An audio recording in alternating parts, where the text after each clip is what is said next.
Shine Entertainment. Snapping off film.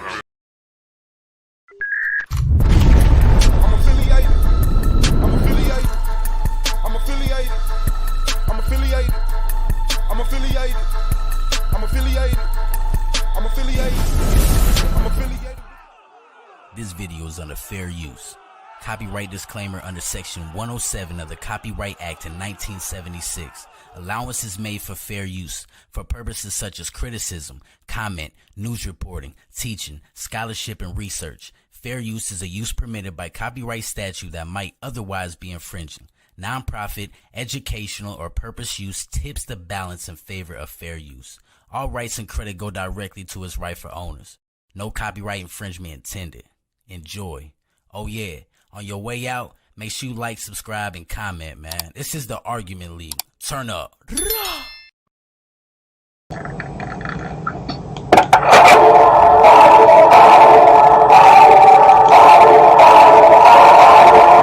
Which the heaven, watch this, and the earth must receive. It says, which the heaven must receive until the time of restoration of all things, which Elohim have spoken by the mouth of his holy prophets since the world began. For Moses, Acts chapter 3, verse 22, pertaining writer of Acts chapter 3, verse 19, which was here way before your prophet Muhammad in Surah 157. So again, Do you have a question?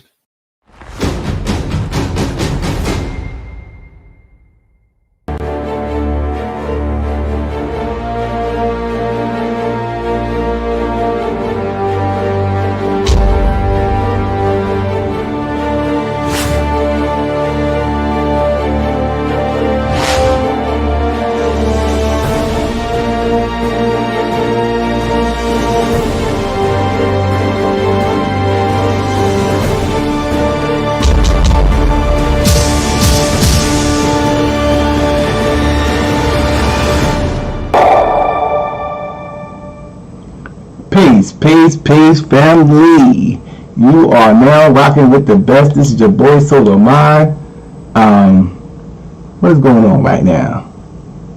Let me see. Alright, here we go.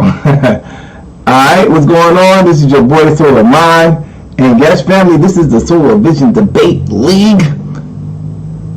We got my main man KOT in the building tonight, along with pro-black politics. So when you come in the building, hit the like button. When you come in the building. This should be a very powerful debate.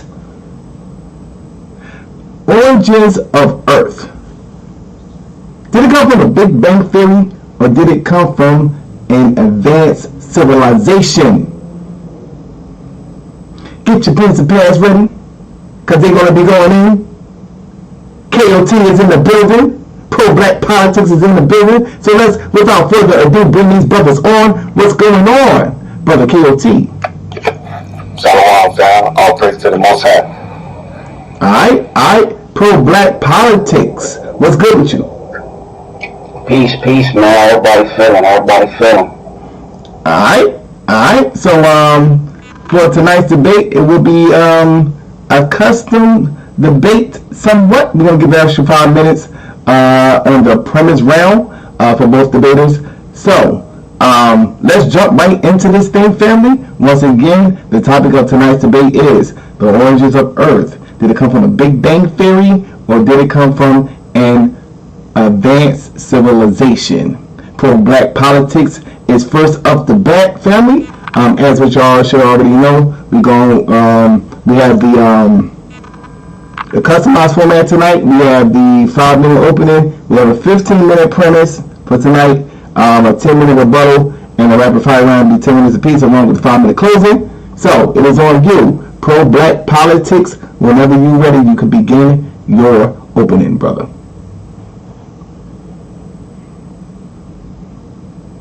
Unmute your mic.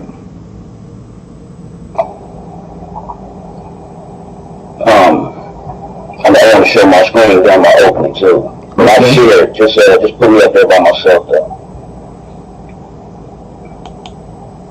You want to share a screen? So let me go ahead and pull it up for you, bro. No, just make my screen the only screen up there.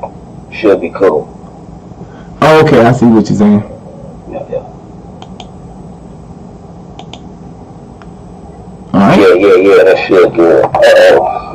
Working. Rocking froze up a little bit.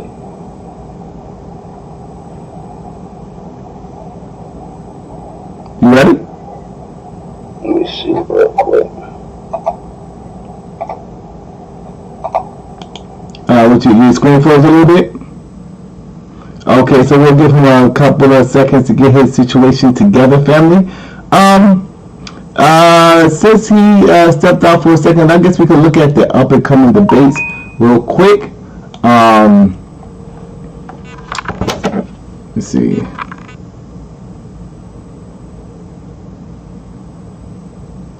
Okay. Alright, so usually I had this up to my face because it was low, so maybe I need to move it away since I turned the volume up. I forgot that I adjusted the volume on there before. So let me go ahead and cut it down just a little bit. I think I got that bitch all the way up too. Yeah, I got that joint all the way up. So let me cut it down just a little bit. Just a little bit. Alright, so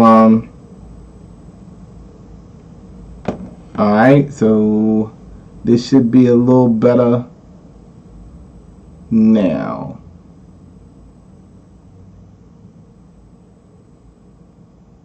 Alright, so yeah, is that better? Or is that still high? Is that still high?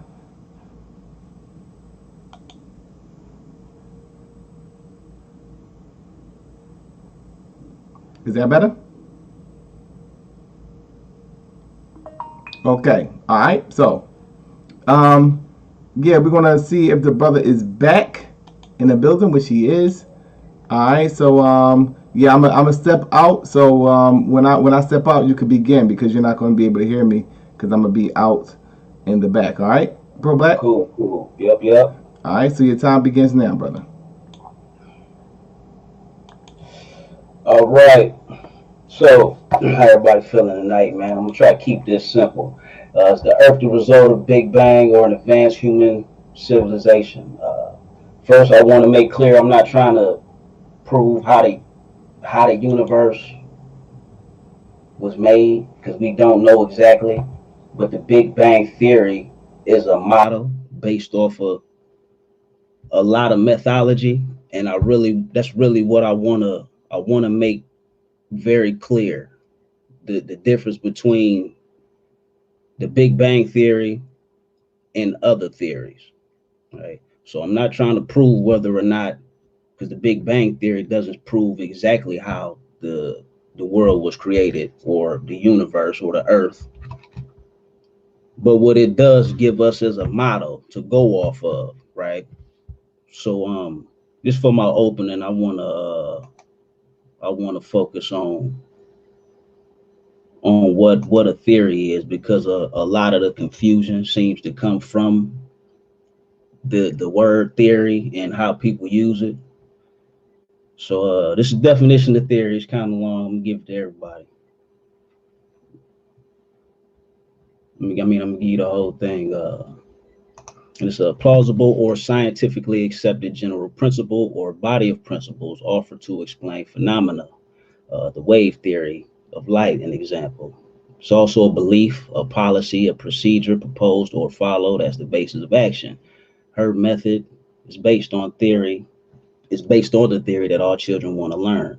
It's also an ideal or hypothetical set of facts, principles, or circumstances, often used in the phrase in theory. We have always advocated freedom for all. 3 is also another definition of theory is a hypothesis assumed for the sake of argument or investigation. Also, an unproved assumption or conjecture, which is what a lot of people present. See, I'm lagging like crazy. It's cool. A body of theorems presenting a concise, systematic view of a subject theory of equations. Another definition of theory is the general or abstract principles of a body of fact, a scientific or art musical theory. abstract thought or speculation, and the analysis of a set of facts in their relation to one another.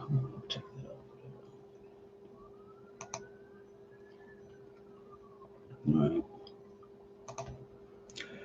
So, in modern science, the term theory refers to a scientific theory, a well-confirmed type of explanation of nature made in a way consistent with scientific method and fulfilling the criteria required by modern science. Such theories are described in such a way that scientific tests should be able to provide empirical support for it. Am I not?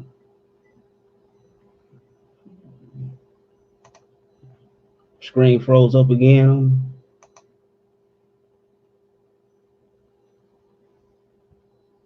I don't like that.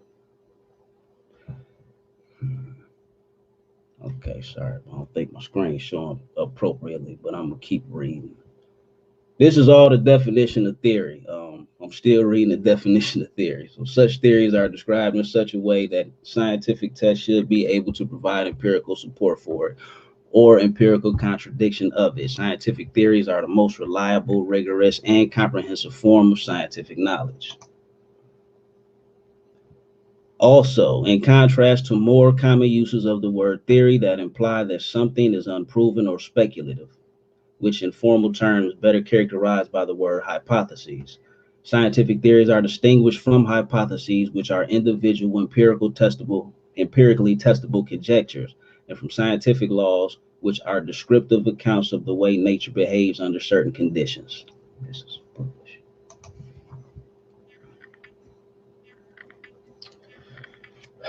The word theory or in theory is more or less often used erroneously by people to explain something which they individually did not experience or test before, which is what we get when we have conversations with most people. In those instances, semantically, it is being substituted for another concept. Again, hypothesis, a proposed explanation for a phenomenon. For a hypothesis to be a scientific hypothesis, the scientific method requires that one can test it. Instead of using the word hypothetically, it's replaced by a phrase in theory. In some instances, the theory's credibility could be contested by calling it just a theory, implying that the idea has not even been tested. So what we're talking about in this debate really is theory in a scientific setting versus theory being just thrown around as an explanation for something that we don't understand.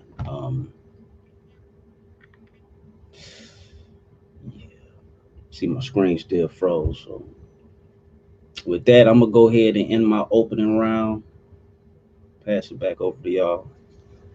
That's it.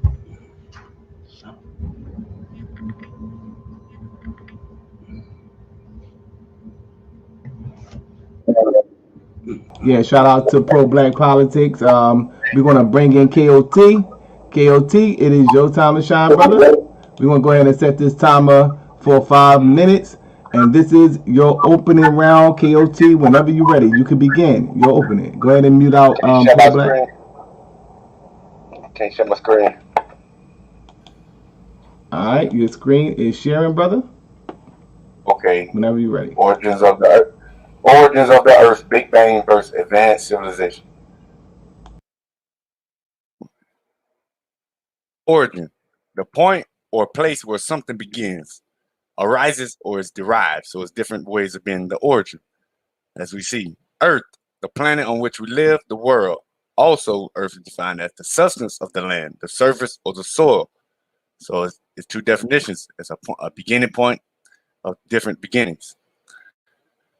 Okay, so I ain't here to beat them up on no theory of mythology, because I understand that.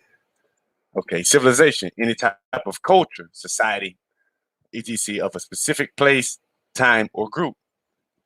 The act of process of civilizing, as by bringing out of a savage, uneducated, or refined state, or being civilized. So this is what civilization is, and it's the act of civilizing. Okay, and I'm going to some extraterrestrial stuff. So of or from outside the Earth or its atmosphere. okay, is hypothetical life which may occur outside of the Earth and which did not originate on Earth. Such life might range from simple procreates or comparable forms, life forms, to beings with civilizations far more advanced than humanity. See, more advanced than humanity. Okay, exotheology. The term exotheology was coined in 1960s or early 1970s for the examination of theological issues as they pertain to extraterrestrial intelligence. One of the main themes of exotheology is applying the concept of extraterrestrials who are sentient and, more to the point, endowed with a soul as a thought experiment to the examination of a given theology. Most Christian theology, occasionally also Jewish theology. So we know this extraterrestrial and this advanced civilizations point towards the Bible. So when I'm reading the Bible, because they already let you know, I don't want anybody to say nothing, because that's what you can go look it up. That's what we call it if you do your real search. Ezekiel 1:4. And I looked up, and behold, a whirlwind came out of the north, a great cloud and a fire enfolding itself, and the brightness was about it. Out of the mist there was as the color of amber, out of the mist of fire. So I'm showing you that the chariots, what you want to call a UFO, their wings were joined one to another. They turned not when they went everyone straight forward. So in the Bible is showing you the UFO, what y'all would call a UFO. Okay, the Briticana, building a version of the argument from design, from the existence of God advanced by the angelic and clerical women William Paley. Supporters of intelligent design observed that the functional parts and systems of living organisms are relatively complex in the sense that none of their components parts can be removed without causing the whole system to cease functioning. From this premise, they infer that no such thing could have come about through the gradual alteration of functioning precursors, such systems being by means of random mutation, and that would be the Big Bang and evolution, and natural selection. And the standard evolutionary accounts maintains instead living organisms must have been created all at once by an intelligent designer. So we know that. Even science telling you that.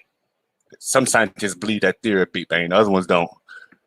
Wikipedia, ancient astronauts, refers to pseudoscientific that intelligence extraterrestrial beings visited Earth and made contact with humans in antiquity and prehistoric time. Proponents suggest that this contact influenced the development of modern cultures, technologies, religions, and human biology. A common position is that the deities for most, if not all, religions are in extraterrestrial origin. So I'm gonna be reading the Bible as you see that where it comes from. And the advanced technologies brought to Earth by ancient astronauts were interpreted as evidence of divine status by early humans. The Big Bang theory is a cosmological model of the observable universe from the earliest known period throughout a subsequent large-scale evolution. The model describes how the universe expanded from an initial state of extremely high density and high temperature and offers a comprehensive explanation for a broad range of observed phenomena, including the abundance of light elements, the cosmic microwave background, radiation, and large-scale structure. So that's what the Big Bang theory is about. And one of our brothers, our elders, Dick Gregory, he went crazy. He said they've been building cities in outer space since 1963. I don't believe in no globe Earth. I believe it's a different shape than the flat Earth also. But Dick Gregory also spoke about some space elevators. Okay, we go down to modern humans, originated in Africa within the past 200,000 years. And they say they evolved from their most likely recent common ancestor, Homo erectus. And they give that about 1.9 million years and 135,000 years ago. So they rounded it off to about the oldest reliable classified fossils belonging to the genus Homo date back to a little over 2 million years. So they giving the oldest people we even come from for 2 million years, right? But they dug up a hammer over in London. The London hammer was discovered by hikers in Texas in 1936. It was embedded in a limely rock. Concrete originated from the Cretaceous rock formation 400 million years ago. So it's a hammer that somebody made way older than what they put in man came back from, or from where we come from, what they want us to come from, because I don't come from that man that they talking about. That's the atheists and the evolutionists. They come from the people that came from probably 200,000 or 2 million years. They don't understand what that is. But they got the hammer older than the people they say existed. So we know that there was people before these people that they saying we come from that existed. And so that is your time, brother. All right. All right, I'll be done anyway. All right, shalom. Shalom, shalom. So shout out to both debaters. We're going to take a brief break, and then we're going to come back with the premise round. This is the Solar Vision Debate League family.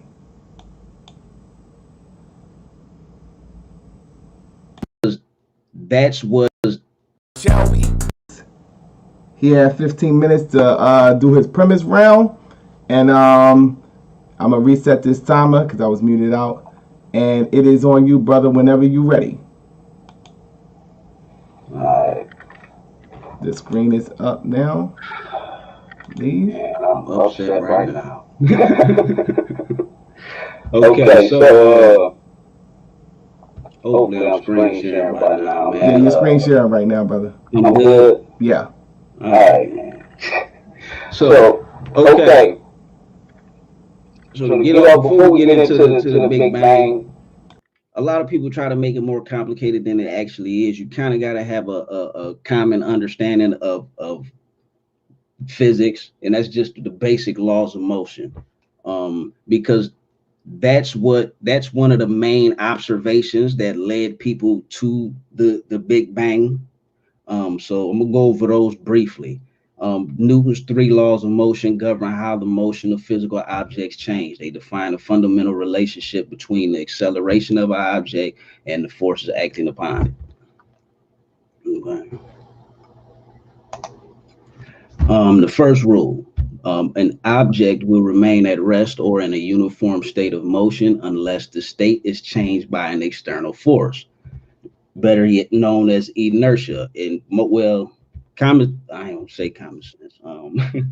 In everyday life, we see stuff don't move or things don't move unless something moves them, unless force is applied to them. Real simple. That's the first rule. The second rule is force is equal to the change in momentum, mass times velocity over time. In other words, the rate of change is directly proportional to the amount of force applied. This is Newton's second law. So basically, the harder you push something, the faster it will go. The more force you apply to an object, the faster it'll go. It's it's kind of simple. Okay, I want y'all to remember these. They're very, very important.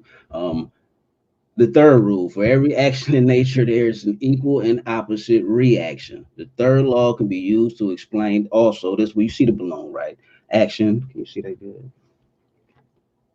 Action, air rushes downward. The reaction is the balloon is forced upward. The third law can be used to explain the generation of lift. Lift is the force that holds an aircraft in the air. Lift can be generated by any part of the plane, but most of the lift on a normal airliner is generated by the wings. Okay. No, go ahead. Okay, by the wing, and the production of thrust. Thrust is the force which moves an aircraft through the air. Thrust is generated by the engines of a plane. Okay, that's the third rule. All right. So now we get to the Big Bang, right? I wanted to point out the laws of physics because it's really, really important to remember that things don't move unless is applied to them. Like nothing moves unless force is applied to it, right? You got to remember that. So the theory was born of an observation. I'm going to say the word observation a lot because that's what separates a theory from a theory. So the theory was born of an observation that other galaxies are moving away from our own at a great speed in all directions. They are moving away at a great speed in all directions. Okay, if they had all been propelled by, as though they had all been propelled by an explosive force. So when you just remember the basic laws of physics, you understand that things don't move unless they are moved by something, unless force is applied, right? So when we notice that the galaxy is getting bigger or planets are moving further away from each other, it it leads one to assume that something started them moving. Okay. So a Belgian priest by the name of George or Jorge Lemaitre first suggested the Big Bang theory in the 1920s. So it's like the 1920s is not even that long ago. But when he theorized the universe began from a single primordial atom, the idea received major boost from Edwin Hubble's observation that galaxies are speeding away from us in all directions, as well as from the 1960 discovery of cosmic radiation, cosmic microwave radiation.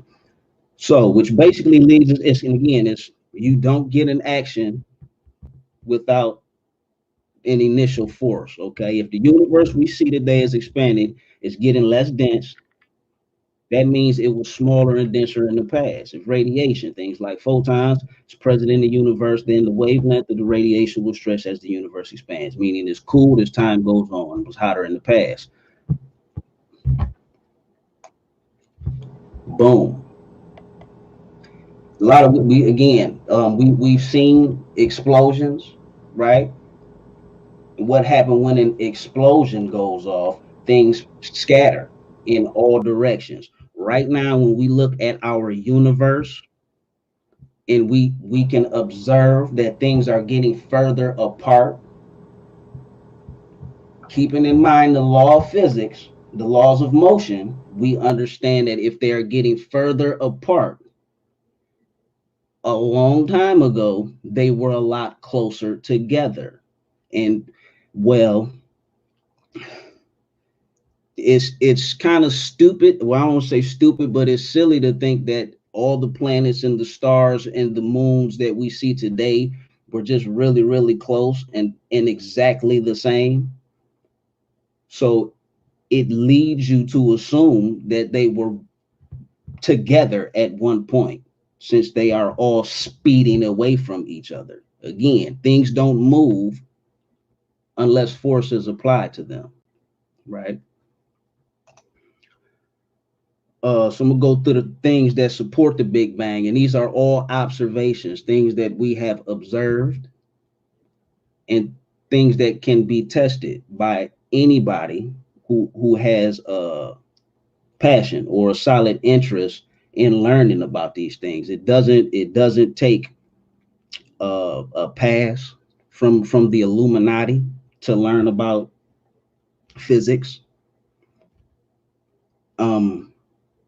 You can get a lot of experimental tests or toys even with your kids and play with them to learn more about these things. They're very easy to verify. But again, background radiation.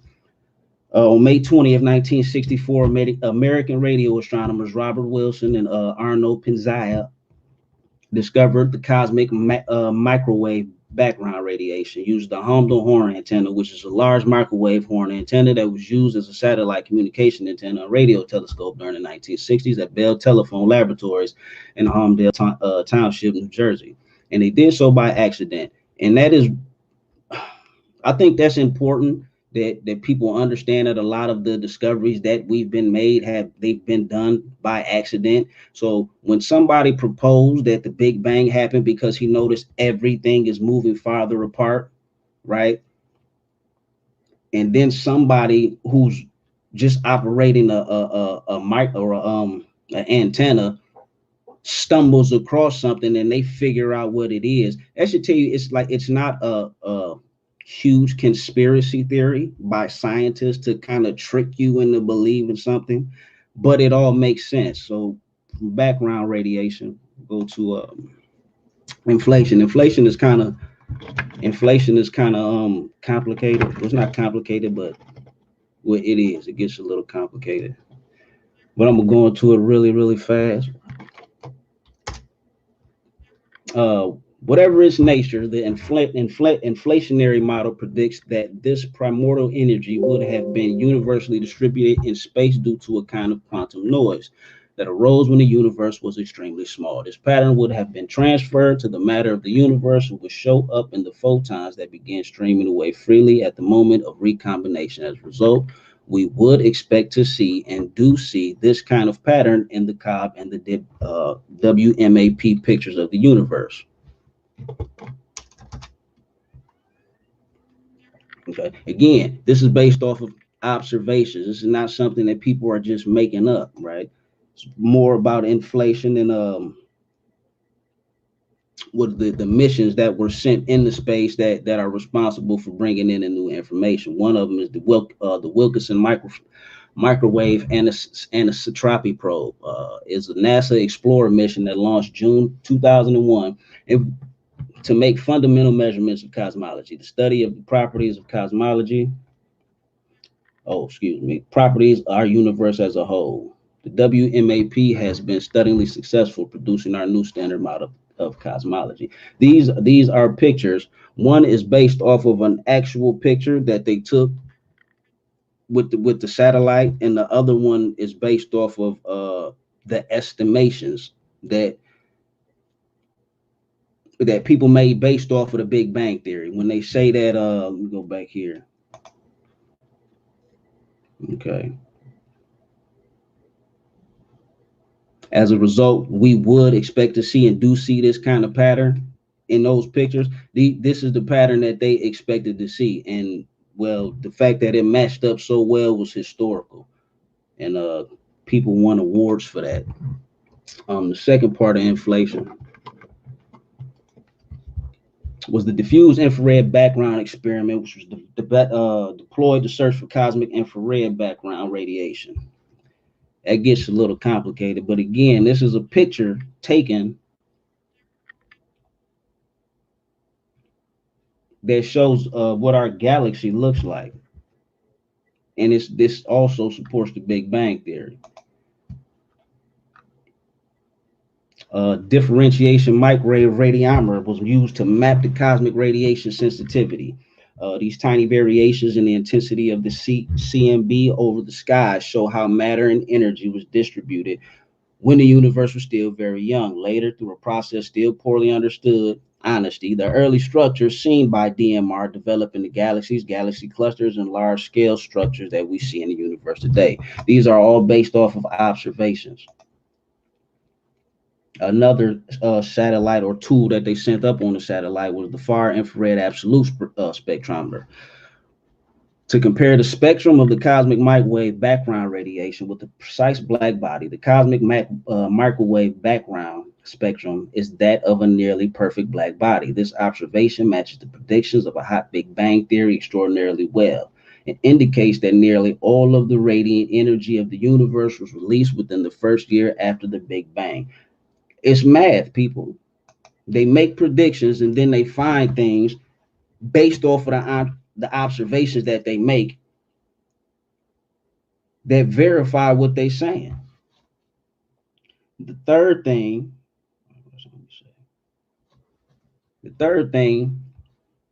that we have, was more than one, but these are three major things that supports Big Bang, is dark energy. And so during the years following Hubble and Cobb, the picture of the Big Bang gradually became clearer. But in 1996, observations of a very distant supernova required a dramatic change in the picture. It had always been assumed that the matter of the universe would slow its rate of expansion. Mass creates gravity, gravity creates pull. The pulling must slow the expansion. But supernova observations show the expansion of the universe. Rather than slowing, it's accelerating. Something not like matter and not like ordinary energy is pushing the galaxy apart. This stuff has been dubbed dark energy. Now, just because they name it dark energy and they don't exactly know what it is, should not really scare you, right? Because, well, it goes all the way back to the very, very, very first law. An object will remain at rest or a uniform state of motion unless it is changed by an external force. So if we see the universe expanding, we know something is pushing it. Just because we can't identify exactly what that something is yet doesn't change the law of physics. Something is pushing it. Okay.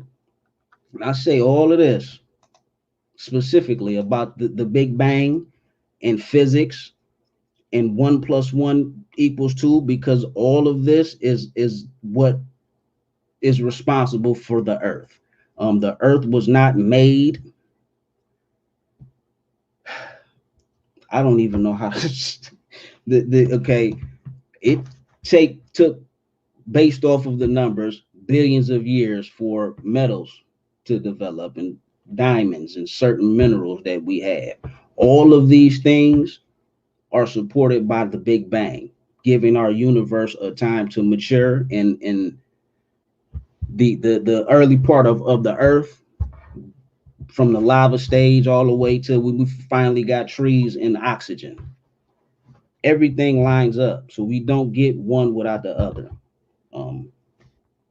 So when we talking about physics, we really, I hate to say common sense, but it kind of is.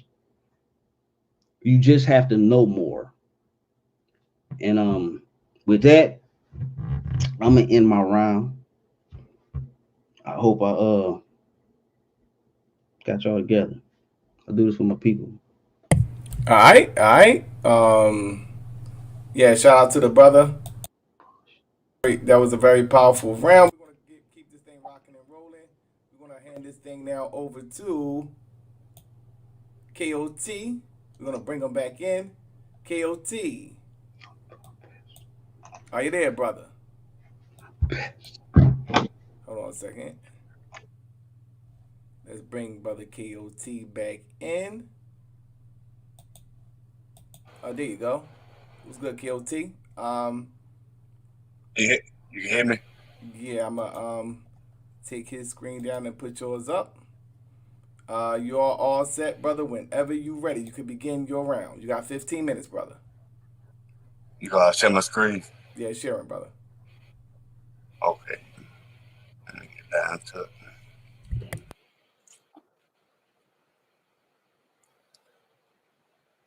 All right.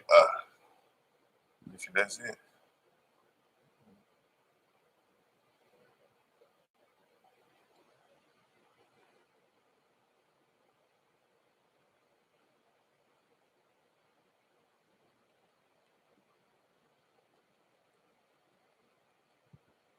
One second. I'm trying to get to it. All right. The theory of intelligent design. Intelligent design simply says that certain features of the universe of living things are best explained by an intelligent cause, not an undirected process such as natural selection. The universe is a living entity. Okay.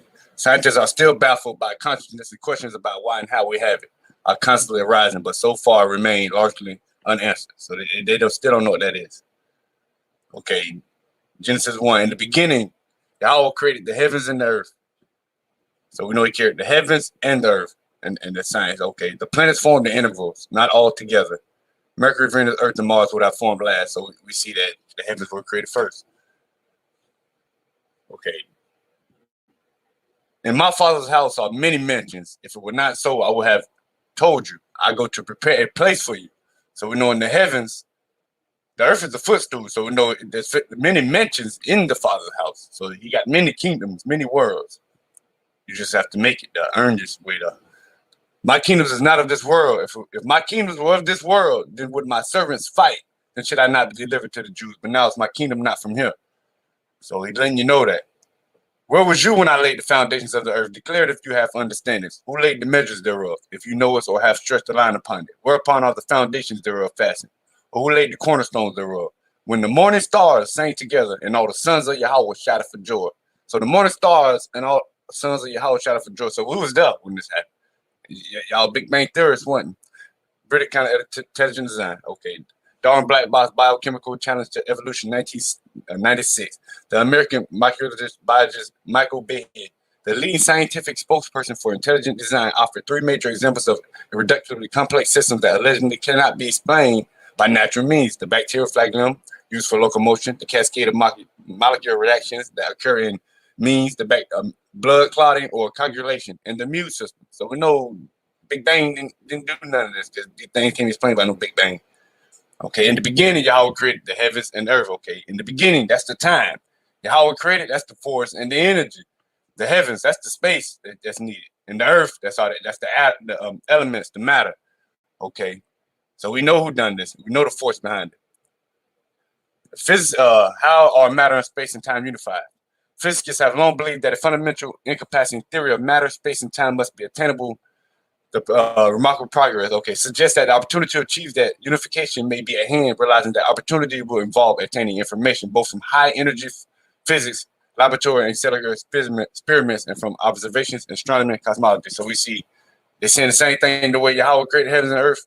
They're saying that's what they need. We need it. Okay, Yahweh has prepared his throne in the heavens and his kingdom rule over all. Bless ye his angels that excel in strength, that do his commandments, hearken unto the voice of his word. So his angels are the ones that follow his commandment to do the creating of the earth and the elements on this earth. Okay, and Jacob was left alone and rested there with a man with him until the breaking of the day. So rested with a man with him, so we know what he looked like. And Jacob called the name of that place Peniel. For I have seen Yahweh face to face, and my life is preserved. So he's seen one of the angels of Yahweh. So and he looked like us, a man. So we know it ain't one of your evolution people. And the earth was without form and void, and darkness was upon the face of the deep. Okay, so the earth, the 7-day creation talk about multiple 7-day creations of the time period. When it was first with darkness and void, that's when he put the elements together and brought the light forth. But the other darkness and void is the renewal of the earth. It had to be renewed 7 days and then 7 days, but it's not actual 7 days. It's just a cycle of life, thousands of years. Yeah, the darkness hideth not from you, but the night shineth as the day. The darkness and the light are both alike to you. See, when he created things, they're both alike. He knows one is given law and one is not. And that's how it's brought together. And again, he said, therefore, hear the word of Yahweh. I saw Yahweh sitting on his throne, and all the hosts of heaven sitting on his right hand and on his left. So I'm going to show you the ones on the left. And he cast upon the fierceness of his anger, wrath and indignation, and trouble by sending evil angels. Remember, these are the extraterrestrials. Every time you see them sending angels, and then also could be mean man and stuff. But right now I'm talking about the heavenly, not the earthly. Okay, and they follow his commandment to deliver his fierceness, anger, and wrath. Okay. Thou art anointed cherub that covereth, and I have said thee so. Thou was upon the holy mountain of Yahweh that walked up and down in the midst of the stones. You was perfect in all your ways from the day you was created till iniquity was found in you. So we know one of these extraterrestrials, which you want to call them angels, they followed. They were supposed to doing the commandments, but they didn't obey Yahweh. They decided to do what they wanted to do. That's why they was cast to this earth. But hold on, ancient origins. Sumerian mythology claims that in the beginning, human-like gods ruled over earth. When they came to earth, there was much work to be done, and these guys toiled the soil, digging to make it habitable and mining and mineral. But I'm telling you, these the guys that are evolution and ate this people. Because these the ones that created them. They believe in that monkey stuff. Okay, we'll go down to the bottom and say, behind him stands Isimusu, his two-faced vizier, chief minister, but that's also translated chief administrator, and that's also called Satan. So they came down here. There was some of the extraterrestrials, and they was supposed to follow the commandments to do what they was doing, but they went off. For thou hast said in thy heart, I will ascend in the heaven, exalt my throne above the stars of Yahweh. I will sit also upon the mountain of congregation, sit in the sides of the north. I would ascend above the heights of the cloud. I would be like the Most High. So they had a job to do, and they wanted to be like the Most High do while they was up there coming down doing the things they did. That's the heavenly sense of it, and not the earthly right now. Y'all got to understand, it's a celestial and terrestrial talk in these scriptures is dynamic. And there was war in heaven. Michael and his angels fought against the dragon, and the dragon fought and this angel, and prevailed not. Neither was a place found in more heaven. That's what y'all call in space. So he wasn't no found no more. And the great dragon cast out that old serpent called the devil and Satan, which deceived the whole world. It was cast down to the earth, and his angels, the others, the extraterrestrials, were cast out with him. Okay, so he was cast to the earth. That's where he lived at, the earth. Because he got put down here to live. That's why the wicked ruled the earth. I made the nations to shake at the sound of his fall. So this your big bang right here. When I cast them down to hell with them, they descended to the pit. We'll go down. This was the big bang, so they don't understand that. Of the renewal of the earth again. Okay, the heavenly bombardment terrestrial planets by asteroids from space have contributed to the formation of the early evolved crust of Earth that later gave rise to the continents home to human civilization. So when Satan was cast down, had the earth reformed because it was a war in heaven, war in space, and he was cast down here. But the day of Yahweh will come as a thief in the night, which the heavens pass away with a great noise, and the elements shall melt with fervent heat. Okay, so we know it's elements that he created these things out of, because keep telling you, any substance that contains only one kind of an atom is known as an element, because atoms cannot be created or destroyed in a chemical reaction. Elements such as phosphorus or sulfur cannot be broken down into simpler substance by these reactions. Okay, as you see, the elements. Jeremiah, I beheld the earth and lo, it was without form and void, and the heavens and they had no light. So see, it's the renewal. The 7 days is speaking about a beginning and actual renewal of the earth. I beheld the mountains and lo, they trembled, and all his hills moved lightly, and there was no man, and all the birds of heaven fled. See, I'm just letting you understand. It was that was the others, the darkness. If y'all understand what Scripture's saying, they the ones came down and reformed the earth, and the world shall be turned into the old silence 7 days, a 7-day creation, like as in the former judgments that no man shall remain. After 7 days, the world that yet awaken not shall be raised up, and that shall die that is corrupt. So that was that 7-day cycle, and it's been multiple cycles of the earth been replenished. Thou sendest thy spirit, they are created, and thou renewest the face of the earth. So we didn't know that 7-day cycle that it was speaking of, was talking about a renewal at the time of we in now. And that was the big thing that we in now, and that was when Satan was cast down. It was a whoa, that's the big thing. It wasn't no made up stuff. Then was the spirit, and darkness and silence were on every side. The sounds of a man's voice were not yet formed. So that's going back to the actual beginning creation. Because you command us a fair light to come forth of your treasures, that your work might appear. Okay, this is a light.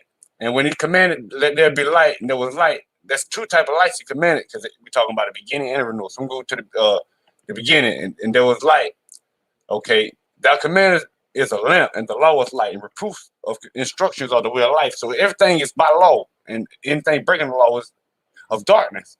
So the commandment is the law of life. So the really kind of law of nature. Philosophy, science state regularity in the relations of order of phenomenon in the worlds that hold under a stipulated set of conditions is universally or in a state of proportion of instances. And you see, we're talking about the law of nature, the law of Yahweh, but he calling it Newton laws and whoever laws you want to call it, Simon laws, Peter laws, see what I'm saying? But Yahweh made the laws and got these things together like this, not science. And Yahweh saw the light that it was good, and got Yahweh divided the light from the darkness and called the light day, and the darkness he called night. And even in the morning was the first day. So we see about this is a light. I'm going to tell you about this light.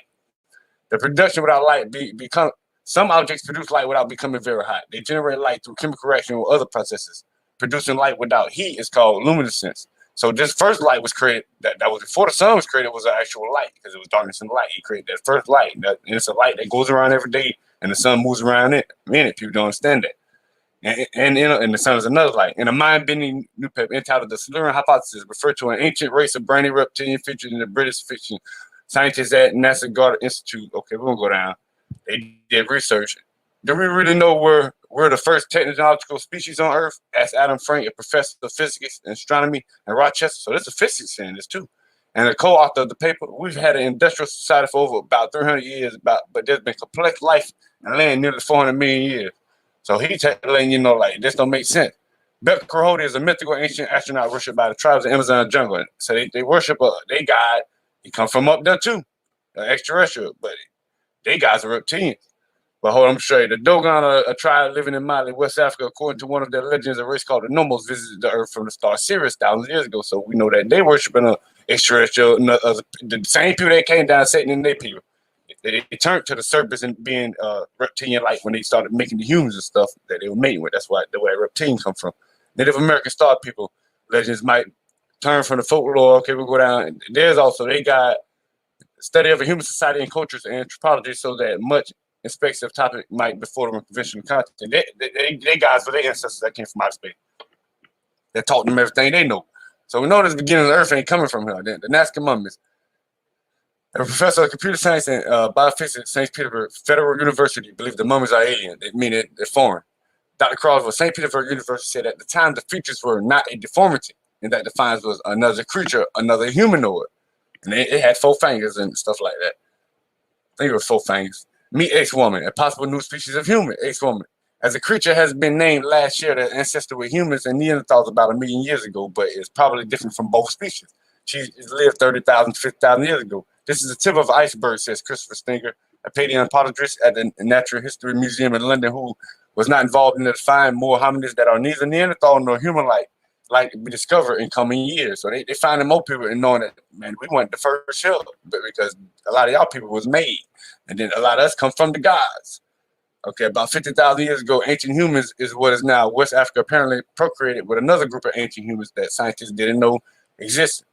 There aren't any bones of ancient DNA to prove it, but researchers say the evidence is the genes of modern West Africa. They analyzed genetic material from hundreds of people from Nigeria, Sierra Leone, found signals of what they call ghost DNA from an unknown ancestor. It's a foreign ancestor, not from Earth. So we know in their bloodline they got an extraterrestrial DNA, not from Earth. Which God did they come from? Which all of them, God just means the dimensions and stuff. The father and the 7 children, his sons, it's different. People don't understand what that is. Mystery of our 145 alien genes. Scientists discovered some DNA is not from our ancestors and say it could change how we think about evolution. So they even thinking, man, this evolution stuff ain't even real, man. We don't even know what we think. That's what they think to themselves. So they challenge the view that evolution relies solely on genes passed down. Instead, it said we require essential foreign genes for microorganisms. Humans contain alien genes not passed on from our ancestors, researchers have discovered. So they know that it was passed down. So they know the people that come from was made, the earth, the trees was put here. And they're trying to figure out how. They wasn't the Big Bang. They know this. Sumerians are responsible for inventing many of the aspects of modern day life that people so often take for granted. Okay, they invented the case of air polishing, case of juvenile delinquency, the first war of nerds, the first Congress, the first historian, the first case of tax reduction, the almanac. This is where the guys settled at the fallen. Many first, and they'll teach you Noah and all that too. Cosmology come from them, the moral ideas, St. George, first case of librarian. We keep going down. The first sex symbolism, the first Mary Dolores, the first Louis, the first literary portrait. You can keep going on the list because this is where it comes from, starts from. Okay, and they got a king list where they averaging out 28,000 years old. He ruled for 36,000 years. Got another Sumerian king ruled for 28,000 years. 18,000 years. And listen, at the bottom, then it say, then the flood swept over. So the flood came because they was down here living on earth. You know, the angels that was supposed to be following the commandments, the ones on the left side, they came down here and took it over for them upon themselves to do the stuff they were doing. They started living on earth for thousands of years. It was going back and forth between both places. That's what you call Satan and his people. And y'all just got to do real deep studies, and even scientists know this stuff. It goes deep. That's why all scientists do not agree, because they know that it's people before this. They know it's they got places they don't want you to know about. They built up though. I don't believe there's no ball, or what they want to call it. It's a little bit different shape than that. It got a less curvature and it's flat on the bottom almost. But I'm gonna yield my time right there.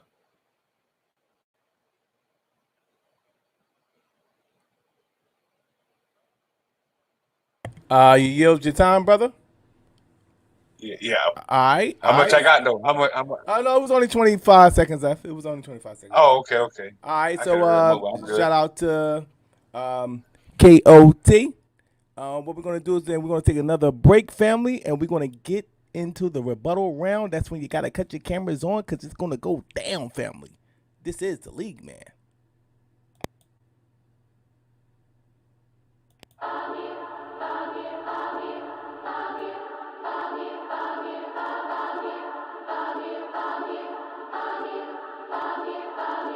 Bands on the track. It's me on the beat.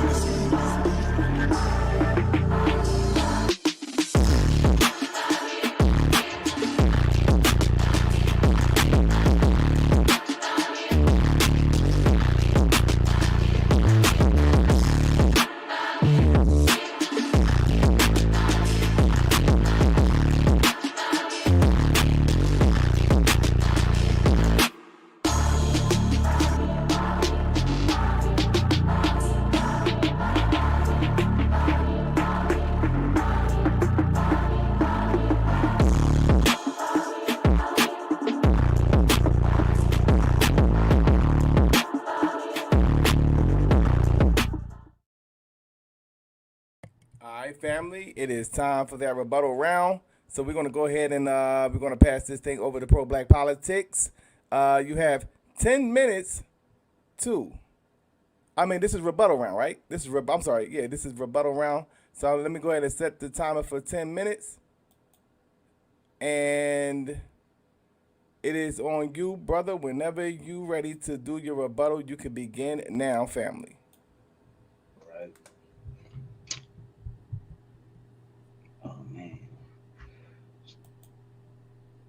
So that is unbelievable. The when I first started, right, I went into the difference between the definition of theory and what separates everything he said in his premise from the Big Bang Theory, right? It's when you go into the Bible and you're dealing with people who hold a certain kind of belief system, they kind of put themselves in a box, so they can't think outside of that box. But when everything basically comes from there, he read a lot of stuff out of the Bible, and then he kind of mixed in a lot of stuff about science. But science and the Bible don't mix. When you make claims of like lizard people and angels and things of that nature, the difference between those things and what people see in the stars and what you can send out and test as far as experiments, that's the difference. It's a totally different conversation because nobody's ever observed angels. Nobody's ever observed lizard men. So you can't test Like, you don't even have a place to start when you're talking about, lizard people.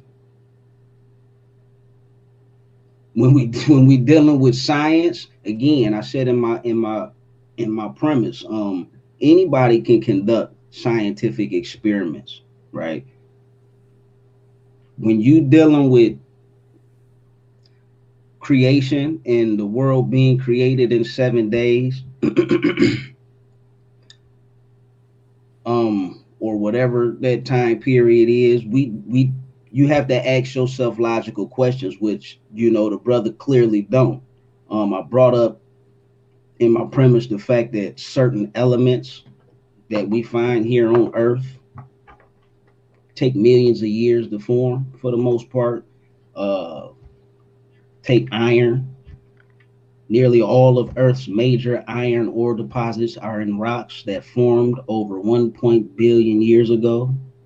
That doesn't fit into a 7-day scheme, right? So, okay, so not common sense. People don't like that. But critical thinking should tell you that you can't get iron ore in 7 days. The brother said a lot about the Big Bang, but I think it's just real important that we do more research. I would challenge this brother to do more research, because these observations that we have, they're not top secret. They are things that every country, high schools with astrology departments, can look at the stars and see things moving. I go all the way back to again, the law of physics. When we look and we see things in nature moving, something is responsible for those things moving.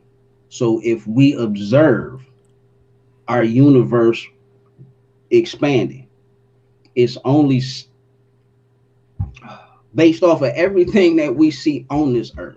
Nothing moves unless you move it. If we see things outside this earth moving, the same laws apply. Nothing moves unless you move it.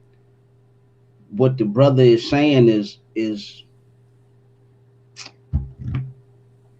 it makes sense if you in a spiritual setting, right? But unless we can bring that to the table and actually test something that this brother's saying, then it's we talking about two totally different things. A theory and what you talking about, they don't stand on the same footing. The brother brought up DNA. He said a lot about DNA and the DNA not being from, I can't even recall what the brother said exactly, but I would encourage anybody to read a little bit more of or get the source from where he's talking about, because we genetics is really simple. I don't want to get into genetics, but we know where the DNA comes from, and what I would challenge the brother to do is instead of just those very, very small portions of scientific evidence that you put up there and kind of took out of context and kind of mixed in with the Bible, don't do that, because it confuses people. And well, several times in the brother's presentation, he said, God was responsible for the Big Bang. And I guess something about the angels coming down was the Big Bang or something like that. Again, I don't know what the evidence of that would be outside of the Bible, but if you saying God is responsible for the Big Bang, it's still the Big Bang.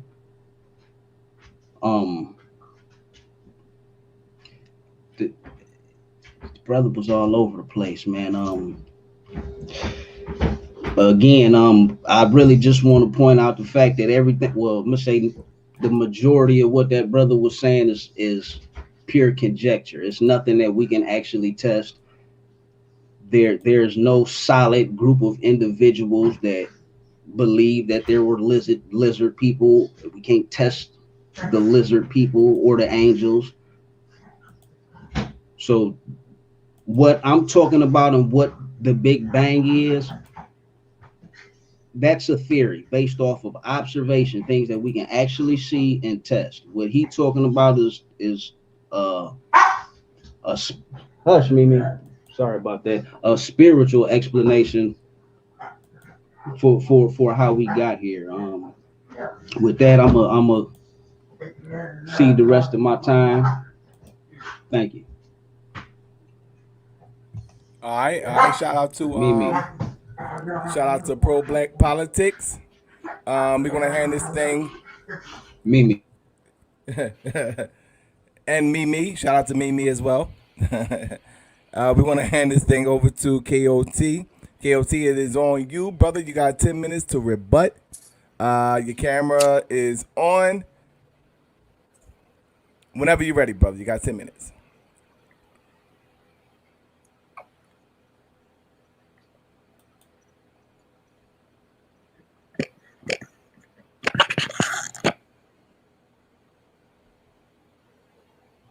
KOT, are you there? Shalom, you that's all. Yeah, I can hear you. I can hear you now, bro. Yeah, that was it. I closed out. Oh yeah, I'm sorry. I'll call him for solar. Yeah, KOT, it is on you, brother. Cut your camera on if you're gonna do that. We're all set. Whenever you're ready, you got 10 minutes, brother. Well, I need to check my screen on this. Okay. I'm cutting my camera on the next one, right?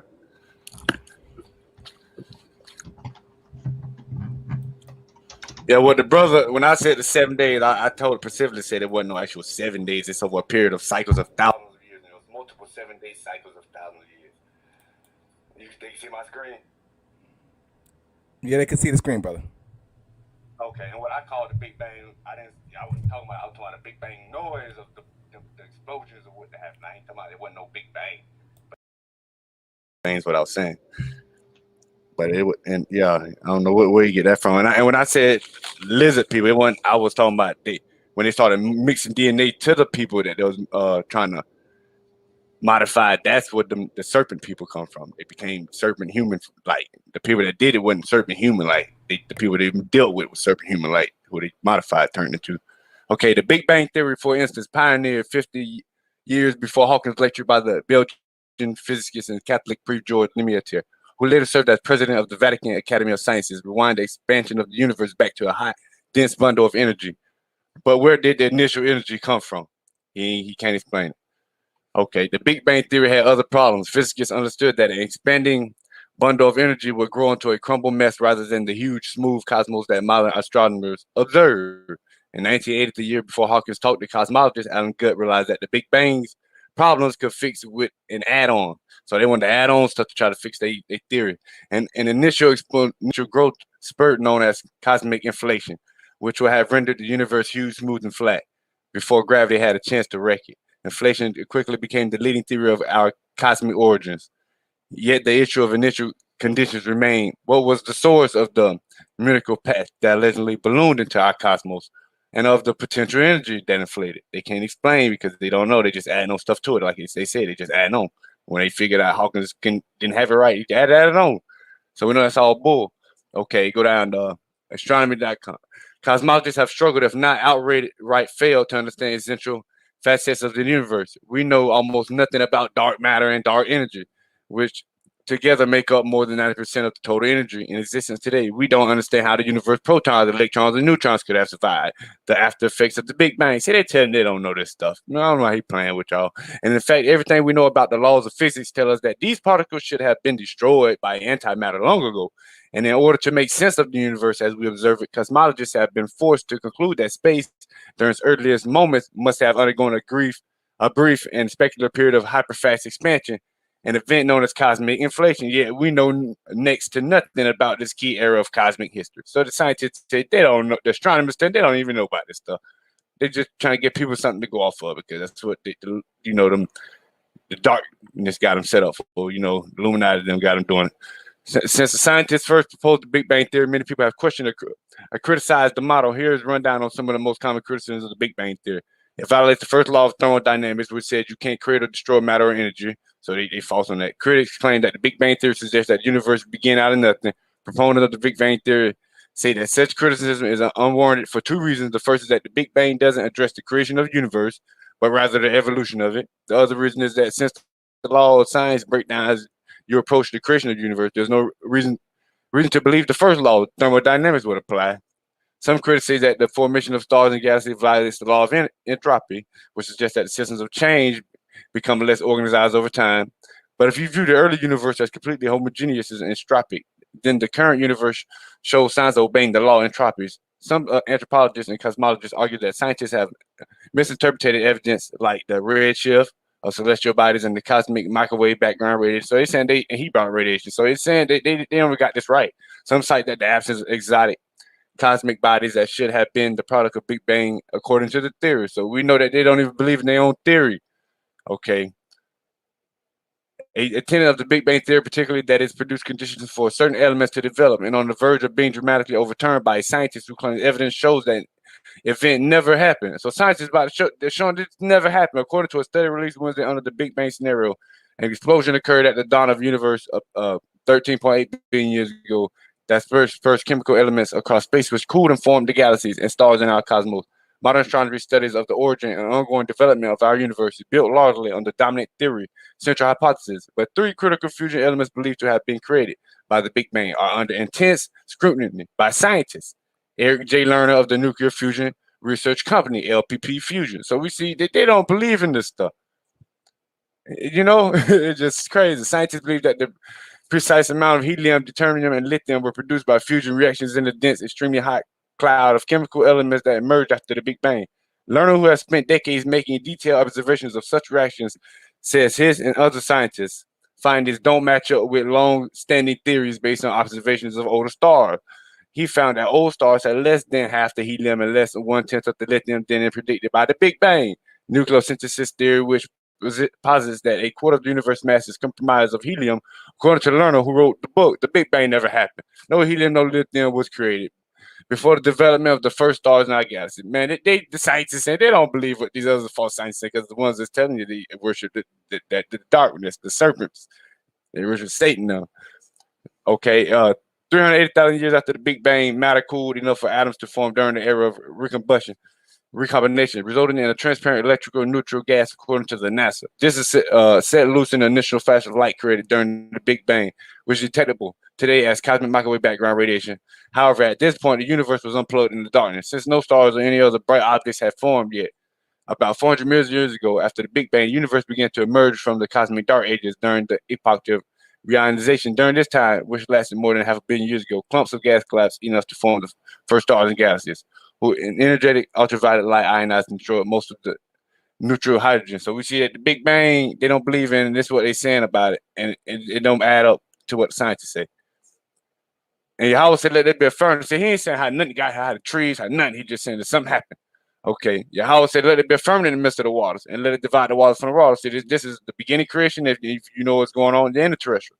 The firmament was to divide the waters, the literal waters from the waters from above and below. To keep the Satan for keep leaving out of here again. Okay. And then if you read it in the terrestrial, he divided the people from the people. Because that was at the time of the renewal. See, when you understand the story, it's talking about so many renewals once you get deep into the scriptures. Upon the fifth day says unto the part where the waters were gathered together, it should bring forth living creatures and fishes. So it came to pass. And this is the fifth day. Then you disordained two living creatures. One you call us Enoch and Leviathan. So he had people here and animals and everything here already on the fifth day. Okay. And then we was made on the sixth day when he said, let us make man in our image. So our people was made on the sixth day. God, and we was the children of the law, the light. We're supposed to bring law to the universe, order, because that's what the law is. Everything's in order, but darkness was here. That would interrupted the order. And that's what they trying to make the Big Bang to be. And he saw that it was good. Okay. Unto Enoch, you gave us one part which was dried up. The third day that he should dwell in the same part where we're in all 1,000 hills. So that's who they got that on the fifth day, because it just said that's when they was put in the fifth day. So we gonna come on the sixth day. So people really want to know that everybody don't come from Adam, because some of y'all was made, and some of them were made from the monkeys from Satan. So that's what evolution believes. That's where they come from.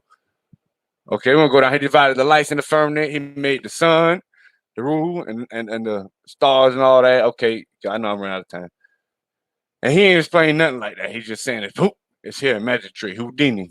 And Yahweh said, let the earth bring forth grass, the herb yielding seed. So we know he created herb that yields seed. He created out of the elements and stuff, and the atoms and all that, and fruit. So we know that the seed got seed in itself, and we see scientific evidence the fruit do got their seed in itself and all that. Okay, he ain't explained nothing. I don't know. He ain't explained how a person vanished here, appeared here, nothing. He just saying, poof. That's all I heard when he was talking. For as soon as your word went forth, the word was made. So his word went forth, and we know that the word of the seven of his commandment. They follow his commandment. I already read that in the beginning. That they follow his commandment. That was my premise. And it was the seven, which I would call extraterrestrials, but there was 7 gods, you know, talking about the sons of the Most High. And they brought forth trees, fruit, and everything. And he gave them charge to do service unto man. And that was the sun, the moon, and stars. That was to be made. And you understand? And that's a commandment. So the stars, the moons, everything follow a commandment, and that's what we was put here for, to put everything back in order when we was made by his image. For we brought nothing into this world, and it's certain we can't carry nothing out. And having food and raiment, let us be therewith content. Okay, I showed y'all that hammer. The hammer come before the people, the Big Bang evolution theory of when they came. And look at this tree trunk, was 2.5 miles across. The tree full grown, reached 10 miles into the sky. So you see this, man, they don't understand what's really going on. This earth been here so long, yeah, but it's been 7 days, them 1,000-year periods on each day of multiple cycles, and it was more than one 7-day cycle. It's been going on so long. They got this giant footprint imprinted in granite found in the outcrop of the Missouri, South Africa, dated to around 3.1 billion years ago. Let me go back up to see the footprint. A giant footprint from 300 billion years ago. 3.1 billion years ago, what they say. I don't believe in the dates they actually put, because, you know, they put too many cycles on it, but it is old. It's just like they're saying it really is old, but they just put too many because they wasn't done. Now, look, the Harvard scientists say interstellar object may be probes sent by alien civilization, a foreign civilization. So I look to the right. That's what the meteor look like. I believe the Earth look more closer to that shape right there to your right. And that's what that meteor is supposed to look like. But it's got more to the Earth, the dome and everything, the firmament and everything on it and all that. But that's what I believe Earth look more like. And they do got cities in the Earth, and it's been, scientists know that because that's where they reside at. The wicked. It's in the Earth. They got places in none. They come out. And they can dwell in bodies, because when they made people, they was able to mutate people finally into looking like regular people. That's how they was able to have sex with humans then, because they couldn't at first. That's why they came out with these giants, and they came out with serpent, reptilian-looking beings also. Okay. Go to Roswell UFO incident. Popular refers to the rumor. That's time, brother. That's time, brother. Okay. All right. Shout out to KOT. We're gonna take a brief break, and we're gonna get into the rapid fire round, family. This is the Solar Vision Debate League, man. If you want the up-to-minute information on how to start a business, subscribe to Kansu Seshnu Aman's channel on YouTube. He gives you information on how to start a grant, how to form a non-profit organization, and how to get your credit score up to an 850. So once again, subscribe to his channel. That's Kansu Seshnu Aman on YouTube. In fact, I'll make it easy for you. Just hit the link located in the description box on this page. It'll take you to his channel, and then hit the notification sign so you can be updated on when he go live. Once again, Kansu Seshnu Aman's page on YouTube. Get your business up, family. All right, family, we're going to now get into the rapid fire round. We're going to start out with pro-black politics. You got 10 minutes to do your thing, brother. Whenever you're ready, you can begin your interrogation, brother. Okay, cool. So you how do I go in with that? you used a lot of information about what scientists was observing in the universe, right? Yeah. So you know that we have the ability to notice things in the universe, see things out moving, right? They didn't. Yeah, but they didn't agree on it. Right. So based off of your understanding of the law of physics, if we can observe planets moving further away from each other, what do you think the cause of that is? Well, the scientists I brought say that they was false on their law of physics. No, that's not happening. What does the Bible say? You say they said it was not happening. The All that universe stuff like is not expanding. what you were bringing up as physics, they said that ain't real physics. That it was false. A lot of the stuff they believe was physics that it was putting together. The only three things that I brought up was the laws of motion. Nobody okay. the laws of motion for the most part.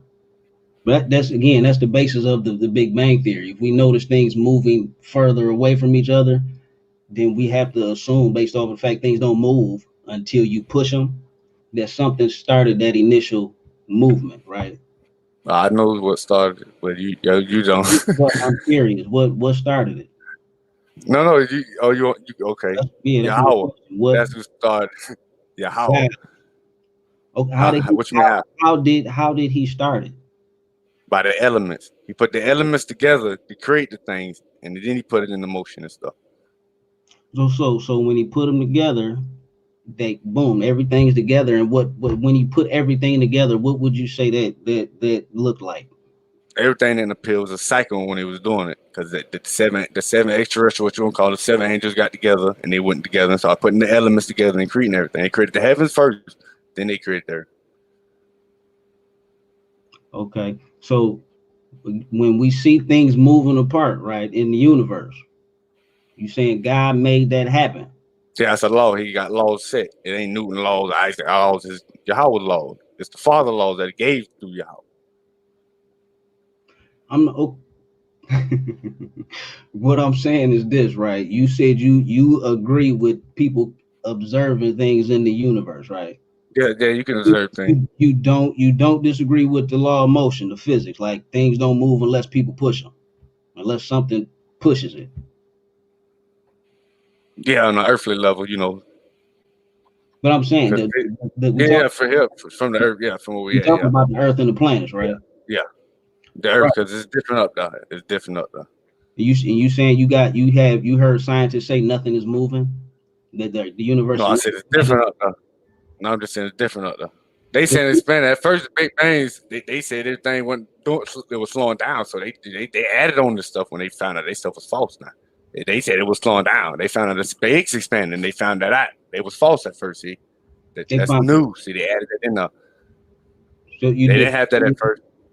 No, they agreeing with the Bible say. That's why they added that in there. Because they didn't believe in it at first. The Bible say the universe expanding? Everything expanding. He don't stop creating. He got so much you just don't understand. But the Bible elements made it. Yeah. The Bible say that the universe is expanding? Yeah, the universe expanded. Well, he made more universes. This one ain't expanding. He built it to the extent what it's going to be. It ain't expanding. It's going to stop at where he built it to, and then his other universe he done made. And the elements of the other universes is how he brought this one into effect. That's how do you know about the other universes? Through him, that's how I know, and through the scriptures. If you read it, I read it in my opening that he got multiple universes. They say that in the Bible. Yeah. Okay.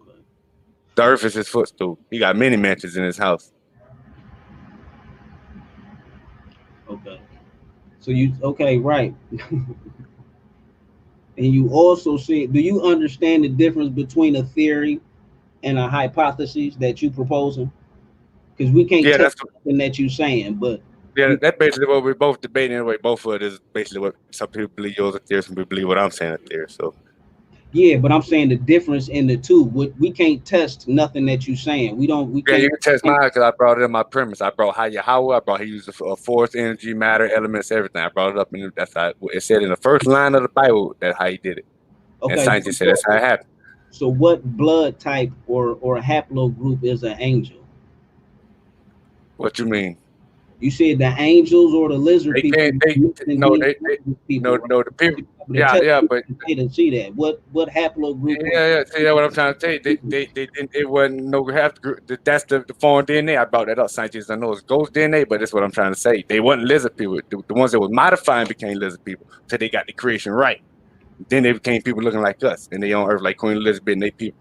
They come from those people.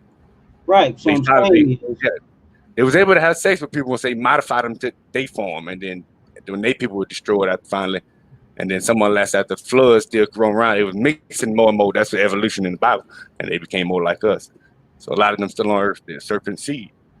they still on Earth. Yes, and some of the ones look reptilian, human-like. They live under the water. They got UFOs too. Yeah. So, They okay, live in Earth. I hear you, right? But can we find one and test it? Yeah, they already found it, man. You do your studies. Do the just do your science studies on the extraterrestrials and all that. They did DNA. They got the DNA. They got they got ships. They built ships. What did the DNA results say for the alien? It's not from here. They don't. They just make up whatever they want to make up to call it. It's not Earth from Earth. That's what they say. It's foreign DNA, extraterrestrial DNA. So can't nobody test that, right? No, and they did it in the West Africans. They said they couldn't find it. They said it's not from our world. The DNA is in there. Same thing. I'm talking about the aliens that you said that they caught. Can't nobody test their DNA, right? Yeah, they tested it, but they can't tell you what. They can't get. They can just make up what they want it to be. If they want to say it's a CCD34, that's what they doing everything. I think you got your names. They make this stuff up. So you start thinking for yourself. Is right. So can't nobody test what you saying, right? They can test everything I said. I'll just tell you right. You can go right now and do the research of the hidden secret documents. The government file is it's the actual government CIA file. They give you. They got them. They tell you what they look like. It's even they got so many millions of witnesses on this, man. You can just do your studies. Millions of people on this stuff. Okay, so I want to point something out to you real fast. You again in your debate, you brought up a lot of scientific information about observations, right? Did you have to go to a secret website to obtain all that information, or was it readily available to you? I had to search for it. I can't go straight up hit Google and type it up. I had to actually go search for it on the. I had to go Google actually really search. But it's not hidden. Oh no! I ain't talking about that. I'm talking about if you want to know the other information they got about the DNA and everything like that, like what DNA they made up the name for and all that. You can actually look that up. They'll probably tell you what the name for. Listen real quick. Listen real quick. The DNA that stuff is hidden, right? You can't find that. And then if you do find it, you basically have to take everything that they say and just take it as that, right? Oh, they got the DNA. It just, I'm saying, it's whatever made up name they put on the DNA. Tested, right? And you who came up with? Yeah, they tested it. That's what I'm telling you. But this is a question I'm asking you. They tested. It's not for Earth, though. Do you understand the difference, though, between being able to just look up information about space and how easy it is to find that, and you even brought up a lot of things about the scientists that challenge it, right? Yeah. Where are the scientists challenging the alien DNA? You got barely only the people you follow, the evolutionists. My point is, only the people you follow. The point is, you can test the theories of the. No, this ain't a theory. Listen, no, bro. It's not a theory. I'm talking about. That's my point right there. You don't understand the definition of theory, good brother. A scientific theory is something that you can test. What you saying is something can't nobody test. They tested. I told you they tested it. They just like who came up with E1B1? They made that name up. Now, if they want to tell you that it's E345, that's what it is. That's what I'm trying to tell you. But so you do understand the difference between a scientific theory and what you're saying. Yeah, I'm talking about not a theory. What you're talking about is a theory. That's the difference. You can actually do your search now. Get on going on now. Right now, while we're talking, you'll see they got the DNA. They know it's not human. I just told you they brought on West Africans. They're my parents. A lot of people got different DNAs that is not human DNA, and they call it ghost DNA. That's what they named it, ghost DNA. Right. Okay. So you saying that DNA comes from an alien, right? Extraterrestrial. Alien, what y'all think probably a reptilian, but it's actually human likes, and some of them reptilian when they became serpents. That was from the mixture. That's the serpent. They still around here on Earth. They can't leave this Earth like that. They still here on Earth. The reptilian featured humans. They got their DNA, but we can't test it and we can't see it. They tested it. They see it. They got it in the labs. You can go do the research now. Google it up now, and you can watch the videos on them and the secret stuff. People got killed behind the stuff, and it's out there, man. Okay. And scientists, it's all the scientists that's telling you this. Ain't no regular person. All scientists when you do study. All right. It's all been tested. They tell you what it looked like. They tell you what it had. They talk about the ones with 3 fingers, 4 fingers. The height, some are real short, some are real tall. I'm just trying to tell you, man. Someone like the people that's been worship on the wall. Time, brother. Yeah, I said. All right. Yeah, I said, And do it. we're gonna go ahead and hand this thing over to KOT. You have 10 minutes to interrogate pro-black politics whenever you're ready, brother. Shalom, fam. Okay. Is there scientists that believe in the Bible? Are there scientists that believe in the Bible? Yes. Yes, I'm pretty sure. Okay. Did Notre Dame believe in the Bible too, didn't it? I don't know. I'm not You know sure. what that is? I'm hurt. I've heard of it. That's a big time scientist from back in them days. Prophecy guy. Okay. Okay. How the sun got here? If you remember what I said, the very first thing I said in my opening, we don't know exactly how the Earth formed, Oh, you don't know? Okay. but all Okay, of chance. back Okay. to the Big Bang. You don't know how? Okay. No, they Well, science. who applied the force to that them objects to be moved for the Big Bang to happen? What you call them Big Bang? Who applied the force For that Big Bang to happen? Yeah. We don't know. Okay. What energy came from that supplied the Big Bang? If we go off of the laws of physics, the energy was already there. It's just not destroyed or created. Okay.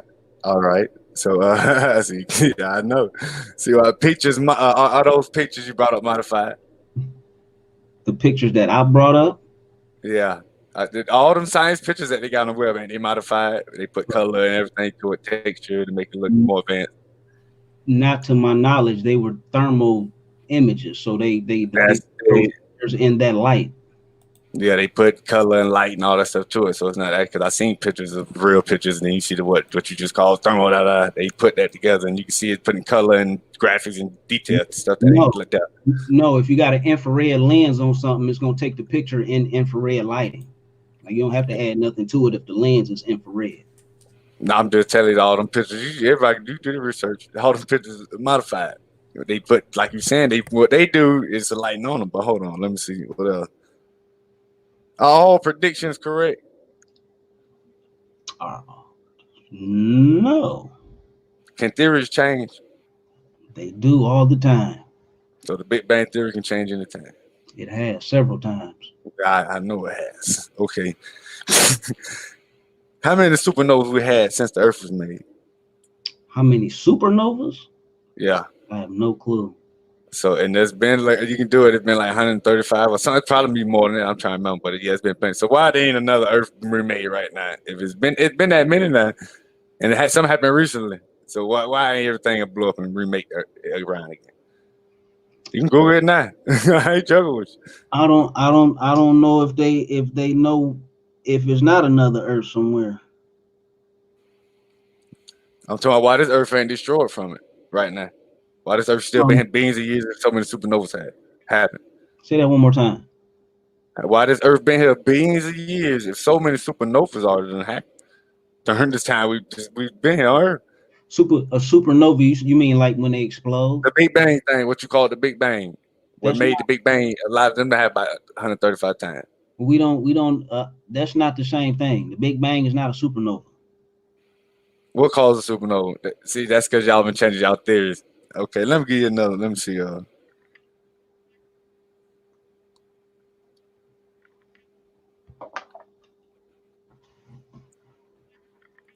What? Who you said Newton laws? What? Explain Newton laws. The laws of motion. Yeah, explain Newton laws of motion. Law of motion is inertia. The first one is things remain at they don't move. I said it 50 times. They remain. No, I must have said for a reason. So you think Newton? So Newton call it Newton laws. So you think Newton is the reason that it happened?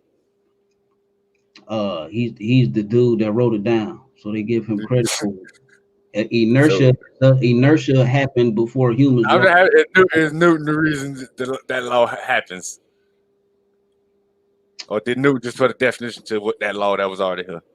Absolutely. That's what he did. Y'all taking God with Yahweh laws, the Heavenly Father laws, and all that, and putting y'all names on it, man. It just get wicked to me, though. But I mean, that sound good to you. Who else you know? Isaac, he got laws too, don't he? Why call Isaac laws? Why ain't none of the laws named after? Why didn't God put those laws in the Bible? No, they in the Bible. You just got to know how to read the Bible. It ain't for anybody to be able to read. What's the first law of physics in the Bible? Let that be light is gonna be the first law for anything. You know what that is. That's order. Let there be order. He got there, everything had to be put in order. He put everything in order. Why was man put here? Well, how man got here? I want to know. How did man get here? I go with evolution on that one, man. Nah. What's that? How man got here from evolution? Monkey? Survival of the fittest. The monkey, right? Primate ancestor. How the monkey got here? Primate ancestor. How that primate ancestor got here? How did that first primate ancestor you gonna try to go back to got here? From what you already know the answers to that, man. It can't be Big Bang because first life came out the ocean. So think about it now. The Big Bang happened 13.8 billion years, they say, but the first human is from 1.92 million years ago. I mean, explain how they got here. Evolution.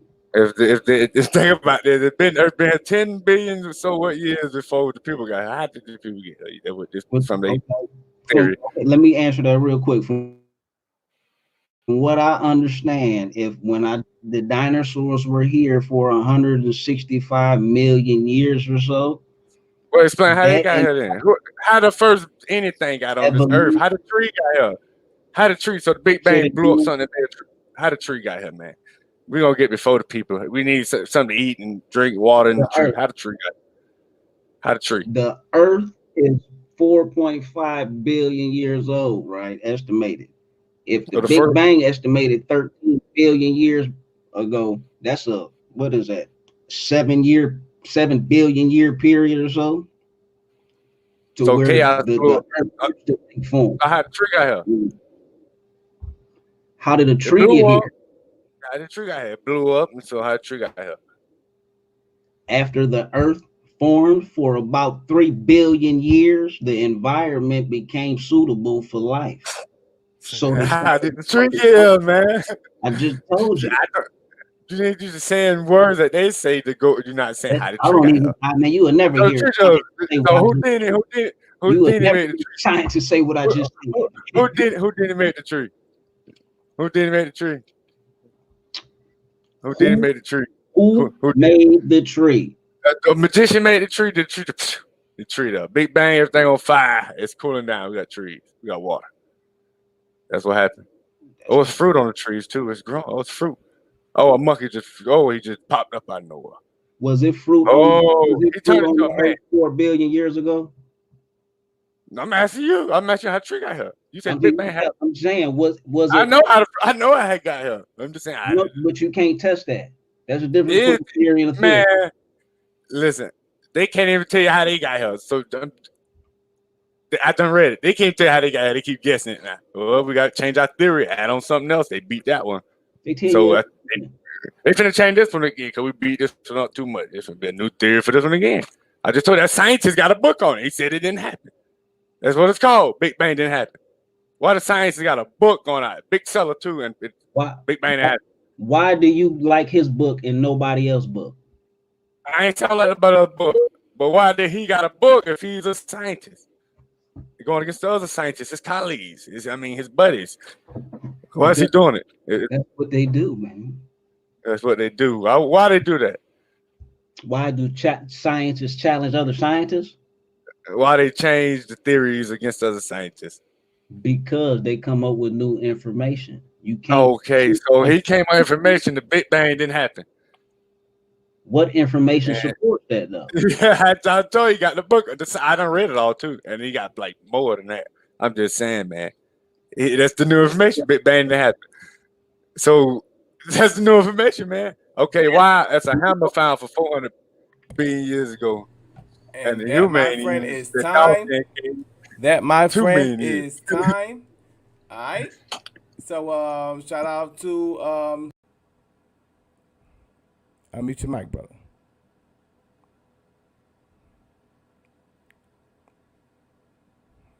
Gotta unmute your mic, brother.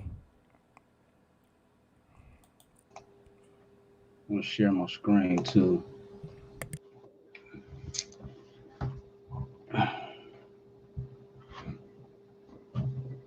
Okay, so in closing, in science, when we see some phenomena that our theories can't explain, we have two options. We can attempt to devise a theoretical mechanism to explain the phenomena while simultaneously maintaining all the success of the prior theory and making novel predictions that are distinct from the prior theory's predictions.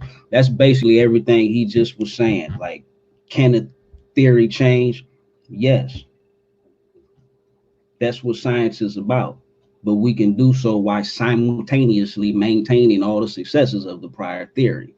It doesn't change the fact that everything that we've observed up until the new information, you just have to adjust it. And that's not when you say adjust to a bunch of people who don't understand the difference between theory and theory, it kind of throws everything out of the window, but it's really, really simple. New information won't change the law of physics. A lot of the things still apply. Okay. So, as the brother said, both cosmic inflation and the Big Bang have been continuously challenged by astronomers and astrophysics, but the alternatives have fallen away each time that new critical observations have come in. I don't know what the book the brother talk about is, but this is an individual, a Nobel laureate. His name's Roger Penrose. As it says, although his work on general relativity, black holes, and singularities in the 1960s and 70s, is a very, very intelligent man. Was absolutely Nobel worthy. He spent a large amount of his efforts in recent years on a crusade to overthrow inflation by promoting a vastly significantly scientifically inferior alternative. His pet idea of conformal cyclic cosmology, CCC for short. Penrose isn't alone in his assertions, meaning that a lot of people challenge the Big Bang Theory, but the data is overwhelmingly opposed to what he contends. The prediction that he's made are refuted by the data, and he claims to see these effects are only reproducible if one analyzes the data in a scientifically unsound, illegitimate fashion. Hundreds of scientists have pointed this out to Penrose repeatedly and consistently over a period of more than 10 years. Who continues to ignore the field and plow ahead with his contentions, like many before him. And this brother, he appears to have fallen so in love with his own idea that he no longer looks to reality to responsibly test them. Yet these tests exist. The critical data is publicly available, and Penrose is not just wrong. It's trivial easy to demonstrate that the features he claims should be present in the universe do not exist. I could read that whole thing again and switch out KOT for Penrose. I have to get rid of the laureate, the Nobel laureate part, but everything this brother said is basically what's going on with a lot of the proponents of the Big Bang Theory, right? The Big Bang works. So hopefully what I've shown is that all the science that supports the Big Bang is based on observation and scientific principles. I've also shown what separates a theory from what people and my opponent present with just a hypothesis. We don't see storks delivering babies, so we don't teach that in school.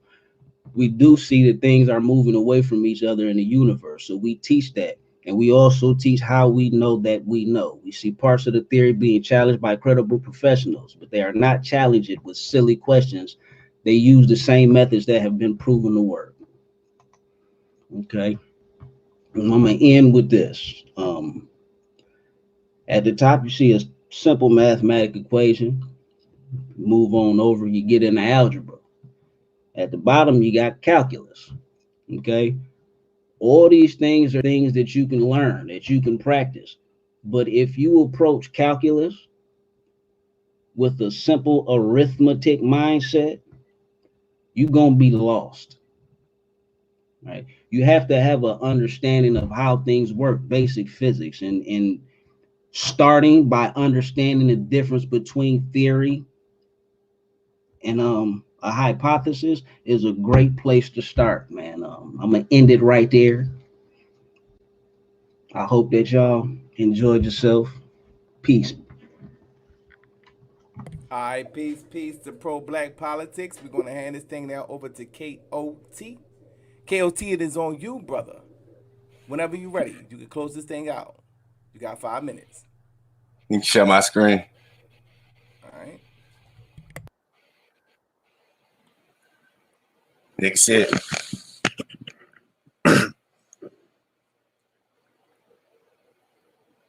You can see my screen. Yeah, we can see screen. Oh, okay. A report of another kind surfaced, this time coming from Roswell, New Mexico. It was rumored that a mysterious craft had crash landed in the desert and that the bodies recovered were not human. The U.S. Air Force stated that the object was a weather balloon, but the witness offered a different story, claiming materials recovered from the crash site exhibited incredible strength and durability, and that strange creature had been on board. So yeah, it's been witnessing all the government just a little cover up, because that's a lot of them running the government. They look like y'all now. Your evolution people that you believe in. The Roswell UFO incident in particular, Law referred to the rumors of speculation regarding on July 1947. That's what I want to point out. That's when they found it. It crashed ranch near Roswell, New Mexico, following local press. Interest in debris gathered from the crash site. Rumors that the debris came from a flying disc. The U.S. military stated it crashed up there with merely conventional weather balloons. It was trying to cover up. Reading it again. Okay, now 1947. Okay, now on May 14, 1948, in Tel Aviv, Jewish Agency Chairman David Ben-Gurion proclaims the state of Israel established in the first Jewish state in 2,000 years. Ben-Gurion became Israel's first president because they found something at the site and all that. So the next year, when they want to make Israel a state, our land and all that over there, but they just call it our land, call themselves us. We got civilizations over 200 year timeline of civilizations. They go way back farther than that, but this is what they got evidence on. And these are more advanced than the people that the evolution say involved. So we got super smart people at the time. These people were supposed to be turning from a monkey. So we know that date theory is off, false, incorrect. And then we get down, let's see. You can see the lands, and this is what they came down and was living at. Satan and his people, when they were probably doing their job, they decided to go off.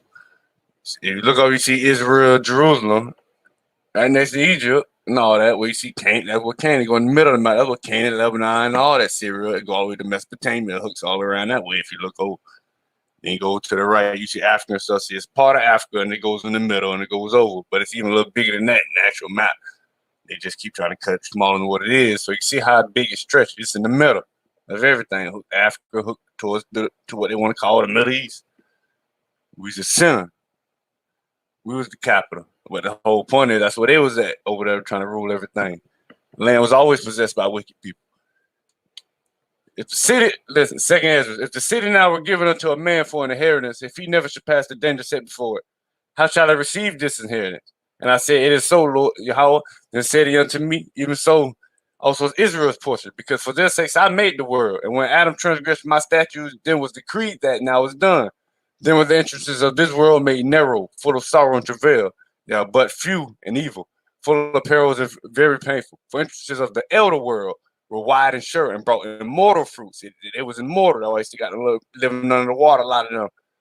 If they that live labor not into these straight and vain things, they can never receive those that are laid up for them. They got hidden knowledge they don't want us to know about to actually get us back to where we need to go. They want you to keep reincarnating here to be ruled over. The great Yahweh, the God that formed all things, both rewarded the fool and rewarded the transgressor. So it's a reward for the dark side too. They got a reward. They reward the fools and the transgressors. So you see the dark and the light, they both got rewards coming.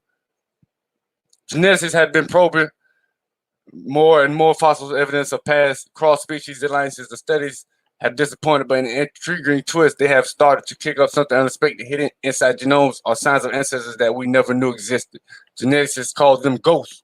We have no physical record of these ancient hominids, no bones, no tools, no archaeological remains whatsoever. We don't know, they can't find nothing on these people, but the DNA is in yet the genetic code that they left within the fossils of other hominids and the living humans too is offering profound and unprecedented insights into how our species came to be. and what the world was like at that time. So we know the Big Bang didn't do this because the Big Bang ain't got nobody here from none of what the Big Bang say. And what are you talking about? Thousands of years ago, the reptilian beings from the constellation of Orion, Sirius, and Draco intervened on the planet Earth and began interbreeding with humans. Not physically, however, but rather through the manipulation of the human coding or DNA. Ike states that there's no coincidence that humans have fundamental reptilian genetics within their brains. That's why a lot of people crazy. They're mixing their DNA and blood into people. What people, I'm telling you, who became the positive human for theory in 1998, and after publishing his first book, The Biggest Secret, which contained interviews with two Brits that who claim members of the royal family are nothing but more than reptilians with crowns because they from that genetic bloodline. Okay. The Emerald Tablets, Wisdom of Thought, the halls of Amenti. Deep in Earth's heart lie the halls of Amenti, far beneath the islands of sunken Atlantis, halls of the dead and halls of the living, bathed in fire of the infinite all, falling past time, lost in the space-time. The children of light look down on the world, seeing the children of men in their bondage, bound by the forces that came from beyond. Knew they not only by freedom from bondage could man ever rise from earth to the sun. And it's talking about from here above. It's here the knowledge they don't want us to know that they got split up. They didn't put every book in the Bible, and then when they put them out the Bible, they got so many translations of these other ancient scrolls they didn't want you to know about that you have to still go through the translation of those to figure out what it's talking about. And it's somewhat hidden knowledge that actually get us connected back to our other worlds. They want you reincarnated so they can keep you trapped through that covenant of the wicked one. Now we made the covenant with the righteous one, and they had knowledge of it. But I know a lot of that knowledge, and a lot of people studying and getting that knowledge. So we are the children of the light, children of the law. What is he talking about? Let's jump right into. Hey, fam. What the fuck is he talking about?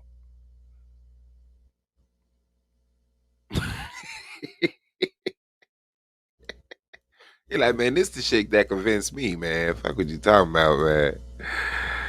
Oh, yeah, I know. I saw. I thought you downloaded it for your yeah, my bad. We may enter into that kingdom, to the tree of life. They've been hiding a lot of knowledge. They don't want people to know about it. This nigga is. But I'm gonna go ahead and yield my time right now. KLT, is you in the chat, fam? Shut a wob. All right, family. It's very powerful debate. KLT. But unfortunately for both of these debaters, KLT listening back to himself like, man, what the fuck was I talking about? They want you in the kingdom. They don't want to let you in the kingdom. They don't want to let you know that the kingdom exists. You know what I'm saying? Big Bang Dean is it.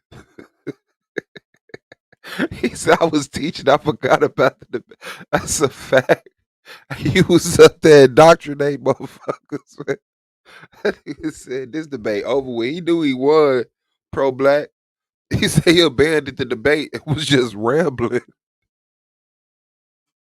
Who was the judges, dog? Hey, pro-black, please come back. I'm sorry, bro. I see why you won't fuck around. Hey. Oh, shit. Black politic. All right. Who do you want me to shuckle buck first? Only another big one, and inflation. all right. So what's going on, pro black? Peace, good brother. What's going on? So origins of the Earth. Was it done by the Big Bang or in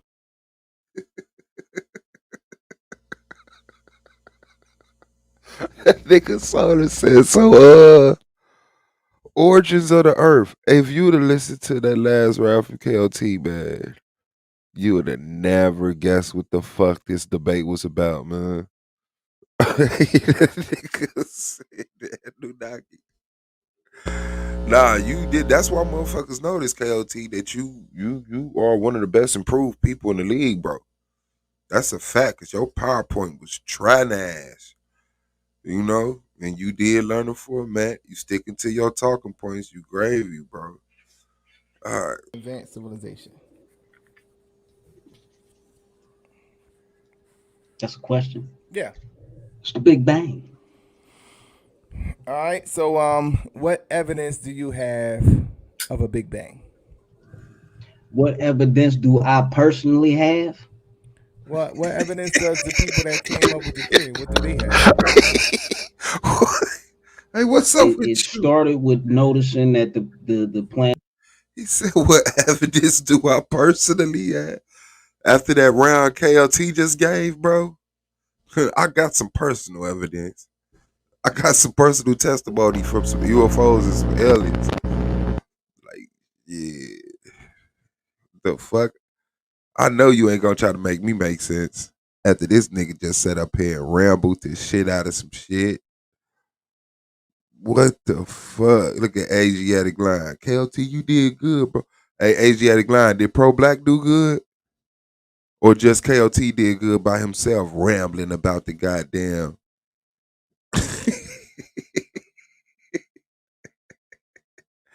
He admitted himself, man, he was off format. You see the presentation.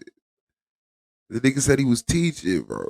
He forgot about the debate. Did he do good still, Asiatic? Because that's your brother in Jesus, Yahweh. Huh? planets are moving, or everything is moving further away from each other. That pretty much started it. And about with black, what is it? Dark energy is another big one, and inflation. It's contested, but it's still a workable theory. Man, this nigga talk about dark matter. Nigga, if you don't pull out an alien, he talk about actual shit. KLT was talking about UFOs with reptilian people on it. A kingdom that they don't want to let you in. Clearly was shaping the league at this point, man. Workable theory. Okay, so you're saying that based off of the fact that, um, We observe planets moving further apart from each other. The fact that inflation works in theory, and dark energy. okay, so based off of your, understanding of the scientific theory on how you could come to terms with proving that this actually occurred, uh, can this be duplicated? Can the results be duplicated? Yes. Okay, so show me an example of You that. mean, you mean the actual Big Bang be duplicated? Well, yeah. I mean, in a sense, where as though if you saying that this theory has any validity, it should be able to even be duplicated on some type of scale, right? Yeah, the math works as far as a lot where they see the background radiation, how it got there, where it's at based off of the timeline, and what they see in it. So you're saying that it was able to be duplicated. Multiple people can witness and test and see if that stuff is there. That don't mean they can do the experiment to recreate it, but multiple people can look at it and verify if it's there or not. So what caused the Big Bang? Nobody knows. So you don't know what caused the Big Bang. Nope. Was the Big Bang a form of intelligence? Don't know. I don't know. Um, was the Big Bang started from an atom? From an atom, I think that's a part of the theory. Primordial atom, I think is the way that they put it, but that's a part of the theory. Again, that's So one what thing. created the atom, brother? Say that again. What created the atom? Hey, you sure? True. Pro black politics ain't never seen the Big Bang. Did KLT see the reptilian people with the UFOs in the kingdom? Uh, but that's the problem. KLT is saying he knows. Pro black is admitting we don't know what happened before the Big Bang, and the Big Bang is a theory because we see the expansion of the bodies in the universe. Something had to happen to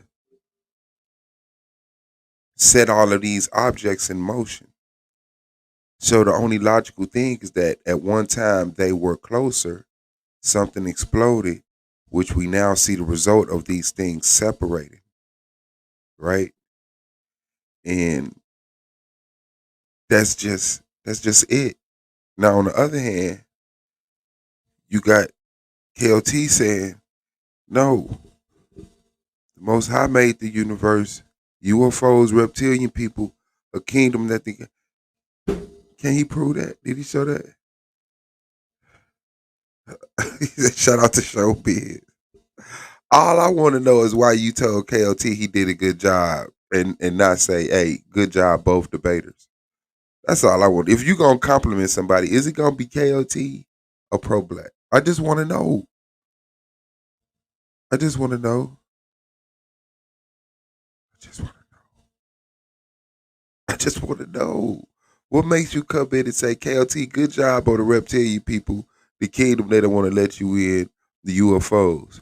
A pro-black and all of this observation of space and time and all of these scientific theories and tests and experiments resulting in conclusions that matches the theoretical. Fuck all of that. That nigga got down on them Anunnaki pyramid UFO kingdoms. Shit, boy. The brotherhood is real. We don't know. So you really don't really know the origins of the earth. If you the very first thing I said in my we don't know. You don't know, so you don't know the origins of the earth. So how do you know that it wasn't an advanced civilization? you would have to what is an advanced civilization? Whatever KOT said it was. Right. So we would need to be able to test to verify if it was an advanced civilization. But you get wait. Hold on, wait. So now you're getting into the scientific method now. Right. But you don't apply the scientific method to what you're talking about though. Yes. No, you didn't, because you was like, yo, it's like. Listen to what I'm saying. No, you misunderstood me then. Check this out. Okay, go ahead. Explain it to me, brother. We observe that the universe is expanding. We are drifting further away from the sun. Our solar system is drifting. But part of the scientific method is that you could duplicate it. I don't think that's okay, look it up. Look up scientific method. A strict principle. That may be something that's one. Okay. Fact. Right. So that's the problem. You're trying to apply the scientific method to his theory, but you failed to apply it to your own theory. What I'm saying is this. Understand? Listen what I'm saying. If I do this right here, right? Can you see this? Mm-hmm. And I drop it. I just demonstrated gravity, right? You see that? That's me demonstrating gravity, right? If I'm saying that people with telescopes can look into the sky and see if things are there and figure out why they're there, it fits the model. What he's saying is totally different because we can't test none of that. What Nothing. You mean? No, you can't. No, I'm just saying, as far as what your but he used the actual equation. What was it? Force.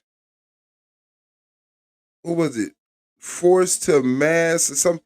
Like he showed how things get put in motion. Things just don't start to move on themselves. The fact that all of these bodies are moving, spreading, means that they started at an origin and some force pushed. That's the equation. Y'all can't get mad at that. I've been said good job over the bed. Oh, okay, Asiatic. My bad, man. Let me leave you alone, dog. I must owe you $15 in real life or some shit. All right, hold on, let's go.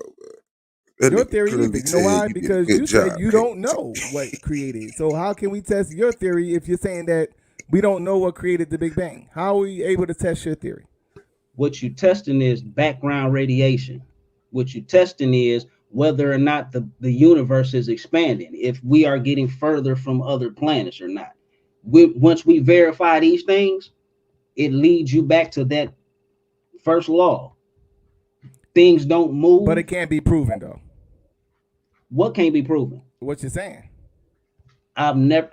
Well, you would have to show me something move without a force being applied to it. Again, that's gravity. Force just push that down to the ground. I just showed you that.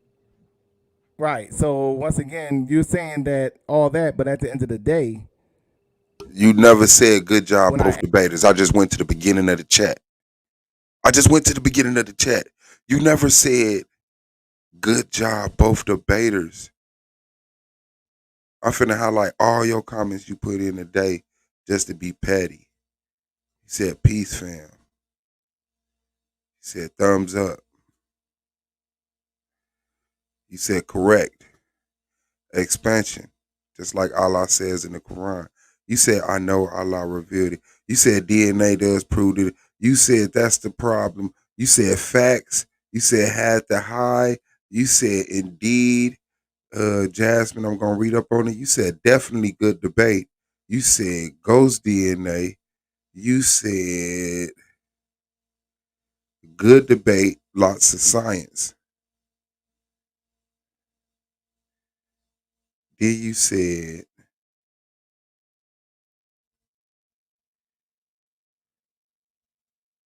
peace, KOT. You did good, bro. You never said both debaters did good. asked you what created the Big Bang, you say you don't know. We don't know. All right. So the Brotherhood, foundation not of brotherhood, this force, the you don't know brotherhood. what it is. The foundation of the force? No, we know they don't. Right. Because guess what? Force had to be created. Right. So we really have nothing to work with. You're saying force. You're saying force as if that was the God, but something created the force. Okay. So we really have nothing to work with based off of what you're saying. We have background radiation to work with. Okay, so something created the background radiation, brother, right? Hey, that shit don't mean nothing. Background radiation. That shit don't mean nothing. Can I see it? Can you put it in my hand? Man, I don't give a fuck about that shit, man. That's what I'm saying, man. Good job, both debaters, man. Good job, both debaters. Say that again. Didn't something create the background radiation? The Big Bang. Okay, so what created the Big Bang? We don't know. Exactly. So how can I duplicate anything if at the root of it is that you don't know? It's like, okay, I got a light bulb, and well, how does it work? Was it connected to the wires well, I don't know at a certain point. I don't know. So how the hell am I going to be able to study it? Man, you should have turned up, Pro Black. The very foundation of it is something that you don't know, bro. Because it could be more to it than that, bro. It could be more to it than, like you're saying, well, you're acting like the Big Bang was, you can't even prove that was the beginning. Because you stop right there at the Big Bang. It could have been a lot of millions of years of other shit that led to the Big Bang that you don't know about, brother. It could have been millions of billions. That you are absolutely correct. Exactly. So how can we even study that shit? If okay, now I want to repeat out the gate. The very first thing I said was, I'm not trying to prove whether or not the Big Bang happened. I'm proving people don't understand the definition between a theory and a theory. The theory and a hypothesis. We don't know exactly how it happened, but we do know based off of where everything is in the universe today and the law of physics that things don't move unless acted on by a force. We were not here in this exact same position 7 billion, 8 billion years ago. Everything's moving. You don't get that again without a very, very large force. You can call it what you want to call it, but something happened. Right. So basically what I'm saying is that You can't show me nothing. With all that being said, Gravity. okay, gravity. Thanks a lot, brother. Things cannot move. We're not. Un- The debate is not about gravity. The debate is not about gravity, brother. It's about physics. Okay, so what do you keep on dropping the thing down for? I don't. You telling me I can't show you nothing? I can't demonstrate nothing. But that's show me the Big Bang, bro. Pro Black was dropping the shit out of that motherfucking grind.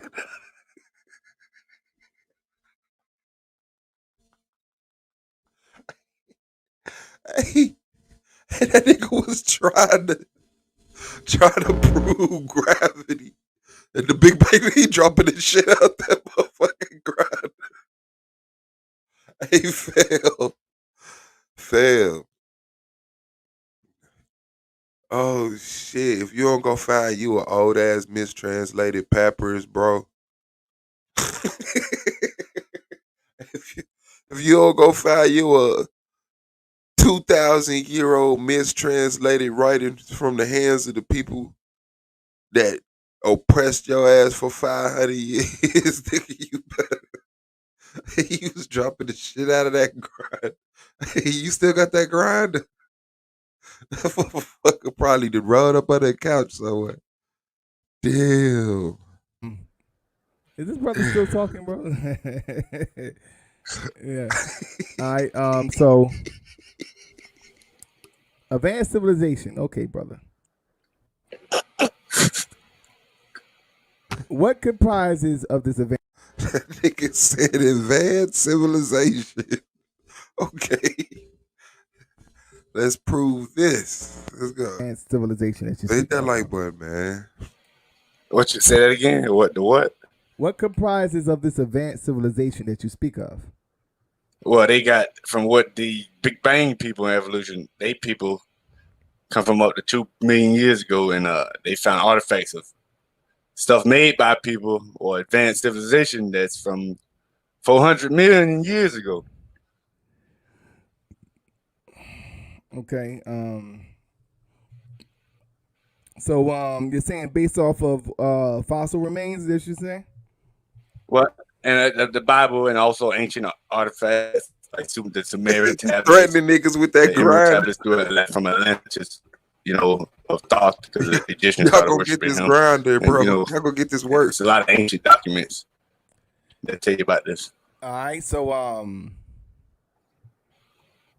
Like all cultures witnessed this. Is it like this going on after it was made and stuff? So is the Earth expanding? And the Earth or the universe? The universe. I'm sorry. No, it only expanded to what he created it to, and that's it. And there's other worlds after So that. you're saying but the universe is not expanding right now? No, it expanded to a certain extent. They just saying it's keeping expanding, but they seeing that it's another world beyond this universe. That's what they call them, the expansion. But this one is not expanding. It's one past this that they trying to see to. That they done got the devil here. He got the stuff. He trying to show them this. And they want to get to the other world past this one. So what are you basing this on? Because the scientists say that the universe is expanding. Yeah, that's what I'm saying. They're going off of seeing the other world that's beyond this world. That's what they call them, expanding. Okay, so they seeing that it expands. So what do you have to but that's that? a different universe, though. See, that's what they. What do you have to disprove This that? nigga say a different the scriptures and the universe. tablet. What separates universes other than a brain tumor? A universe is all the space that exists and everything in it. There can't be two universes.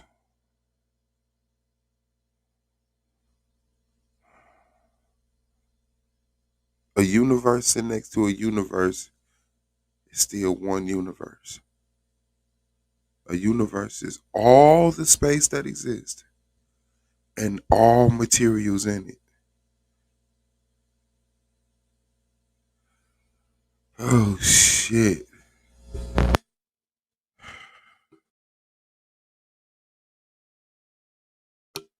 Yeah, that's what I'm saying. So how can you have two universes? No, he means another universe, bro. Let's tell you all that.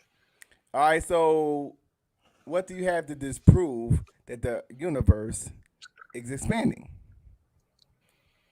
Well, this one, that's what I'm saying. There's other ones that's beyond this. That's what they call them expanding. I'm saying if that's what you want to call expanding, they're saying there's another universe, and they figured it. KOT, what separates universes? You still in the chat? Could you just put me on that game right quick? You said there's other universes. What? He said he was just playing. Okay.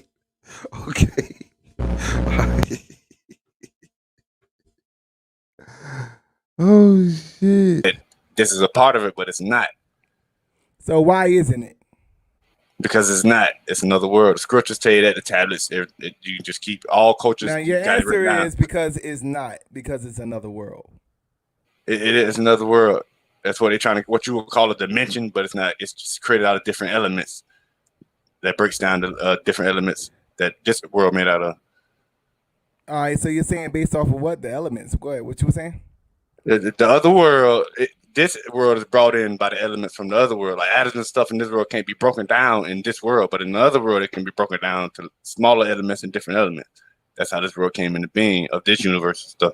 But it's a universe beyond that, and they can't. You can see through. You can see that far. They got stuff to see that it's another universe. So they call that expanding. They're seeing motion and stuff moving, but they can't get there. Is it so motion? Are we in expanding. motion, brother? Is the universe in motion? Not everything is not in motion. Like the earth ain't spinning around in a circle and all that. But So you're stuff saying that the moving, earth is You're saying that the earth isn't revolving around the sun right now. You're saying no, I don't believe in that theory. so everything is just standing still right now. You're saying no, it's stuff out there moving, but the earth. So what is moving, brother? It's stuff out there above us that moves. Like the sun and the moon moves, the stars move. So you're saying that the sun is moving. At His commandment, it moves every day at His commandment. So where does it move? It revolves around the earth. Oh, so you're saying that the sun revolves around the earth? Yeah, it's a firmament up there. It ain't like the flat earth model. It's actually Are there other planets, brother? Yes, universe means one sound. The galaxy in the same universe. Hey, yeah, I want to say something so bad, but I don't want you to think I'm clowning you, bro. I mean, one sound. Uni mean one. Reverse means sound. Yes, other places. What you can call a planet. That's what they call. So I got do you different. believe in Mars and Jupiter and Saturn? They naming it Mars. Them stars. They just calling them planets. Oh, so those are stars, or they're not planets? Yeah, they up there. They up there on Mars. They done got up there. They know it's not no ball. It's like the Earth, like that little asteroid I brought up. That's what the Earth shaped like in a lot of them other places is. It looks like a spear, but when you get up on it, because it's so big, but it's not a spear. It's just because it's so big, they seen it as one. I mean, so you just coming up with a whole new scientific explanation of the universe, bro. Because they got all this stuff from the Bible and all that. They got this stuff from all the tablets, the ancient history, knowledge. Mean, what they taught them everything. They didn't get it from the Bible, bro. You know why? Because they did. Went to the no, Sumerian they didn't tablets. Get it from the Bible because the Bible doesn't say what they're saying. Go to the Sumerian tablets. They say that the earth revolves around the sun, not the sun revolves around the earth.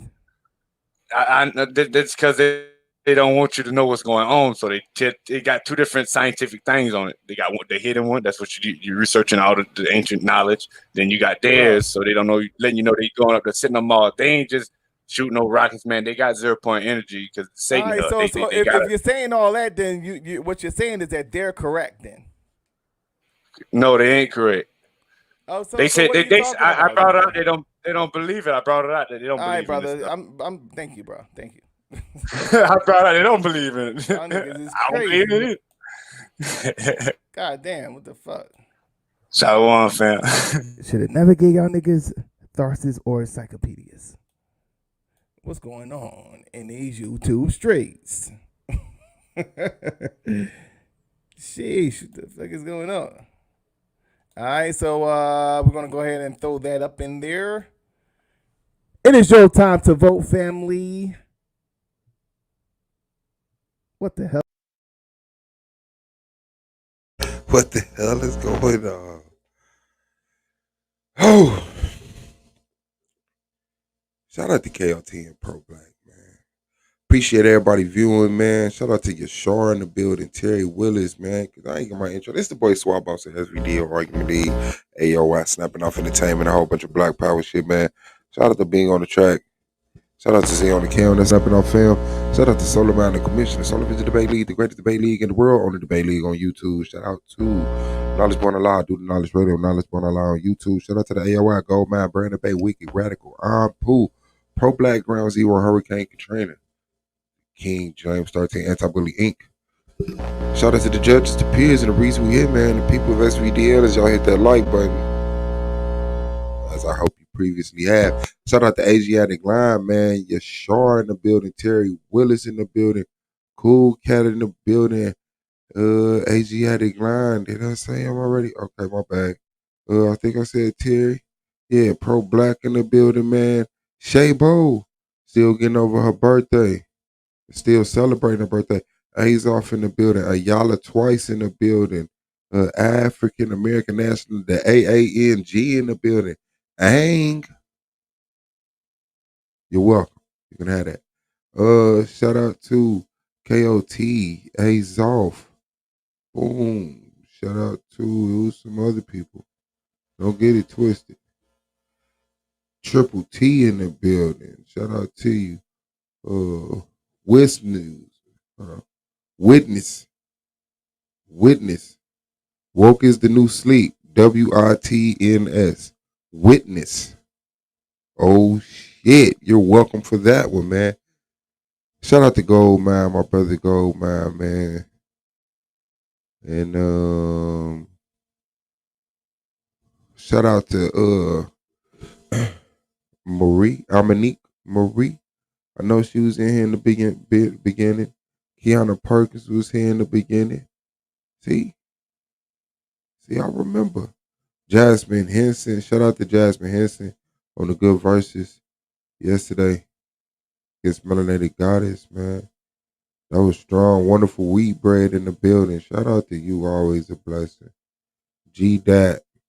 Can't forget the G-Dap. Come on, man. Dominique and Kiana, man. You already know what it is. Up next is a debate I think everyone will enjoy. This next one is, I want to make sure I get the right one. Okay, baby. Yeah, okay. I want to make sure I get the right one. I think this the right one. Oh, yeah. Hey, man, don't take it personal in that chat, man. We get down over here at the Argument League. We talk shit, but we will kick a motherfucker in the face for you. Don't get it twisted. Okay? We like the big brothers over here. Everybody's everybody big brother. We will beat you up ourselves, but we won't let nobody harm a hair on your pretty head. So make sure y'all take that into consideration while getting shit talked to you. Know how to reply in a healthy manner. And that's what's up. So shout out to Woke is the New Sleep for that participation, man. The engagement. That shit is important, you know. Look like we got a Yashar Pro Black debate being brewed up. Let's get to this next debate, man. Like I said, I think y'all will fuck with it a little bit. I don't know. Let's go. 10-minute premise, 10-minute rebuttal, 10 minutes apiece for the rapid fire round, and the 5-minute closing. Mr. Howe opted to go first, so we're going to go ahead and set the timer for 5 minutes and pass the ball over to Minister Howe. Whenever you're ready, Minister Howe. All right, cool, man. Hey, let's get it, man. Share my screen. Let's go.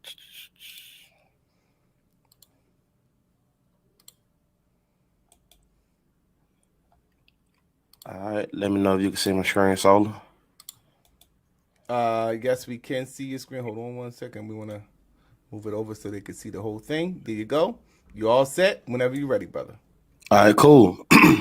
Let's begin. What's better for black people, the black church or Prince Hall Freemasonry? This is my premise tonight, ladies and gentlemen.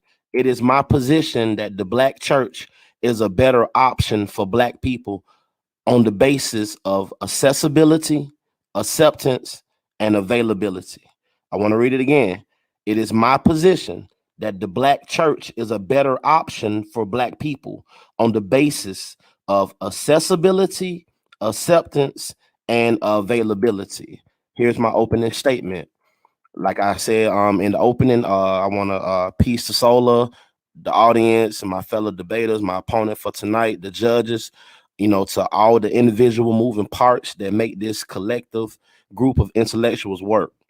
Tonight, this debate topic that we will be laying out before you is both objective and subjective on black people. Black people as it relates to the revered, sacred, time-tested, and proven relationships within these two particular institutions that have played a significant and major role for generations past up to this day presently. And what is that? I'm glad you asked. The Black Church and Prince Hall Freemasonry. From a historical context alone, it is well known that the Black Church, or the gathering of black people, slaves to be more exact, was already taking place on plantations, providing hope, clarity, insight, inspiration, courage, a meeting place of sorts where they was able to commune and stoke the fires of freedom with the embers of liberation. This is an important point of order that I want to highlight, because these events took place way before Prince Hall, way before the Grand Lodge of England granted them permission to practice their forbidden and secret craft, even if by some form of them modifying it specifically for African Americans to be to experience it. We still see the inception of Prince Hall Masonry coming in at a much later date in comparison to the formation of the Black Church. The Reverend Jamal Bryant wrote an opinion piece article for this organization called Afro News. You can just Google it. It's called Afro News, AFRO. It has been the Black media authority for things African for African American religion and articles.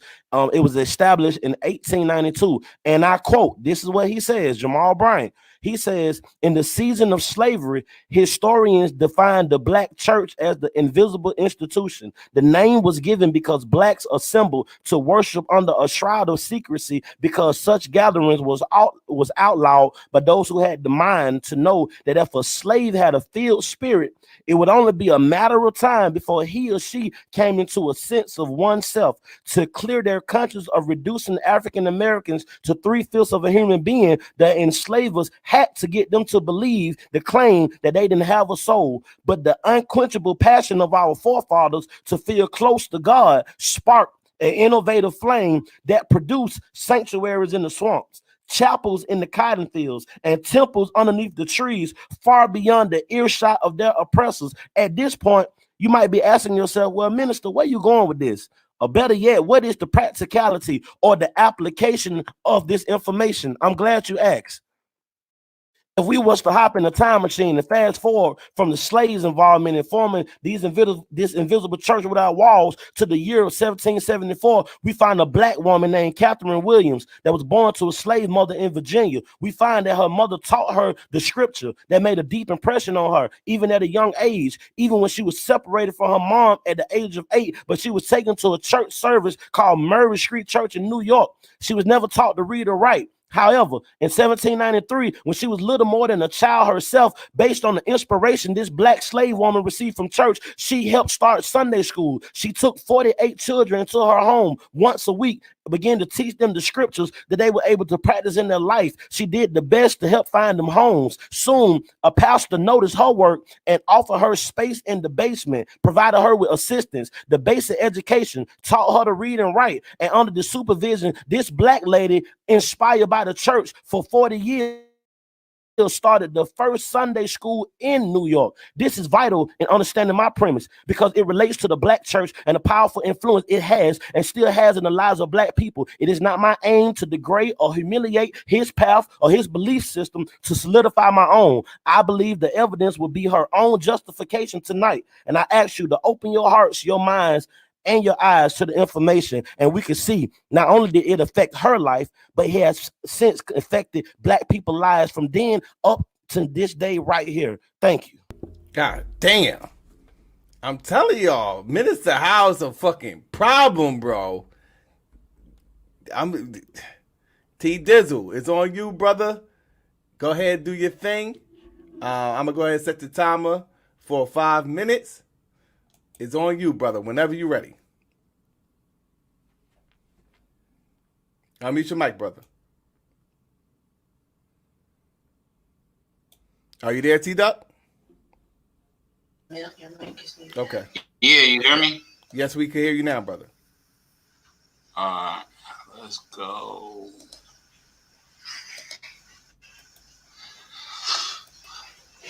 Is Prince Hall Freemasonry for black people? By me, of course. All right. We got to understand that in the beginning, man wasn't really dealing with philosophical endeavors. They have to deal with the fact of the inclement weather,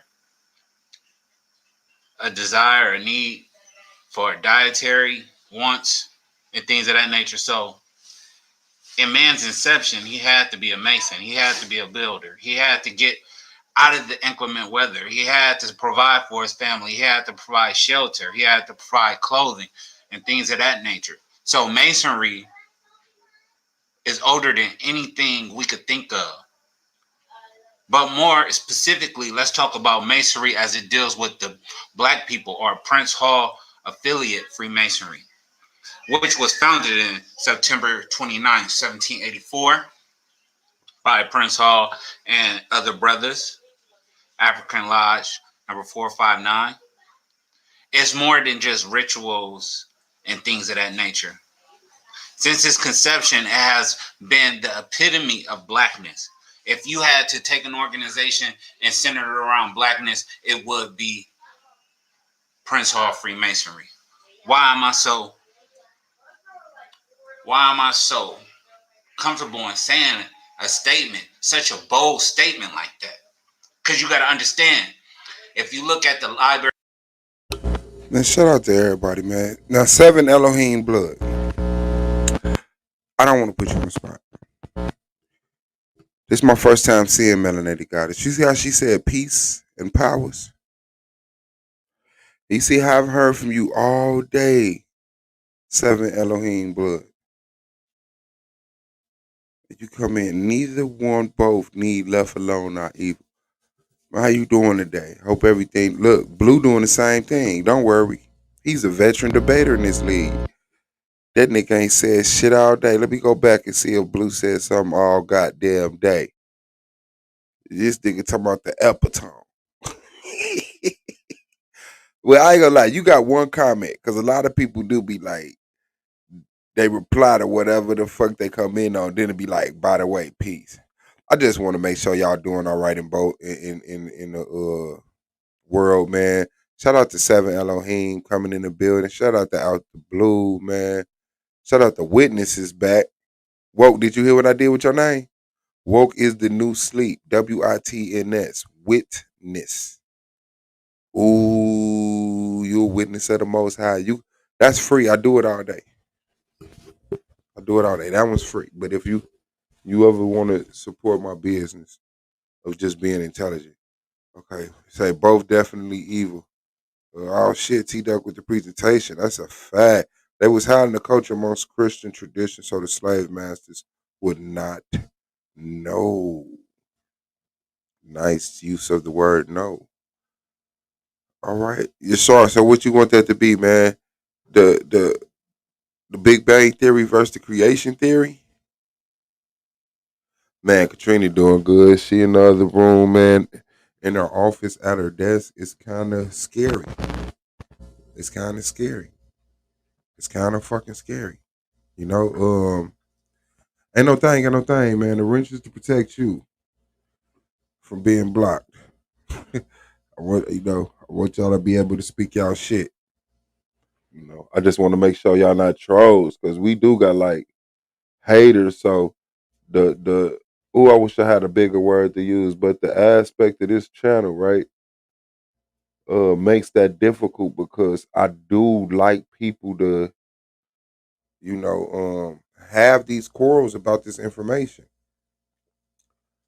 Shout out to West Sider. Shout out to Terry. So I do know that people are gonna disagree and bump heads and talk shit.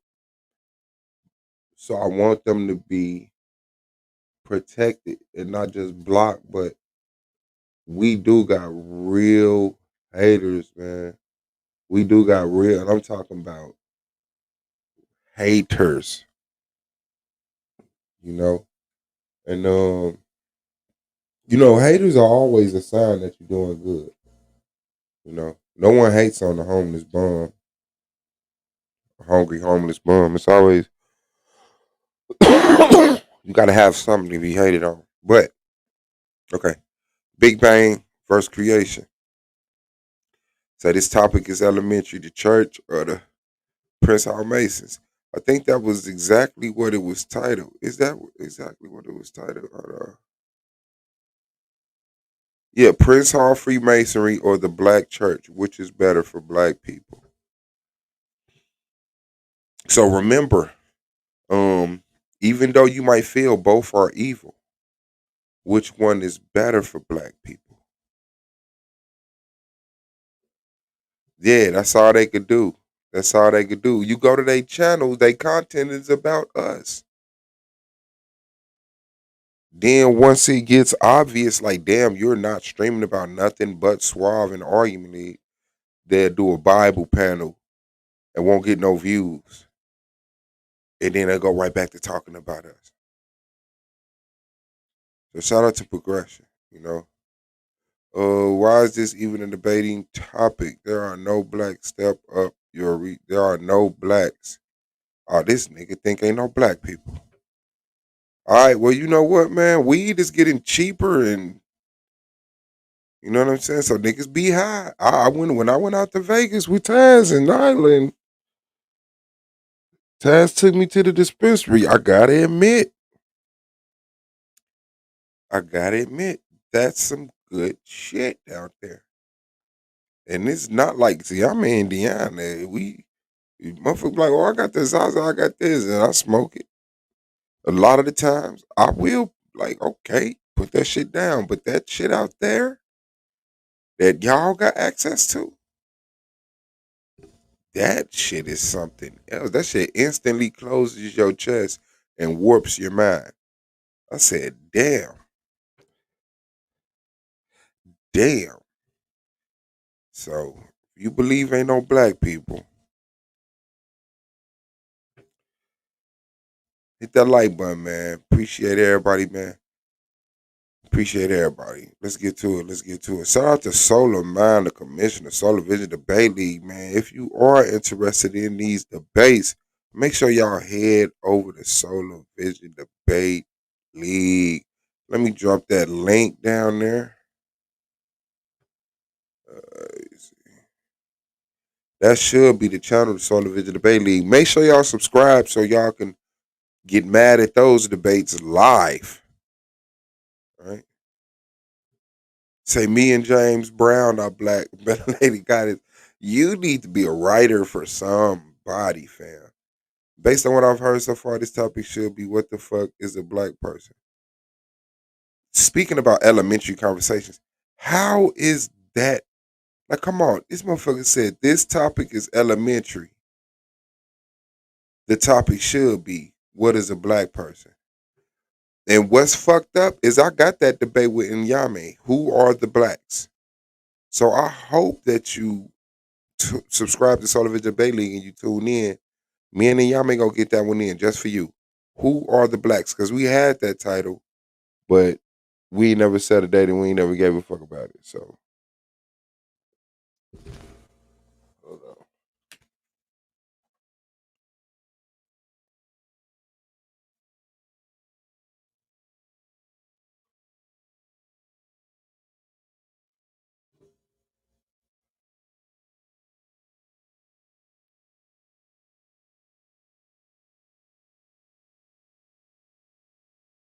Okay.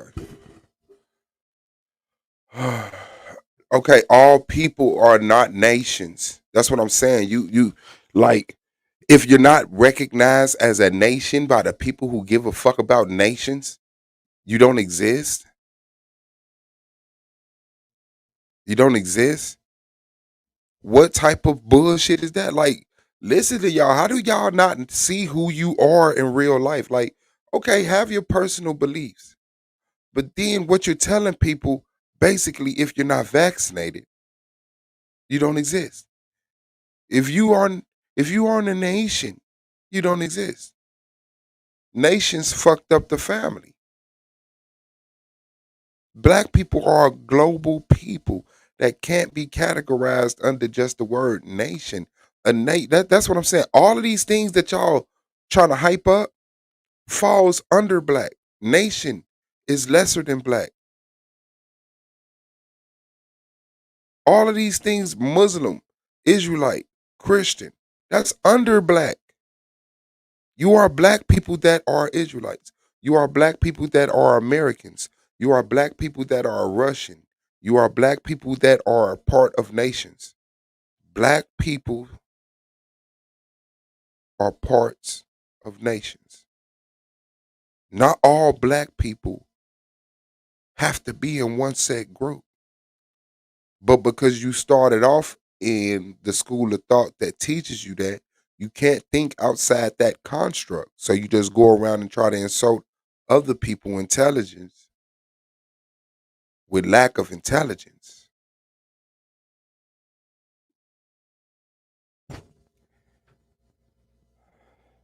Let's get it. Of Congress.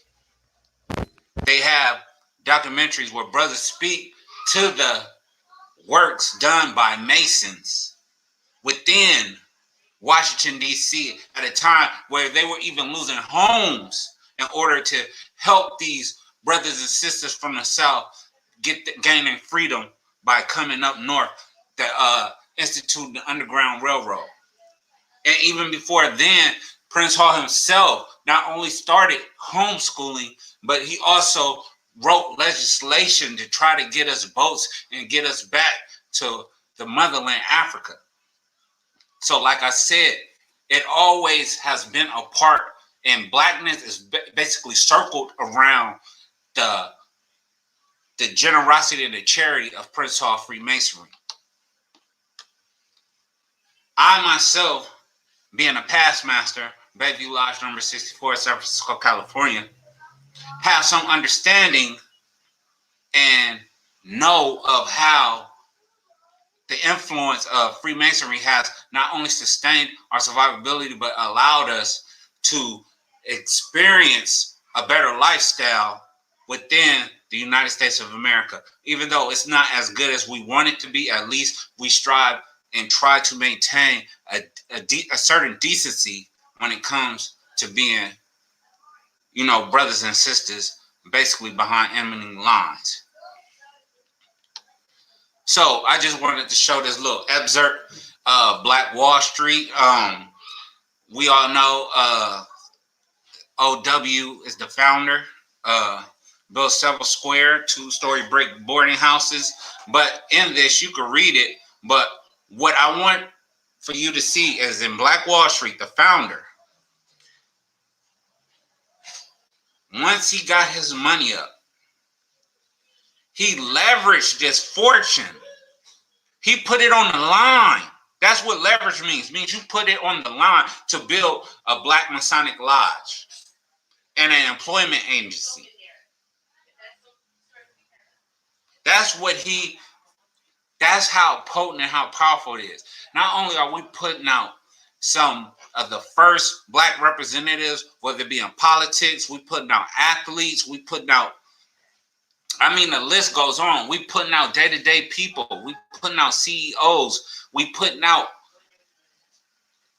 the structure of blackness. And I will also prove that we've been very influential in other organizations that you might champion. So with that, thank you and welcome, and let's get this ball rolling. If I have more time, I'll keep going, but if not, I'll yield my time. All right. Shout out to T Dizzle. It looks like it's going to be a good debate tonight, family. We're going to take a brief intermission, family, and we will be right back for the premise round. This is the Solar Vision Debate League. What's good, family? This is your boy, Solar Mind, and this is the Solar Vision Debate League. We're going down the final stretch, family, and this is the debaters that had the grit and the toughness. You thought debaters are already gone, but we got a little more to go before we get to the playoffs. And you know when the playoffs start, baby, that's a whole nother animal. This is the Solar Vision Debate League, intellectual supremacy. All right. Shout out to the league. We're gonna get right into the premise round. Let me go ahead and set this timer for 10 minutes and pass this thing over to Minister Howell. Mr. Howell, you have 10 minutes for your premise. Thank you. Sharing my screen. Pick right back up where I left off.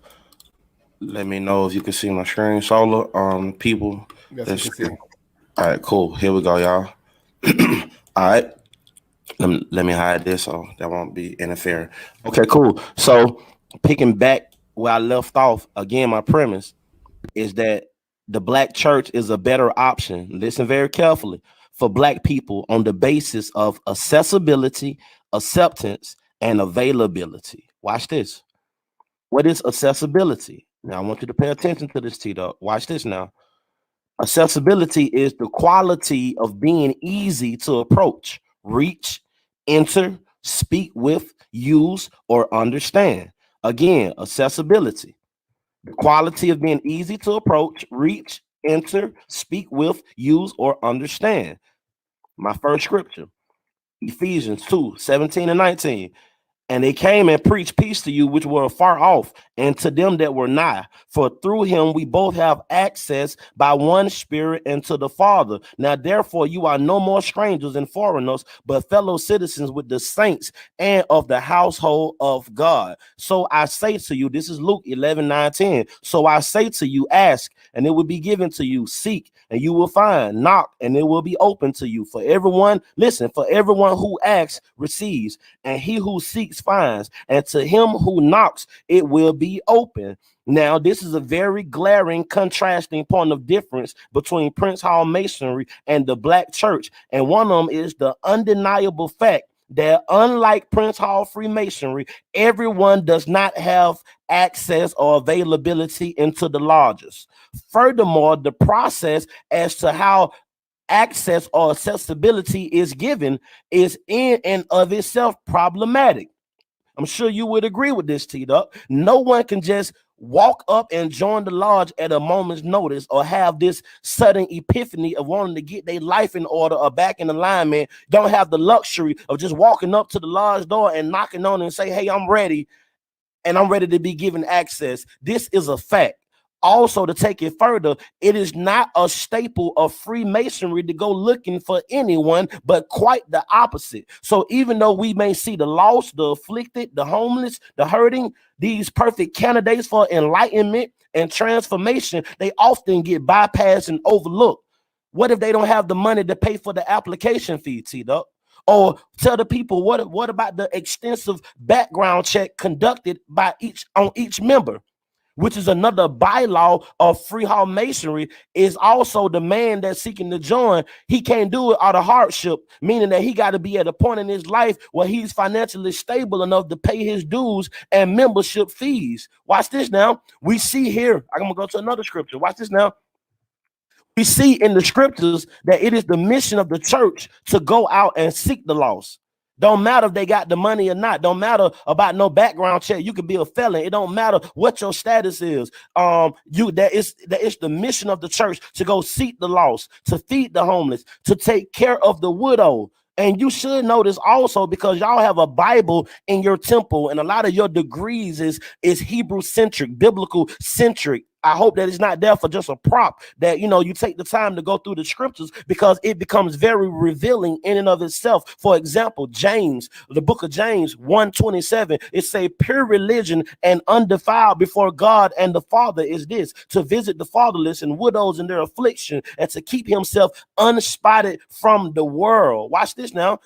this scripture in front of you also says, to everyone who asks receives, who seeks finds, to him that knocks it will be open. The Bible is clear. There are no secret handshakes, no ritualistic practices for a chosen few ascended masters, no riding the goat, no being buried alive in some symbolic reenactment of Hiram Abiff. That's not what the Bible teaches for black people or anybody else, but we're focusing specifically on black people. As a way to spiritual and physical enlightenment, we utilize the Bible as a source or tool for helping humanity. But let's continue. Grace and peace be multiplied to you. This 2 Peter 1, 2, and 4, in the knowledge of God and of Jesus our Lord, as his divine powers have given to us all things that pertain to life and godliness through the knowledge of him who called us by glory and virtue. Again, we see the Bible in express terminology leading us back to a fundamental truth that whatever success we have or can have is predicated on the power of God, not degrees, not any of this occultic or this hidden forbidden manna, forbidden fruit, but whosoever will, they can come into the church. This has helped black people. This is historically proven. This has been proven in the Reformation, the transformation. Even though I didn't put up a picture of me in the clergy collar, I am a product of what I'm speaking of also, that these promises being fulfilled. And there's no prerequisite or stipulation necessary outside of just having faith enough to believe, guiding the minds of black men and women to their divine nature, not the lower or animalistic carnal nature. Watch this now. I want to continue. These great promises that you can be partakers of the divine nature, having escaped the corruption that's in the world through lust. I'm pretty sure that these lessons, these degrees that you have been taught, have been able to reform, have been able to change your mind and your other brother's mind. But I also want to point out to the judges, let's not make it seem as if Prince Hall Freemasonry is a factory producing athletes or just pumping out entrepreneurs. In most cases, they're already athletes before they join. In most cases, they're already entrepreneurs before they join, because if we lean into that logic, then it can also be said for the black church. There's many millionaires in the black church. There's a lot of athletes in the black church, but it would be a falsehood for me to make it seem as if the church produced these things on their own. Most of these people had already found their lot in life. They had already found their calling or their particular pathway in life. But when they came to church, they didn't come to church to learn how to be an athlete or learn how to be an entrepreneur. They came to church to learn how to get their soul right, to get their mind right, to get their spirit in alignment with God. And I think that needs to be stated clearly. I touched on this earlier, but let me dive a little deeper here, because we're talking about accessibility, access, and acceptance. Here is the definition for acceptance, because this is powerful. The action or process of being received as adequate or suitable, typically to be admitted into a group. See, Prince Free Hall Masonry, that he didn't tell you, but I am, it has a very strict policy on who can join and who can't join. Thus, we see the reason as to why they conduct these extensive background checks. But there's an age limit as well that is adhered to and codified in their lexicon. I believe it's 18 years old, but you can correct me because you're a part of the organization, but you know as well as I do, and those that's privy to the knowledge that's listening, you know there's an age limit. But look here, brother, in the black church, it's not so. You can come as you are. It don't matter who you are or what you've done. In God's eyes, we have all sinned and fallen short. There's no certain criteria. You can literally be a drug dealer ready to change your life, or at least on the journey to self-discovery and come into the house of God as is. No application fee, no background check implemented, because we all understand it's by God's grace that we here.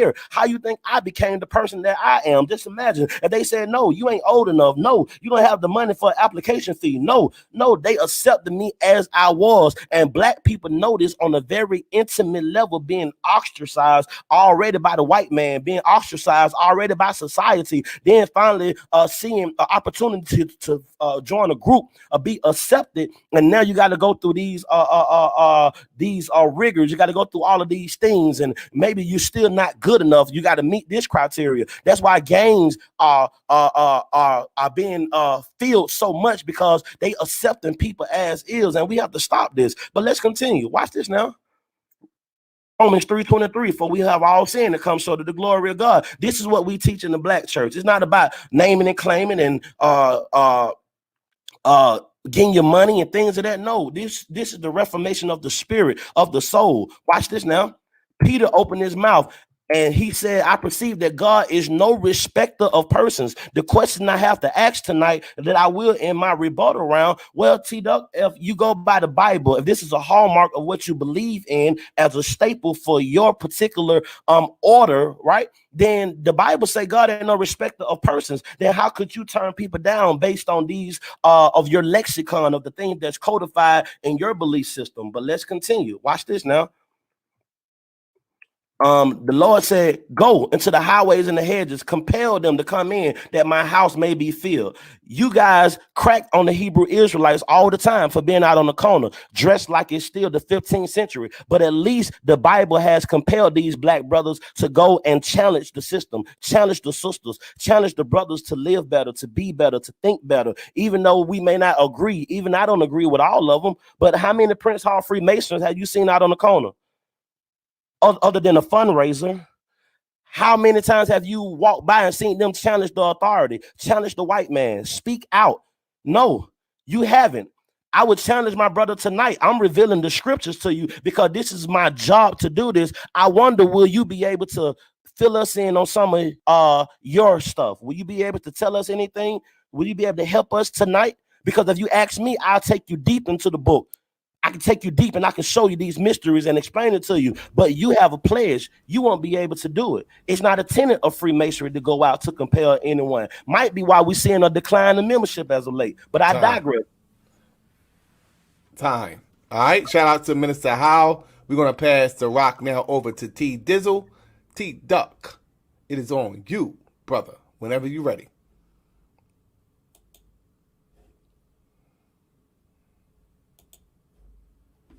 I'll meet your mic, brother. All right, I'm just going to the share the screen. Check this out. All right, your screen is sharing, brother. Whenever you're ready. Okay. So before I get into my premise and everything, I just wanted to show y'all.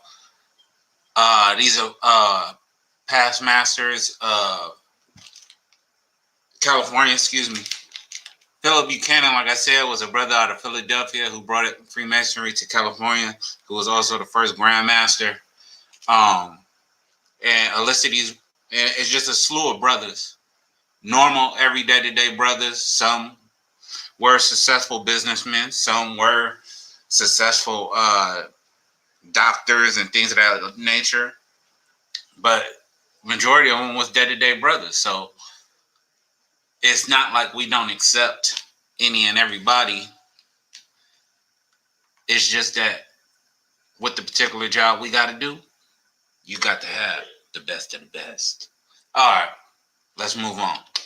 All right, so what's up, people? Y'all still up? I hope my brother didn't put y'all to sleep. Check this. We going with the premise. The contribution to black people that Prince Hall Freemasonry have done, the principles, the social programs, and the philanthropy.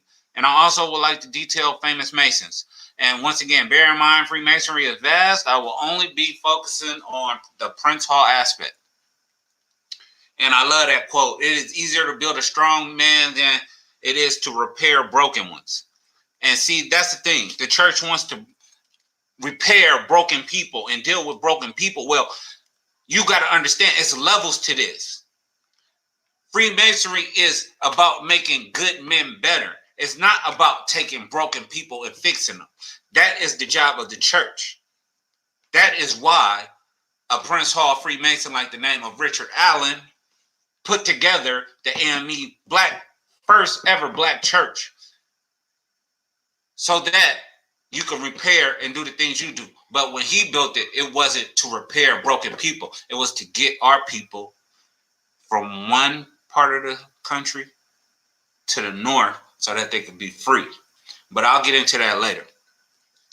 But that is one of the contributions. So what is the principles of Freemasonry that I am speaking of?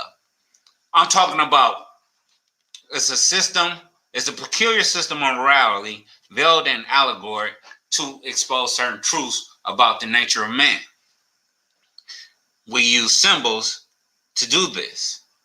So pretty much It's about, when I say to make a good man better, means to take somebody who's already good, who's already functioning and able, and give them what the rest of America will not give them, because he's a black man, because he has a black wife, and because he has black children.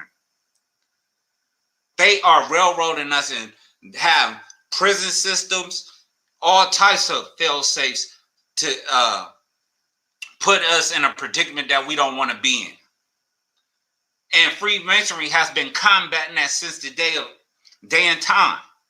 So you saying that there is no Freemasons ready to stand up against the white man, but then I will point you to Brother Moses Dixon, who started a whole military, got 47,000 strong, ready to combat the KKK, who was a Prince Hall affiliate Freemason in Missouri. Thank you very much. So the whole thing is, just because we don't know something doesn't mean that it's not being done, that it's not being implemented. You could be standing right next to a Mason, and this brother is everything in the world to you, and you never know his affiliation.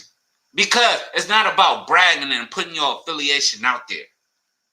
It's about helping the people. It's about making those steps needed to contribute to the overall goodness of black people.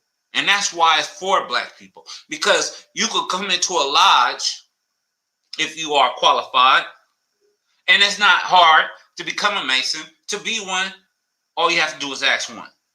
But like I said, you come in and you are now part of this big organization that has politicians, lawyers, doctors, your average Joe, construction workers, any and everybody, all walks of life are within that lodge. And everybody has a role, and everybody's work is acknowledged. Something you could bring your family to, and they could see the praise you get.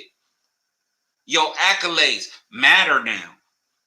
See, we deal with a lot of stuff in life where we don't get the proper recognition that we need to get for our accomplishments. Well, Prince Hall Freemasonry eradicates that. See, the church only undermines you to put you to sleep like Master wants you to. We know that our colonizers used religion to suppress our willingness to be free. And we have used it sometimes to a level that has hindered us from understanding this. And that's what separates Masonry from the church. We want to be free. They want to be Christians. That's why you could be any religion you choose as long as it has a higher power and be a Freemason. I can't go in there and profess my love for Allah in the Christian church and be treated fairly. So we can stop with the mumbo jumbo about the fairness and how the church is going to help degenerates. The church isn't going to help anybody. The church is going to use its resources to keep people, it's going to use whatever resources it have only to make lemmings out of the people that they convert. Because they're not trying to make people better. They're just trying to control people with the use of words and different interpretations of a book used to enslave us. Well, as Masons, we use the book. We don't really even use the book to say so much. So the book had its purpose. I'll put it like that. It was for acceptance. The ritual in the book and all that stuff was for acceptance. We had to perform certain things in order to get accepted. Now that we accepted, we've been doing what we're supposed to be doing, helping our brothers and sisters. And I'm still sharing my screen, but I'm going to go out of this real quick just so I can give y'all a glimpse of famous Prince Hall Masons. This is coming from phaohio.org, and it's a slew of brothers here. Now, like I said, Richard Allen, African Life 459, founder of the first bishop of the AME Church.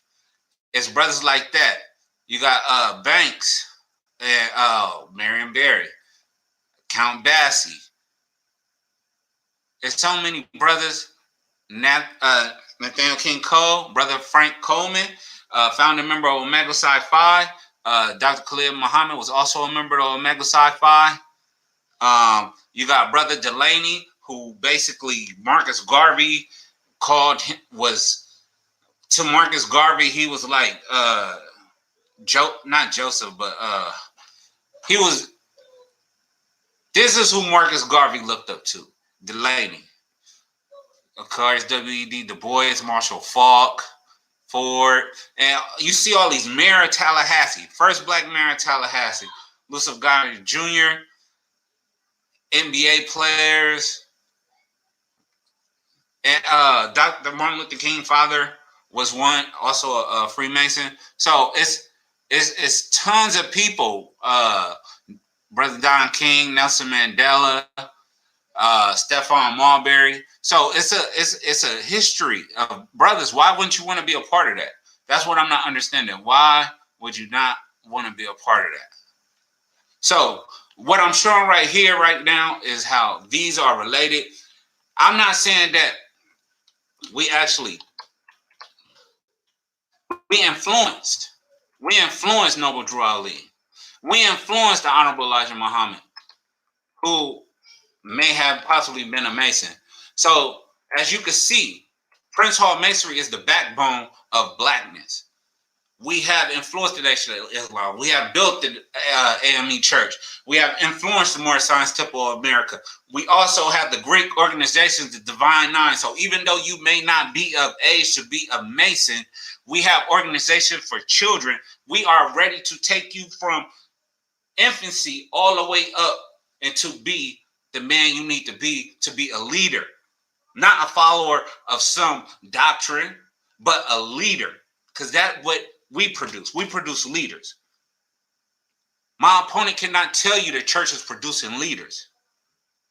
Because they producing sheep to rock them to sleep. Time. All right. Shout out to D Dizzle. Very powerful presentation there, I must say. We're going to go ahead and take a brief intermission, and we'll be right back for the rebuttal round, family. This is the Solar Vision Debate League. If you want to stay abreast with current political and entertainment news, chop it up with Toya G, Conscious Lee, and Domo the Political Plug on the Chop Up Show. I'm telling y'all, the vibe is great. The information is even greater. The link will be in the description below. Hit the link, subscribe to their YouTube page. Let's chop it up, family. This is the Solar Vision Debate League, and we are now heading into the rebuttal round. We're going to start out with Minister Howell. Minister Howell, cameras are on. We're going to set the timer for 10 minutes, and it is on you. Whenever you're ready, you could begin your rebuttal, brother.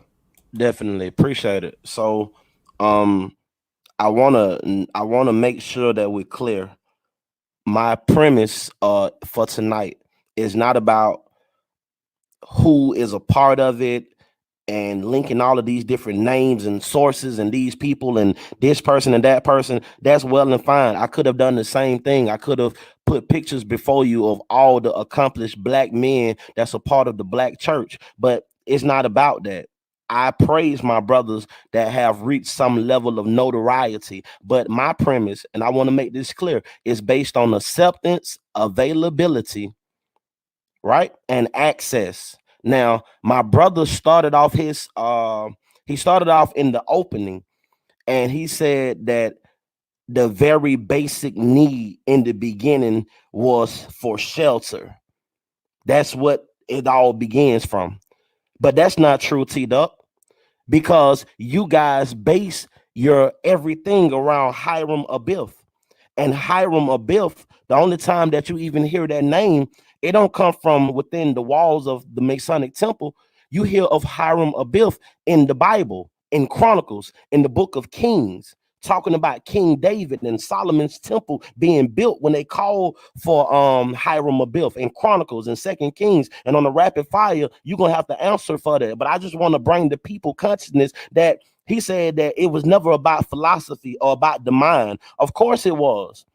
Don't make it seem like as if this is an original thought that you have or Prince Hall Masons have, because you do the same thing that every opponent that comes against the church try to link it to some form of white supremacy. But I'm glad you did that, because I want to show you something right quick. I'm about to share my screen.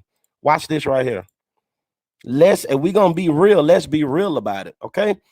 Watch this now. You can see my screen, right? Yes, sir. Cool. Yes, we Now, can see the screen, brother. yes, sir. Now here I have before you. It's Hamilton Valley, ScottishRite.com. You can follow along right now. This is a blog about Prince Hall Masons. This is what he didn't tell you. Watch this now. Who are Prince Hall Masons? 9 mainstream Grand Lodges do not recognize their Prince Hall counterparts. They are Louisiana, Arkansas, Alabama, Mississippi, Georgia, Tennessee, South Carolina, Florida, West Virginia. Now you might ask me, well, minister, what this got to do with anything? My next line I'm about to read gonna show you what it got to do with it. The organizational structure of Prince Hall Freemasonry mirrors that of its predominantly white counterparts. It includes the Scottish Rite, the York Rite, the Order of the Eastern Star, the Shriners, and most other appendant groups. Well, what does that mean? And how is this applicable to the argument for tonight as we decipher which one is better for black people? Well, it begs the question. If it's easy for you to say that the church is lulling people to sleep or is used as some form of tool of oppression, I open up even this whole debate that showed you that even on the plantation, even in the very inception, that you saw black people gathering away from the white man, away from the oppressors, away from the slave masters, that they did their own thing. They organized their own belief system and they infused it with what they brought with them across the Middle Passage, the Atlantic. That's why black people church music sound the way it sounds. That's why they praise and they worship the way it do, because it's infused with they brought with them from the west coast of Africa. They was fresh off the boat, so these things were still ingrained in their mind. But he didn't tell you that the very organization that he's here puffing up in front of us is a mirror of its predominantly white counterparts. What is the Scottish Rite? What is the York Rite? What is the Order of the Eastern Star? The Shriners. That's why you had the hat on with the sword, the Shriners. But every time we see Shriners, it's elderly aged white men riding around on motorcycles giving out like cancer patients and going to hospitals. I ain't never really seen a black person doing it. So let's be honest, but let's go down. Watch this now, because we have to be honest about this. Watch this now. This paragraph says Prince Free Hall Masonry is not a special type of Freemasonry, but you said it was, T-Duck. It uses the same Masonic suppliers, similar rituals, and it adheres to the same philosophy, acknowledges the same landmarks, and performs the same Masonic work. Watch this now. Prince Hall Freemasonry descends from the Grand Lodge of England, as most American lodges do. A visitor from a mainstream lodge would not find a Prince Hall lodge much different from his own. Why did I bring that up?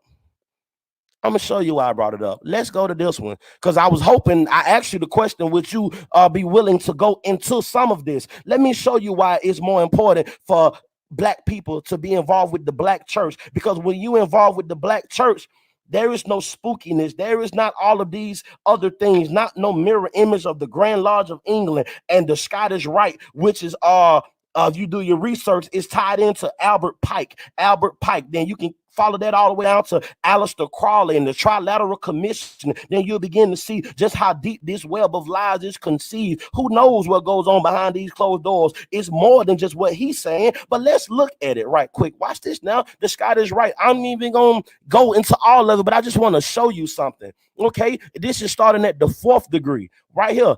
And you're going to see something real familiar. The 4th degree, the secret master. Honor your relationship to God. Watch this now. If I was to keep going down here, and you'll see in the 5th one, the Hebrew yod, yod hey why hey, and you keep going down and you see the Hebrew letters, yod hey, Hebrew letters, all this thing, and you keep going. God's inherent love, charity, Hebrew letters, and you just keep going, and you'll see that all of these things is in amalgamation. The royal arch of Solomon, night of the ninth ark, and if you see right here, the tetragrammaton, which is the YHWH, and you see down here it talks about the jewel with the Enochian and delta on the reverse. What am I saying? Let me stop sharing my screen so you can look me dead in my face. Basically, what I'm telling you is that this particular large hall, even though you may find that it has some good in it, I'm not here to speak about the good or the bad. I'm telling you based on accessibility, availability, and access. Everybody don't have access. You heard it himself. Man, get out my chat, he only Domo. want the best of the best. He started off with a quote from Get out my Frederick chat, man. Harass Douglass my that chat, said that fam. they want to build better men, not repair broken ones. Well, I shouts out to my elder Frederick Douglass, but I'm here to tell you something, baby. Watch this. All of us are broken. Leonard been on We the was broken channel when they for put us on years. the I know boat. Leonard When from we got like off the boat, we was channel. broken Like, mentally. Leonard was one of the We first broken people over physically. here. You say that that's the work of the What you church. mean, why he Fine. got a That raise? mean that we have the He majority. go here We before have the greater you. work. You Get out the may chat. have the luxury to Here. wait in your lodge, which is only open Harassing at a the short people. time and space, but the church is open 5 days a week. Homeless shelter, feeding the hungry, the Hosea Feed the Hungry right here in Atlanta, which I'm a part of. GED programs, helping people get their record expunged. That's open 5 days a week. But I've driven past so many lodges that's only open at a certain amount of time, which is availability, accessibility. Let's keep it real now.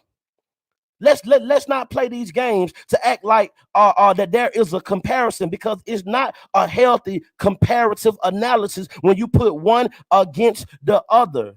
I showed you in their degrees, T-Duck, where they use the Bible and these Hebrew words and even the Enochian and delta. That word Enochian going back to Enoch, which if you travel that, it go back to Aleister Crowley that tried to devise a magical system called Enochian magic. Did you know that? Or maybe you haven't got that far in the degrees to see that now it ain't just about philanthropy no more.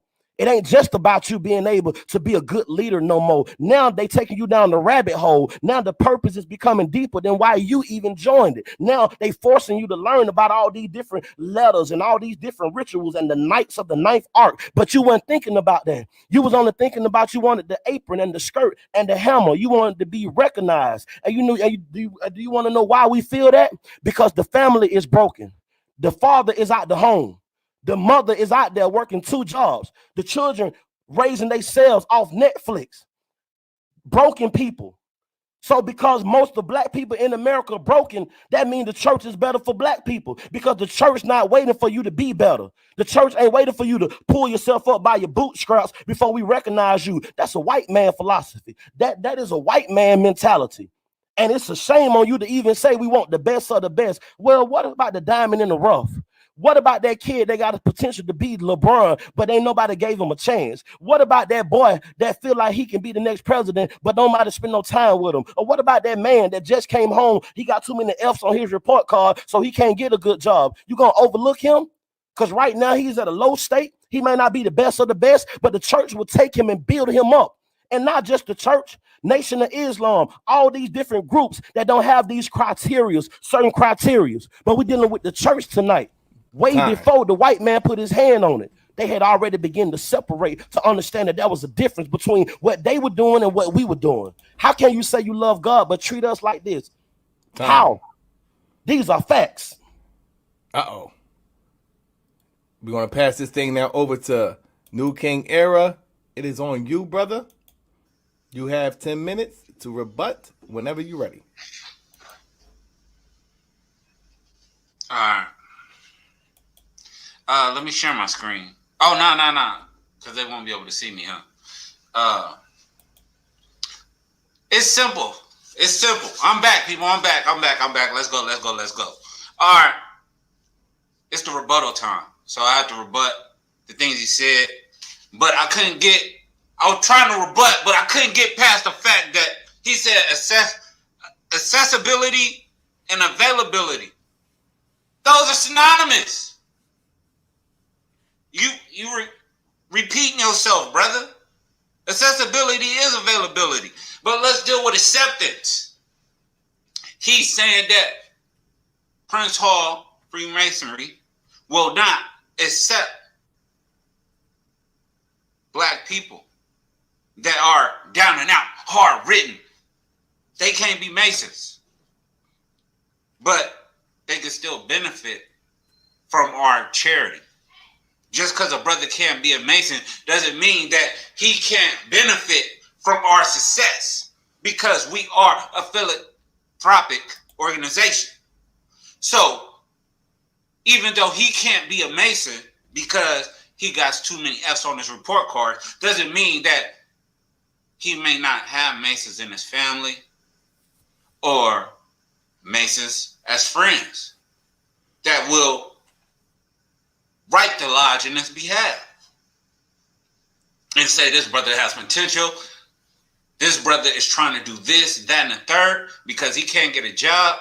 Let's give this brother a grant. And then we vote on it and he ends up with a grant.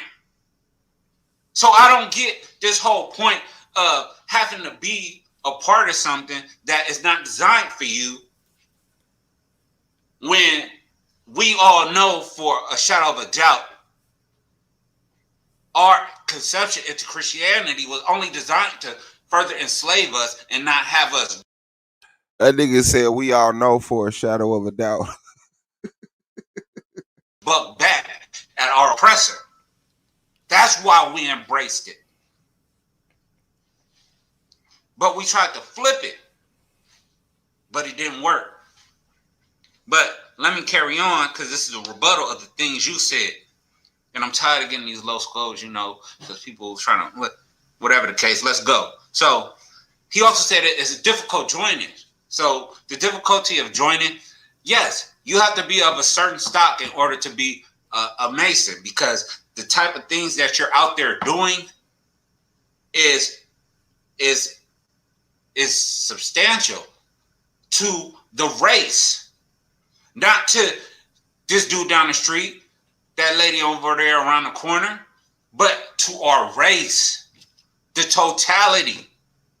So yes, you got to have some type of financial security, because you're going to these old folks' homes, helping these brothers that have lived a long life, fighting for you to be where you at. Now it's our time to take care of those brothers. It's our time to take care of those brothers' wives. It's our time to take care of those brothers' wives and their children, if there so should be. So it gets bigger than what you think. So just because you're not a part of it doesn't mean that you don't receive the benefits of what Masonry has to offer. Like I said, like Freemasonry, through 6 degrees of separation, made Elijah Muhammad, made Khalid Muhammad. These things, the AME church was made by a Mason, which made you. You benefited from it indirectly. So the whole point is you trying to take out the big dog. You trying to take out Spiky. You can't argue about what it is that we done. And you also said that you're gonna take all the people, you gotta have a majority. And my answer to that is the quality, never the quantity. People gonna do what they gonna do. And if you really want something, you're gonna strive to obtain it. So there is no need to recruit, because I don't want someone coming back saying, hey, this ain't for me. Why you join? Well, because you told me to join. Well, so it got to be in your heart. And like I said, you got to do it yourself. So going back to the church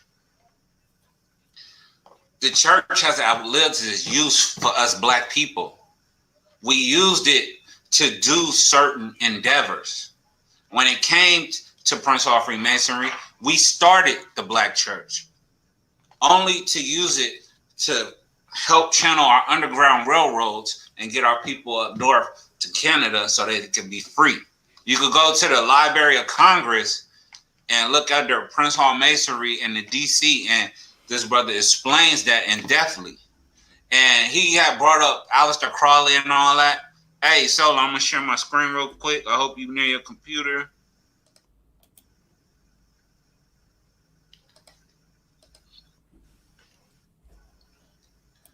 All right. So I'm sharing my screen, and I'm gonna go to what's on. Sorry, I'm just doing this on the fly for the rebuttal. But this is a good website, Masonicinfo.com. Masonicinfo.com, where you can see all the anti-Masonry points of view, where he got into this all the Crowley and stuff. See, when you're not recognized and when you're not appreciated for the hard work and talents, and even if you're a small clog in a big machine, it's still productive to be a part of that. And I embrace all the all right, I'm gonna stop sharing my screen. I just wanted to get that out. I embrace, let me get this down. I embrace being able to show, my family that, I was an officer of a lodge, which is like being the CEO of a Fortune 500 company. That's why we're able to produce the creme de la creme. That's why we get you out the best leaders. That's why we're able to have politicians within our ranks. That's why we're able to produce some of the best people in the industry. And we're able to produce your regular laymen, your regular craftsmen, people like myself. We do it because it's a necessity for our people to continually. It's so much that our people have to fight against. And that's what you fail to realize when you talk about these check and balances and how corruptible and how unsafe and unworthy, and how can somebody not know what they're a part of? In Masonry, your yays is yays, your no's is no's. So nobody is going to trick you to some secret knowledge you got to ascertain and deal with. The door is always open, and it's a free will organization. It's not so much a free will organization when you're dealing with the church, because the church tries to pity you and make you feel bad and guilt trip you into submission and spread the word. As long as you listen to me and my interpretation of the truth, spread the word. But as soon as you try to get as big as me or raise above me, it's off with your head. Church don't want nothing to do with you. See, that's the problem. And that's why you got so many sects and so many different denominations when it comes to the church. Because it's too many chiefs and not enough Indians. Well, you don't have that in Freemasonry because we all on the level. Everybody is on the same level. Because we come in the same way, we die the same way. It's only natural. That's natural. He won't talk about the hierarchy of the church. Because he knows that it ties into white supremacy. It ties into slavery. Everything about it is made to make you docile. Where when you go into the machine of Freemasonry, it's made to push you out a leader, ready to take on this hell of a fight we got to go uphill. That is what Freemasonry is about. Freemasonry is about us being secure within your life, taking care of you, able to handle all your business, and now it's time for you to get accolades for what you have accomplished. Now it's time to help others. Now it's time to provide service for your people to better them and aid those in need or aid those who are pursuing higher goals. Time. All right. Shout out to T Dizzle. We're going to get into the rapid fire round, family. So we'll be right back. This is the Solar Vision Debate League. Man.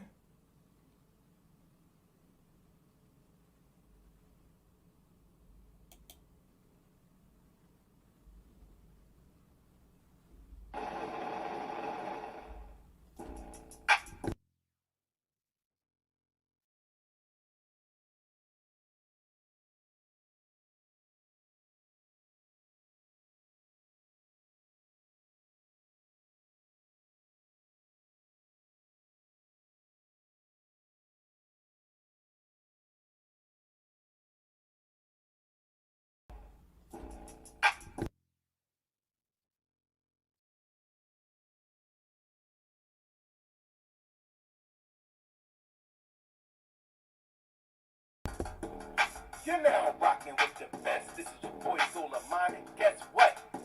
We got more debates lined up for the family. How y'all liking season 3 so far? I know, man. We just took things to a whole nother level. Shout out to the make sure you come prepared, because these debaters in this league is not playing this season as what y'all can see. These debaters are coming locked and loaded, so make sure you show some love to your boy Solar Mind when you come in the building for these debates. I want to know who's going to be the winner at the end. That's what I'm waiting for. I'm waiting for who's going to be the one to reign supreme for the 2020-2021 season. So, let's get these debates on, shall we? Yes, family, this is the Solar Vision Debate League, and we're about to head on into the rapid fire round. We're going to start out with Minister Howe. Minister Howe, you have 10 minutes to interrogate T-Duck whenever you're ready, brother. Camera's on for both of you guys. For sure. Let's go. All right, cool. So T-Duck, you made a statement, right? You said that accessibility and availability is the same thing, right? Correct? Yes. Okay, cool. So I'm going to read you the definition for both. Okay, well, you tell me, what's the difference between us? Well, what is accessibility? Being available. Huh? Accessibility is being available. Okay, so what's availability? Being accessible? Correct. Okay, cool. Stop right there. No, I got you. Stay right there. I'm gonna read you the definition, okay? And you tell me, because I read it for you, and I don't know why you didn't rebut what I said. You just tried to put it together your own way. This is accessibility, and after I read this, I want you to tell me, is it the same? Okay, accessibility, the quality of being easy to approach, reach, enter, speak with, use, or understand. That's accessibility. Availability, present and ready for use, use of service, at hand, reachable. Are those the same thing? Yes. Okay, cool. So here's the question. If you have a father in the house, he's available, correct? Yes. But if he's closed off to his child, don't want to talk to him, go into his room, even though he's available, is he accessible? He wouldn't be available. No, He's listen. not accessible. If the father is in the house, that means he's available, according to the definition, being present. Correct? But only if he's accessible. Listen to what I'm saying to you, brother. You didn't offer no definitions. I'm giving you definition. I've looked the words up. Availability means being present, being there. If the father is present, that means he's available, correct? Because he's there. If he's not talking, if he's not open, if he's closed off to those people in the house, even though he's available, is he accessible? He's not available if he's not accessible, because they're the same thing, sir. I'm about to read the definition to you one more time, brother. I don't know why you're doing this. The quality, this is accessibility. Listen, and for you to be a Mason, it seems like you shouldn't be having this hard time with this simple stuff. Accessibility, brother. Listen, I want you to hear me. This is accessibility. The quality of being easy to approach, reach, enter, speak with, use, or understand. Is that the same as availability? Yes or no? I'm sorry. That was the that Let was me the move on. Let me move that on. was the SS. Okay. I got you, brother. I don't want to. We're not gonna do this live. I got you, bro. So watch this. You said, and this is your words. You said that the church. You was piggybacking off of what I said, right? You clearly said that it's okay for the church to have the broken people, the majority, because it's about quality, not quantity. Did you say that? Yes. So is that a admission that these broken black people that the church would accept? Are you admitting that you don't see them as being quality?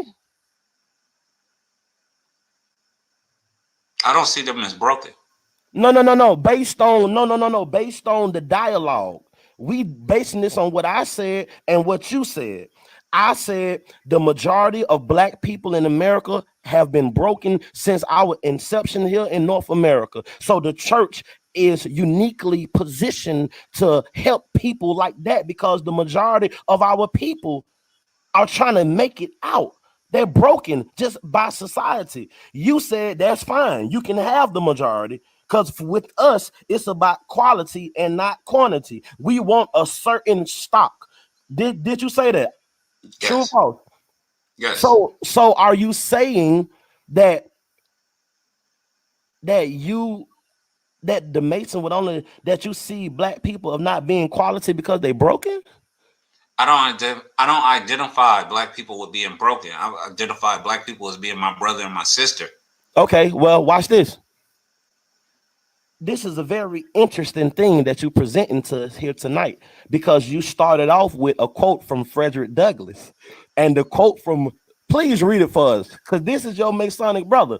Can you please read it for us, please, brother? Can you please read that quote from Frederick Douglass? Oh, don't act like you don't know where it's at. You probably Oh, know it by heart. Come on, T it's Dog. better to build good men than it is to repair broken ones. Okay, now who is he talking about? Who is he talking about? He was talking about Huh? slavery. And who was slaves? We were. Was he talking about black people or white people? No, he was talking about slaves, but What, not all of our people were slaves. what was he talking about? Black people, yes or no? No. Huh?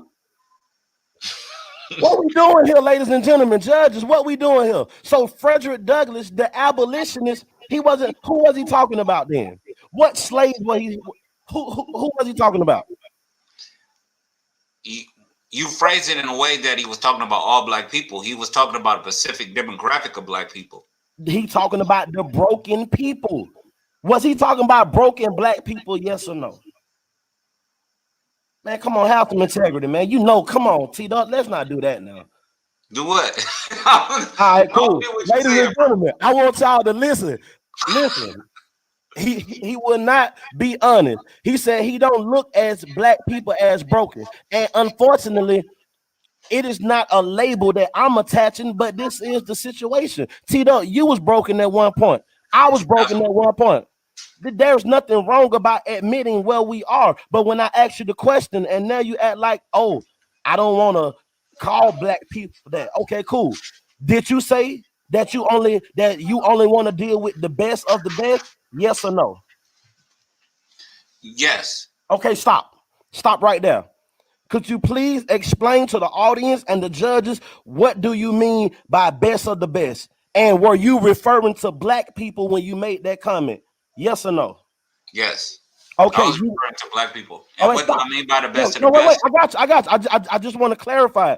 You was referring to black people that you and your Masonic way of thinking got you to where you only want to deal with a certain stock and the best of the best. You was referring to black people. Can you please explain to us in 30 seconds or less, what do you mean by the best of the best and a certain stock and the quality that only the Masonic Brotherhood want to deal with? What do you mean by the best of the best? Can you give us an example of what that means, please? The best of the best come from all walks of life of brothers and sisters that are of our hue. So I'm talking about a brother that may be in prison. He may be one of the best, but he just didn't have the luck that you and myself had. See, the best of the best isn't a particular stock, but it is a particular stock. Stop. So I know Stop. that's No, oxymoronic. not right there. No. On your time, I'm gonna give you the same courtesy. This is the double talk that I'm talking about. This would come from that Masonic, Aleister Crowley, Albert Pike, Scottish Rite, York. It got you divided. You just said it's not about a certain stock, but it is about a certain stock. Right here in public view, we just seen a split of the dichotomy of the mind where you don't even know which side of the line you want to be on. You say it's not, but it is. Let's stop there. Is it true, T-Duck, that the white man used a butchered form of the Bible when he was trying to indoctrinate the slaves? Yes or no? Did the white man use a Bible when he went to butcher the slaves? What's going on is you have a delay in your latency. I said, is it true that the white man used a butchered version of the Bible called the slave Bible when he was dealing with black slaves? Yes or no? Yes. Is that so? He had to redact it, he had to use it, he had to modify it before he gave it to the slaves? Yes or no? Correct. When the slaves finally found the truth, did they separate and do their own thing? Yes or no? Yes. Are black people responsible for instituting the first Sunday school where they taught people how to read and write? Yes or no? I don't know. But you said you know about the AME church. So how could you know about the AME church, but you don't know about how? Shame on you. Hold on, time out. There's a deeper issue here. I feel something touching me right now. I feel the spirit on me right now because I've caught you in a vice grip. Didn't you tell us that black people came from the south to the north to be educated? When they came to the north, where were they educated at? I don't know. I didn't say that they came to be educated. God Almighty, I feel something right now. You don't know. And I'm going to tell you why you don't know. Because when they came north to be educated, they wasn't educated in Masonic lodges. They was educated in the basement of black churches. That's what you get the word Sunday school from, because nobody else would take them. The Masonic lodge wouldn't take them. While Prince Hall was begging England for them to give permission, they was already in the basement of churches learning how to read and write. Why you don't know that, T-Duck? Because they were already being taught things in the South. I didn't never say the South was there to teach people. Fine. Brother, who is Hiram Abiff? He in the Bible. Huh? He in the Bible. Do you guys worship or venerate Hiram Abiff? No. Huh? Well, can you please explain to us what is the master's grip and the lion paw? Can you please give us that? Are you able to tell us about that? Now, I don't want you to get in trouble. Now, I won't know nobody coming to snatch you out the house at the break of dawn because you're giving the secrets. Because that's what it is. You're sworn to secrecy. Can you share with us what is the master grip or the lion's paw? Yes or no? Yeah, it's a way to identify your brothers. Is it based on Hiram Abiff? Yes or no? Oh, I don't know. Yes, you do know. Hey, I ain't gonna call you a liar, but I'm gonna tell you the truth ain't in you tonight. The spirit on you tonight, brother. It's based on Hiram Abiff, and you know it is because they say that he got caught by these two brothers that knocked him in the head, and they raised him up by the lion's paw. But you can't share that with us. So if you can't share what they teach you, how you good for black people? But the church and the Bible is open. The church is open 5 days a week, but you can't share nothing. I rest my case. Thank you. All right. T Dizzle, it is on you, brother. Whenever you're ready, you could begin your interrogation. You got 10 minutes. Okay.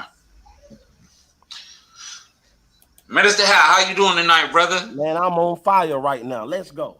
It's good to have you out here. I just have a couple things I want to run past you. You know what I'm saying? You have me cracking up, man. Hey, check it though. We gonna make this real quick, smooth, easy. All I want to know is, what makes you think brothers and sisters weren't being educated in the South? I never said brothers and sisters were not being educated in the South. So why would they have to come up north and go to Sunday school? Because the ones that chose to leave to go from the south to the north was those that were the most disenfranchised, those that did not have no property, those that they was looking for a better way, the promise in the north. Because in the south, after slavery, they were still dealing with a lot of oppression, and the white folks were still mad and killing them. That's why they went up north. They took the stuff up north, and that's where most of them received their education. I ain't saying they weren't educated, but it became more prominent up north. That's where they instituted Sunday school. And are you unfamiliar with the notion? It's not about stock, but it is about stock. Are you familiar with that saying? It's not about stock, but it is about stock. Mm-hmm. I mean, is that a quote from somebody, or that's something that you made up? It's a saying. I didn't make it up. Well, you gotta understand. I just explained to you real quick. It was a point in time where we were seeing our property. So when somebody has a shares or a stake in something, they call it a stock. So when I made that reference to a stock, do you understand what I'm talking about now? Yeah, that's interesting too. That you use it in that phrase, because the first stock was black people on Wall Street. So even you using it as some type of financial term is even a form of white supremacy. To look at people as stock, black people. So do you understand that we are not property? We're not a commodity, but we are a stock of kings and queens. Correct? So are you familiar again with that reference of not stock, but we are of a stock? Yeah. So you're saying we're not stock, but you saying for its bloodline, lineage, for its hereditary. That's what you mean? Correct. Okay. So with that understanding that we come from a bloodline of queens and kings, what would it be necessary for us to be indoctrinated with religion that has been used to, whether it been watered down or whatever it has been used to justify our slavery? Well, the same question could be phrased: why did Prince Hall feel necessary to get permission from England, the Queen of England, or England, where they practice these practices from? It's necessary for the church, because you have a people that's been taken away from their identity. They've been taken away from their land. It's a starting point, a place of origin. Yeah. So, brother, would you say that the motivation of the church to get members is for donations? No, that's a false statement. That's a false statement. So I could be a part of the church and never give whatsoever, and I'll still reap all the benefits of what the church has to offer?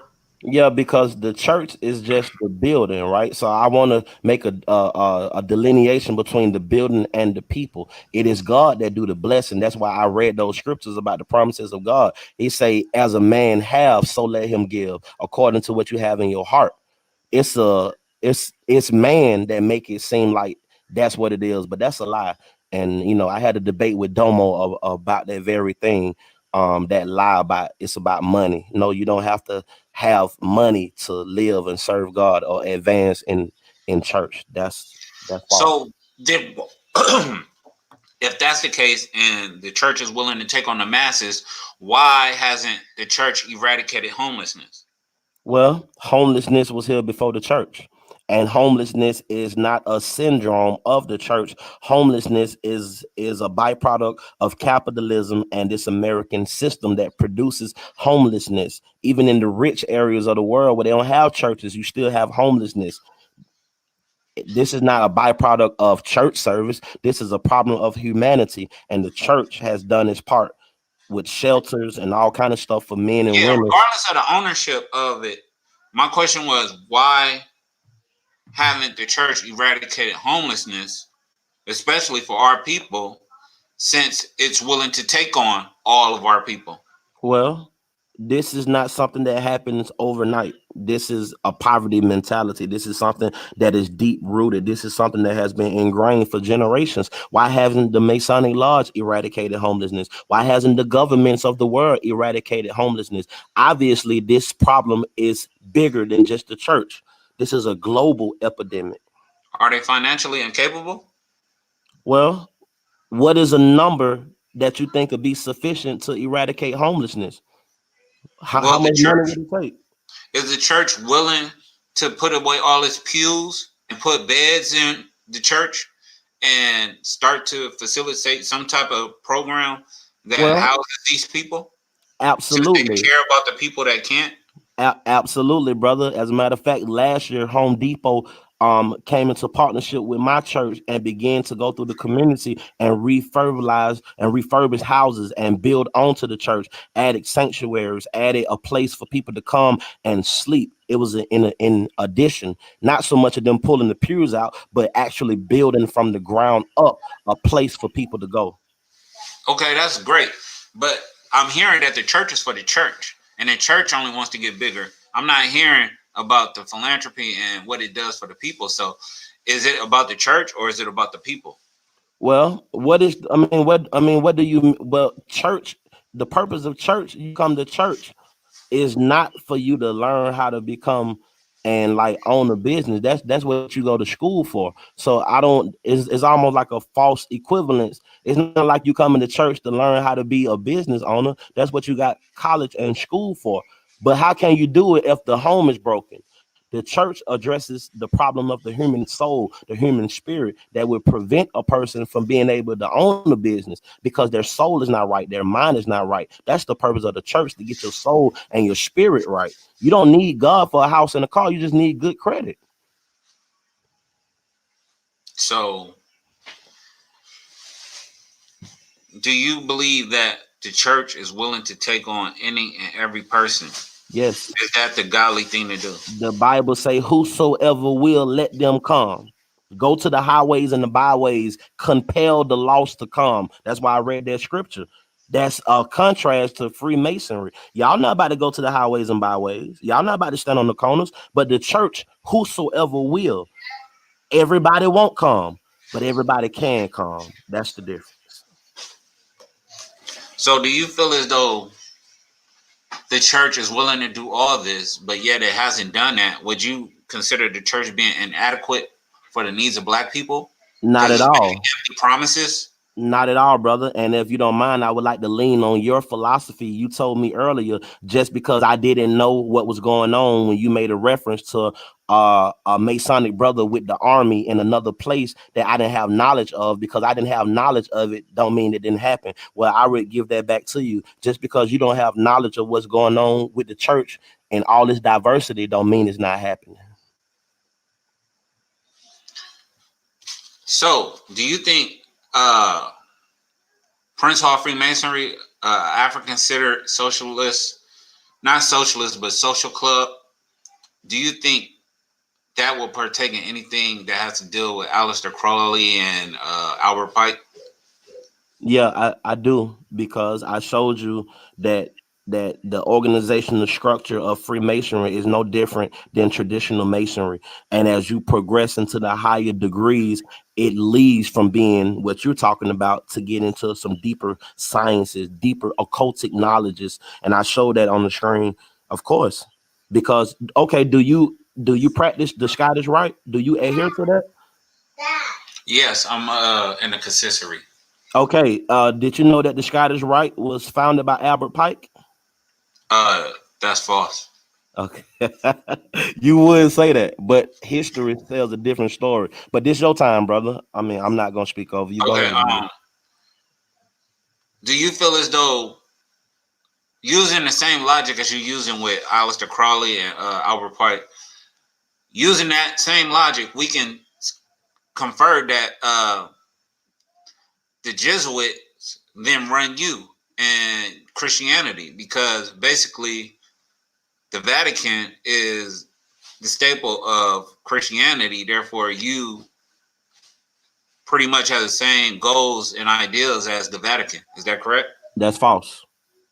How That's so? false because the Vatican, that's Roman Catholicism. Roman Catholicism, even though they may have the appearance of Christianity, that's a whole nother kind of concept with their own laws and bylaws, and the Vatican and their own military. That's something totally different with the papacy. Now we're talking about the Roman Empire being converted from a military into some kind of religious organizational body. That's totally different. I don't adhere to the Pope at all, brother. Or the Jesuits, which is the hidden hand that the Pope sent to assassinate people and do these things behind closed doors. I don't adhere to them at all. If anything, I'm against them. All right. That's time. We're gonna go ahead and close this thing out, family. Right after this brief intermission, this is the Solar Vision Debate League.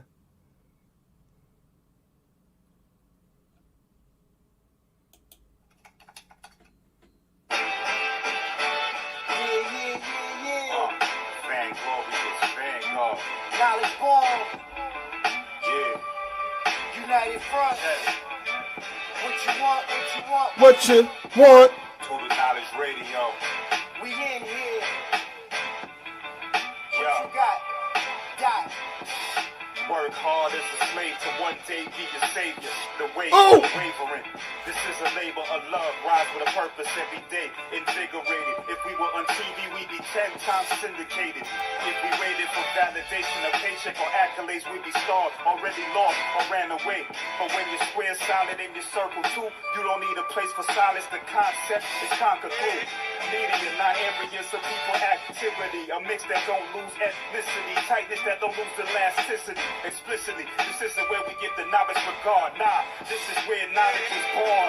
Last time that I checked, I'm undefeated. Deliver edicts, can't resist when the gods build and manifest freedom. When lines get crossed, they may push a loss, cause they get handed in check. We kick the can and cancel the cancerous gestures. A prophet vision, precision, the prescription for the sickness is to inoculate your fate with the winning. Arrogant beginners turn to humble endings. And US with KBA is the win-win. 1K, 1K. Yes, sir. Yes, sir. Yes, sir. We're going to go ahead and close this thing out, family. This is the Solar Vision Debate League. We're going to start out with Minister Howe. You have 5 minutes to do your thing, brother, whenever you're ready. All right, man. Hey, I appreciate everybody. Thank you, Tito. I believe this was a very informative debate. And again, my premise that I believe that it's better for Black people based on the fact that of accessibility, acceptance, and availability. I'm proud of my brother and sisters that have found the Masonic order, and it has been a benefit for them, because it all helps for us to get out of the situation that we in here in America.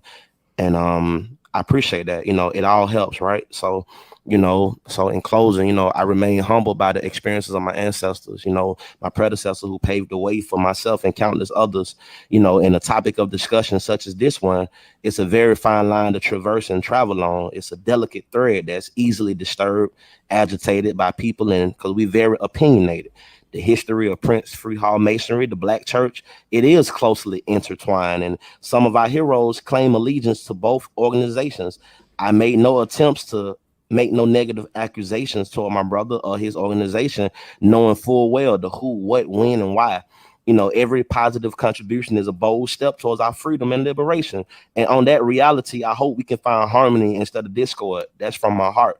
But at some point, we have to have the courage to engage each other in these uncomfortable conversations. I believe the way I do because of my experiences, and you believe because of your experiences. That's what have shaped and molded your outlook on the world. Neither my opponent or myself has a monopoly on knowledge. And if we could tap into the full spectrum of intellectual capability, it still wouldn't be enough. We still gonna need everybody hands on God, the Bible, Black people, Black church, Prince Hall Freemasonry in their totality. We do our best.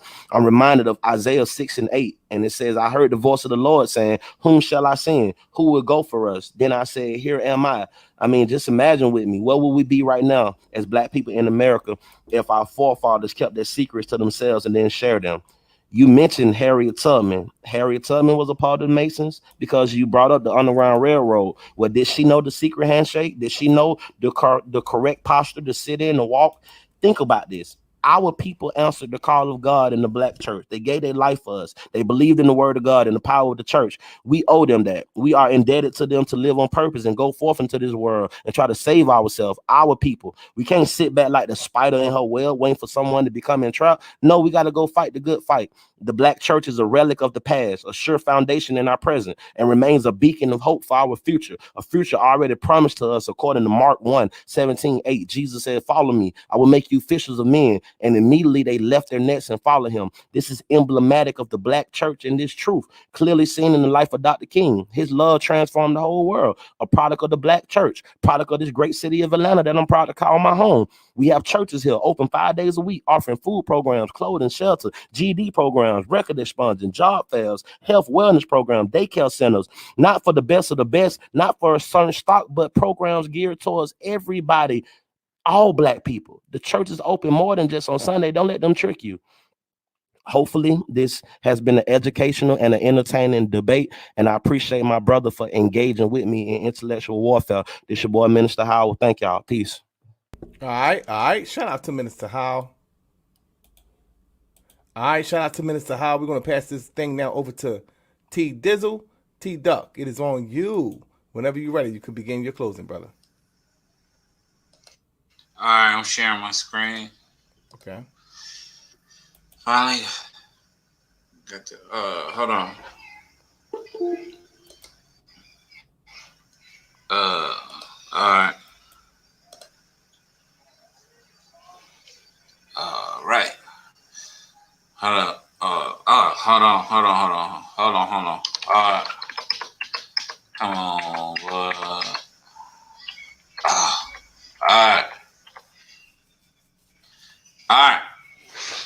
All right. In closing, I like to give my appreciation for my opponent, and there's no hard feelings. Like the church and Prince Hall Freemasonry can't coexist, being that we put the church into formulation, and the church has played its role, but as a Prince Hall Freemason, is understood and well known that we have a bigger role in not only politics but society and business and things of that nature.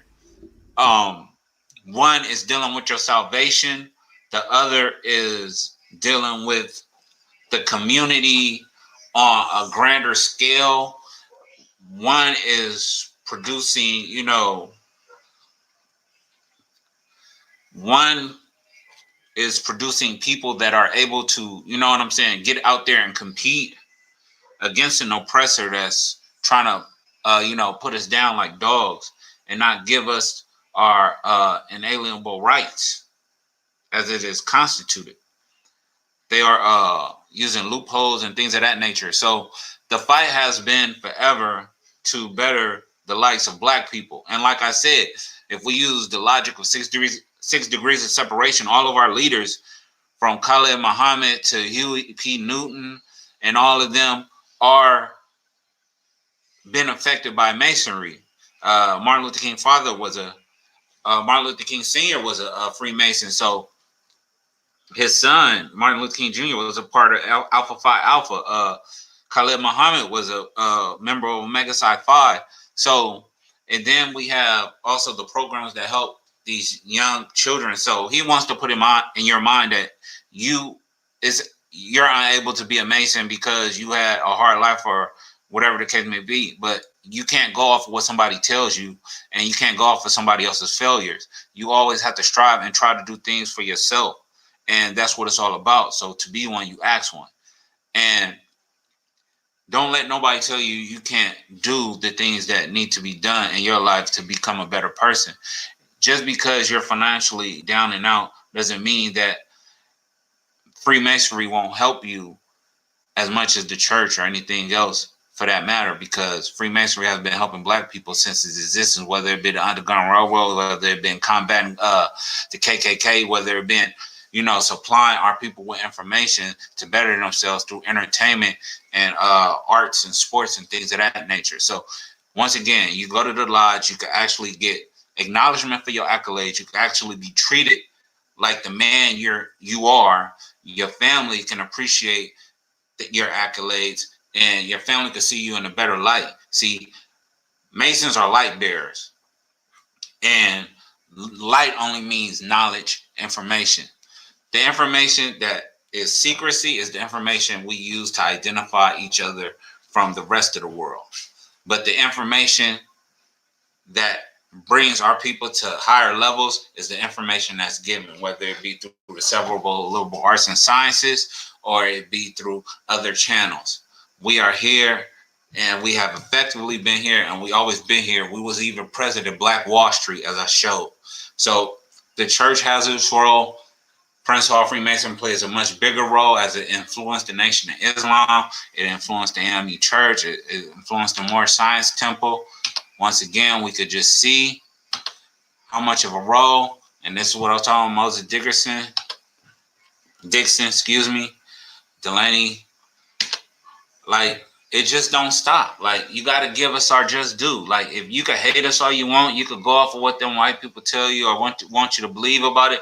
But at the end of the day, it's really movers and shakers. Whether we talking about politics or we talking about, your everyday walking man, we are contributing to the betterment of Black people, whether you like it or not. And there's nothing secret about that. Some way, somehow, even yourself benefited from the generosity and the philanthropy of Prince Hall Freemasonry. But, I yield my time. And I hope everybody has a wonderful and beautiful night. And I hope they were able to get a lot of this information. And it's just been years and years of brothers working hard to advance Black people. I mean, this is just the brothers alone in California ever since 1856. And that's another thing. Prince Hall Freemasonry allows you to get a good rough estimate of the history because it's documented and it's written in the minutes. So whereas, you get a true account of what was going on in the climate of those times from your brothers and sisters and not some shade tree, give her information. All right. Shout out to both debaters. But unfortunately for both of these debaters, their time is officially up.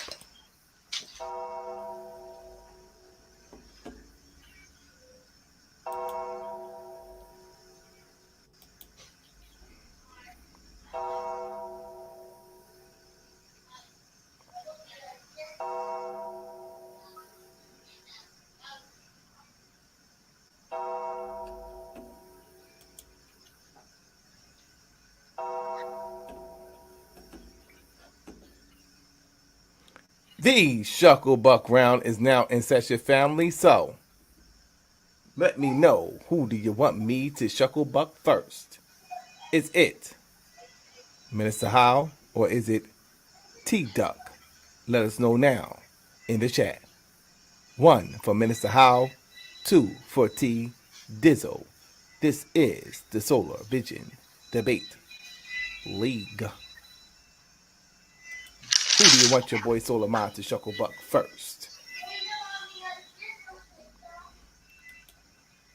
What's good with the family? We're going down to the final stretch here on Solar Vision Debate League. And people gotta let it be known how hungry you is. Do you really want the accolades? Minister Howe, he was MVP of season 1. Yes, he was. He was. So he knows what it takes to become the most valuable debater. T-Duck, he made the postseason last year.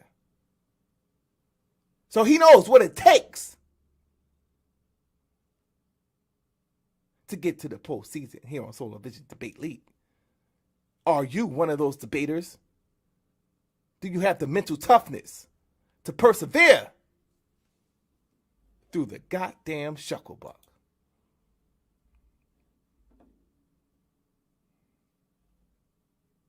One for Minister Howe and 2 for T Dizzle.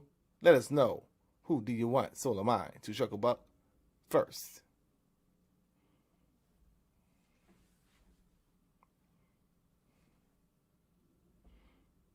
This was a classic debate, I must say.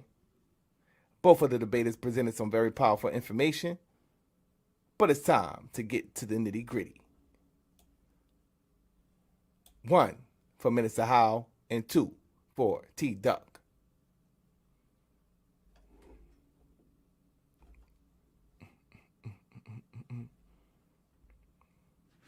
Who do you want Solar Mind to Shucklebuck first?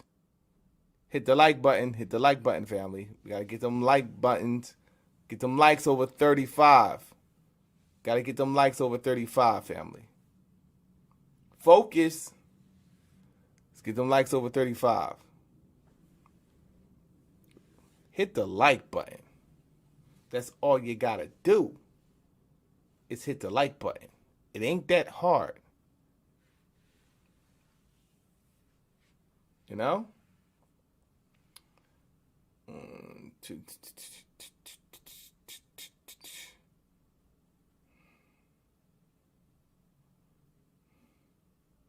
Yo, make the, let me see. Get those likes over 35. You'll make it easy for me because I'll just shut it down. Sometimes your boy, Solar Mind. You know.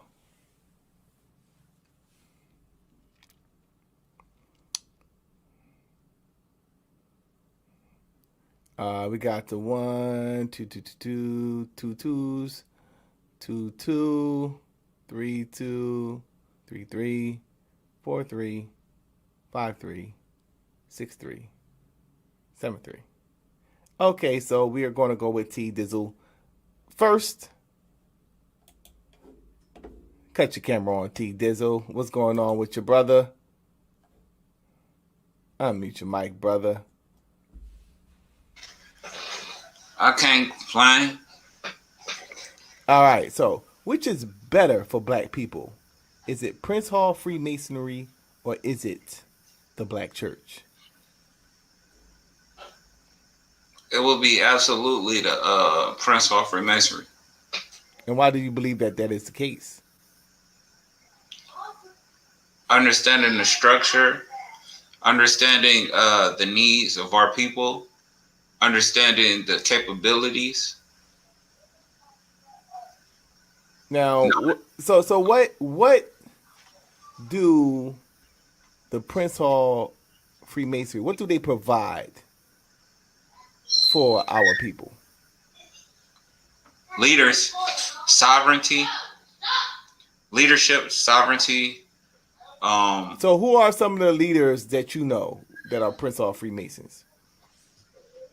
I would say some of the leaders that I know. You mean actually know or famous people? Well, you know, that you're familiar with. Okay. I would say bro with the perm. What's his name? Bro with the perm. You talking about Al Sharpton? Al Sharpton. He's a goddamn Asian brother. He was cool with the FBI, brother. See, you like that black intelligentsia type of thing. That, you know,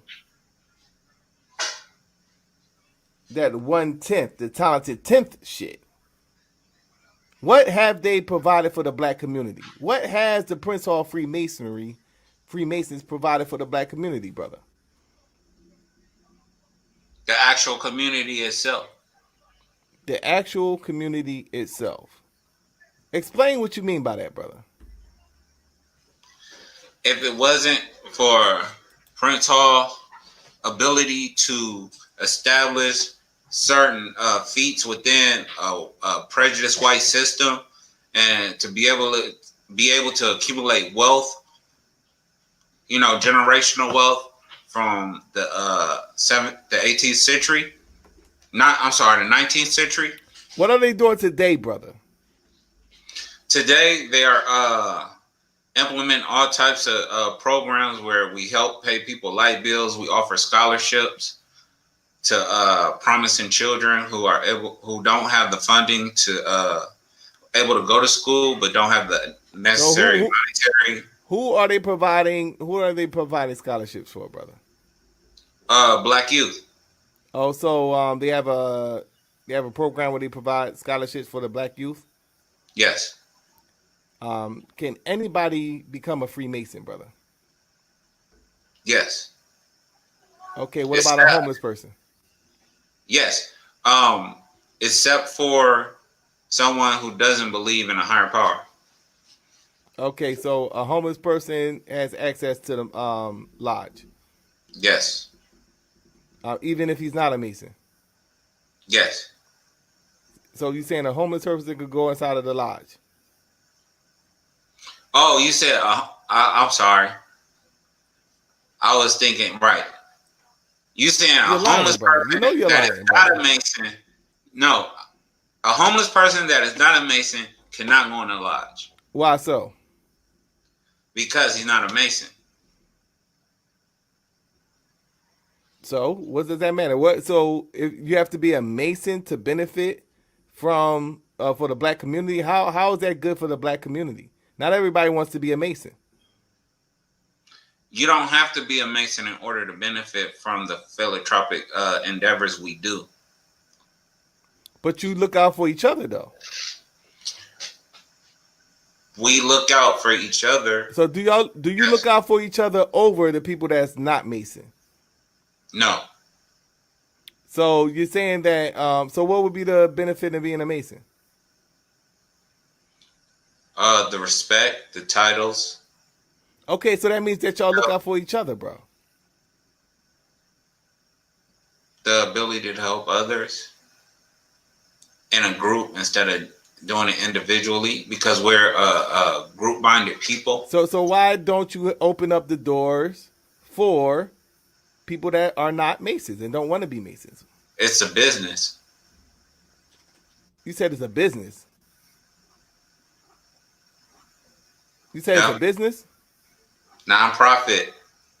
Okay, so there's nonprofit organizations that help black people. Correct. Okay, so why couldn't it just help the layman? What's the matter with the person that doesn't want to be a Mason and wants help? They don't have to come inside in order to receive that help. You're treating them like a second-class citizen. You know that, right?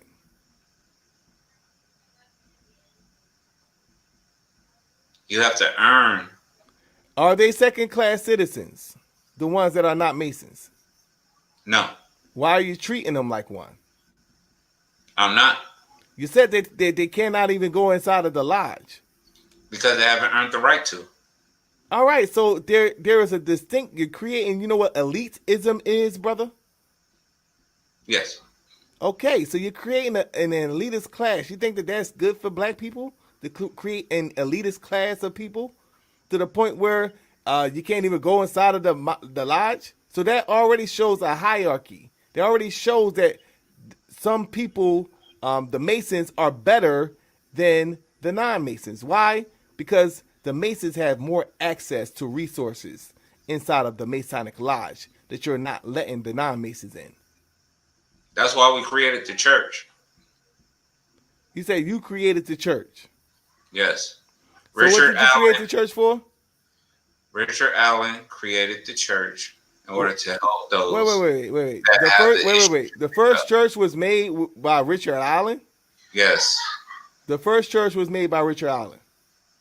The first black church on this soil. Oh, you said the first black church. Yes. So what was the church made for? You said what was the church made for? What was the church made for?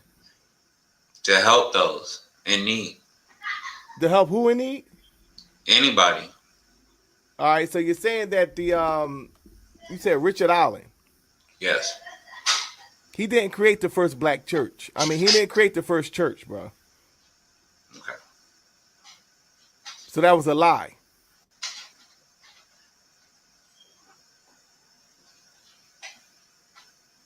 Why are you lying to me, brother? The AME church was the first black. He created the first black AME church. So you're saying that the black church. I mean, you're saying that the black church provides what? Aid. What? It provides aid to those disenfranchised brothers and sisters. So the church lets everybody in, you're saying? Correct. The church helps everybody, you're saying? The church doesn't help everybody. We established that in my questioning. It speaks of being able to help everybody, but it doesn't actually help everybody. Who does the church reject, brother?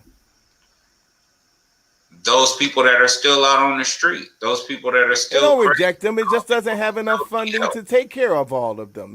The church wasn't built to house all of the homeless people in the entire planet. So why speak it if you can't? No, they're doing what they can to help the homeless. They feed the homeless. I was a part of a church that fed the homeless every week. We go down to the homeless shelter, and that's all our pennies. We put our pennies together. We get our food and things of that nature, and we help feed the homeless. We're not in the position to house all people. What are you talking about? Why would you put that responsibility on the church when that's a place of worship? They just out of the kindness of their heart, and because they accepted the true teachings of Christ, that they out of the kindness of their heart, they decide to help people in need. You can't put the whole responsibility of them housing all homeless people. They doing what they can, brother. Why do you have a problem with that? I have a problem with biting off more than you could chew. And now, what do you mean by that? What do you mean? How is the church biting off more than it can chew? By making claims to be able to do so much, when in reality, they are doing what they can, bro. What are you talking about? How are you mad? How are you mad that they're doing what they can?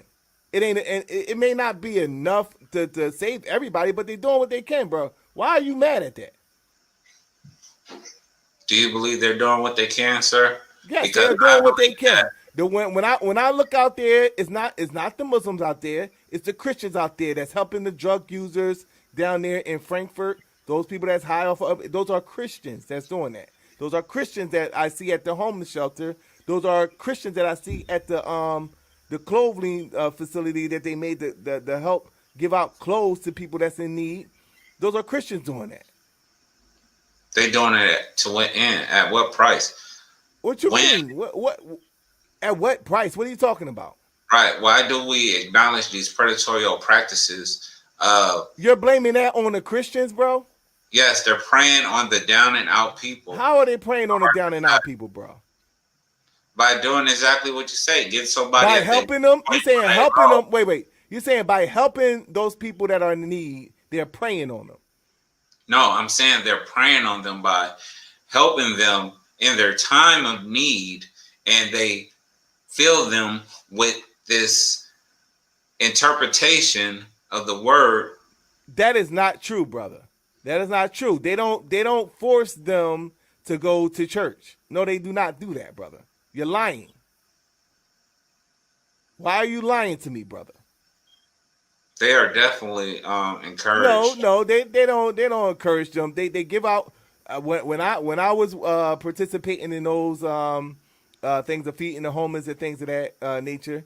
We just hand out the food. There's a long line of homeless people. They coming out the homeless shelter and they get their food and they move on. What are you talking about? So none of those people showed up at the church. Okay, no. I mean, there's no problem with saying like, okay, we have service on Sunday. What's the matter with that? We have service on Sunday, and if you like, you could come. That's a good gesture. Inviting them to the place of worship. They can't do that. What's the matter with that? Okay, brother. Yeah, we have church on Sunday. If you would like to come down with the church, you could come. I ain't got nothing to worry. Come as you are, brother. So it's free will in the church. Yeah, nobody's putting a gun up to nobody's head, making them go into church. What are you talking about? What planet do you live on, bro?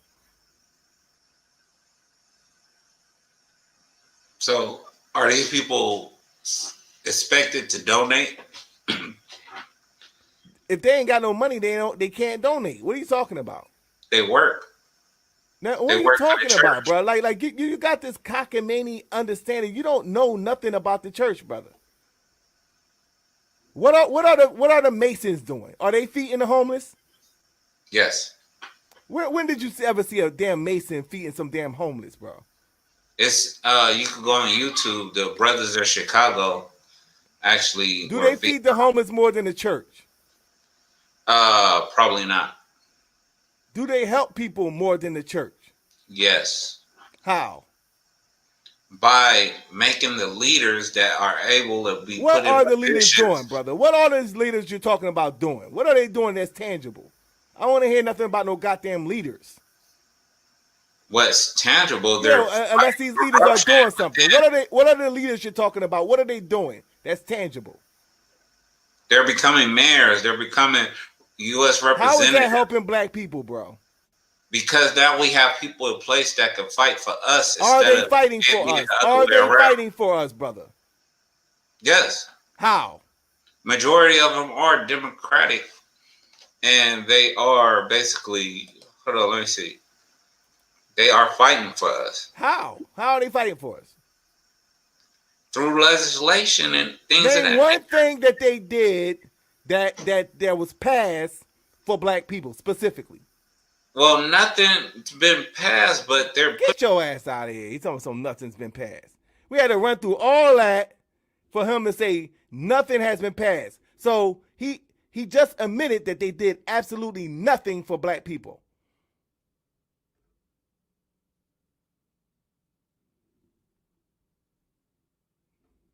Y'all niggas is crazy. He gonna tell him something nothing. What was passed? Nothing. You're dead.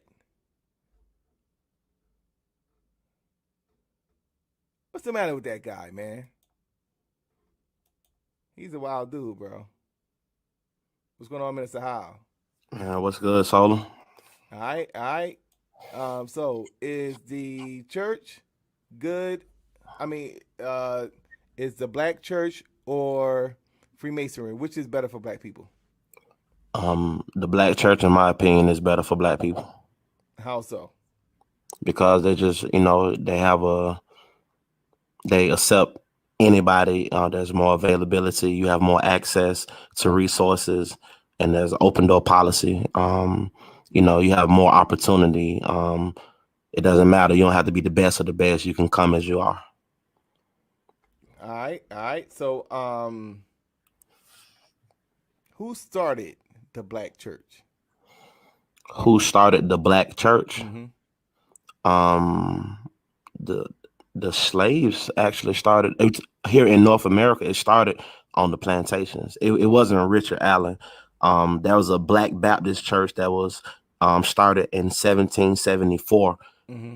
Richard Allen didn't start his church until like closer toward the 18th, toward like 1790, something like that.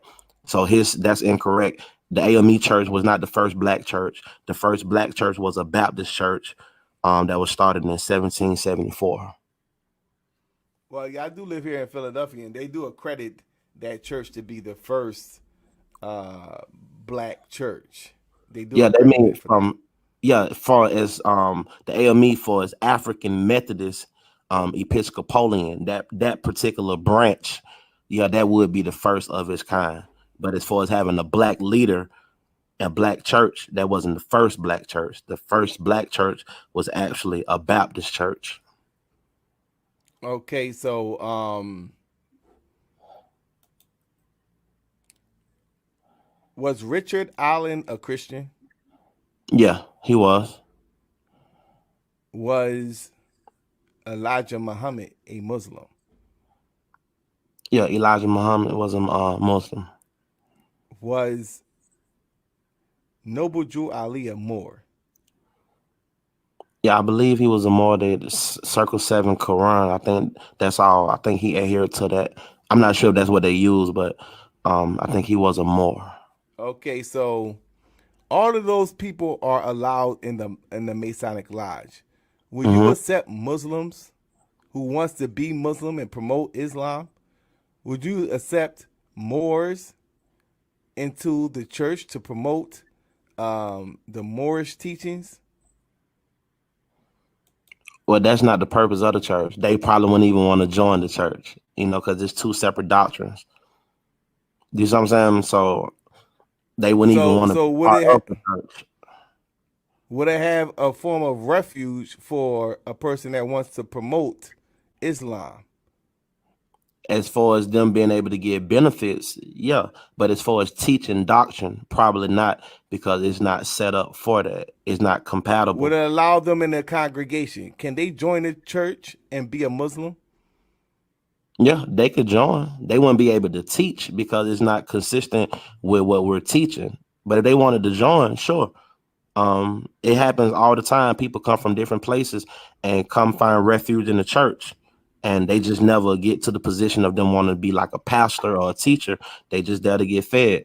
But as how did black people learn about the church? The black people here in North America, they learned this on the plantations during slavery. It was introduced to them, but it was a redacted version that was introduced to them at first. Then the abolitionists came and gave them the full gospel. That's what led to Nat Turner and the insurrection and rebellions. All right, so you're saying that they learned the church, the teachings of Christianity from the white man. Yeah, they was introduced to it, yeah. And that was the same very white man that oppressed them. Yeah, he used that. That wasn't his only tool, but that was a tool that he used. But it was a redacted version called the Slave Bible that he modified it to fit his intentions. Yeah. Unfortunately, that's what happened. Right. So why would you follow the religion of your oppressors and say that that's good for black people? Well, it's not his religion. So, it's not his religion. It was hijacked. Cultural appropriation. It's not his. It's the same thing that he do with our music, with our culture. Okay, so wait. So who controls Christianity today? Who controls Christianity? What you mean as far as a central? I'm trying to understand what you mean by who control it in the black church, or you said overall? Overall. Would it be black people? Would it be white people? Like for example, Islam, you could say that the Middle Eastern Arab people control Islam. Who controls Christianity? Well, I couldn't point to one particular entity that controls it, because in Africa you have millions and millions of African people that are Christians. What color is the Pope? Is he a black man? Come on, man. He the same color mayonnaise. He white. He's white. Yeah. Okay. So you're saying that the Pope is white? Yeah, the Pope is white. Who are the majority of people in America that are Christian? The majority of people, of course, the majority here are white people, European, Caucasian. Okay, white. Who brought Christianity over here? The white man. The white man brought it over. The white man. So Christianity and the white man goes hand in hand. Yeah, that's a true statement, but I don't see the equivalent. Right. So, and the only reason why you from West Africa, the descendants of the people that came for the most part from during the transatlantic slave trade was from West Africa. The only reason why you are Christian is because of the white man.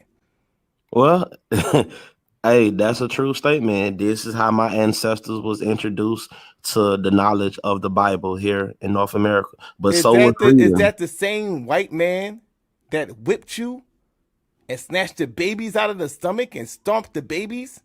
Is that the same white man that raped the black women and lashed you with the whip and make you work for free? Is that the same white man, brother? Yeah, that's the cruel devil that did all of those things. But like I said, the Bible he introduced was not the true. So you're saying that he did all those evil things, but he gave you something good in the Bible. Yeah, the Bible even speaks of us being evil, being able to do good things. He was being used. We don't have no control. So you're saying to me now that all that was a good thing because we got the Bible. No, I'm saying no, the carnage can never be good. I'm just saying along with that, it just so happened that he chose to use that as a tool, and we Our end up souls being would not introduced to have the been truth. saved had it not been for the transatlantic slave trade. You're saying? No, there is evidence that No. overseas black people had some knowledge of the Bible. Also, it had traveled to No, I'm talking different about for the places. most part, because most of them was over there. They was either Muslim, they had a traditional religion, for the Well, most part. well, there's some evidence also that there was some Hebrew, different cultures Yeah, of it was a different couple of African Hebrews, places. but for the most part, it Yeah. was Muslims and people with Mhm. their indigenous religion. So you're Mhm. saying that, just based off of how history was told, that had it not been for the white man, had it not been for the transatlantic slave trade, our souls would not have the direct access to get to the pearly gates of heaven. No, I can't say that because I don't know that history like a parallel universe. I don't know. I don't know. You do know. You just don't want to Nah, answer it. no, I don't know because I don't know. Is Christianity the best way of getting to heaven, brother? Is Christianity the best way of getting to heaven? Yeah, in my opinion, yeah, it is. Is it better over Islam? Is it better than Islam? In my opinion, yes. I've never Is it practiced better Islam. than the traditional African religions that was prevalent in West Africa? Is it better than that? What you mean by better? A better system? No, it's a better way. Like for example, me believing in the blood of Christ and the things that Christianity believe, that will help me get to heaven. Yeah, That's the best way of getting to heaven. In my over experience, believing yes. in Muhammad, over believing in traditional African religions. In my experience, yes, and I have Okay, millions of so Africans who that brought us that- Christianity? Who brought us Christianity? You ain't gonna like this answer, but it's the truth. The 12 disciples of Jesus, they the one that I'm brought talking Christianity. about in West Africa. In West Africa, when we didn't have no knowledge of Christianity, The missionaries. What was their color, brother? Some of them was white, but all of them wasn't white. Some of Come them on, was brother. white. Well, All of them wasn't white, brother. Well, what was their color? What was the other color? No, I'm saying you had a diverse multitude of people. You had you would have to go back to the book of Acts. There was a diverse bro. people. No, I'm bro. keeping it We talking real, about bro. right there on the brink of the transatlantic slave trade. We're sitting there with Muslim. We're practicing our traditional religions. What other group of people other than the white man brought Christianity, bro? I'm saying for the relevance of what you're saying, it is the white man predominantly that did that. Thank you, brother. You're dead. You just admitted that it's the same white man that brought us Christianity, the same white man that whipped us, raped our women, and made us work for free for 400 years, brother. He was the one that brought us Christianity. And had it not been for the white man, this is what you're suggesting. You don't want to admit it. You didn't want to stand on it. You're suggesting that, well, since he brought us Christianity, all that stuff was kind of, it was evil, but at least our souls are saved. You're dead. Shout out to both of the debaters. It was a very powerful debate. I'm going to throw the link inside of the description. It's time for you to vote, family. Who do you think had the better argument for tonight's debate? I believe it's going to be a post-debate show. Domo will be in the building. So make sure you be looking out for that notification sign. If you haven't done so, hit the notification sign so you can see when we're going live. And we will be going live in about 5 minutes. Brother, this is the Solar Vision Debate League, man. Play that blue shit.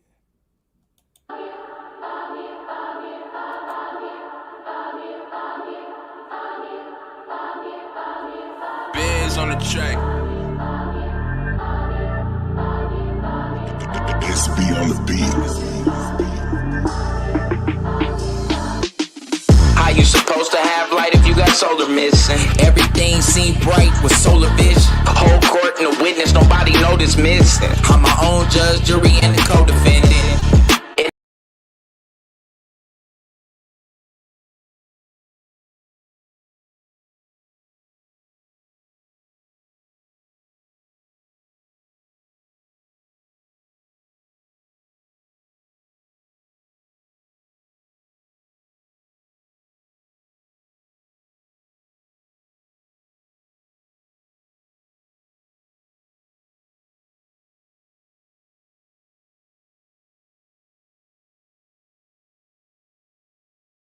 Mic check, mic check. Hold on.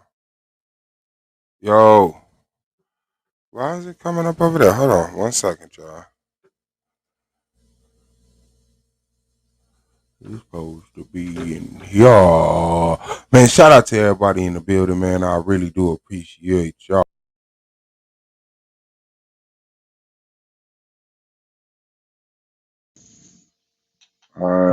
Okay, there we go. Mic check, mic check, mic check. Yeah, we in the building, man. Shout out to everybody. This is the Argument League, man. Appreciate y'all.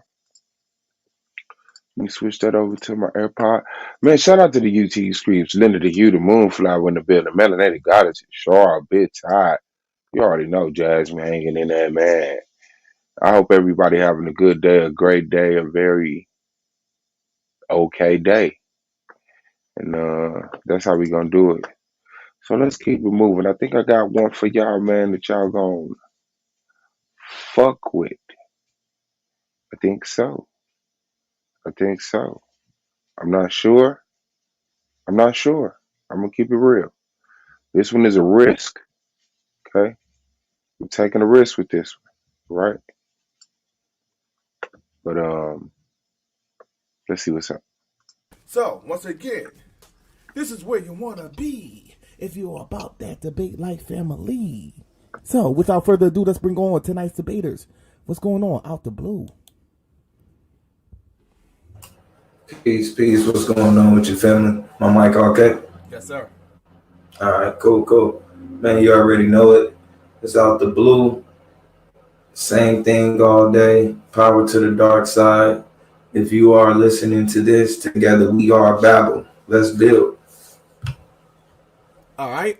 And we got the political plug in the building, a.k.a. Domo. What's going on, Brother Domo? What's good with y'all? It's Damo, the top rated, the most hated, the never out debated Damo. And I'm here to, do what I do. See, Blue, this is kind of like a grudge match for me because I'm cool with Blue in terms of debater. This is my dude. But we had a little rap battle, and some of the people in the judging in that rap battle feel like Blue won. You feel me? So I'm like, you know what I'm saying? I'm taking Blue. I took, you know what I'm saying, a step in the Blue space, and I went toe to toe with him. You feel me? I did my thing, but now he in my this me right here. You in my jump. Okay. We about to get it in. Like Michael Jordan likes to play golf.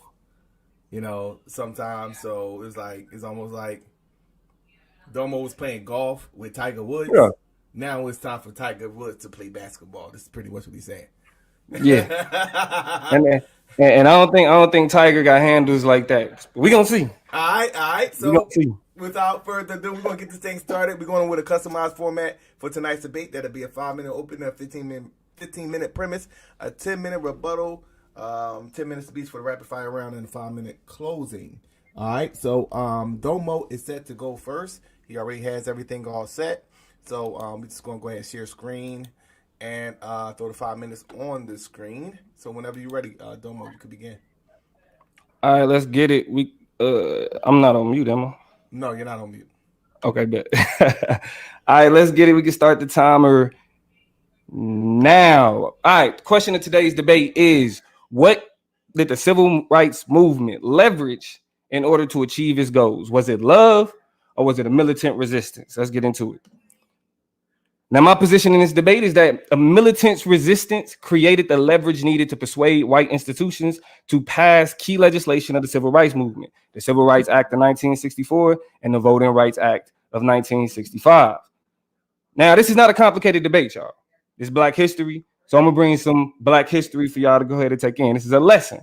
This is a debate about two competing historical narratives framing what led the civil rights movement to its successes. I will be making my argument based on a holistic, accurate historical narrative, while my opponent's arguments will be based in what I call the 3 R's: revisionism, romanticism, and rhetoric. Now, Blue and I agreed that the Civil Rights Act and the Voting Rights Act are considered victories of the civil rights movement. This debate is not about whether or not the Civil Rights Act or the Voting Rights Act worked, or was it effective, or did it make things worse? The question of this debate is who or what made those successes possible. All right. Now, I will prove the existence. I will prove that the existence of the more militant, radical aspects of the civil rights movement dictated the effectiveness and the pace of the civil rights agenda by looking at what led up to the passage of key landmark civil rights legislation and the documented justifications as to why the government decided to get involved in the civil rights struggle after initially refusing to act. Now, my premise will be broken up into 3 time frames. First, the origin of the civil rights movement. We will examine the early successes of the civil rights movement and show how the ideology that shaped its early successes proved to be inefficient as the movement progressed and faced more staunch resistance. Then we'll take a look at the passage of the Civil Rights Act of 1964 and what led up to the passage of the Voting Rights Act of 1965. We'll be looking at the events leading up to the passage of the Civil Rights Act and the Voting Rights Act and examine how the government's fear of militant radical responses to the violence carried out by local police sparked the Kennedy and Johnson administrations to prioritize civil rights legislation. All we have to do is look over public remarks from meetings with the 2 administrations and civil rights leaders, and it's obvious that the threat of continued protests and escalated violence forced their hand. We'll also examine how both Dr. King and Malcolm X used the threat of the more militant response to persuade federal officials to work with the more moderate civil rights leaders. More specifically, I will be juxtaposing King's letter from Birmingham jail and Malcolm's Ballad of the Bullet to explore a common theme at the foundation of 2 contrasting ideologies. A theme that is represented by an ultimatum of militant resistance. Then we'll be looking at the status of the movement in the aftermath of the Civil Rights Act and the Voting Rights Act. We'll explore the rise of the Black Power movement as the moderate approach to civil rights and their leaders were deploying at the time began to lose its influence on the younger, more militant wing as the younger, more militant wing of the movement grew. Now, my opponent will attempt to get real funny with his historical analysis. He's going to romanticize the moderate wing of the civil rights movement and only focus on their contributions while ignoring the fear that white leaders at that time had of militant leaders like Malcolm. My opponent will rely on a whitewash narrative that attempts to frame the more militant aspects of the movement as fringe or outside the scope of what made the civil rights movement successful. I will be explaining how this understanding is an adoption of the white narrative that has sanitized Black history, so it only valorizes the form of resistance that made whites comfortable. I will be explaining how even though the rhetoric of love is empty, it is still dangerous, and how it attempts to revise the history of what actually happened for some Hallmark card narrative that is disrespectful to the spirit of the movement. As we examine the documented justifications for the passage of the Civil Rights Act and the Voting Rights Act, I will prove that love played no factor in the decision-making of white politicians. I will prove that the fear of a Black uprising played the key role in shaping civil rights policies, exposing how the deployment of the term love is at best empty rhetoric, and at its worst is a whitewashed, romanticized, revisionist history. Let's get it.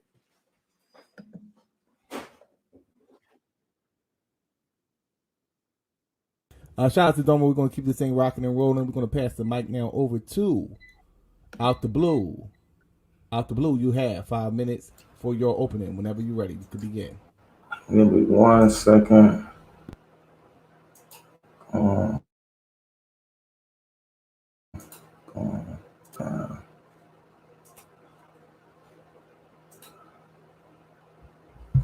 All right. So,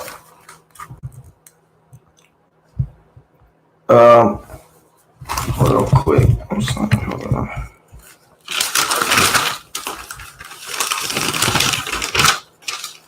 All right. So when we're talking about what held more leverage, Yeah, close out right? that notification, Blue. You got a notification.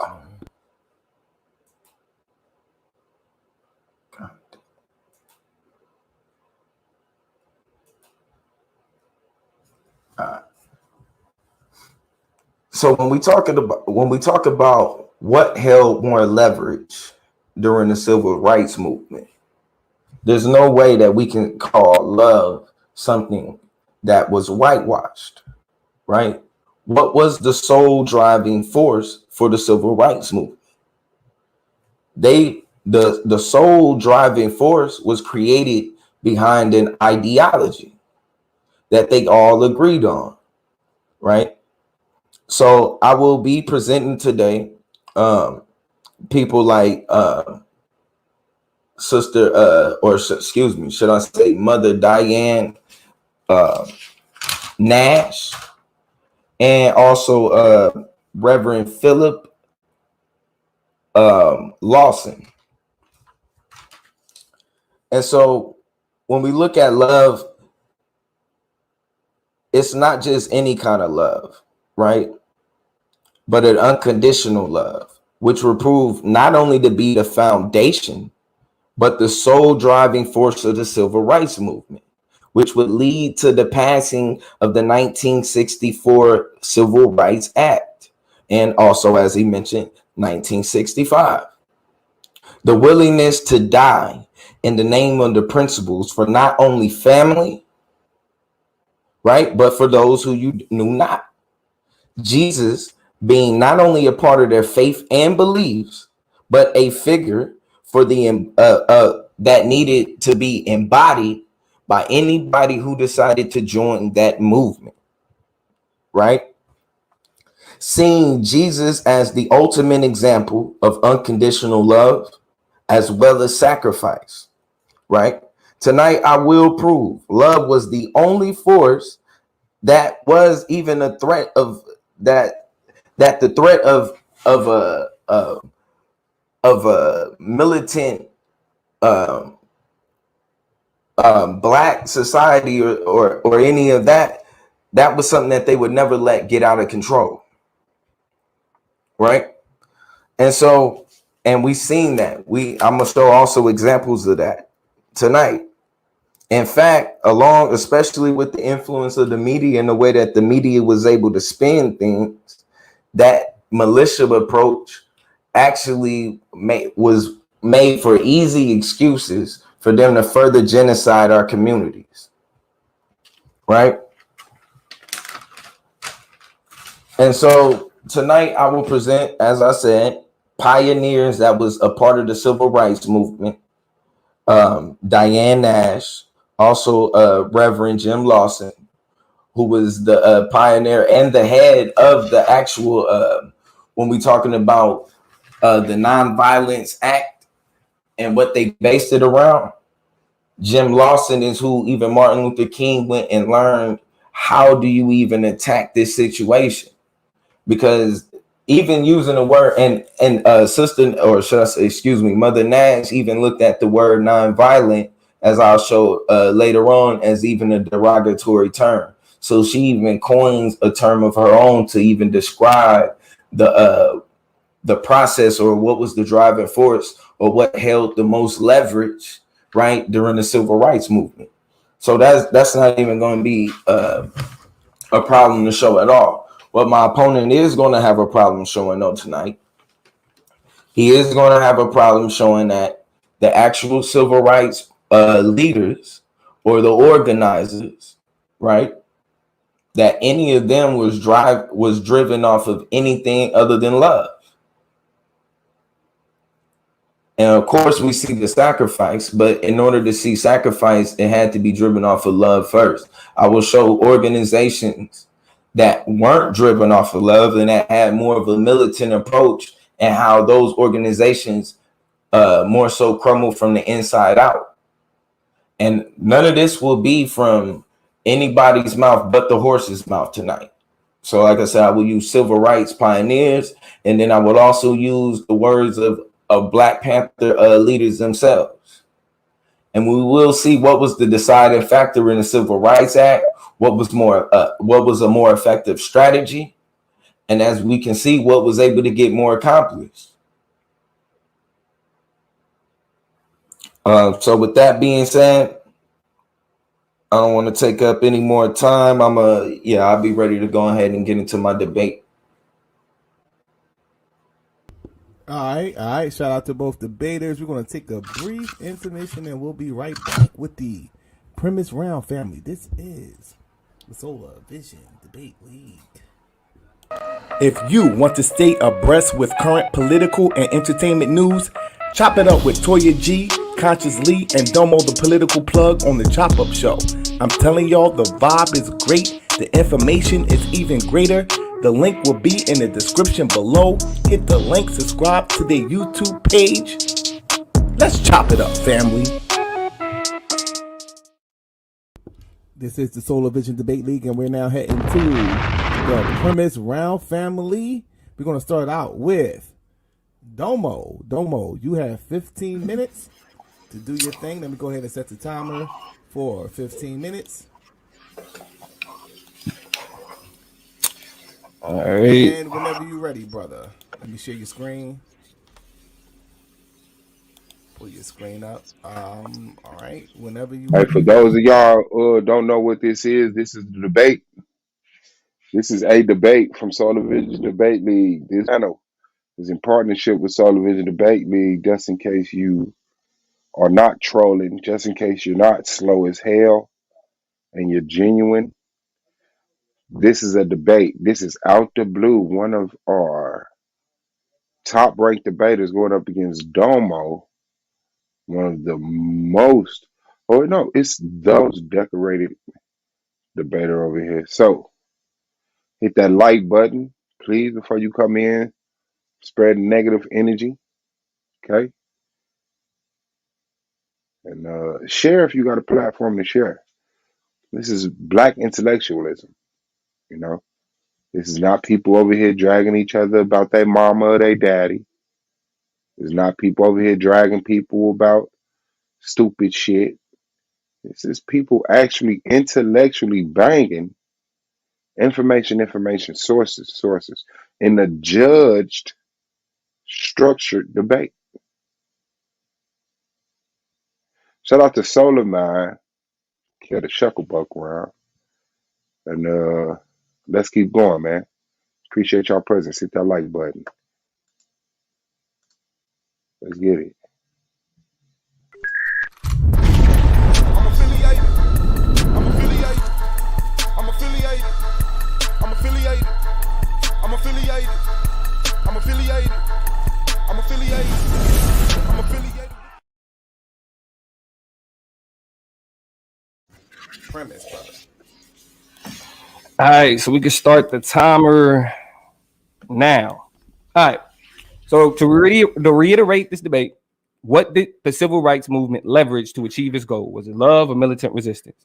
Now, as I stated before, my position is that militant resistance created the leverage needed to persuade white institutions to pass the key legislation of the Civil Rights Act, of the Civil Rights Movement, which is the Civil Rights Act of 1964 and the Voting Rights Act of 1965. As I said before, we're going to break this down into 3 time frames. And it's about to be a for real history lesson, y'all. I mean, I need to catch my boy Blue up on some history real quick, and it's going to do the same. I'm in the spirit of Black History Month. So let's do it. Let's go ahead and get into it. Let's start with the origins of the civil rights movement. All right. Now, to begin, it's generally agreed that the civil rights movement was birthed out of the success of the Montgomery bus boycotts. Dr. King and his allies gained national recognition with his first victory desegregating public transportation in Montgomery, Alabama.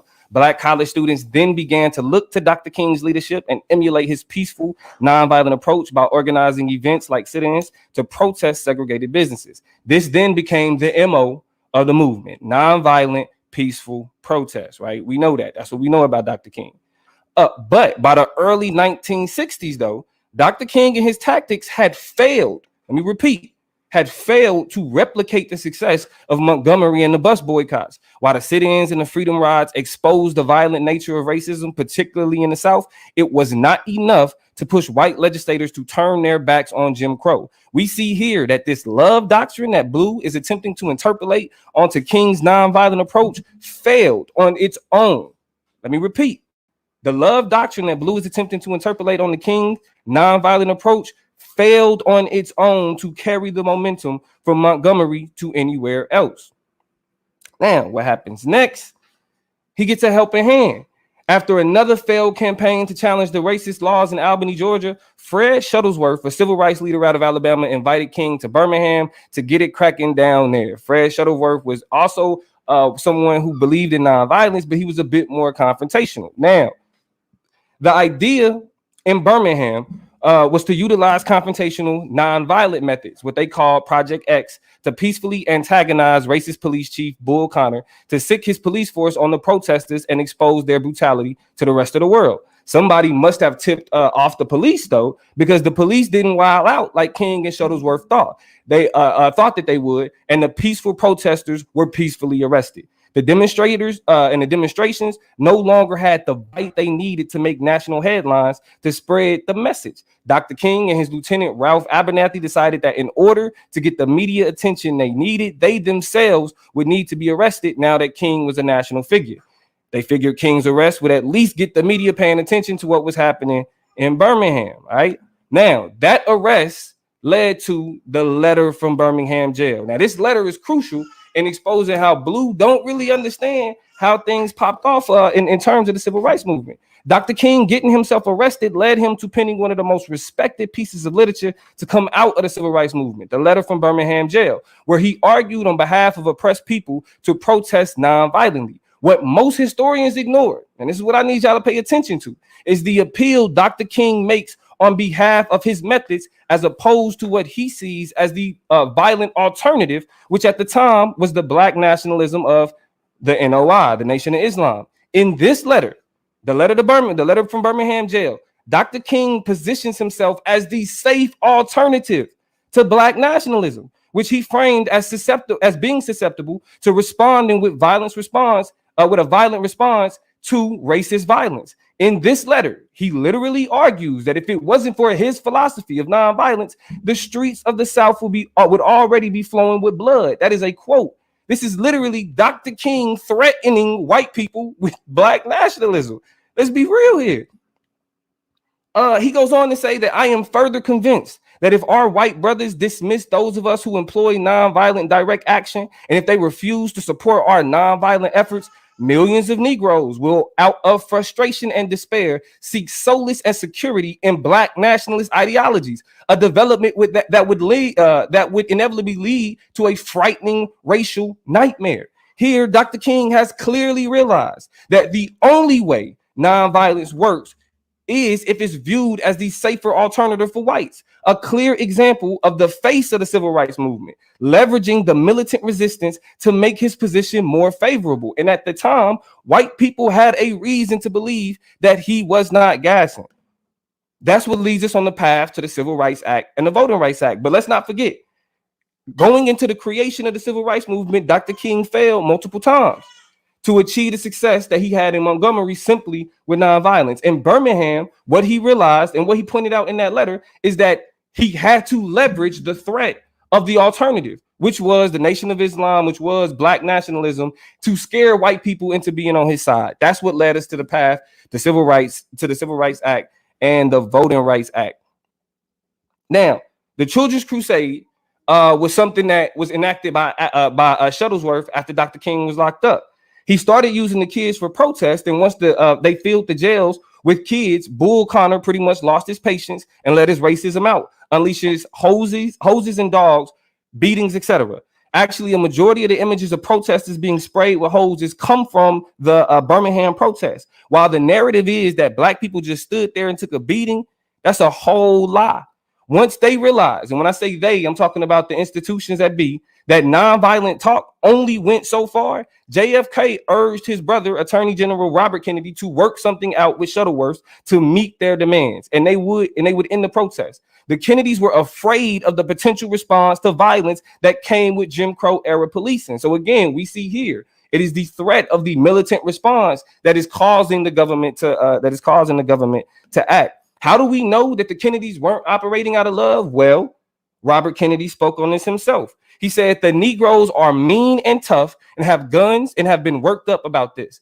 This could trigger off a great deal of violence around the country. They're going to start following the ideas of black Muslims. Somebody help me understand, please, where love plays a role in this, right? We see here that it is the fear of the black militant that is pushing white politicians to act, echoing the sentiment of King's letter to Birmingham. After the escalating violence and the increased popularity of the more militant voices like that of Malcolm X, John F. Kennedy submitted his proposal for the Civil Rights Act to Congress in 1963.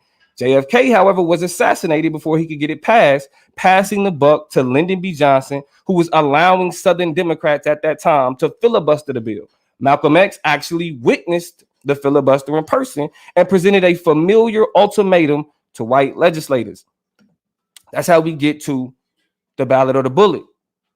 What Malcolm X said, if they don't want that non-violent army going down there, tell them to bring the filibuster to a halt. The black nationalists aren't going to wait. The ballot or the bullet, and what he meant by that was that if blacks could not win freedom through the electoral process, they had the right to resort to armed struggle. While it would be a reach to say that King's letter from Birmingham jail and Malcolm's ballot of the bullet complemented one another, they did share a similar framing. King's letter from Birmingham jail presented himself as the safer, more rational option to work with to protect the rights of black people. Malcolm echoed that sentiment partially by demanding an end to the filibuster and to get it done your way, or we're going to get it done our way, encouraging black people to study the revolutions of different countries like that of Cuba, which in turn made those statements recorded by the FBI and prompted them to report this exact speech to the White House.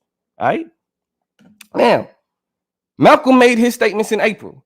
Soon after the filibuster was broken and the Civil Rights Act was signed into law in July. It's important to note that the concessions made to break the filibuster were not done out of compassion. Senator Hubert Humphrey is on record arguing that his support for the Civil Rights Act was to stop small revolutions from occurring all around the country. The historical narrative clearly points to a fear of militant blacks that prompted John F. Kennedy to propose the legislation, and fear motivated Lyndon B. Johnson to get it passed. Again, the historical narrative clearly points to a fear of militant blacks that prompted John F. Kennedy to propose the civil rights legislation, and fear motivated Lyndon B. Johnson to get it passed. And when we talk about somebody's influence, specifically like Malcolm X, it says here that it's striking that first, a leading African-American spokesperson, very much on the U.S. ruler's radar, issued such a threat that the FBI reported it. And second, the leading congressional figure responsible for the bill's passage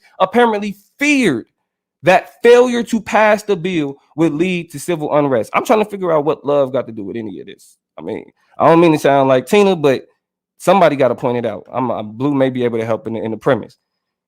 So the Civil Rights Act gets passed, but they still doing our people bad in terms of voting. So Dr. King and the crew traveled to Selma to fight racist voter suppression and voter registration law. Again, things get off to a slow start. And so King and Abernathy get arrested to get the attention of the national news. King and the movement again needed to get the attention of the White House because Lyndon B. Johnson had already let it be known that a voting rights bill was not a priority for him.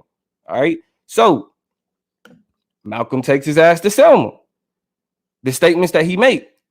The white people should thank God that Dr. King is telling these people to be loving and nonviolent. I want Dr. King to know that I didn't come to Selma to make his job difficult. I really did come thinking that I could make it easier. If the white people realize what the alternative is, perhaps they will be more willing to hear Dr. King. Again, we're talking about that alternative. They being threatened with either do it this way or the alternative is worse. Not, well, we love you and they love us, so we should do things. It don't work like that. 2 days after Malcolm makes these statements, Lyndon B. Johnson reverses his stance and promises to meet with King and other civil rights leaders to get started on a voting rights bill. Of course, tragedy will follow that same month. Malcolm will be assassinated, and the next month in March, Dr. King, John Lewis, and others will be attacked by police in a day that will become known as Bloody Sunday. But, and I got to repeat this but, right? We see all this violence taking place. There's no action.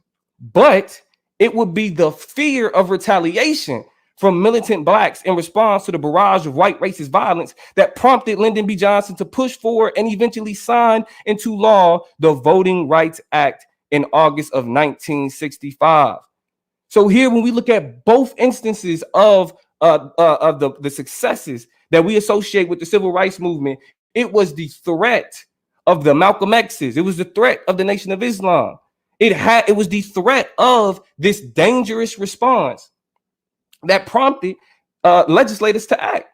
At no point did you hear John F. Kennedy say, well, it's because the Negroes have showed us love that we want to do something for them. No, he said the Negroes was mad. That's why they acted. Same thing with the Voting Rights Act.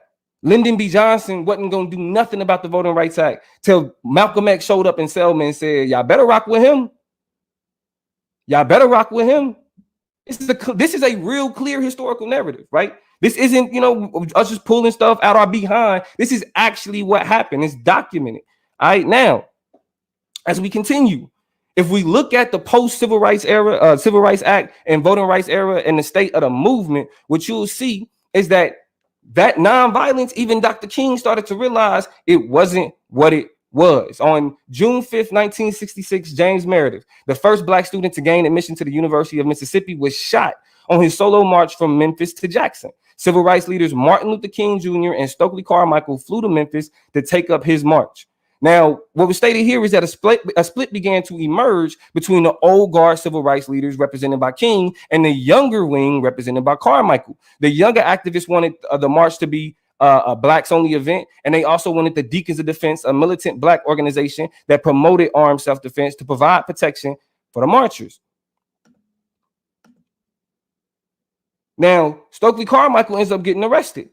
When he eventually got out of jail, he came out and announced to his supporters that this was the 27th time he had been arrested, and he ain't getting arrested and going to jail no more. At this point, what he said is what we're going to start saying now is Black Power. Willie Ricks, a SNCC activist, took up the phrase and called it out. What do you want? The crowd replied, Black Power. Now, while the phrase had been used loosely already, this was the first time, and it was at this point that Black Power became the new mantra for Black resistance. Stokely and the younger generation were fulfilling King's promise. The moderates like King and the old guard had not done enough to convince the younger generation that nonviolent approach should continue to be the ideology of Black resistance. This is where it get real bad for Blue. This is where historians argue that the civil rights movement started to lose its influence and the Black Power movement took off. Here, what it says is that King even appealed to the government for help. The government this is what Dr. King said himself. The government has got to give me some victories if I'm going to keep people nonviolent. I know I'm going to stay nonviolent no matter what happens, but a lot of people are getting hurt and bitter and they can't see it that way anymore. Dr. King began to understand that the anger and frustration dealing with racist violence had taken its toll. At this point, King is begging for some type of redress from the government to stop the spread of the more militant ideologies. Again, in a last-ditch effort to keep the nonviolent ideology alive, Dr. King is threatening the government with the rise of Stokely Carmichael, proving that without a doubt, the best weapon the civil rights movement had in its fight for civil and voting rights was the threat of a militant resistance. Let's get it. Yeah, shout out to Domo. We're gonna pass this rock now out the blue. Out the blue, you have 15 minutes for your premise, brother. Whenever you're ready, you can begin. Give me 1 second. Y'all can leave your presentations up too. Just have it. Oh, okay. We're going to start right here, right?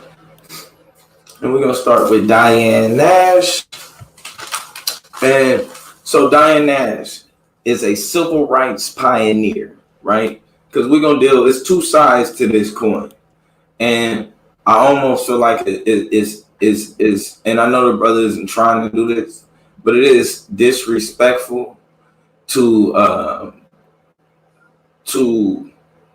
give all of the glory and after all of the hard work that was put into the nonviolence movement and the movement being geared around love, to try to add the equation of the militant in there as far as the militant aspect in there as far as being a part of their accomplishments. And I'm going to show you why that's not the case, right? So Diane Nash was a civil rights pioneer who coined the term agapic energy, right? This was something that she used to highlight what kind of love drove the civil rights movement, right? Our mother, Diane Nash, seen injustice at school, and shortly after moving from Chicago to Nashville, decided to take action. She, under the guidance of Reverend Jim Lawson, right? You should know that name by now. Right. And especially if we're talking about the civil rights movement, right, which was based around what? Nonviolence. Right. So what were they using as their leverage in the civil rights movement? love. And I'll continue to show you that. She, like I said, under the guidance of Reverend James Lawson, learned to use the weapon of love to combat oppression, and in 1959 began putting these skills to work.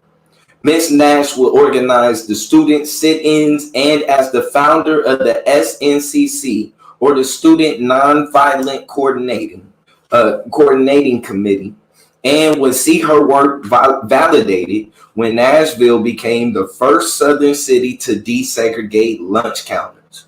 So, and I'm going to show you, what did she base this off of? Agapic energy, correct? Right? And in 1964, just so you know that she's credible, she was appointed to be on the National Committee responsible for the Civil Rights Act of 1964. She also led the Freedom Rides from Birmingham to Jackson, Alabama, right? And now, according to Nash, agapic energy, right, was based around a biblical altercation between Peter and Jesus, right?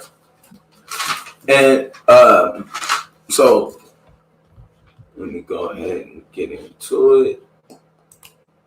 Boom. And so this is what was the force behind the civil rights movement, right? And you can find this. Excuse me.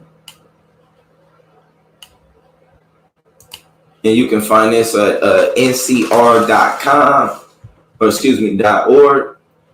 And this was love or the threat of a militant response. And Diane Nash called for nonviolence and the agapic energy. November 13, 2012 by John Deere.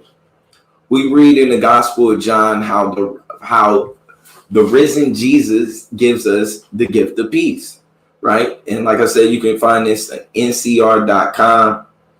And it says, send us on the mission of peace, and in particular, asked Peter 3 times, do you love me? Right? And it was pointed out in the text that the word used for love there was agape, right? Jesus asked Peter if he had agape for Jesus, right? And if he was willing to lay down his life in a non-violent love for him. This is the basis behind the whole nonviolence movement and behind the whole civil rights movement, right? So we're not going to minimize the work that they put in to a militant approach. This was years of work. And we all know that years of work takes time. It was a process. It didn't fail. It was a process. Peter can only say that he has philia for Jesus, right? That was ordinary love between brothers and friends. So what she was introducing, when you talk about the word agapic energy, what she was doing was she created a term based off of the Greek word agape, which was adopting a different kind of love. This was a love for humankind or for humanity, right? So, and here we go right here. Civil rights pioneer says that love, and this is from Notre Dame University. Civil rights, this is where she spoke at. Civil rights pioneer says love fueled the movement, right? March 17th, the author is Kevin Allen. No word in English could describe the energy that powered the civil rights movement in the 1960s. So Diane Nash made up a new word. Using what? Using the Greek, which means love for humankind. Nash coined agapic energy to encapsulate the driving force behind the nonviolent movement that helped lead,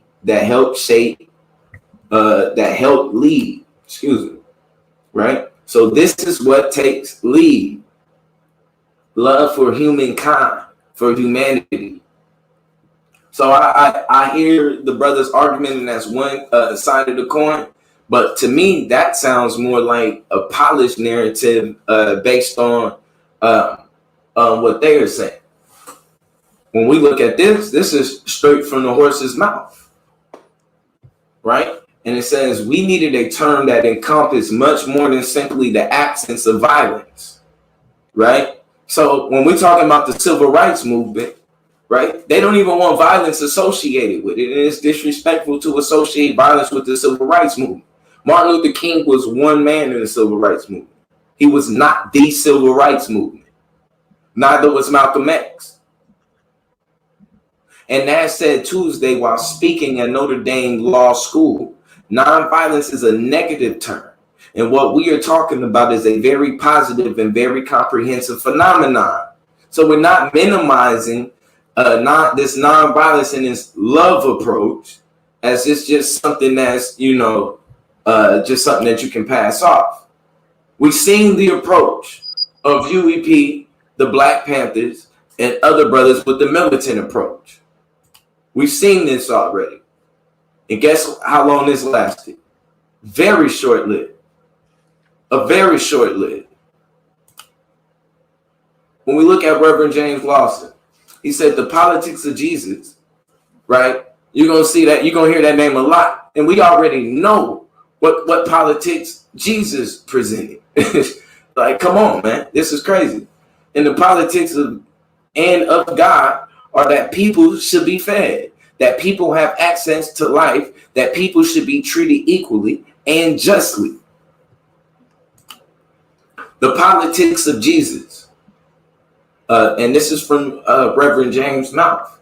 The politics of Jesus and the politics of God are that people should be fed, that the people have access to life, that people should be treated equally and justly. Lawson said, especially in marginalized, the poor, the illiterate, the jailed, and the hungry, the naked.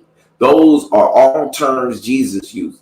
The alien, the stranger, the foreigner, you're supposed to treat them as you would do yourself. For Lawson, right, the message of the social justice, freedom, and Jesus are inseparable. An ordained Methodist minister who traveled to India, right? He traveled to India to study the Gandhian principles of nonviolence. He imparted those ideas to Nashville college students in a calm, insistent voice that demands attention without getting loud. Right? Now, James Lawson, right, is who excuse me.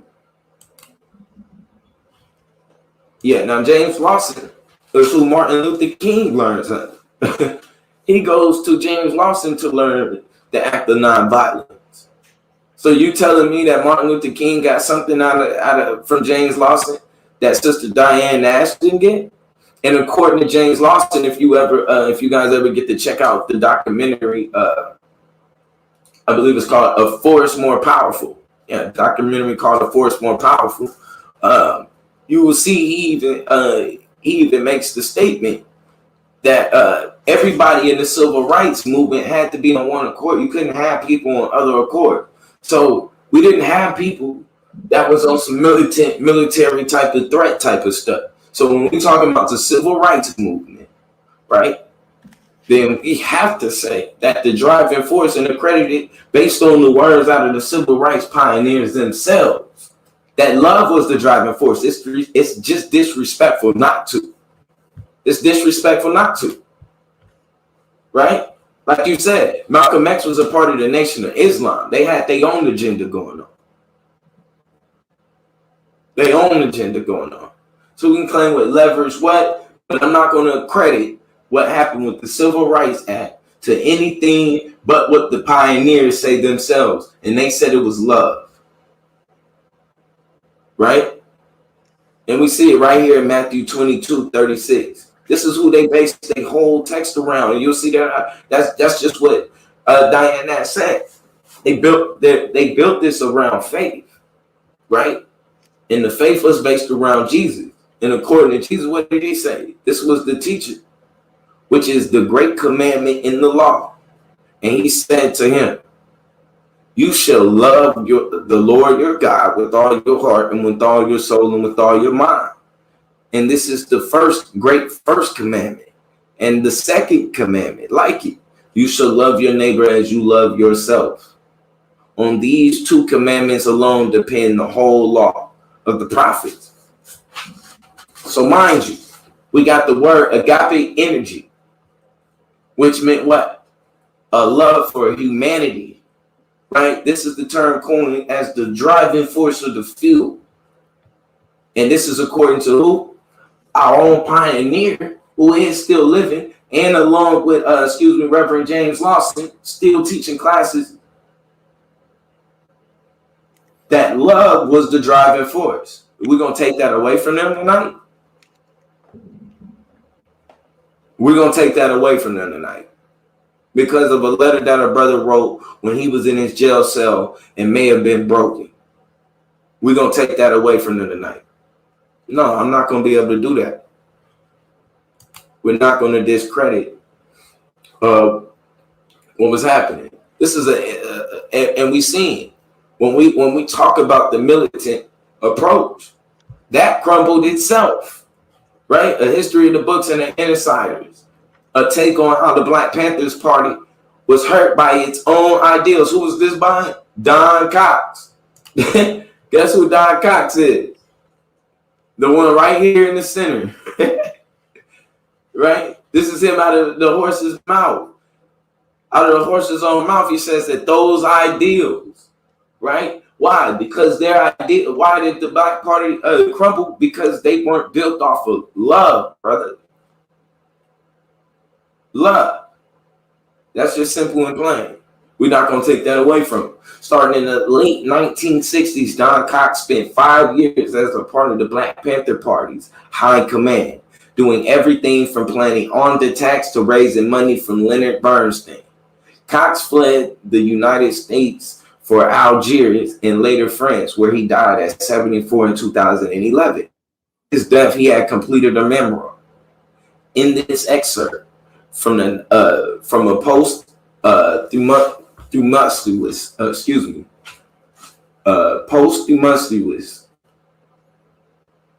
published work, the title of which Cox chose in a nod to a W.E.B. Du Bois quote.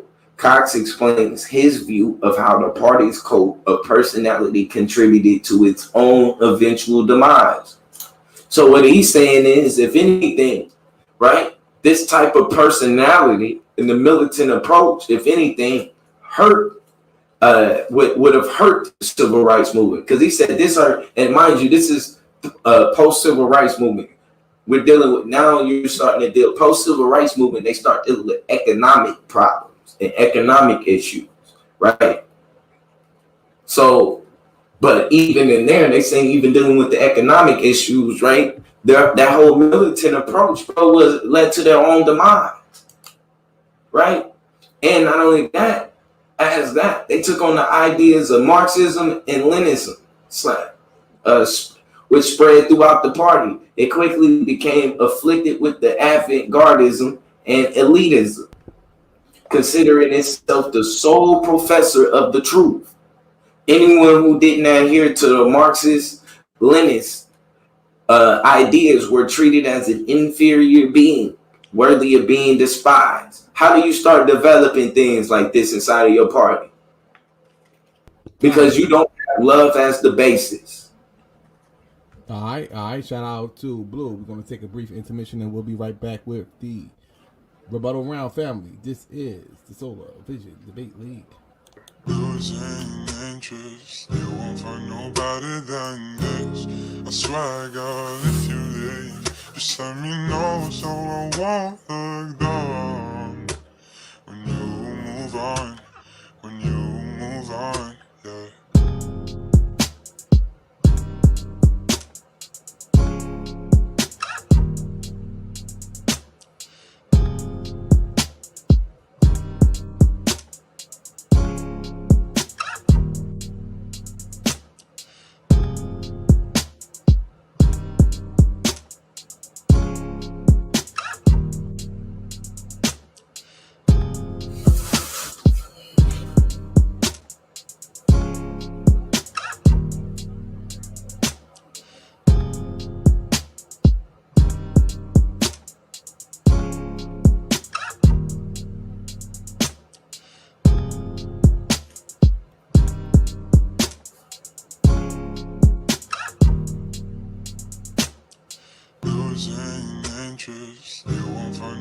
better than this. I swear, God, if you leave, just let me know so I won't look down. When you move on, yeah, losing. This is the Solar Vision Debate League, and we're now heading to the rebuttal round. We're going to start out with Domo. We're going to set the timer for 10 minutes, and it is on you, Domo. Whenever you're ready, you can begin your rebuttal. All right, let me start my timer real quick.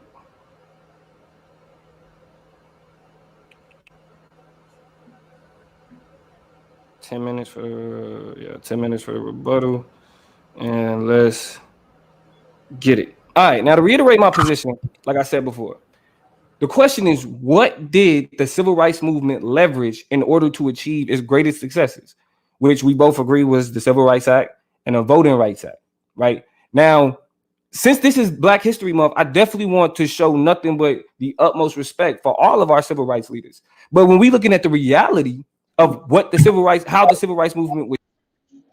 Hey man, shout out to Moonflower, Strength the Moonflower, Strength the Moonflower. I just see the message. Melanated got it posted. Shout out to you, strength to you, sis, man. You already know, man. Get better and let us know. Shout out to the Reno Sensor coming in. Okay. I'm sorry to hear about that. You know what I'm saying? Strength to you, sis.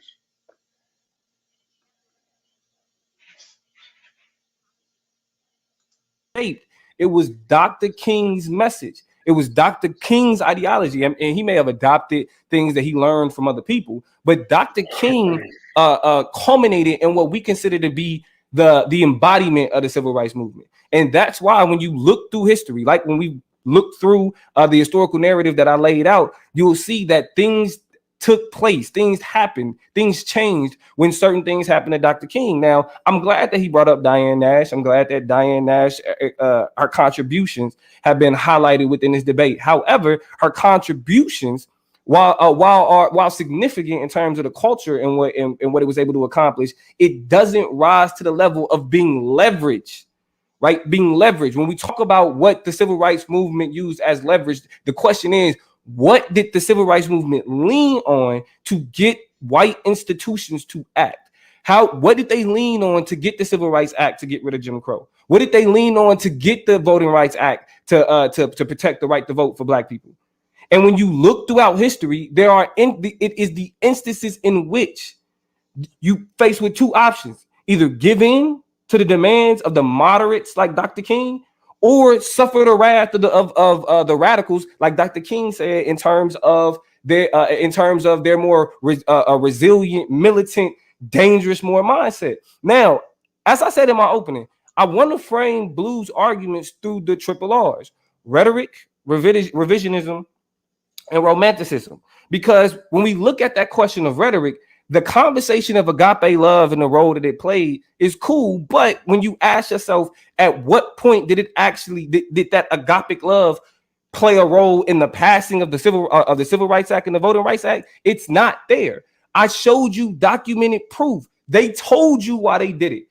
Robert Kennedy didn't urge his brother John F. Kennedy and Lyndon B. Johnson didn't pass the Civil Rights Act out of the agapic love that they felt. Nah, they knew from the words of Dr. King himself to the words of Malcolm X himself that if they did not give concessions to Black people, then ultimately it was going to be a long, hot, bloody summer, as Malcolm X referred to it as. And so to say that this agapic love is what drove our oppressors in the white institutions to then pass the Civil Rights Act, for as long as John F. Kennedy ignored the Civil Rights Act, for as long as Lyndon B. Johnson ignored the Voting Rights Act, while things were just on a question of nonviolence, they did nothing. John F. Kennedy was okay watching people get hurt using the excuse of states' rights, as opposed to actually doing something as long as they remain nonviolent. Let me repeat. John F. Kennedy was okay with watching people get hurt as long as they remain nonviolent. That's why that letter from Birmingham jail, It's so important because when we move from the rhetoric of like agape love and the feel good stuff to the revisionism that he's deploying in this debate, to say that, oh, well, Dr. King wasn't like, we know that that's a lie, right? Dr. King getting arrested made national news every time. I actually pointed out within this debate how Dr. King getting arrested was their go-to strategy to make sure that the news paid attention, because they needed the news to pay attention in order for the White House to see what was actually taking place, to urge the White House to act. That was always the goal. And when Dr. King got arrested, that's what took place. But the reason why what happened in Birmingham and what he wrote in the Birmingham, the letter from Birmingham jail was so important was the fact that he was saying, listen, I am the better choice. I am the better option. Go with me. Because if you don't, what he said was that and I'm quoting, you will be dealing with a racial nightmare. Now, you can't pass that off as some broken brother writing in a jail cell. That is literally the hallmark piece of literature. That is one of the most respected documents to come out of the civil rights movement. So it's revisionist history to undermine it simply because when you take a closer look at it, you'll see that Dr. King, and this ain't to disrespect Dr. King either, but he was dirty macking. And what I mean by dirty macking is when a brother tries to holler at a sister and she, like, nah, I ain't really feeling you. You know what I'm saying? I got somebody else that I'm talking to. And then he's like, well, you may not be feeling me, but he's a cheater. He's going to cheat on you. That's what Dr. King did. He said, if y'all don't take me, you got to deal with the Nation of Islam. And you don't want to deal with them black nationalists.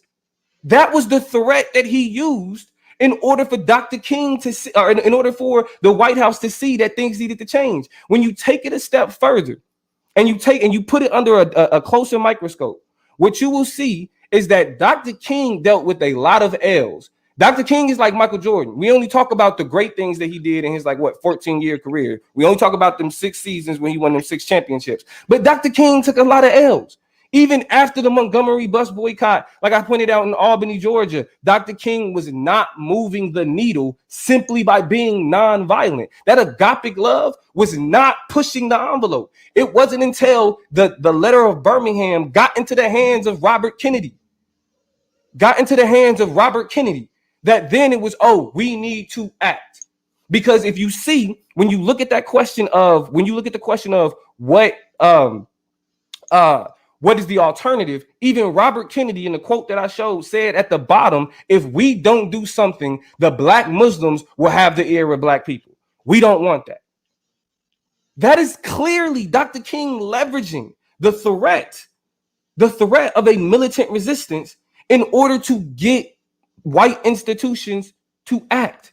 And that's why I say when you juxtapose the Ballad of the Bullet to the letter for Birmingham, again, it is a juxtaposition. When Malcolm X went to Selma, when again Dr. King got arrested because the movement wasn't getting the attention that it needed, so they went ahead and got him arrested. When Malcolm X showed up down there, he couldn't make it clear. Y'all better listen to him. Y'all better go with him. He the one y'all want. He couldn't have made it clear. 2 days later, Lyndon B. Johnson, with the Voting Rights Act, had refused to act because he said it was not a legislative, it wasn't a legislative priority. 2 days after Malcolm X showed up in Selma and said, "Y'all better listen to him, or y'all gonna have to listen to me," the Voting Rights Act was the Voting Rights Act became a legislative responsibility for Lyndon B. Johnson. Let's be for real here. That's a real historical narrative. The revisionist history that Blue wants you to adapt. Like, yes, are there smaller names a part of the civil rights movement that deserve some credibility, that deserve some attention? Without a doubt. Without a doubt.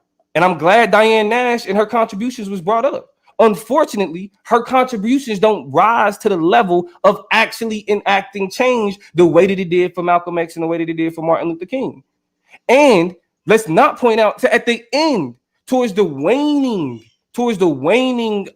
days of the civil rights movement, Dr. King pleaded. He's like, yo, these young guys, they not like the rest of us. And I'm trying to keep them calm. Y'all got to do something for me or they going to come out. That's a clear example of leveraging the threat of the more radical, the more militant resistance. And there is no energy or love or flow that has anything to do with that. Because when we look at what made white people act, it was not love for black people. They weren't feeling the agapic love, even if we willing to admit that there was agapic love energy that permeated through the civil rights movement. It didn't go to the White House. It didn't have nothing to do with them. Because the only thing that they was worried about is, yo, what's going to happen when these Negroes get mad? That's what they relied on. So if which we agreed that we are using the Civil Rights Act and the Voting Rights Act as the litmus test to understand how productive or successful the Civil Rights Movement was, you cannot deny these instances, these historical instances that I've introduced into this debate and the role that they played in pushing those things forward. Dr. King was coming up on a few L's, and every time he reached his bottom, the strategy that he deployed to actually enact change, to actually enforce some type of legislation taking place, was to say, it's either me or them. That's leveraging. We cannot deny the role of Dr. King simply because we now see, like, damn, he was kind of dirty macking in order to get legislation passed. If it wasn't for the threat of a militant resistance, nonviolence would be useless. If it wasn't for the threat of a militant response, nonviolence would be useless. And I've showed that here in today's debate. And I mean, like I said, I appreciate Blue bringing out more Black history and Black History Month, but ultimately, what the other things that he mentioned, they don't rise to the level of pushing forward agendas like leveraging the more radical aspects of the civil rights of the Black nationalism, civil rights movement, those things to get things accomplished. All right. Shout out to Domo. We're gonna swing this thing now over to Blue. Blue, you have 10 minutes to rebut Domo whenever you're ready.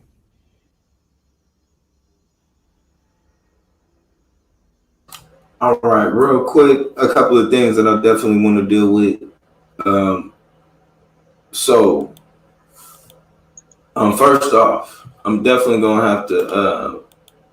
When we're talking about Diane Nash and Jim Lawson, these aren't just contributors to the civil rights movement. These are leaders of the civil rights movement. So we're not going to minimize them for, say, Dr. King, just because he became what is known as the face of the civil rights movement. If anything, I would say that would be a part of going with the whitewashing of the narrative, right? It was a lot of people who contributed, and it was a lot of people who contributed on their own on top of that. So let me see. Let me go ahead and actually share my screen. And another thing, and as he said, even if he is able to even show that like, first of all, he's saying that they didn't, it was either deal with King or they would have to deal with the militants. Well, then right after that, they killed King. So who did they have to deal with after that? There was civil unrest after they killed King. So obviously they didn't give a damn about no nonviolent or no violent. They didn't care about no violent leverage or no militant leverage. And you can see, obviously, that shows King strayed away from the love doctrine he was supposed to be standing on in the first place, and he ended up paying for it dearly right after that. We seen the same thing. Malcolm came out, he didn't stand on the love doctrine. And exactly what did Malcolm get accomplished? So we see, when we talk about the leaders of the civil rights movement, leaders, not just Martin, not Malcolm. Malcolm was part of the Nation of Islam. Malcolm was part of the Nation of Islam. So in that term, once again, that's a whitewashing of it in general. We're not going to just minimize it to two people and act like they're the whole movement. I want to show you guys something. Right? I want to show you something. Let me show you who Diane Nash is. This is the sister right here. It's the sister Diane Nash. Right? What she says. That agapic energy right? It's the driving force behind the nonviolent movement. We're going to minimize that. You telling me that she's whitewashing history when you basically just minimized her to a contributor of the civil rights movement instead of a leader?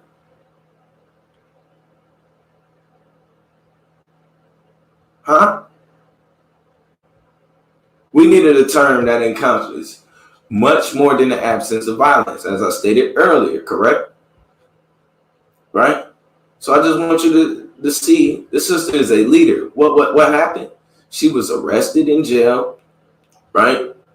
What did she do? Here we go. She was the founder, right? And was a leader and strategist in several campaigns that broke through the landmark civil rights victories. So we're not just dealing with somebody that is, just the part that was just that was marching next to Martin. She had her own thing going on in Nashville. That's what you failing to realize. Martin came under who? James Lawson. I already showed you that. So if you strained away, and James Lawson stated, if y'all ever get a chance to watch the documentary out of his own mouth, a force stronger than, or a stronger force,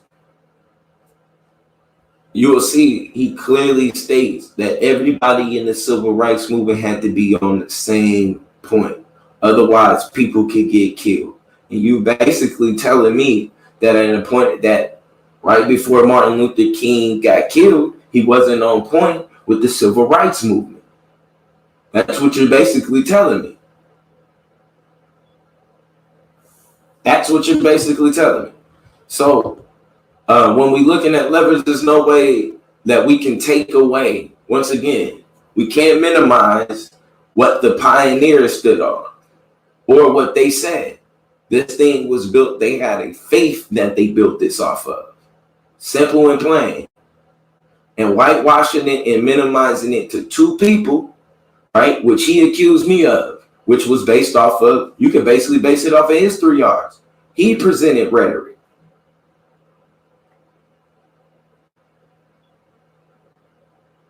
Right? He presented rhetoric.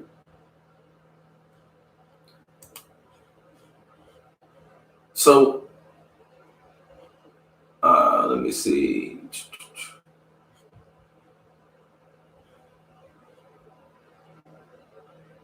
Yeah, a force more powerful. So yeah, you can see this in a force more powerful. And when you're dealing with these civil rights movements, what was she? Let me show you.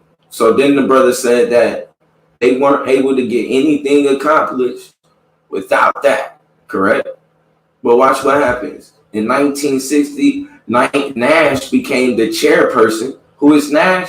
The person who was standing on what? Agape love. You telling me she whitewashing her story? Please. Nash became the chairperson of the student sit-in movement in Nashville, led many demonstrations, and helped Nashville become the first southern city to desegregate its lunch counters. Brother, can you tell me who was the militants that they was leveraging in Nashville?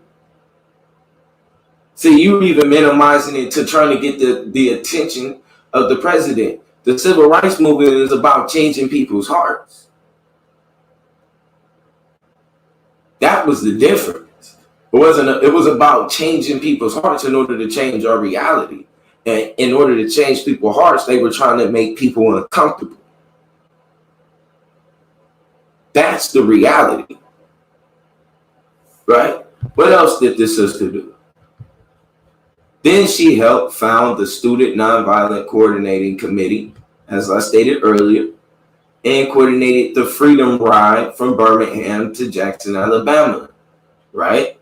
Who appointed her? Watch this. She became a key strategist for the Birmingham campaign and the Selma Voting Rights Act, and was appointed by President John F. Kennedy to the National Committee that formed the Civil Rights Act of 1964. And what is she telling you?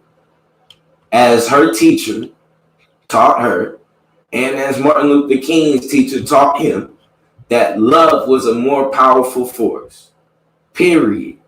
And that's what they stood on. So the men, like I said, that's and I don't believe that this brother is doing this out of any kind of discontent or any kind of spite. I think it's unknowingly, but this is disrespectful. This is disrespectful. They didn't want to be associated with violence, and right now you are murking. You are throwing mud on the story and associating them with violence. Because once now you say that they're leveraging the militant approach, now you have to say that basically they used the militants in order to get what they had accomplished, and that's not really nonviolent. Yeah, that's me saying I'm gonna be nonviolent, but I can send my cousins over there to whoop that ass. That's not really nonviolent.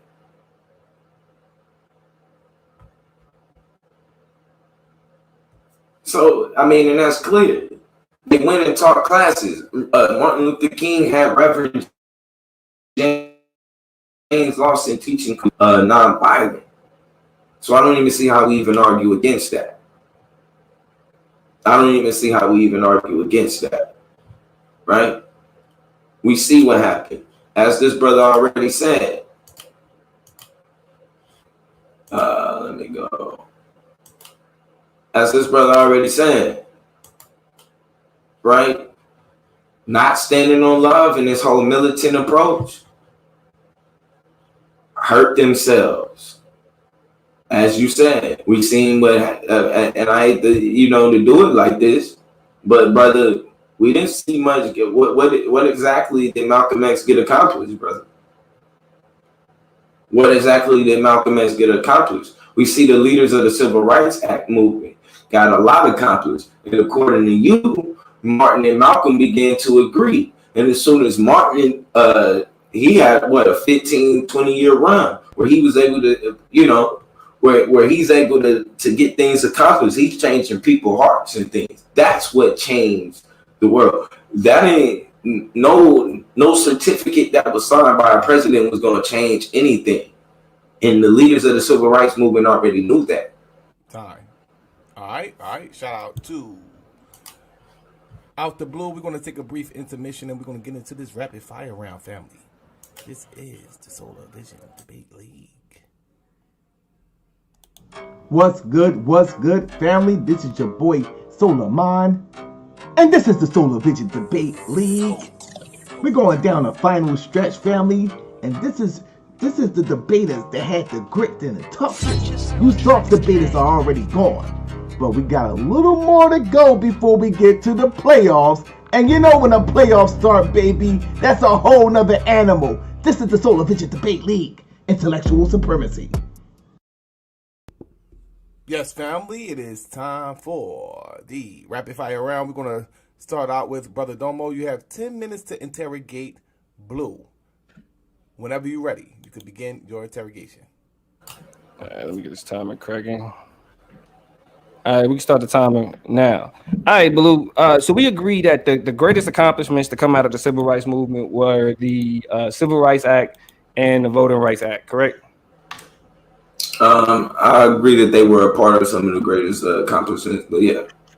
Was there anything that was accomplished within the Civil Rights Movement in terms of legislation or like actually pushing social change that rose to the level of the Civil Rights Act and the Voting Rights Act?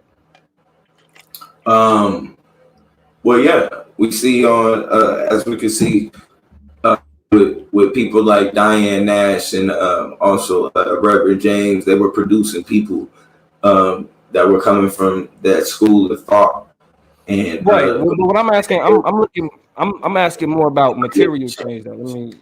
I'm asking more about material change though, right? So for example, we would both say that the Civil Rights Act was something that produced a material change because it allowed for Black people to be able to access institutions and resources that were denied to them during Jim Crow, correct? Right, no different than what she was able to accomplish in Nashville, Tennessee. with Would you agree? Nashville being the first city to even have desegregation. Would you agree that accomplishing desegregation nationally is bigger than accomplishing desegregation on a local scale? No, because I think it would have to start locally first. I think you signing it nationally. Blue. Uh-huh. If someone has the influence to encourage desegregation on a national scale, is that not a bigger accomplishment than achieving desegregation locally? Well, this is. I want to be honest with you when I say this, and the reason why I'm saying this is because I don't want to minimize the effect of the work that has to be done on the ground. So and that we sounds talk good, about right? Because which makes up the whole. And that's what I'm saying. That sounds good, right? Like we can appreciate that Civil the Rights Act is standing on the places like Nashville, Tennessee, and other places. We got to get past the rhetoric, That's bro. what holds that up. All of that stuff sounds good, right?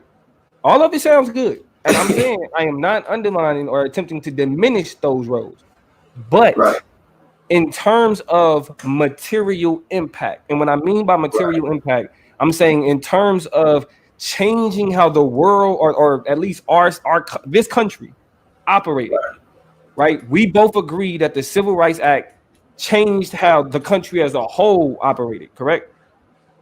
No, because we see places in Mississippi. Matter of fact, as we see Mississippi, it's segregation. That's now desegregated their school. It's state-based segregation. Okay, it's state-based segregation. Is that allowed anywhere in this country? Or is like government enforced segregation? Is that allowed anywhere in this country? Well, obviously, it was allowed in Mississippi. They just desegregated. I'm talking about today, post Civil Rights Act. That's what I'm saying. Post Mississippi. Okay, you trying to play a game? We're gonna move on. We're gonna move on because you're playing the game. In terms of the letter from Birmingham jail, right, where Dr. King pretty much breaks down and says, if it wasn't for my ideology, the ideology of nonviolence, the streets would already be running red with blood. And if you don't go with my ideology in the way that I'm operating, then Black people are going to start believing in what the Black nationalists are saying, and we don't want that, right? Now, are you saying that the letter from Birmingham, the letter from Birmingham jail, was not and did not influence, one, the passage and pushing for civil rights, and two, the understanding and the ideology of the civil rights movement?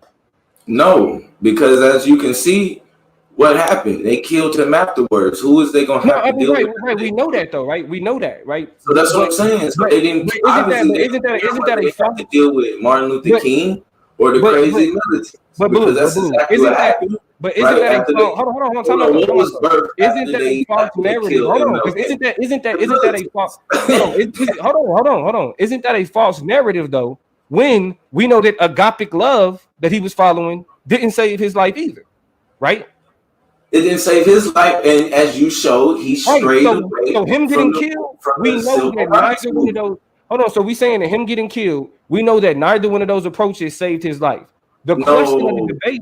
I know we see nonviolence. He lasted as long as he preached nonviolence. He lasted. And he continued to preach nonviolence. He tried to leverage violence, and it got him killed. That's according to you. Hold on, because you clearly misunderstand the narrative, and I'm That's what you just told me. and I'm not going to use my speech, my cross-ex time to school you on that. I'll just let you ask and clear that up. But are you not minimizing what historians and the rest of the civil rights movement argued was the most influential piece of literature to come out of the civil rights movement? I can't do that. Well, that's according that's to what you're doing. You literally saying. See, you said that the same people that hold it being redacted. So now I'm saying nobody said anything about redaction.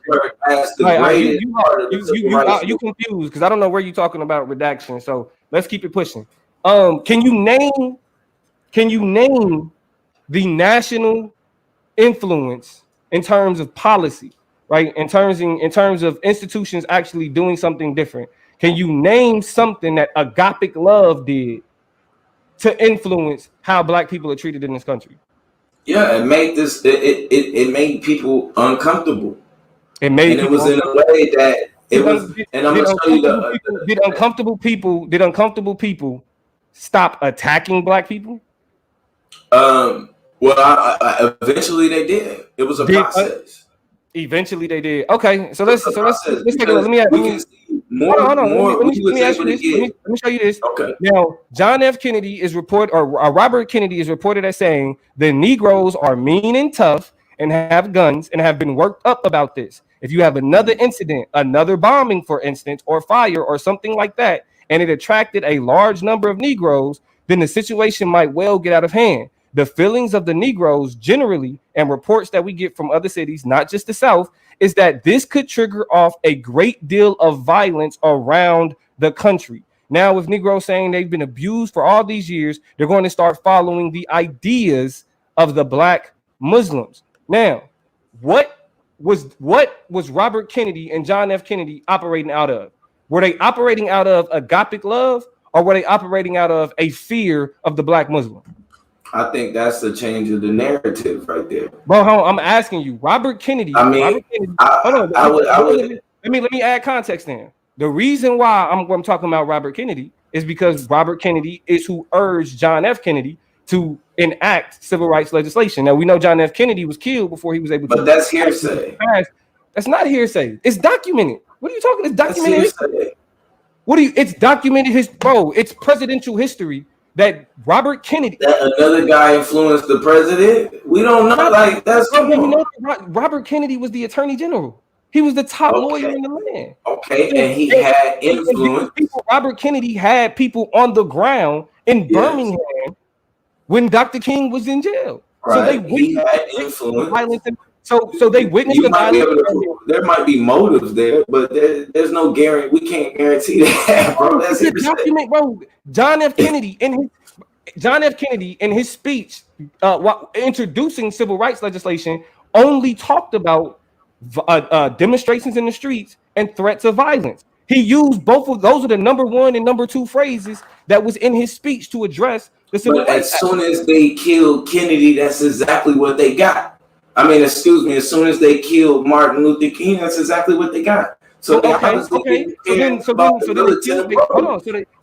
Kennedy. They honestly would have rather to deal with the military. So they killed Kennedy, right? They killed Kennedy. After they killed Kennedy, it's now responsible for Lyndon B. Johnson to pass the civil rights. And you said he felt the same way, right? Right. Until Malcolm X did his Ballad of the Bullet speech, where he called out the filibuster. Exactly. Less than a month later, the filibuster was ended, and they started moving forward with the legislation. So again, we see an instance where a black leader is making a statement.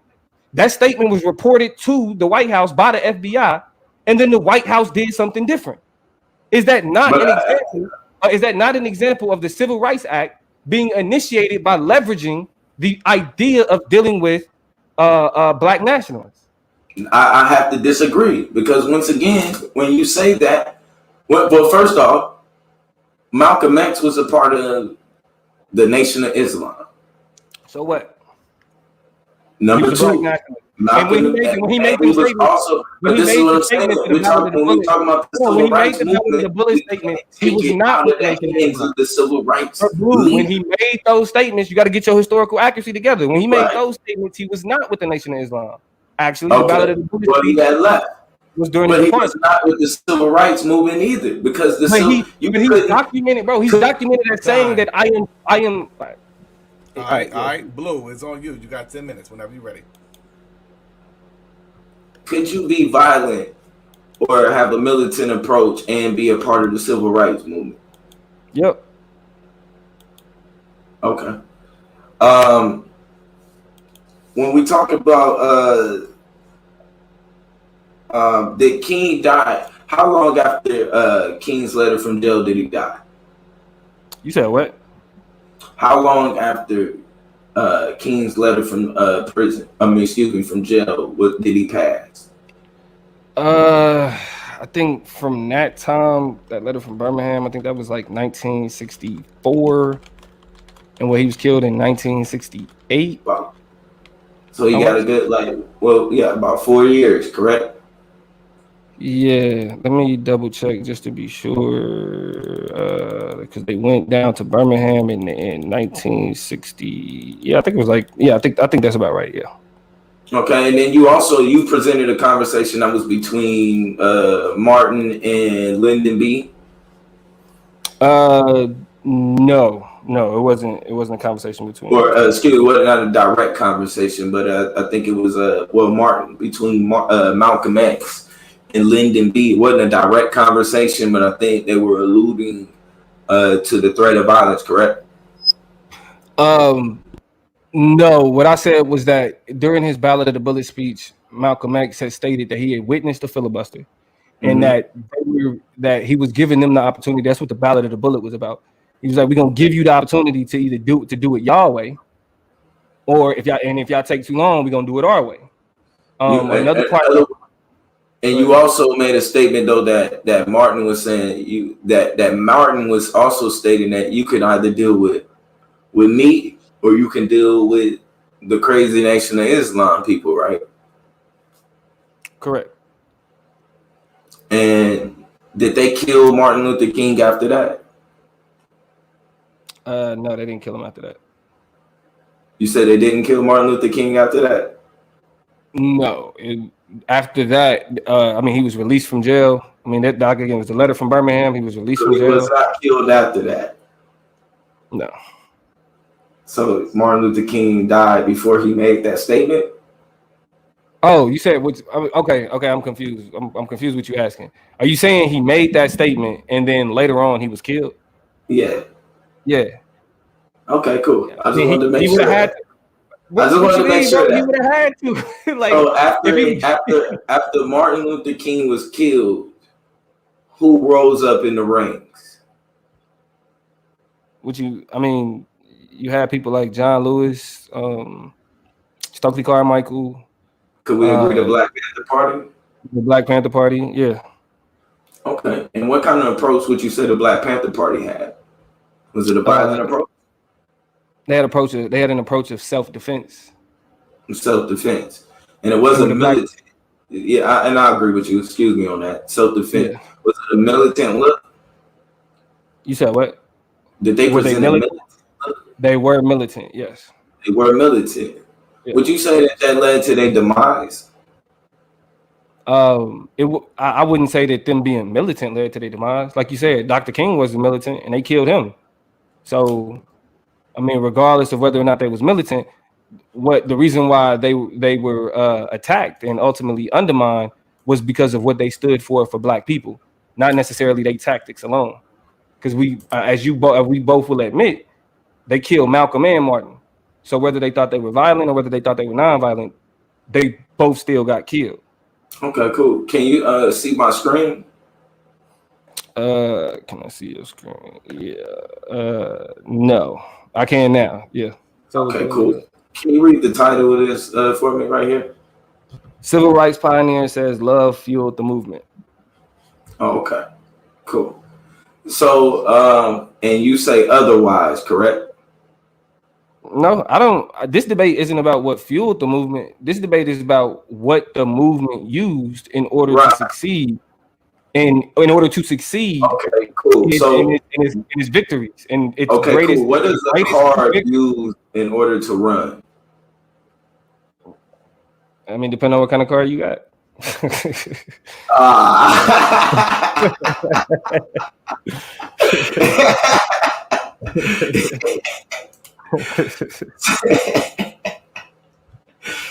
And so as we look at the screen again, right? And are you familiar with Don Cox? Don Cox, not off the top of my head. Right. This is a member of the Black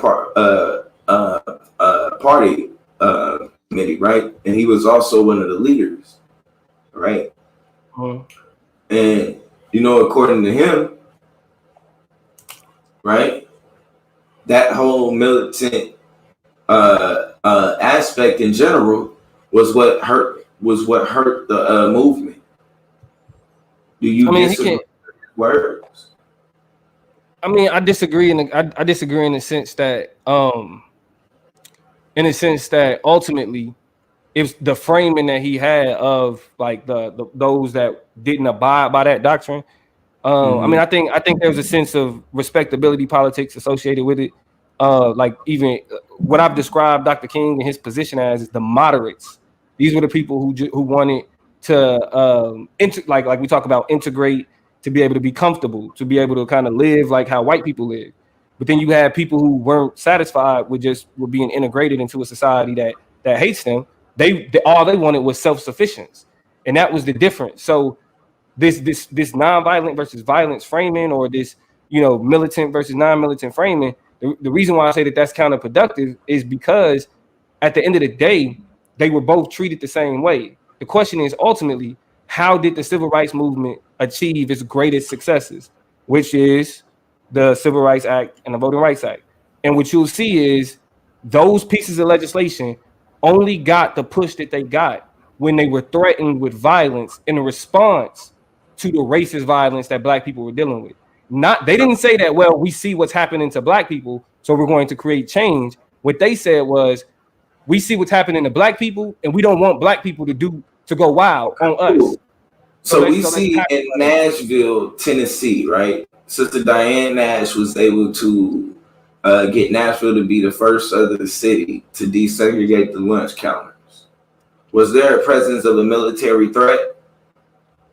I mean, no. I mean, Dr. King gained, national recognition by desegregating the buses in Montgomery. Like, there were instances where you know that she orchestrated, that she actually organized that.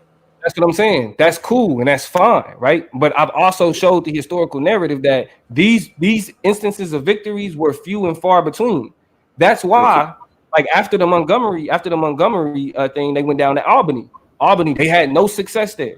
It wasn't until Dr. King went to Birmingham, and then we saw what happened in the Birmingham like Bull Connor in Birmingham, sicking the dogs and the hoses. Is when we saw that. What they don't show is the fact that black people were fighting back. And it was Robert Kennedy said specifically, watching them respond is why we're acting. We're not acting because of what the racist police are doing. We acting because black people are fighting back, and that can be dangerous. That can hurt white people. So in order to save white people, we want to do something to calm them down. It was never about alleviating the experiences that black people went through. It was always about pacifying them, calming them down, making it to where they don't want to tear stuff up. And that's what I'm saying is dangerous in terms of the narrative, is because we're like the current mainstream conversation, just like every Martin Luther King Jr. is like every day is, oh, peace and nonviolence, and we can only use peace, and that keeps us pacified. That's dangerous for black people because. But now let me ask you this real quick. Now, did the civil rights movement, was it associated with violence or nonviolence? What you mean?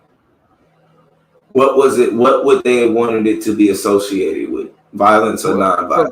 Dr. King, as the face of the civil rights movement, wanted it to be associated with nonviolence. But that's what. Right. But that's hold on, wait.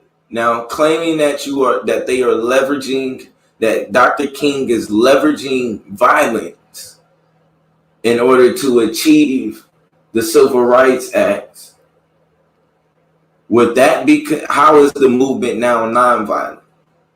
Because Dr. King didn't see the NOI as a part of his movement. That's why he was saying, work with my movement, or black people are going to go with the NOI. That's the leveraging I'm talking about. That's not me saying that civil rights movement claims the NOI. That's the same thing as basically saying that I ain't gonna fight you. I can't put hands on you. Nah, that's why I use the example of 30 Mac. But my cousin and them, they may, I don't know. You might walk down the block and he might hit you with a brick. That's why I said it was dirty macking. He not saying my cousin. They're not on the same side, bro. That's where you getting it twisted. He wasn't saying, hey, they gonna come and show up for me. He's saying, if I don't succeed, black people don't follow me. If black people don't follow me, they follow the Nation of Islam. If they follow the Nation of Islam, those are niggas you don't want to deal with. He was low key like dirty Mac and dry snitching. Okay. Like, yo, But, and then, them niggas over there, you don't want to fuck with them as you niggas over there. So stated, that's why you, I mean, mess with those dudes over there. So that's but why you as want to you go through. stated, though, they killed Dr. King, so they obviously No, didn't. you can't They bring killed that up. We know that they killed. or they They killed the Nation of killed both of Islam, them. They killed or both they of them, regardless of their killed strategy. both of them. Malcolm, Yeah, and so you Malcolm bring wasn't a up part that of they the got NOI killed. when he got killed, No. as you stated. Love So did they not didn't save him really either. have to deal with the NOI. Agapic love Or did they not had to save him deal with either, bro. Time. Like, that's what I'm telling you. That's why it fails you. It don't matter that they died. All right. Shout out to both debaters. We're going to go ahead and close this thing out, family. This is the Solar Vision Debate League, man.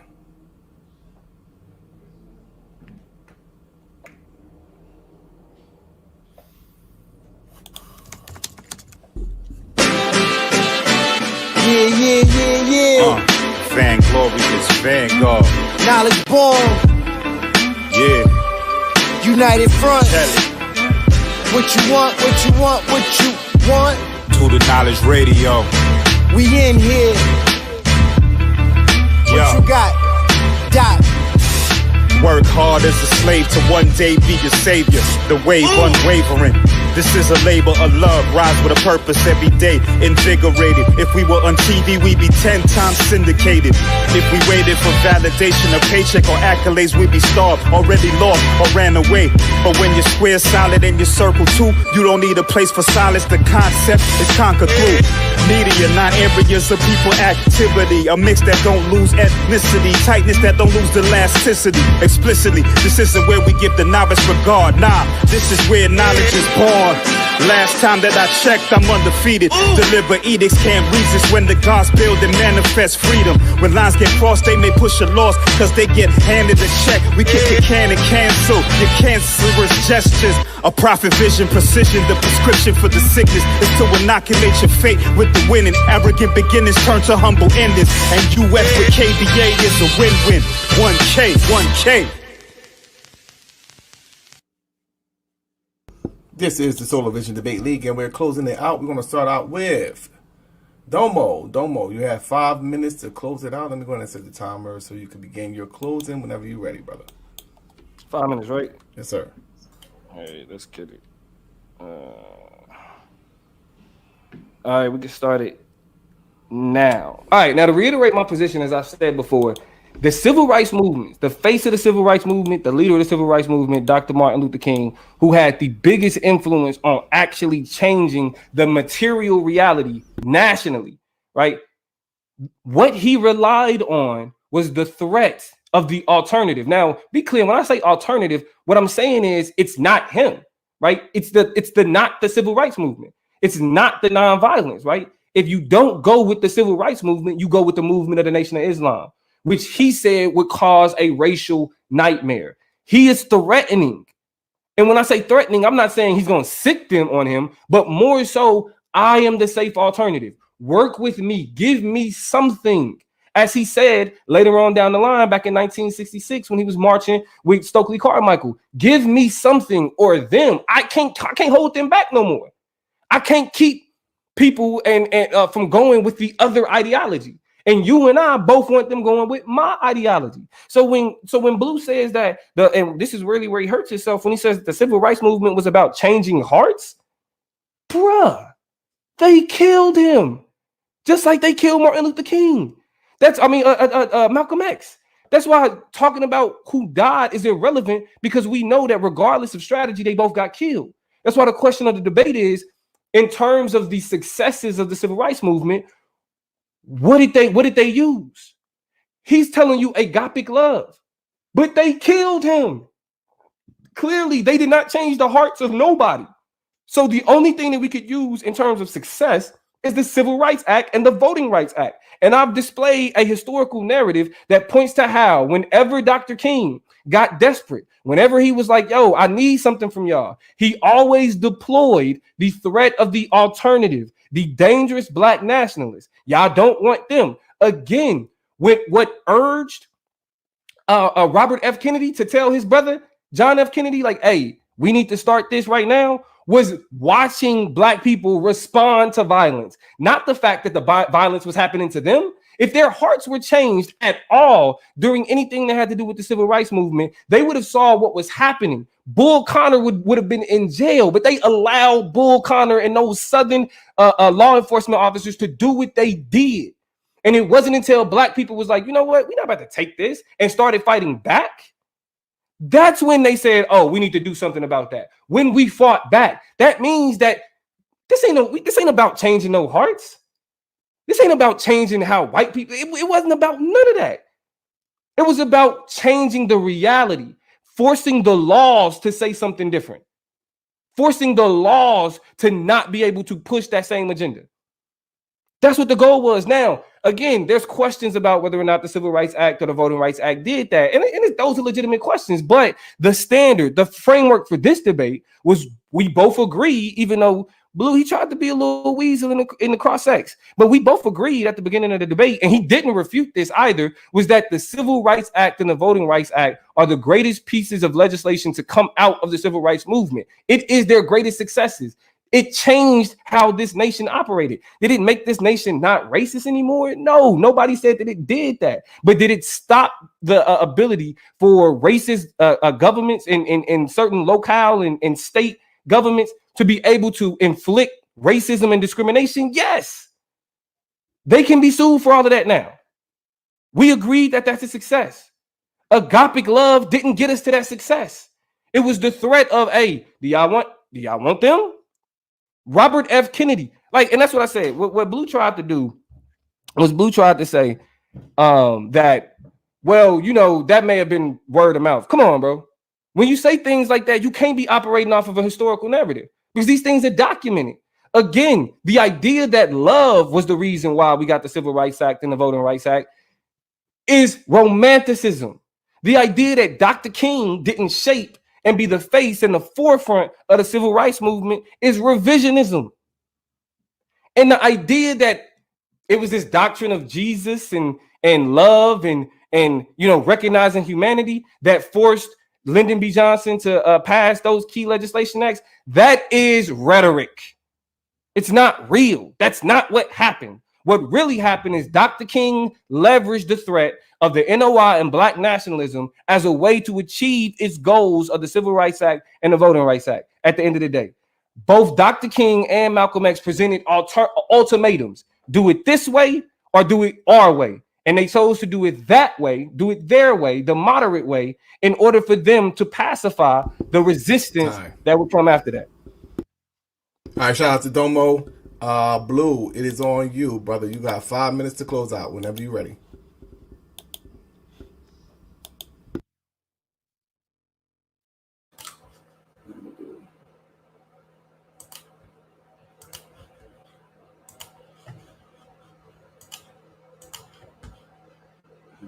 Go right here. All right. So, real quick, I just want to start this out with the words of the civil rights leader herself. Or should I say, close this out? You probably never heard, and so it was thrilling to hear Nash speak later that evening on the power of nonviolence as agapic energy. You probably never heard that word before. She said with a smile, "That's because I made it up. Everything requires energy," she said, "especially violence, hatred, war. But if we, speaking about the civil rights movement, use the energy, use the energy of agape or love, right? Which is this agape love is love for humanity. We can disarm, heal, and transform every situation." Did that sound like that their goal, bro, was to change hearts? Yes, brother. That was their goal, to change hearts. It wasn't about changing, just about, we're not going to minimize it. Once again, he's talking about revisionism. This is revisionism. Minimizing the civil rights leaders down to Martin Luther King, Malcolm X, John F. Kennedy, Lyndon B. Johnson. Legislation that was only passed nationally. Right? That's unfair and that's disingenuous. Right? especially when we have leaders, right, who did more than just contribute, but actually organized in the organization, right? And in these different committees, telling you what was the basis and what they used as their leverage, what fueled this vehicle. And according to her, it was agapic energy, bringing a lasting justice and peace, right? And so she says, excuse me, and she says that what Gandhi taught us, this powerful nonviolence or agapic love, right, based on Jesus and Gandhi, don't forget this, is the best way to bring about lasting justice and peace, right? So I already showed you that what happened. We had the person who everybody went the nonviolence from, right? Reverend James Lawson, correct? Went where? Went to India, studied and learned the Gandhian way, and brought it back here and applied that in the different colleges as he taught and out of his own church, right? What this brother also showed was that what?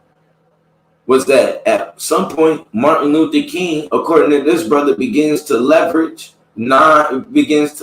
violence with non-violence instead of just standing on his square, which was love.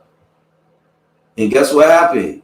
According to this brother, right after that, Martin Luther King was murdered, assassinated. We knew what Malcolm stood on. I don't even know how Malcolm keeps popping up in this conversation. I'm trying to figure out, what did Malcolm accomplish exactly? We're talking about the civil rights movement. If you were associated with violence, you could not be associated with the civil rights movement. They drew a clear line. I showed that in my last debate, that there was a clear line. That wasn't the line that Martin Luther King drew. So we're not going to minimize it to being just Martin Luther King. Yeah, that was the line that was drew by the committee of the civil rights movement. These were leaders who came together. No different than when we looking at the president of the United States. There is still a Senate, a House, and all that. We see the president as the face. There is still things that are being organized and put together underneath the words that you don't even understand. So we're not going to minimize this to Martin Luther King and just what happened on the national level, right? And just say, well, what she accomplished and what they was able to get accomplished locally in different places. Nashville being the first southern city to desegregate the lunch line, right? Are we going to discredit that? She didn't use any leverage of violence. She used love. And guess what? This sister still teaches today. Because of what she was able to do, she is still able to make change to this very day. Standing on her square, which was what? Love. And, I don't even think really I even have to say much more than that. I appreciate everybody coming out. Oh, my bad. I appreciate the love that everybody got. And I think we should adopt this new term into our language now. Agapic love. And that's something that we should be using moving forward. Peace. All right. Shout out to both debaters. But unfortunately, for both of these debaters, their time is officially up.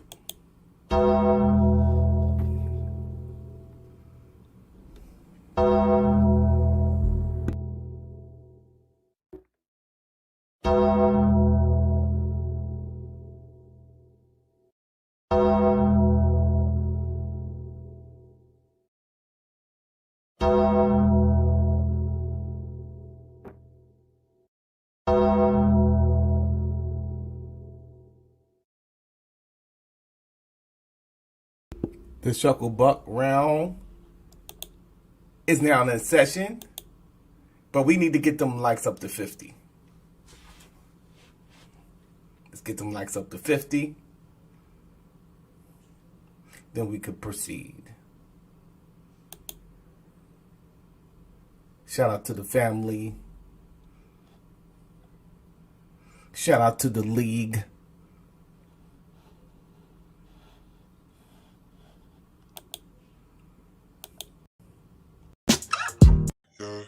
Instance where he created that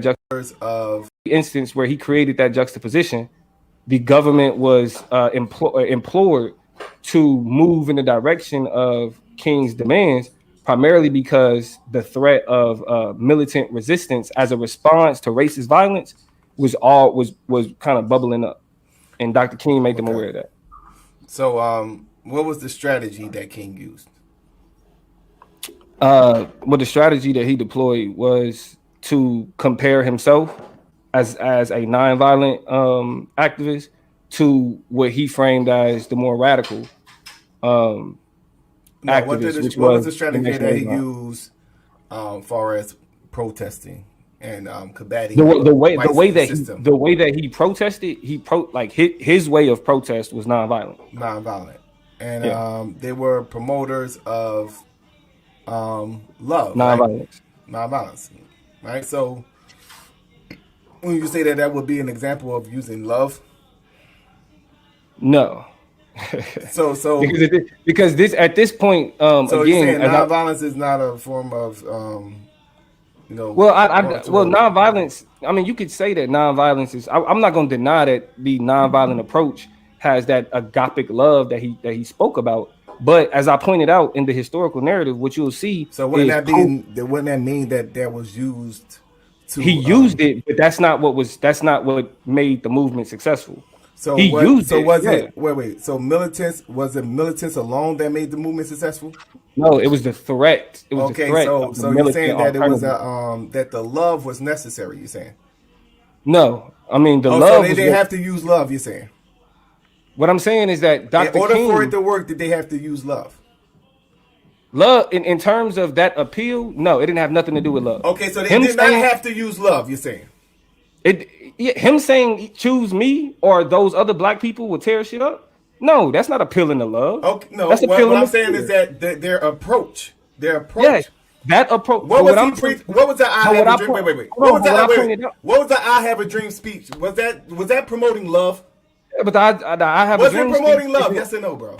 Yeah, it was. But okay, I have a dream speech. So his other speech is him uniting all peoples of all colors. Was that promoting love? Yes or no? He didn't unite all peoples of all colors. So wasn't it more? Wait. So what was more? I guess integrated far as the protest was it the militant aspect or was it Martin Luther King's love approach? What united the people more? Is what united. You had different people races that of people. Hold on. You had people that followed Dr. King because of his nonviolence. But the question of the debate. Hold on. But the question of the debate isn't just why did people follow Dr. King? The question of the debate is, but I'm just trying to right. Yeah, because this is Shucklebuck. We're gonna talk about something completely different. No, I'm not talking about something completely different. What I'm saying we are, but I'll play the game. So for them to bring in those different races of people, did he not use nonviolence and love as a leverage? He did, and it did nothing. So you're saying that he did, and it did nothing. So did they not participate? More so what? Wait. Was it multi races of people participating? So and the KKK killed multiple. Can you answer my police question? Can you listen to my question and answer it? I'm answering it. Yes, it had multiple people. Can you listen to my question? Yes, it had multiple people. Let me finish answering my question. Did the civil rights movement use love as a leverage to get more people of different? But it's not leverage to get more people. It was to achieve its successes. No. Did he not use love? That was the ideology. Did he not use love as a leverage? People were attracted to that ideology. So how was he people were attracted to that ideology? Yes, people were attracted to that ideology. Okay, so that's using love as leverage to get people more attracted to his movement, right? Yeah. Okay, so that means that he used love as a leverage. Yeah, but that's completely out of the context of this debate. No. How's that out of the context? Because the context of this debate is the successes of the civil rights movement. So having people, wait. Hold on. Having people join is not who people join the movement. You're dead right now. You're dead. You just people join. You just hung yourself right now, bro. You just hung yourself right now. Who were the lawyers that was able to get write the bill up? Lawyers didn't do shit. It wasn't the lawyers. No, wait. Who were the It wasn't lawyers? the lawyers. Wait. I'm asking you a It wasn't question. the lawyers. It don't matter. Wait. Who were the lawyers that wrote up those bills? Were they black? I mean, you had some black lawyers, yeah. Who were the lawyers Like, that wrote? you think they didn't have no black lawyers in the Wait. 60s? Who were the lawyers that participated in writing the bill? That played a major What do you role mean in the writing? lawyers Who were the lawyers that was bro, the Civil Rights Act was written by the Kennedy administration.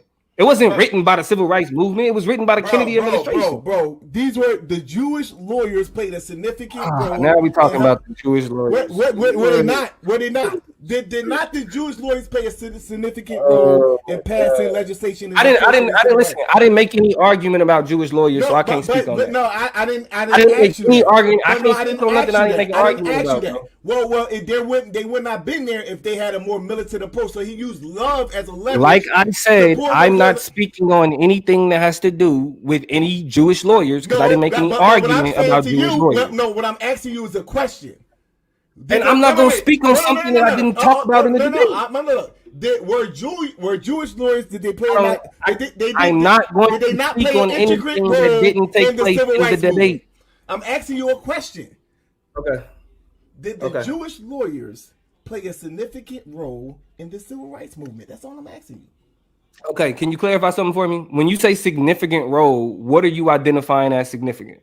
Like, for example, it was they went down south to help the protest. It was intricate parts of the movement. They helped enforce. So in terms of organizing, no. You asked I'm asking for clarification. You asked me a question, so now I'm answering it. Okay. So when they went down south, the 2 Jews that were killed when they was going down south, so it was some lives lost for love because it was a nonviolent movement. The Jewish lawyers that played a role in the helping the NAACP to enforce those legislations that was passed, because what happened was they passed those laws, but see, people didn't want to enforce them. So it was the Jewish lawyers that played a role at pushing the envelope to enforce the implementation of those laws. You can't get around that. That's an interesting piece of trivia. That is an interesting piece of trivia. Thank you for introducing that. Had they not had those Jewish lawyers, it would have been harder for them to get things done. Bottom line, bro. I mean, like I said, thank you for introducing that random piece of trivia into the debate. That's not random piece of trivia. You can try to separate that from the civil rights movement. That's an intricate part of it being implemented. So the reason why the Jews participated in that, because guess what? The civil rights movement wasn't just for black people. It was for Jews. Word. You didn't know that? Word. Dog, damn.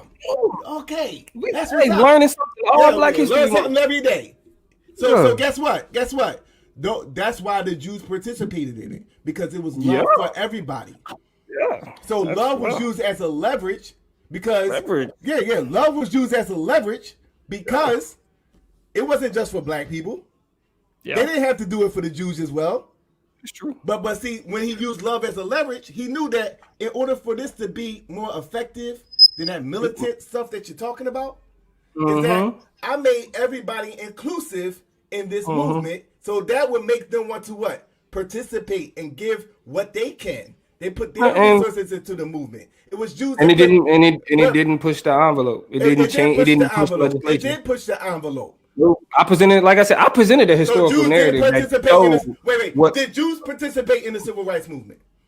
Yeah, they participated. You're dead. Hey, let's hand them all participation trophies. Yeah. Hey, you did it. Yeah, y'all were a part of it. So why didn't they participate in the militant movements? Because the militant movements didn't want them. We don't want y'all. They were black nationalists. They said that we're gonna do everything in house. So which one was more effective? In terms of what the debate, or in terms of what you talking about? Because we talking about it's the same thing. In terms of the debate, what made the civil rights movement effective was the threat of the militant resistance.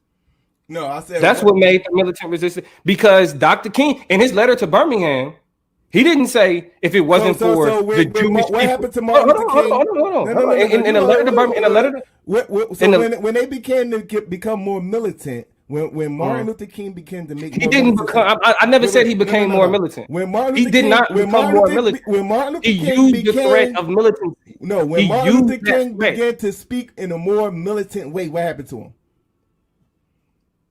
I mean, like, but even to say that he Can you spoke in answer a my militant question? way,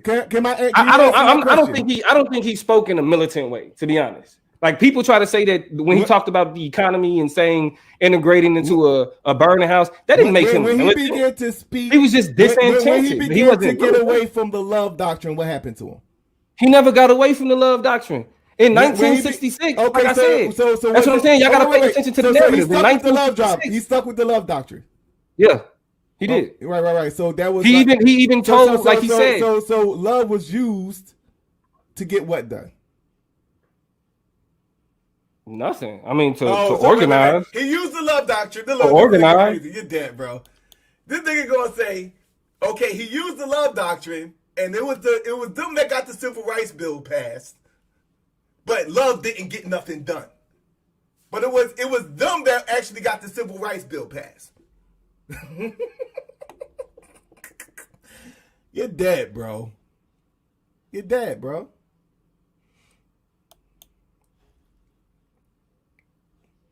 Blue, what's good? What's good, bro? What's going on? What's going on? Can you hear me? Yeah, I can hear you, brother. Okay, cool.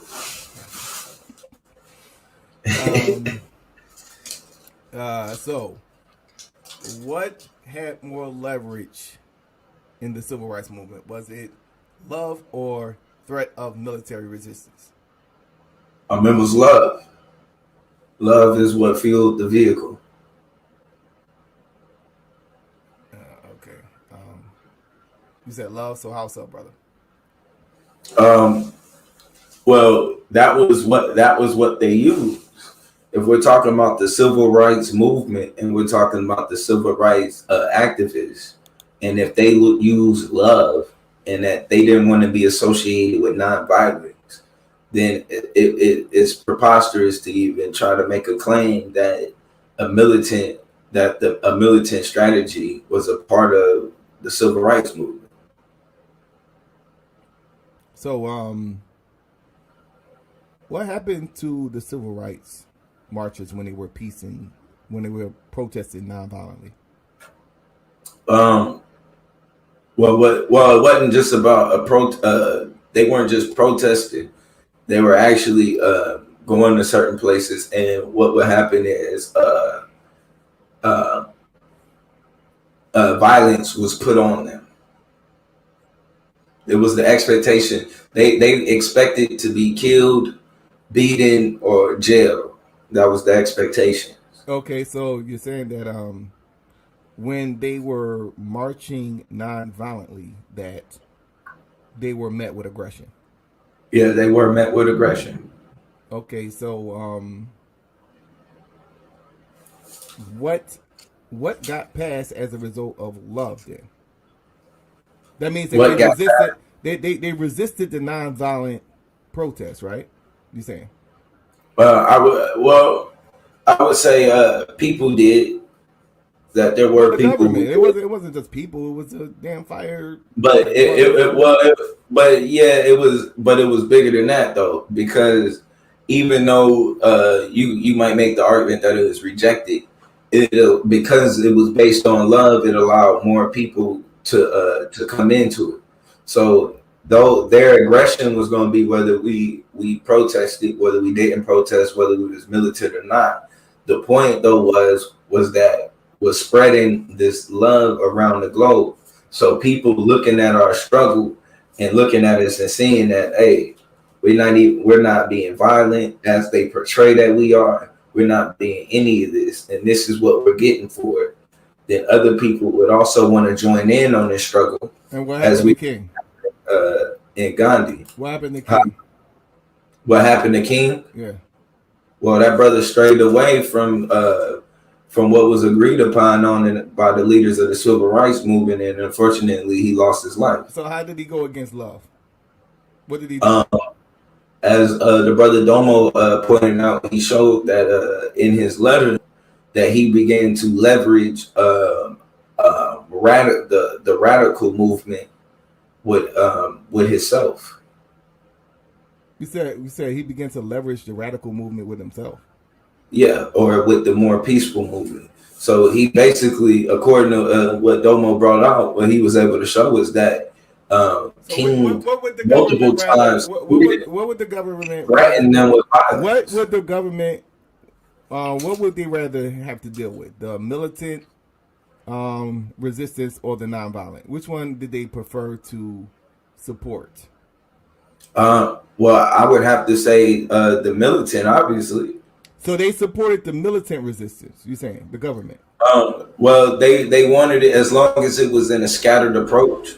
So you're saying wait. You're saying to me, You're saying to me that the government supported the militant resistance more so than they did. They didn't support either one. How did they support either one? How did they support the militant? Obviously, they killed the peacemaker. So how did they support the militant resistance? They killed the peacemaker. But they were killing the militants as well. No, because if we listen to Huey P. Newton, Malcolm first. They killed Malcolm first. Oh wait. So exactly. Who did they support more? Was it the militant resistance or the nonviolent protesters? Who did they support more? The government. The government? Yeah. Who did they support more? Mm-hmm. They didn't support neither one of them. Man. They killed. Who did they support more? They obviously supported the militants more because they killed King. How did they support the militants more? Because after the death of King, birthed the militant. They killed Malcolm first, bro. But after King, Malcolm is not a part of. Hold on. No, bro. What did Malcolm organize? You're saying that they supported the militants more than they supported the nonviolent protesters, bro? They killed Martin, and it sparked the militant Black Panther Party. So obviously they did. No, they supported. Bro. He said, "Hold on." He said, "No, either deal with me." You said they killed the Black Panthers. They killed the Black Panthers. He gave them an option. Deal with me. He killed the Black Panthers too, bro. They killed Malcolm, bro. What are you talking about? Because they didn't mind. The March on Washington, was that not also the government actually letting them do the March on Washington? Was not the government involved in that? You said was the government involved in the March on Washington? The government also allowed the Black Panther Party. Yes or no, brother? Was the government involved with the March on Washington, bro? As well, yes, as well as they was in the allowing the Black Panther Party to raid the Capitol. That was, come on, bro. You're gonna compare the March on Washington to them raiding the Capitol? It was black people raiding the Capitol with guns, and they didn't do nothing. Right. But that was more of. Hold on. Who did they support? Wait. You're saying. So you tell me. Hold on. No. The dudes came with guns. You're saying to me that the government was and raided the damn Capitol building. Wait. You're saying that the government and they didn't do anything. Are you telling me? That the government helped plan the raid on the Capitol? I mean, I don't know, man. It looks fishy to me. So you say you don't know. It looks fishy to me. You saying you don't know? I see some motive. That's all I'm saying. Wait. So that means you don't know. Is it a yes or no, bro? I'm gonna say yes. Okay, so prove that they supported and helped set up the raid of the Capitol. Nobody did anything. Who helped? Give me some names. We don't know that. We wouldn't know the names. So you don't know the names. Top secret. You don't know the names. Okay, so the president actually helped. Larry Hoover. The president actually helped them do the Larry Washington. Larry Hoover. Okay, prove that it was Larry Hoover that did it. He had wiretaps on everybody. He knew that this was being orchestrated. I'm not asking you, brother. I'm not asking you who knew about it. I'm asking you who helped who helped do it? Who helped do it? Obviously, the government. Did he help plan it, bro? That's what I'm asking. How else could black people raid the Capitol? Prove that he helped plan it without government help. Prove that he helped plan it. Man, there were no consequences in that. That's not proving that he helped plan it. I'll give you an example. We just seen another way. I can give you names who helped the March on Washington. I can give you names.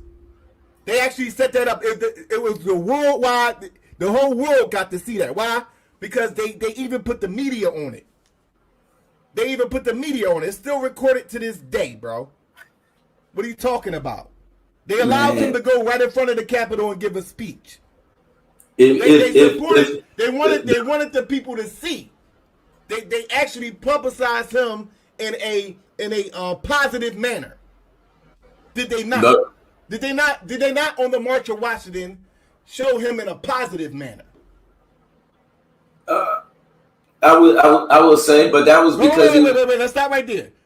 That's because love. No, I didn't ask you why. But that was because of love. I didn't ask you why. What I said was, what I'm saying in response to that is that show me one time that they showed the Black Panthers in a positive manner on the media.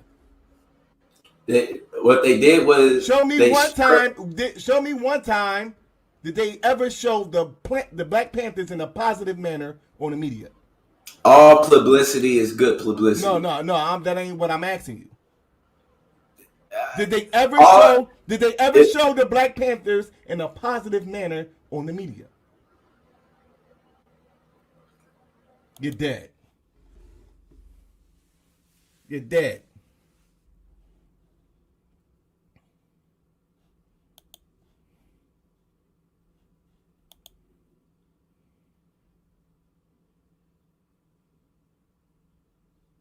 Shout out to both debaters. It was actually a debate, post-debate show.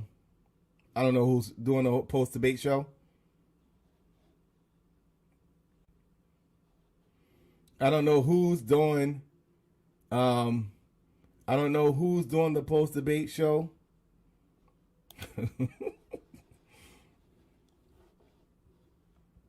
Hold on, let me drop the link for the people's vote in the chat room.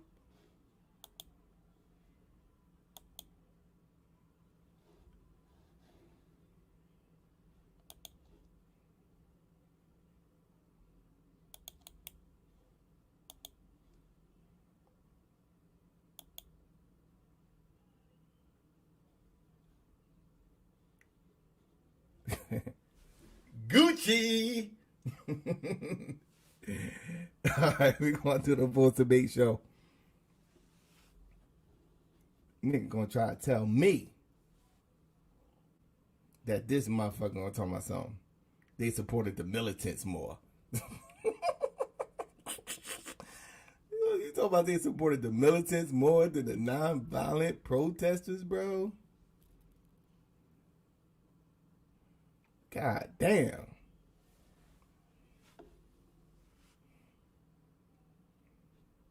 Shout out to the family. We'll see you in a couple of minutes. Let's play that blue shit.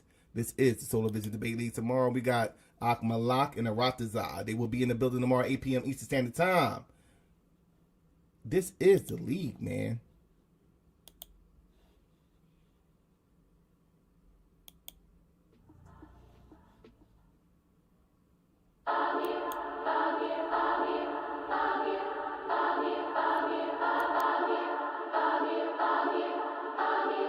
Dr. King and his ally.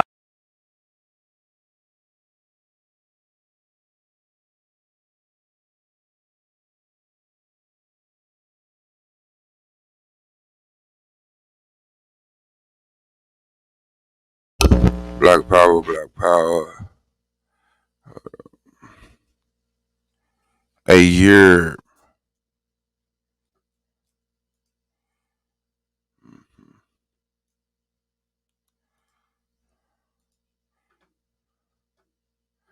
Actually, my computer.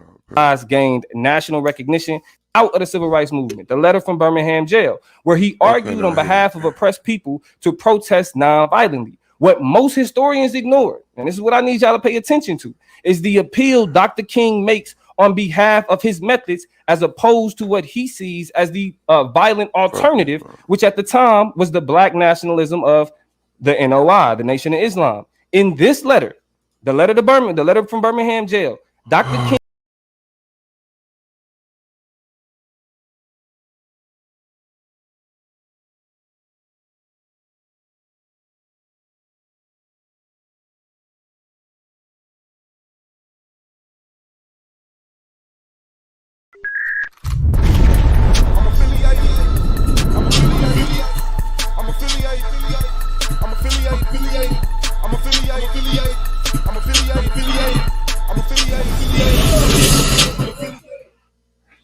Oh, wow.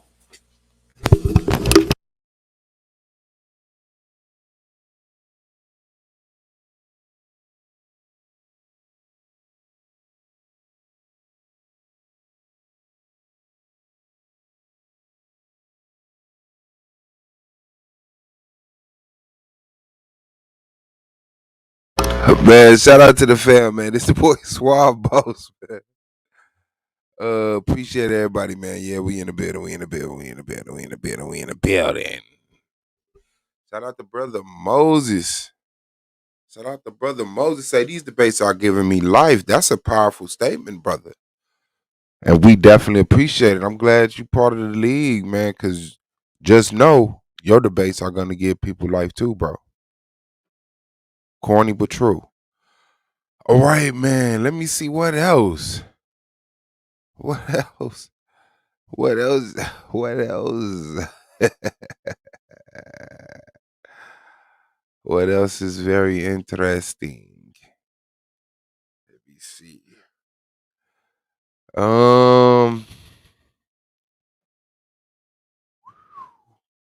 Y'all only got season 3, so motherfuckers gonna be mad.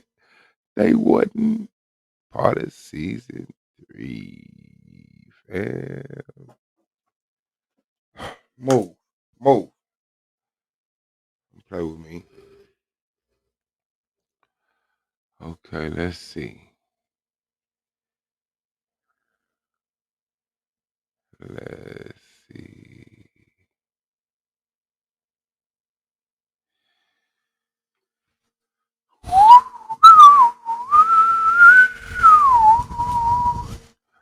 Cause I know you're tired of loving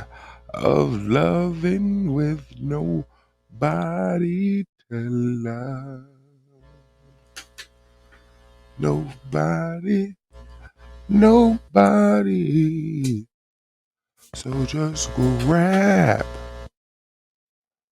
somebody. No leaving this party with nobody to love. Nobody. Honey. Ooh.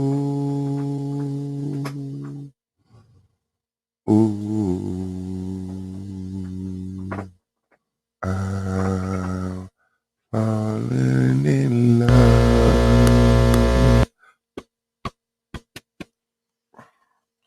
Bow.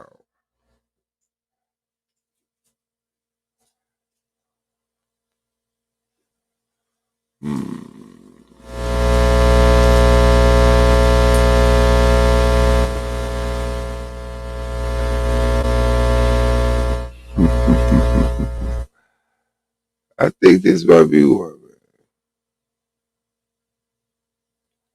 I think this might be one.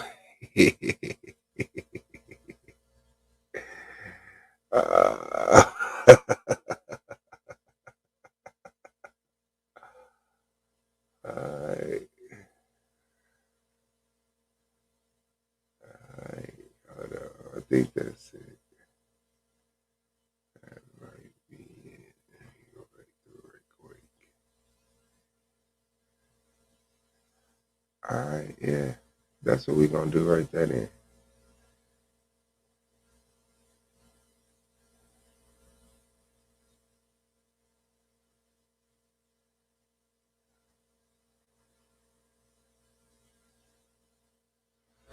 Okay, let's get it.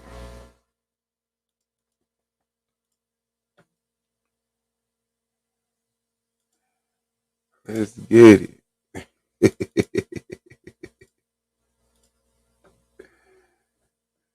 Y'all might not like this one. Y'all might not like this one. Yeah, Anon and Madon debate. Nah, Anon and Madon never debated.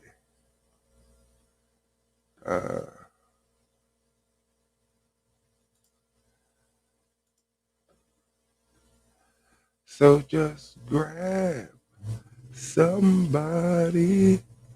No leaving this party with nobody to love.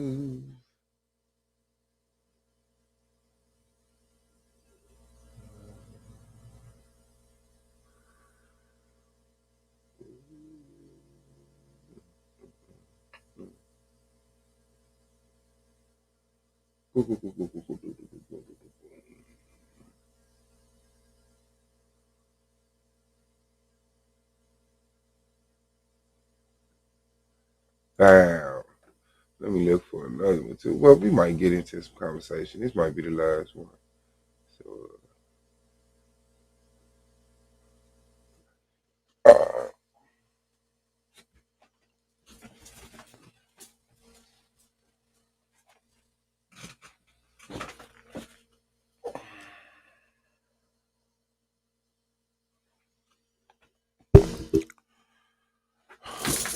hope everybody finna fine out there, man.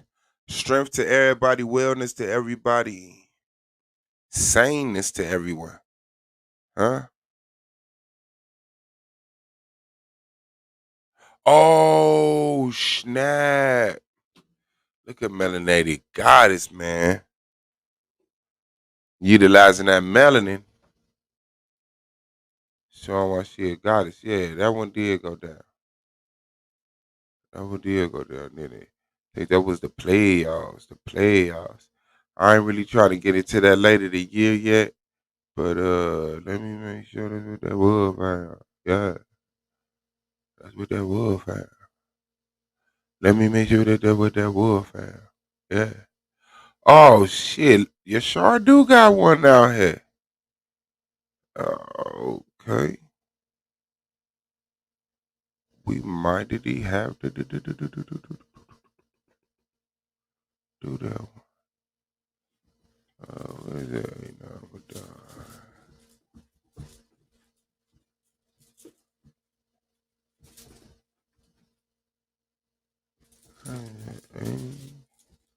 A Nizzle, May Dizzle.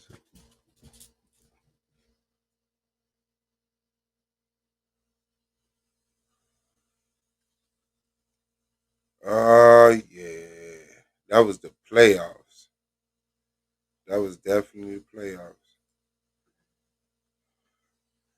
We might get that one in. We might get that one in. All right, let me go here though.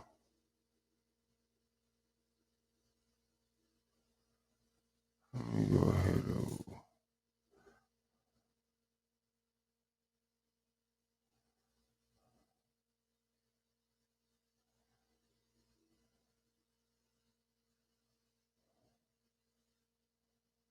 Let me go here. Let's have a short music break. Black Power. I'm affiliated. I'm affiliated. I'm affiliated. I'm affiliated. I'm affiliated. I'm affiliated. I'm affiliated. I'm affiliated with the folks. I'm affiliated with the Lords. I'm affiliated with the Stones. I'm affiliated with the Fours. I'm affiliated with the Bloods. I'm affiliated with the Crips. I'm affiliated with the Thugs. And we affiliated with the shit. I'm affiliated. I'm affiliated. I'm affiliated. I'm affiliated. I'm affiliated. I'm affiliated. I'm affiliated. I'm affiliated. I grew up in the streets and met some real niggas trying to find something to eat. And met some real bitches trying to find something to freak. Got the plug on the weed, the D got the plug on the heats, the beats. Now we charging niggas a fee. We couldn't get free for nothing. Now it's nothing for free. We used to get weed for hundreds. Now we sell hundreds a week. Used to couldn't keep heat in the house. Now we keep heat under the seat. Trip it come from under the seat. Put your bitch ass under a sheet. Bitch, I'm from the G. We moved the nap and got the plug. Now we thuggin' in peace. We got that bag and now we laugh when it come to the beef. These bitches used to swear to God they wouldn't fuck us for free. And now these hoes dying trying to suck us to sleep. Keep that yay outside, round with that K outside. Back when you can play outside, my niggas would stay outside. Just know on my grave I ride. Every motherfucking day I grind. To the motherfucking day I die. Disrespect the way that I'm affiliated. I'm affiliated. I'm affiliated. I'm affiliated. I'm affiliated. I'm affiliated. I'm affiliated. I'm affiliated. I'm affiliated. I'm affiliated. I'm affiliated. I'm affiliated. I'm affiliated. I'm affiliated. I'm affiliated. I'm affiliated with the folks. I'm affiliated with the Lords. I'm affiliated with the Stones. I'm affiliated with the Fours. I'm affiliated with the Bloods. I'm affiliated with the Crips. I'm affiliated with the Thugs. We affiliated with the shit. I'm affiliated. I'm affiliated. I'm affiliated. I'm affiliated. I'm affiliated. I'm affiliated. I'm affiliated. I'm affiliated. I'm affiliated. I'm affiliated. I'm affiliated. I'm affiliated. I'm affiliated. I'm affiliated. I'm affiliated. I'm affiliated. I'm affiliated. Group with the Lord got initiated. Global the game and the syndicated. I be the king, got it vindicated. I'm with the shit, man, the gang gang. We on the streets on the chain gang. Blood out and we gang bang. We all is one is the same thing. Don't let this nigga go bang bang. Blaza the Sippy, the woo woo. GD the Crip and the Suwu. Ketroy, KK and Phone them. Willie Lil Manny and Bo them. Affiliated, we connected. Affiliated, we respected. Bet I never disrespected.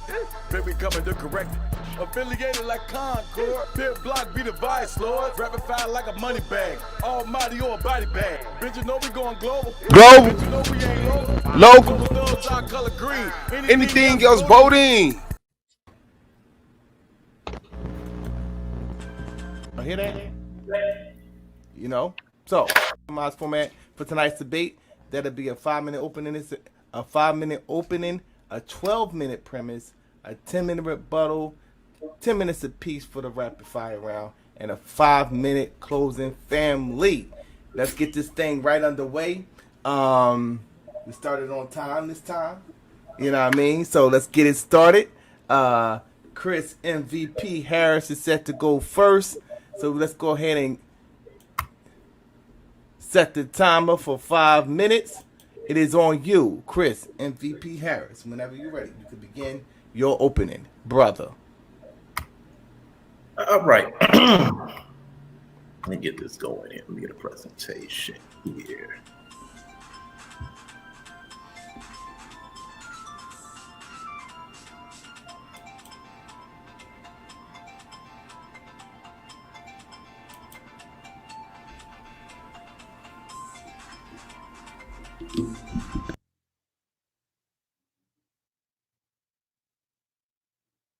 All right, can we get started?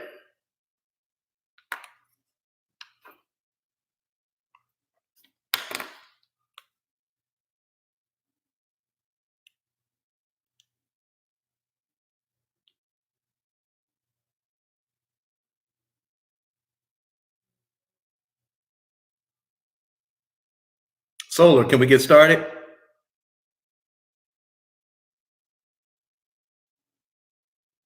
Yes, family. I'm waiting on you. Whenever you're ready, brother. Whenever you're ready, brother, you could begin. Okay. All right. Peace, family. So the name of my debate is, me and Battle Cat decided to name this, Are the Laws in the Bible Evil? So let's get this started. What is my argument? My argument is simple. There are laws contained in the Bible that are simply immoral and cannot be practiced today. Many of the laws contained in the books of Exodus, Leviticus, and Deuteronomy are in fact deplorable, misogynistic, and also advocates for slavery and genocide and sanctioned kidnappings. What is my goal? My goal is simply to highlight these laws and bring attention to the immorality of the Torah itself. My intention is not to insult anyone's deity, but my intent is to magnify what is simply within the biblical narrative. Let's take a look at some definitions. Evil, when described as a noun, is according to the Merriam-Webster dictionary, is simply a cosmic evil force. This is significant because the deity itself clearly says through the prophet Isaiah in verse 45, verse 7, I create good and I create evil. Also, when evil is defined as an adjective, it means profoundly immoral and wicked. So there is no need to play grammar gymnastics. I've clearly defined the word evil. Let's get to it. If we read other holy writings, we can find things that are disgusting and downright silly. For instance, when we read the Code of Hammurabi, we read the following. If the wife of a man has been caught lying with another man, they shall bind them and throw them into the waters. It also reads, if the woman pops up out of the river, she is not guilty. If the owner of the wife would save his wife, then in turn the king could save his servant. This is the Code of Hammurabi. Then why, when we read something of equal validity in the biblical text, such as Numbers chapter 5, verse 1 through 31, where the priest makes the woman drink a poison to determine if she's innocent? If her thigh rots, she's guilty. Why wouldn't the deity just tell the priest himself? And where's the same law for the male if he cheated? Let's put down the cognitive barriers and use our rationale for once, people. So once again, this debate is not about insulting Yahweh. It is not about insulting anybody's deity. It is simply getting to the bottom of what is in the text, whether it is in turn immoral or immoral. Thank you.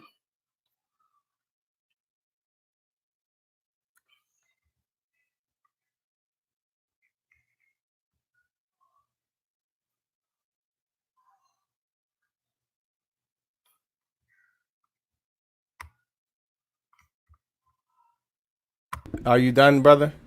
That is it. All right. Shout out to Chris Harris.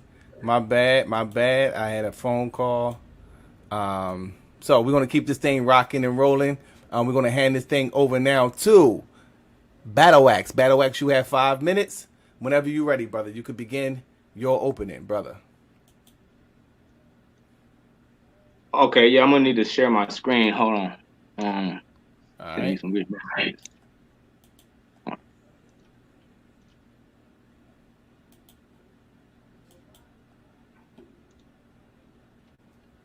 Can y'all see my screen? Yeah, we can see the screen, brother. Whenever you're ready. All right. Start my time. All right. My premise is the laws of the Bible is not evil. The laws of the Bible are definitely not evil. First question you got to ask yourself is this brother smoking crack? What is he smoking? This right here is not even a debatable topic. This is something that is going against all known understanding and already has been concluded. Everybody has already concluded what that book is about, and a lot of people have devoted themselves to it. So for this brother to come out from the wazoo and say such a erroneous claim that is far-fetched, this is called a fringe theory, and it falls under the guidelines as we're going to read. A fringe theory is an idea or viewpoint which differs from the accepted scholarship in its field. The accepted scholarship is that people know that this book is beneficial if it's actually properly applied. Fringe theories are ideas which depart significantly from a prevailing or mainstream theory. This right here is completely, what Chris is saying is completely contrary to what it's been accepted by the most in whole. You might get a few radical individuals out there, but them guys are usually known as quacks.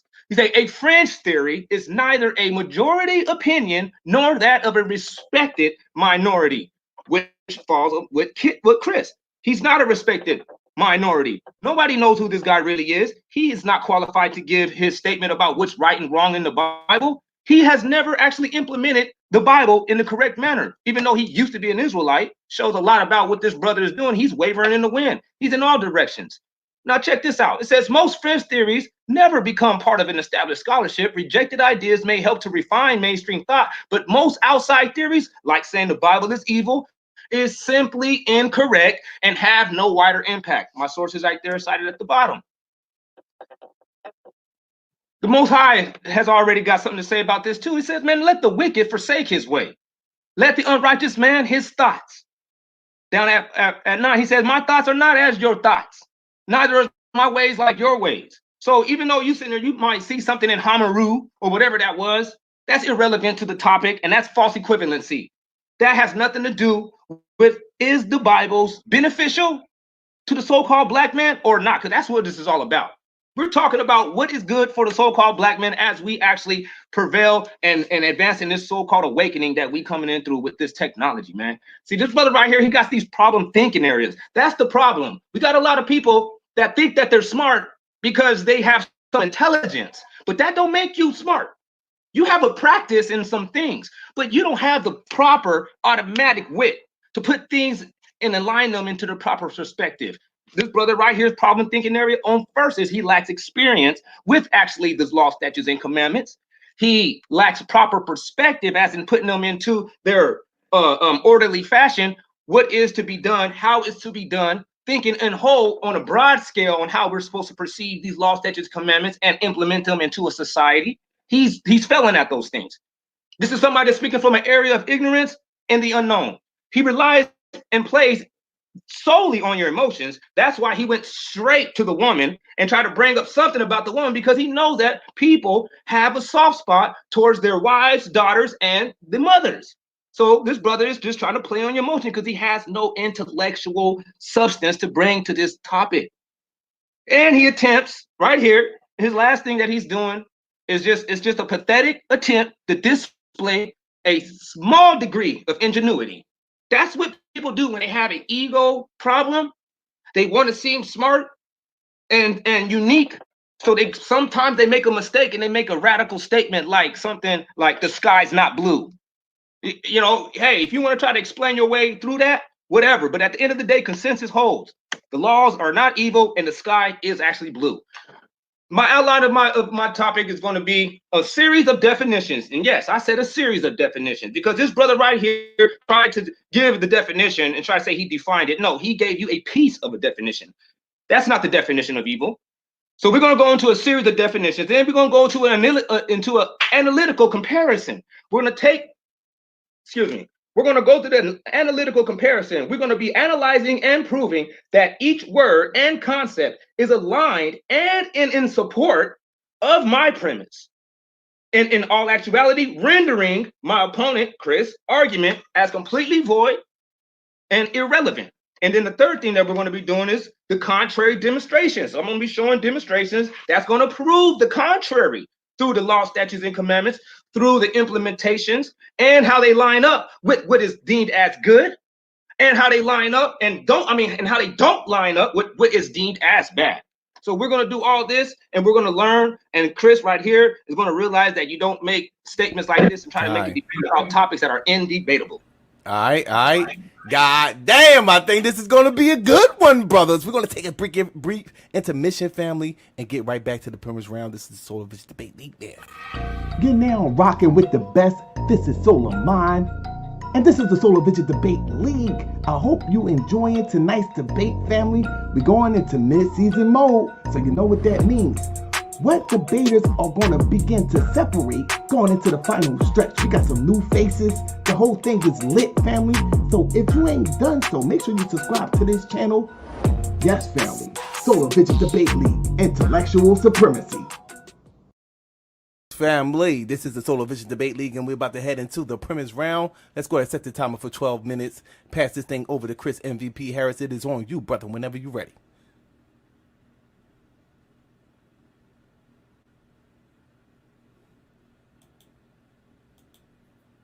All right, let's get this thing started here. Let me get my screen share up here.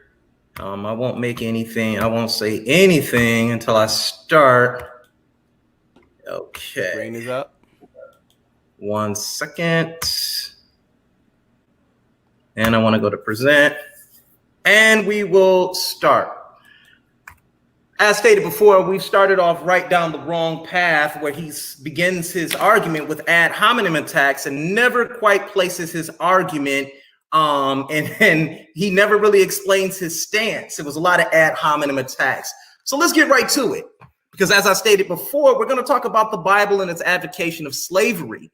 Now, Exodus 21 in verses 1 through 6, it clearly Yahweh gives them a law, and he says that the Hebrews can buy Hebrew servants and they can serve them 6 years. But in the 7th year, he shall go free without paying anything.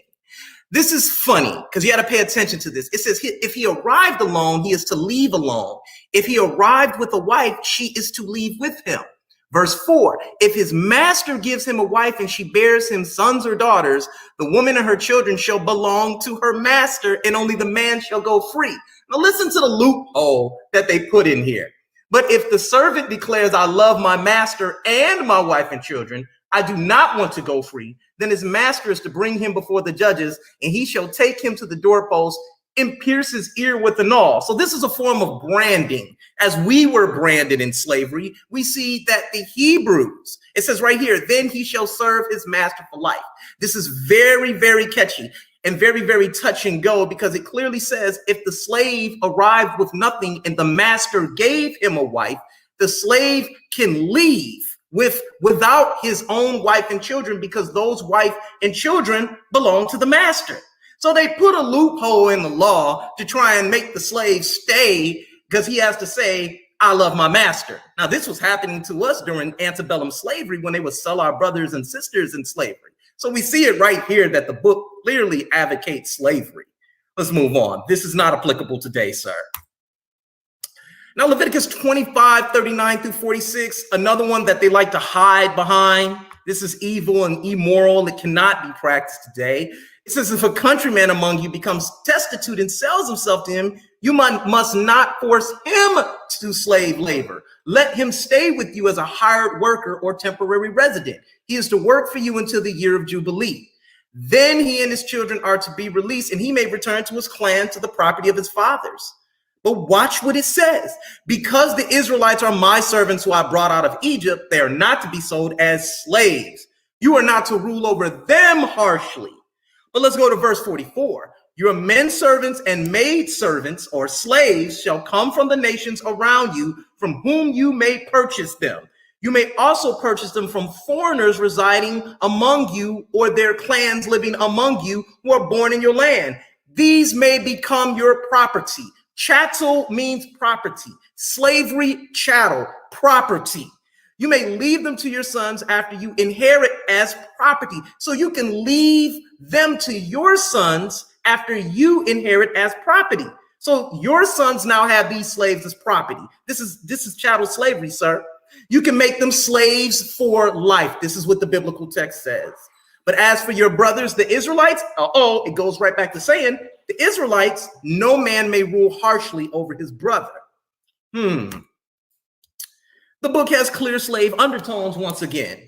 If a man strikes his manservant or maidservant with a rod and the servant dies by his hand, he shall surely be punished. However, if the servant gets up after a day or two, the owner shall not be punished, since the servant is his property.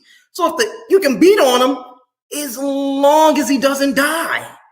That's what it's saying. That's the implication here. Not to mention these are antebellum chattel slave undertones. Leviticus 19 and 20 once again speaks on these things, and it says, whoever lies carnally with a woman that is a female slave, betrothed to a husband, and not at all redeemed or freed, nor freedom given her, she shall be scourged. But they shall not be put to death, because she was not free. So here it is in your laws. Your book is clearly saying it's okay to have slavery. Are these the laws that we are supposed to turn to going into 2021? These laws are considered immoral, and here's why. Now, we all know the 13th Amendment abolished slavery in the United States, that neither slavery nor involuntary slavery, servitude, except as a punishment for crime whereof the party shall then duly convicted, shall exist within the United States or any place subject to their jurisdiction. Now, if anybody has seen the documentary called The 13th Amendment, we are now protesting slavery in the jails, involuntary servitude in the way they're treating prisoners, because we see today that these things are wrong. But we do know the 13th Amendment, because of the 13th Amendment, it needs to be improved upon, and we're constantly improving upon laws. We see that the 13th Amendment needs to be redone. No slavery nowhere on this world needs to exist anywhere. It's wrong. Bottom line. So according to the law, According to your holy writings, the 13th Amendment is a sin in which it frees people. Check that out. Let's go to Deuteronomy 20 and 18, 20 verse 12 through 18. This is very meticulous here. You got to read it. It says, when you approach a city to fight against it, you are to make an offer of peace. If they accept your offer of peace and open their gates, all the people there will become forced laborers to serve you. Damn if they do, damn if they don't. But if they refuse to make peace with you and wage war against you, lay siege to that city. When the Lord your God has delivered it in your hands, you must strike down every male with the sword. But the women, children, livestock, and whatever else is in the city, all its spoil, you may take as plunder. And you may use the spoil of your enemies that the Lord your God gives you. This is how you were to treat all the cities that are far away from you and do not belong to the nations nearby. So why would you keep the women, the children, and the livestock? Why would a deity allow this type of malice to take place? Because it's man who wrote these laws. Let's continue on. However, in the cities that the nation is giving to you as an inheritance, you must not leave anything that breathes. You must devote them to complete destruction. This is clear genocide and slavery. Hittites, Amorites, Canaanites, and Jebusites. Let's move on. More genocide and kidnapping. Now in Numbers 31, 17 through 18, it says, now therefore kill every male amongst the little ones. This is a common recurring theme throughout the biblical narrative. And kill every woman that has had sex, has known man by lying with him. That means had sex, battle axe. 18, but all women and children that have not known a man, virgins by lying with him, keep alive for yourselves. This is what's being sanctioned in your Torah, and this is not applicable today. Let's look at some idol laws here. It says, you shall not eat anything that dies of itself. You may give it to the alien who is within your gates, that he may eat it. Wow. So I guess the law contradicts itself when it says one law for the stranger and one law for the Israelite. Or you may sell it to a foreigner, for you are holy to the Lord your God. Deuteronomy 25, 11 through 12. When men strive together one with another, and the wife one draw near to deliver her husband out of the hand that him that smiteth him, and putteth forth her hand and taketh him by the secrets, that's punching him in the nuts, then thou shalt cut off her hand, and thy eye shall not pity her. Now, this is weird because if my wife sees me getting beat down by somebody, I want her to come help me, kick him in the nuts, headbutt him, do what you have to do. So you're saying if her only advantage is to punch him in the nuts, her hand is to get cut off? Come on, man, we got to wake up from this battle axe. Let's deal with the incest in the biblical narrative. Abraham, Sarah is his sister. This is evident throughout the text, even with Lot and his daughters. But Genesis 20 and 12 clearly tells you that it's his sister. She is the daughter of my father, but not the daughter of my mother, and she became my wife. But Deuteronomy 27 and 22, it says, cursed be he that lieth with his sister, the daughter of his father, or the daughter of his mother. And all the people shall say, Amen. Here it is. They're mentioning another deity who is Amen Ra, but that's neither here nor there. Let's continue on. So in closing, I want to say this book cannot serve as a moral compass. We clearly have stories that sanction genocide, such as 1 Chronicles chapter 4, 39 through 41, where Hezekiah slaughters groups of tribes because he wanted the land, not to mention the conquest of Canaan and Joshua. We have ancestral relationships such as Abraham and his sister in Genesis 20 and 12, and Lot and his daughters in Genesis 19, 30 through 38, where Lot's daughters have sex with him for 2 whole nights. Now, many people are trying to pass that off and say, oh, they got him drunk, but he must have enjoyed it because he had an orgasm and he birthed the Ammonites or whoever these mythological groups of people were. And sanctioned kidnappings are commanded all throughout the patriarchal narrative, such as the book of Judges, chapter 20, verses 11 through 22, where they're commanded to lie in wait and take themselves wives. And once again, they slaughtered all men and women in the village and were commanded to keep the women who knew not a man. So I want to ask everybody, why would we use this book as a moral compass? Sure, it has laws in there that says, love thy brother, but that is not unique to the Bible. As a matter of fact, many nations already had those codes, such as the Code of Hammurabi. You have the laws of Ma'at. You have the Babylonian laws. You have the Ethiopian laws. You have many other tribes that were keeping these laws. You could read the Epic of Baal, which is a great mythological story that gives a great narrative of self-sacrifice and the 70 nations that were born, or 70 sons that were born to El, which somehow makes it into the biblical book of Genesis. So now the only thing I can say is that the writers themselves were plagiarizing certain concepts from other nations and amalgamating them into their text. That's called plagiarism. Now, I want to say this again. Incest, slavery, murder, rape, sanctioned kidnappings, all are found within this book, and it cannot serve as my moral compass. I want to end it here. Thank you, Solar.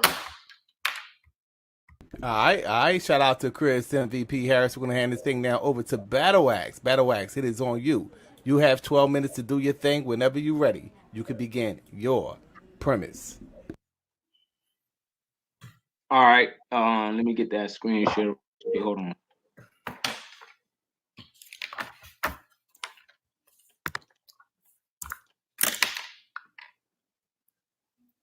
We sharing? All right. Yeah, we sharing, brother. All right. The premise. First things first is this brother, like I said, was trying to play on your emotions, and he tried to use pre-existing debates that already have existed in the season. I'm gonna drop the name with the Akmalak and the Blue debate to try to win this debate. He's trying to play on your emotions, thinking that he's slick, but he got to actually prove that it is evil. We're not talking about is this book applicable? Can you actually play out some of these things? Like I said, you got to put things into proper perspectives, and you got to put things in their place and time, and actually do these things. The word would be appropriately. All right. So the word we're going to first define is evil. Defining evil, it's profoundly, which is very great and intense, immoral, and wicked. All right, that's from the Oxford Language Dictionary. We're gonna break down this word immoral. That's the first word we're gonna go into real quick. So immoral, from the Webster Merriam-Webster Dictionary.com, it's not moral broadly, conflicting, as in transgression, with generally or traditionally held moral principles, as in the law, statutes, and commandments of the Most High Power. These are not moral. So we're going to look into the word not moral broadly, because like I said, in my outline, we got to go into a series of breakdowns and definitions to see if this brother even knows what he's talking about. So the word moral it comes from immoral. The word immoral comes from the word moral or unmoral, refers to those having no moral perception, or moral derives from the Latin word meaning custom. That also gave English mores, which refers to customs, values, and behaviors that are accepted by a particular group, such as the biblical people and the biblical scholars that was actually in England at that time.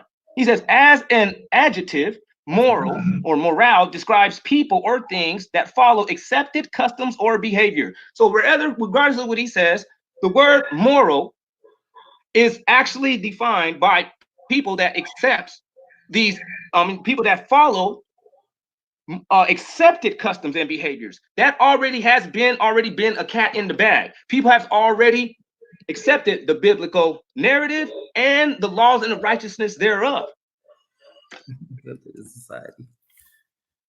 So now we're going to go down even deeper to this word moral, and then we're going to show that this word moral is actually biblically founded in the first place. So you can't even deal with moral or the word immoral or evil without actually encompassing the whole concept of the Bible. Let's go into there. Middle English word from Latin moralis, from mos or custom. The plural word for it is mores or morals. As a noun, the word was first used to translate Latin moralia, the title of St. Gregory the Great's moral exposition of what? The book of Job, and was subsequently applied to the works of various classical writers. So with that being said, that the word moral is actually biblically founded, and you can't deal with the word moral without dealing with the word evil. You can't deal with the word evil without dealing with the word moral. They're both synonymous. They're not mutually exclusive. They are actually both supportive of each other. So we're going to go even further. We're going to go into the word broadly also. So now that we already have shown that it's not moral, because the word moral, or the Bible, the word moral is actually biblically founded, we're going to see that this word broadly is going to be actually added to this whole recipe that we're going to be dealing with when we breaking down these series of definitions. So it says right here in the word broadly, it says in general, and with the exception of minor details, like when the dude is actually taking the word servant and trying to make it apply to chattel slavery. That right there is a small exception. It's not even a valid exception, but it's a small exception to the 613 commandments that proves good.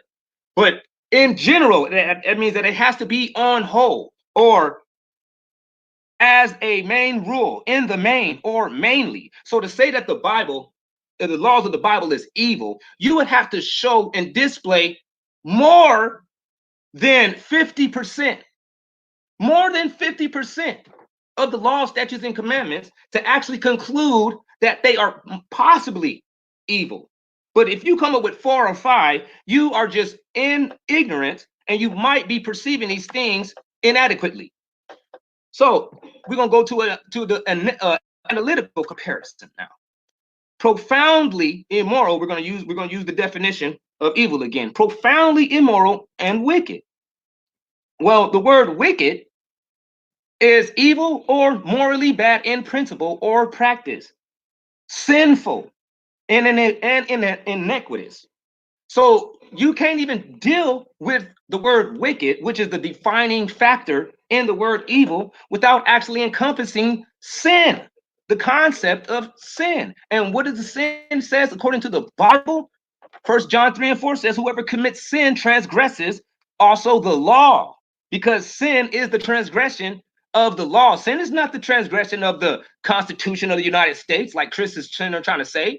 He sit there and just put some false information in your brain and try to make a false equivalency with the Constitution and the laws of the Most High God. They're not the same.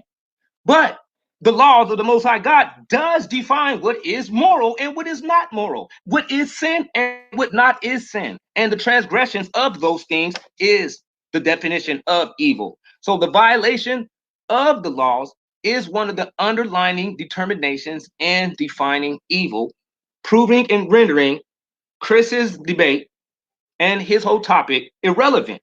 So when his brother is trying to say things like in the acts of war, and I think that was Deuteronomy chapter 20, this was in the acts of war at the time of war. When it's time of war, other countries actually have lesser humane rights than that. These people are at least taking in some people that was actually squatting on their land hostilely. That's the thing. That's the thing that he's failing to realize. The Most High already said in Leviticus chapter 18 to 26 that all these people has committed every abomination that he told us not to do. Like when he told us not to be sleeping with your sisters. They were doing that. Like when he told them not to be killing your babies. They were doing that.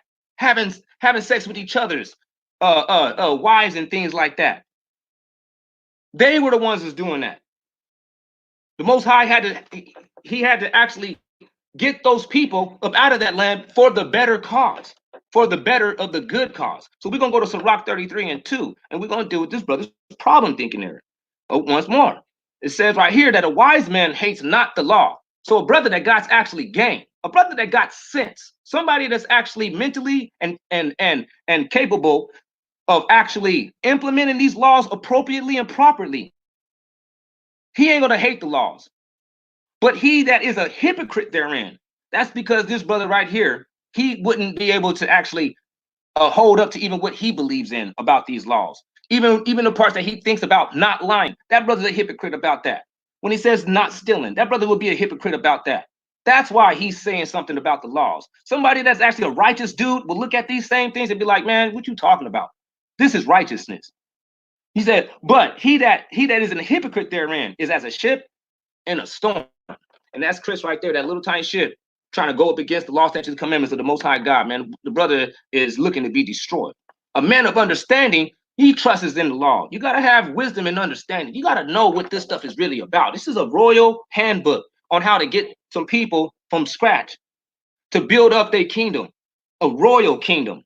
And yes, they're going to have subjects, but they ain't going to be reduced to chattel slavery like this brother's lying about. He said, a man of understanding trusts in the law, and the law is faithful unto him as an oracle. And that right there is proving that this brother right here is not on point with the debate.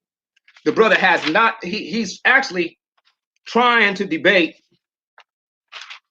about what can be used today or not. That's not what the topic of the debate is about. The topic of the debate is about, are they evil or not?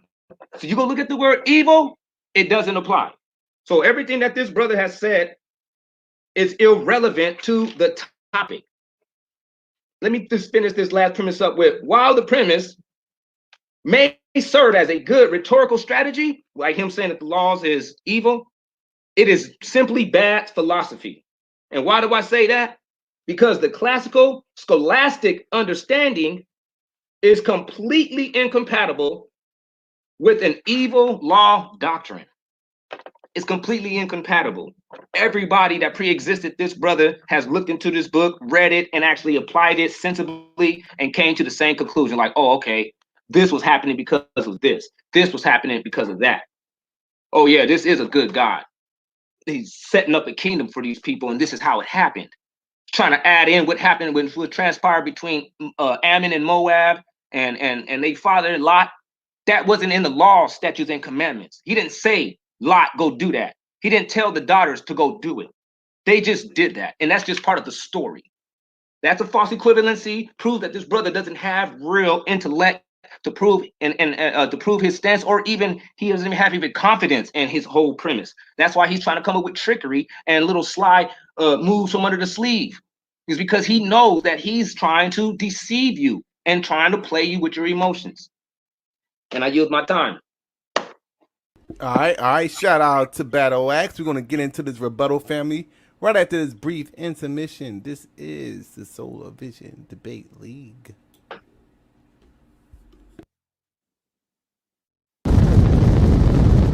Objectives requires objective. Boy, oh man, maybe I could have stayed in bed for this one. I'm not sure here. Let me start right. Let's start right now, people.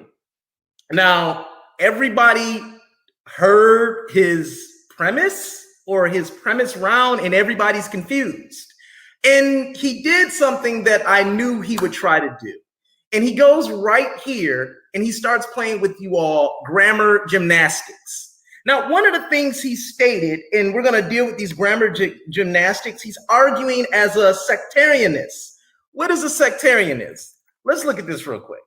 A sectarianist is somebody who has a belief, right? They're members of national or religious groups, and they believe that their own salvation or the success of their particular objectives requires aggressively seeking converts from other groups. That's what he's doing. That's why he's arguing. He's arguing using terms like false equivalency. I didn't produce a false equivalency. I simply read what was in your text. And when I read what was in your text, I'm arguing about its practicality in today's society. Let's look at some things that you gave off here. You said that I was using fringe theory. No, I'm arguing practically once again. Non sequitur, sir. You opened up your premise round using, once again, ad hominem attacks. It's non sequitur, sir. That has nothing to do with it. You mentioned Ak, Malak, and Blue, and the fact that I'm trying to appeal to everybody's emotions because I don't believe in the Most High. Non sequitur. That's not what the debate is about. I'm sorry, I can't debate ignorance or someone who's ignorant of what we're actually debating. Once again, I'm going to say you're arguing as a sectarianist. I want to highlight something here because I brought up immorality, right? Now, I want to go back to Numbers 31 and 17 through 18. This is clearly immoral, where you can kill every male among the little ones, children, and kill every woman that has known a man by having sex with him. That's immoral, sir. But yet you said the Canaanites were immoral because they had sex with their daughters, right? But here it is, we see, you said they had sex with their daughters and they were having sex with their sisters, but it's okay for Abraham in Genesis 20 and 12 to have sex with them, with his own sister. But Deuteronomy 27 and 22 cuts you right in half. You're telling me that I'm using fringe theory once again, slippery slope fallacy, to try to convince the audience of something I'm not even arguing. But your book clearly says, cursed be he that lieth with his sister, the daughter of his father or the daughter of his mother. And he says right here, she is the daughter of my father, but not the daughter of my mother. And she became my wife. And Sarah is supposed to be the Israelites' progenitor. You all come from her womb, right? See, this is what I'm speaking about, people. When you debate somebody who don't know exactly what they're debating, I called you and I asked you, Battle Axe, do you know what we're arguing? I'm going to be highlighting all the immorality that is found within your text. I'm not here to insult your deity. Let's see what else you brought up. Okay, so I addressed sleeping with Abraham's sister. False equivalency. Well, that means I was making false rationale throughout the debate, but here it is. I'm highlighting simply what's here in your book. Let's do this thing slowly. When we look at the biblical narrative right here in Exodus 21, verses 20 to 21, Exodus 21, about a man who is enslaved and the master gave him a wife and he bore children with this woman. The man can now go free, but the law states he can't leave with his own wife and children because the wife and children are the master's property. See, chattel, when you look up that definition, it clearly means property. And slaves in antiquity were considered property. Amongst the Israelites, they were considered property. In the 17, 16, and 1800s, during antebellum slavery, they were considered property. They didn't have any rights. But there's a dishonest loophole here. And for you to sit back here and say and not address this and say, hey, you're going to act intellectually, become intellectually dishonest about this and try to advocate for this book as being a moral compass. Let's go on here. It clearly says the Israelites, you may not rule over them harshly in Leviticus 25. But it's okay to rule over the other nations, and you may leave them to your sons after you inherit after you to inherit as property. So when you die, these same slaves go to your children as property. You can make them slaves for life, and you're going to sit here and not address it.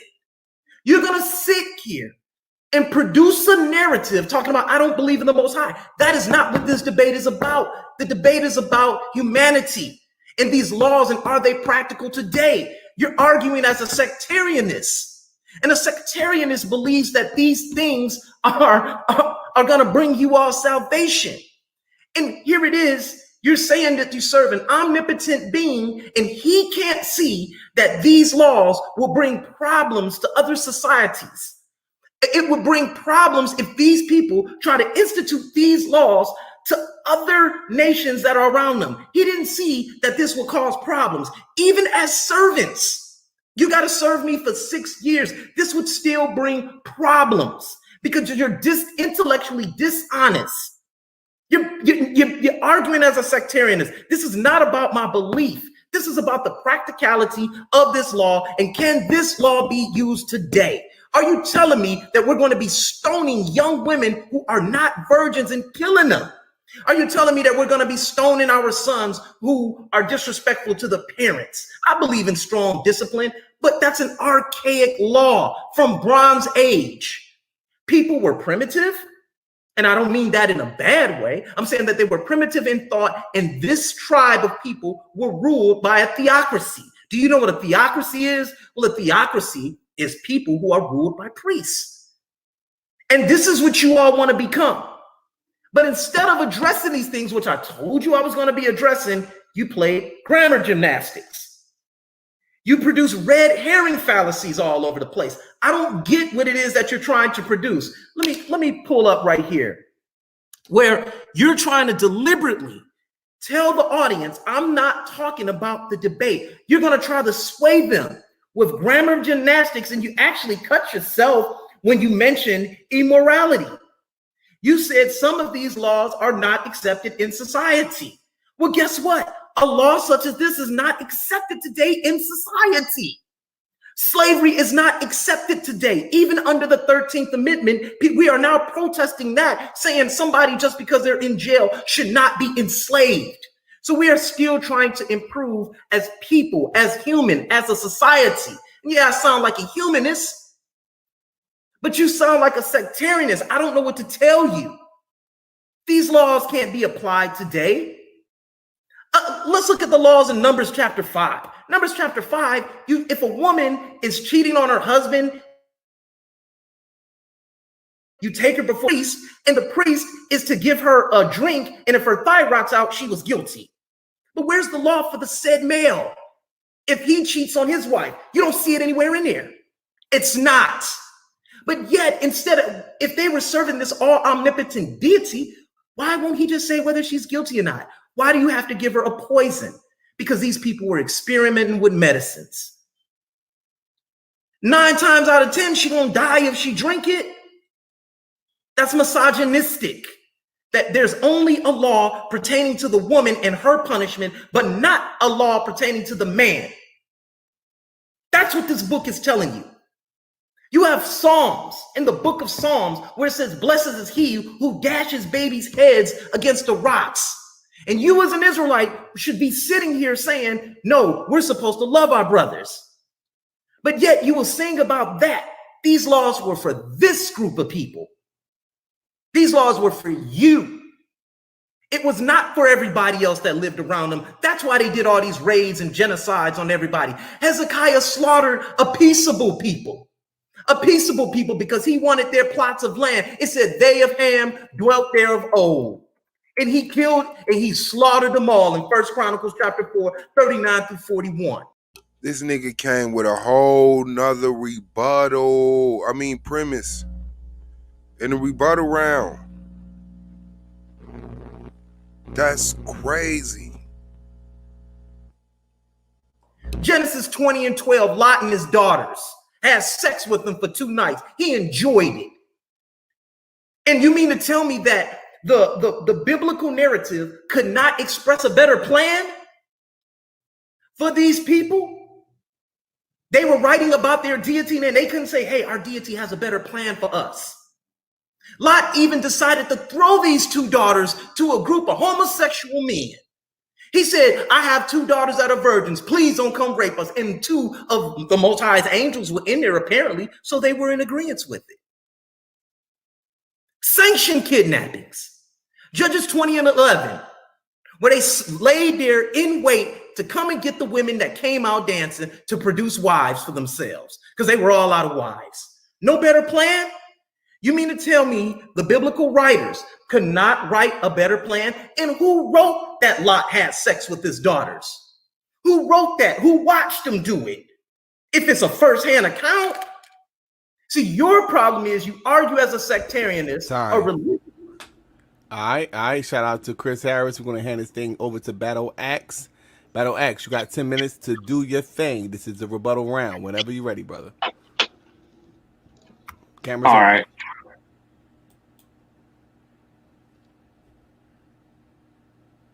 Okay, hold on. All right, you share the screen.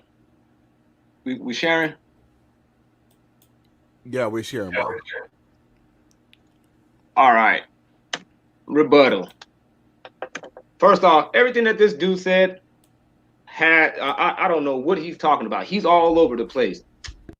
Everything that he was trying to say was either before when it came down to incest and some guy giving up his wife, giving up his daughter so some guys can have sex with her, whatever. All these things are not laws. This is not about, is the biblical story of the Bible acceptable towards the way you feel?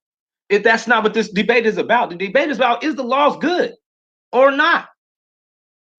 Can some people actually implement these laws and put them into play and actually advance in their goal on becoming autonomous? That's just it's a no-brainer. This book serves for a good cause, and we're gonna go straight to it, man. I'm gonna touch on some of the things that he said, but first I want to outline the good of this book, man. All right. He says, for a good cause. He said, if you say that something is for a good cause, you mean that it is worth doing or giving to because it will help other people. For example, by raising money for charity. So this book does raise money for charity, as you can see right here in the book of 1 Timothy 1:5. It says, now the end of the commandment, or the whole purpose of the commandment, is charity out of a pure heart and of a good conscience and of faith unfeigned, from which some, having swerved and have turned unto vain janglings, like saying that the laws are evil, desiring to be teachers of the law, and understand neither what they say nor whereof they affirm. And Chris right here is a perfect example of this scripture being played out right before your eyes. This brother doesn't know what he's talking about. He's sitting there trying to say, and then these guys went over here and then killed these people. It was war. It was a time of war. It's when these people are obtaining back what was taken from them, or what they have lost through the time or through some other incident. Those people weren't supposed to be on that land. None of those people that the Israelites were sent to go destroy weren't supposed to be on the land. That's why he said, you can go up to them people and you can ask them, you can say, hey man, y'all want to come at me peaceful? He said, all right, cool. We'll be peaceful. He said, okay, y'all can be tributaries for us. We'll show up and we'll collect something from y'all, skin off the top. You can still live because you're living up in my land. You squatting in my house, but I'm gonna let you live because you want to be peaceful. Other folks, when they don't want to be peaceful, they got to get annihilated because not only are they wicked, they're squatters. They're not even on their own land. Oh, wait, bam, right there, 1 and 8. But we know that the law is good, and that's a first-hand account. This is somebody that actually has been dealing with his people, practicing the laws, using the laws, implementing the laws. So he says, but we know that the law is good if a man uses it lawfully, properly, or legitimately.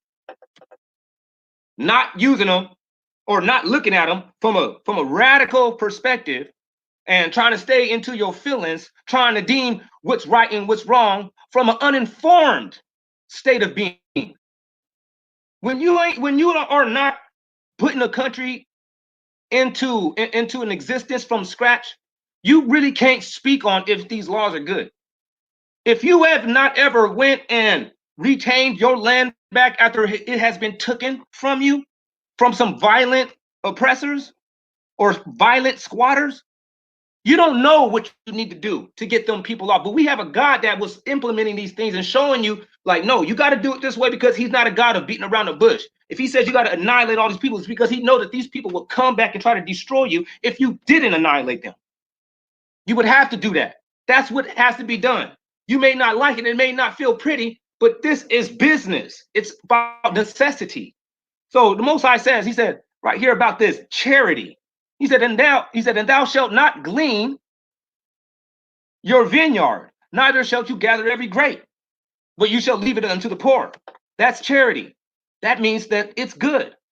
That's when you call something good. He said, when thou cuts down your harvest, and if you forget a sheaf, it shall be for the stranger, the fatherless, and the widow.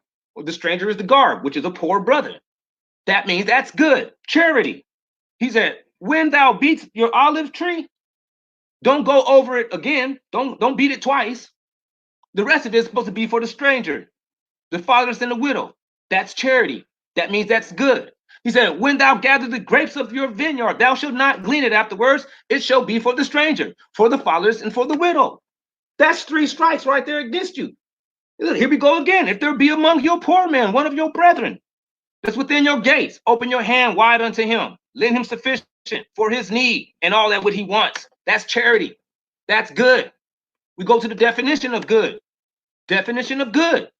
The noun. that which is moral, right, or righteousness, or customatic, confined under the laws of the Bible. Because the word moral, like I said in the premise, moral is tied to morale. Morale is tied to customs. And these customs are tied to the book of Job. All this stuff is all in one basket. The word moral comes from a guy that was actually translating the book of Job. That's where the word moral even comes from. That's where the moral compass is derived from the Bible. So when he tries to say that we can't use the Bible as a moral compass, the world has already done it. The world has already done it. This country is supposed to be actually a country that was supposed to be, founded on Christianity. So you're already late on that one. You're late on it, Chris, by trying to say that the laws are evil. You're late. The rest of the world for the last 2,000 years beg to differ.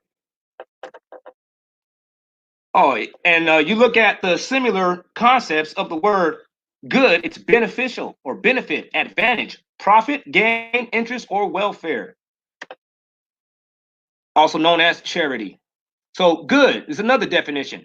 He say for profit or advantage, worth or benefit, excellence of merit, kindness, to do good, moral, there we go again with these law, statutes, and commandments from England, righteousness, virtue, to be a power for good. The laws actually serve for the eradication of evil and the bringing up and the instilling of good. We're going to get that with the dietary laws now. He says, the swine, though he divided the hoof, he's unclean unto you. Well, what about that swine? He's highly concentration of cholesterol and heart disease, high blood pressure. That means that the law tells you don't eat it. Well, scientifically, he has poisonous properties to himself. And the leading cause for Black people in their deaths is heart disease. Lo and behold, heart disease is caused by pork, a high concentration of cholesterol. And it says right here in Healthy Eating, sfgate.com, he said, if your family history has heart disease or high blood cholesterol, you need to cut pork out your diet. Just like the Bible says, there goes heart disease. He says high cholesterol is associated with elevated risk of cardiovascular disease, heart disease, stroke, diabetes, and high blood pressure. Heart disease, stroke, and diabetes. Leading cause of Black people right there. That brings in the Most High has the laws actually sitting there forbidding us to not actually eat this beast. And this beast is scientifically rendered as poisonous to, if you connect dots, to Black people, which proves that this stuff is bad and proves that the Bible, the laws of the Bible, which directs us towards this being bad, is good if we actually take it into context and apply it appropriately. So we see all these diseases that comes from pork, high concentration, heart disease. So you know that the swine is unclean unto you. My bad, I had a redundant slide. He said, and then with the fish, anything that doesn't have fish and scales, like crab, shrimp, and clams, they're high in cholesterol also, which kills you. They cause a plethora of diseases that plagues and kills Black people. The leading causes of Black people dying is through the violation of these laws. So you see that good is to be for a good power. The laws is implementing as a power source or a message from your power on how to do good. So the evident presence of good being implemented in the law makes impossible the notion of an all evil law. This is not about what he doesn't agree with in the law or the small little incidences that he's pointing out in the law. That's not what this is about. This is about, is the law. When we say it like that, that means in whole, incomplete, majoritively. Is it evil or is it good? Well, if you're standing on the end of an Israelite's perspective, it is good. If you're standing from a Hamite's perspective and you're living on somebody else's land and you've been doing wickedness on it, yes, it probably is bad for you. That's why you're not a Hamite. You're an Israelite, you over here. But that doesn't mean that the laws is bad. It just means that it's going to be all bad for you for stealing somebody's land. And the laws is saying that. So this brother fails to put things into proper perspective, which creates an invalid argument by going against the consensus, erroneously viewing the laws of the Bible and the Almighty as evil. Evil exists in the world with or without the law, so the law is not to be blamed for evil, nor is it attributed to the false claim. On the contrary, the laws of the Bible is to serve as a textbook instructional manual for establishing, conducting, and the maintaining of a governed society of high-class citizens and royal spiritual leaders. All right, shout out to both debaters. We're going to get into this rapid fire round, family, right after this brief intermission. This is the Solar Vision Debate League. If you want to stay abreast with current political and entertainment news, chop it up with Toya G, Conscious Lee, and Domo the Political Plug on the Chop Up Show. I'm telling y'all, the vibe is great. The information is even greater. The link will be in the description below. Hit the link, subscribe to their YouTube page. Let's chop it up, family. This is the league, man, and we're getting into the rapid fire round. We're going to start out with Chris Harris. Chris Harris, you got 10 minutes to interrogate Battle Axe. Cameras are on. Whenever you're ready, brother, you can begin your interrogation. Both cameras are on. Okay, it's on me, huh?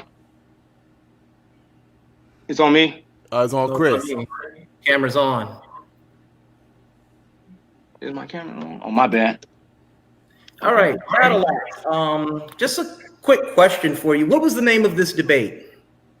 Is the laws of the Bible evil? Okay, can you define evil for me? I did that on my slide if you want to share my screen, but I could just go into it real quick. Yeah,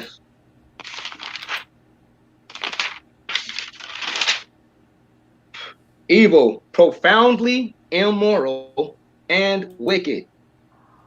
Okay. So Isaiah 45:7, God says he is both good and evil. Do you agree with that?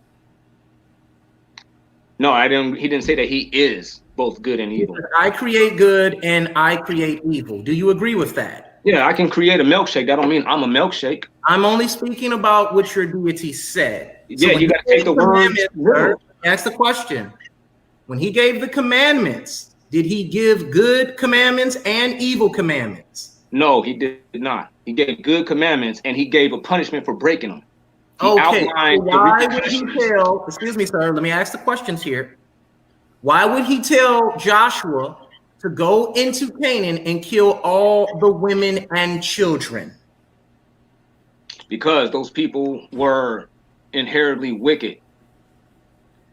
So the children deserve to die. Yes. Is that morally acceptable today? Yes, in the time of war it is. Okay. Why would it say keep the women that did not have sex with men? Because other than that, they'll have to either get killed also or starve to death, because these people are being ran off their land without any man. So okay, I'm confused. It's the better. Hold on, I'm confused. Why in one hand he would say kill all the women and children, and they were evil, but he would say keep the evil women who have never had sex? Right, because they haven't actually. Like a contradiction to you? No, it's not a contradiction, because those women they haven't made it with any man. So they don't have that spirit of that man. Okay. You just said no, it's not a contradiction. It's a clear contradiction within your rationale. It's not a contradiction. You don't have no understanding. Enslave people. What'd you say? Is it okay to enslave people? It's okay to have indentured servants. Yes. But the biblical narrative says there was a difference between the indentured servants, which was the Israelites, and it was said that they also had slaves that they may purchase from the nations around them. Is it okay to have slaves? Yes, if you're a royal bloodline, it's okay. Moving on. Royal. Okay, let's continue on. I noticed you did not address anything that I brought forth in your rebuttal round. Can you explain why? Because the things that you brought up in the rebuttal round was not actually contextually applicable to the premise. Okay, judges, you heard him say the name of this debate. He agreed the name of the debate were the laws of the Bible evil or immoral. I brought forth immoral laws, and he just sat up there and said they weren't applicable to the debate. You just contradicted yourself. Contextually again. applicable. Moving We did on, put them into sir. the proper Thank you. perspective. Let's see. I We noticed did put you them brought into forth the new proper information, perspective. sir. I'm asking you some questions. I'm All I need listening. Go ahead. Drop it, Chris. Let me answer the questions. Drop it, Chris. So let me ask the questions here. Go for it. New information in your rebuttal round. Why? Say that again. You brought forth new information in your rebuttal round. Why did you bring that up in your premise? Because I had more information to prove my point. Okay, judges, take note that instead of addressing my premise, he brought forth new information, not addressing any of my argument of points that I presented in my premise. It actually was addressing. My next question for you, is it Deuteronomy 25 verse 5? It clearly states, Deuteronomy 25 verse 5, it says, if brothers dwell together and one of them dies and has no son, the widow of the dead man shall not be married to a stranger outside of the family. Her husband's brother shall have sex with her, take her as his wife, and perform the duty of a husband's brother for her. Do you think it's moral? No, it doesn't say perform the duty of a husband. It says raise up a seed until Let me brother. answer the question, please. Recite the scripture properly. And I need you to be quiet. I need you to recite the scripture properly. Okay, let's read this slowly. Deuteronomy 25 verse 5 clearly says, dumb. Go to KJV. Dwell together, and one of them dies and has no son. The widow of the dead man shall not be married to a stranger outside the family. Her husband's brother shall go into her, take her as a wife, and perform the duty of a husband's brother to her. Now we know go into means have sex. So is it okay that men should be having sex with their sister-in-laws? Well, when you go up into the Matthew's Bible or other translations like Septuagint, it says to raise up a seed unto her brother. It says right here. You gotta hear my answer if you want to ask me a question. Other than that, you're not ready for the answer. Okay. You're complaining. Can you provide that citation for us, please? Yes. Leviticus, the same one, right? You said Deuteronomy 25. Deuteronomy 25. Let me get that. So are you saying, let me ask you a question before you go there. Are you saying Deuteronomy 25 in the King James Version Bible is wrong? Yeah, there's a lot of translations and mistranslations in the KJV. Okay, so how would you know if all these translations aren't, everything that I presented today, that you presented today, ain't wrong? What makes them right versus what makes them wrong? By doing backwards researching and comparison with other translations that pre-existed the KJV. You can read the Hebrew text. I said, you didn't hear what I just said? I said by backwards researching and by comparison other translations. You didn't hear what I said? Battle Axe, can you read the Hebrew text? Because in order to determine if it's a false translation or not, can you read the Hebrew text? I don't know Hebrew fluently. I didn't say that. I said by backwards studying and by going to other translations that pre-existed the KJV. They got other English translations that pre-existed. Okay, can you read the other translation? Yes. Okay. And what Bible is this? It's the Matthews. You said Leviticus 25. What is the name of this Bible? The Matthews Bible. The Matthews Bible? Yeah, it's the same as the Wycliffe Bible. What year was the Matthews Bible published, sir? Can you give us a citation for that? Yes, in 1537. In 1537. So that's, it says, was first published in 1537 by John Rogers under the pseudonym Thomas Matthew. It combined the New Testament of William Tyndale and much of the Old Testament as it has been able to translate before being captured and put to death. So you're using a 1537 Bible. Can you read it for us, please? Yeah, he says, when brethren, my bad, he said, and the eldest son which she bears shall stand up. My bad. Okay, we at 5, right? 25 and 5.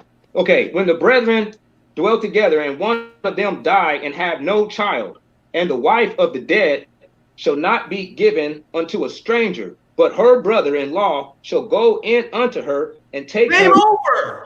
Can I finish talking? Cut yourself. Can I finish? And Yeah, go go in ahead. unto her and marry her. And the eldest son which she bears shall stand up in the name of his brother, which is dead, that his name be not put out of Israel. Does that say go in unto her? Yes, I didn't say that. Okay, so if it says go in unto her, you said it didn't say that when I read it in Deuteronomy 25 I said your translation is the same as this translation, man. Listen, man, I need you to answer this question because you're running. Is it? I'm not running. I'm dealing with the scripture. I still got it right here. Laws. It's just yes or no. Say that one more time. Is it okay for brothers to have sex with their sister-in-law? In certain circumstances, yes. And what circumstance would that apply today? If this brother never had a child with her. Okay, and hold on, and we're in the land with land that's applied to man in today's society. Listen, you're asking me questions, but you're not listening to the answer. Battle axe. You're not allowing me to answer because you're afraid of my answer. Battle axe. You're afraid of my answers, and everybody can see right through you, man. Battle axe. Then let me respond. How does this law apply today? Can you explain that? Let me respond. How does what? How does this law apply to us today? Brothers having sex with their sister-in-law if their brother dies. See that you're not using it applicably. It can't be applied today. We're not in our own land, so your land ain't forfeited. Why is this law not applied today? Because you're not in your land. It was acquired. It was tied. The concept of this woman and this child and this man was tied to land property. If no, she didn't have a kid, if she didn't have a kid, the kid would have lost the property. Battle axe. Her family would have lost property. Brainiac. Battle axe. It doesn't say that anywhere on here. It does. That's what I'm saying. You ain't putting things in proper perspective. I did put it in proper perspective. It says if brother he warned us. He warned you about this mistake. You believe you about this mistake.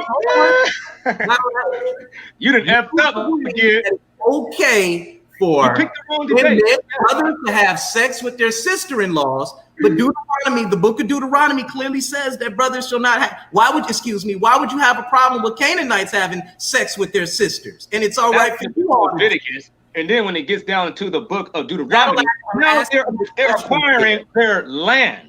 Like okay, really, you know what? Was already acquiring their land. What you're doing is you're rambling on. Being in jeopardy of using land property because there's nobody to actually inherit it afterwards if the woman didn't have a child.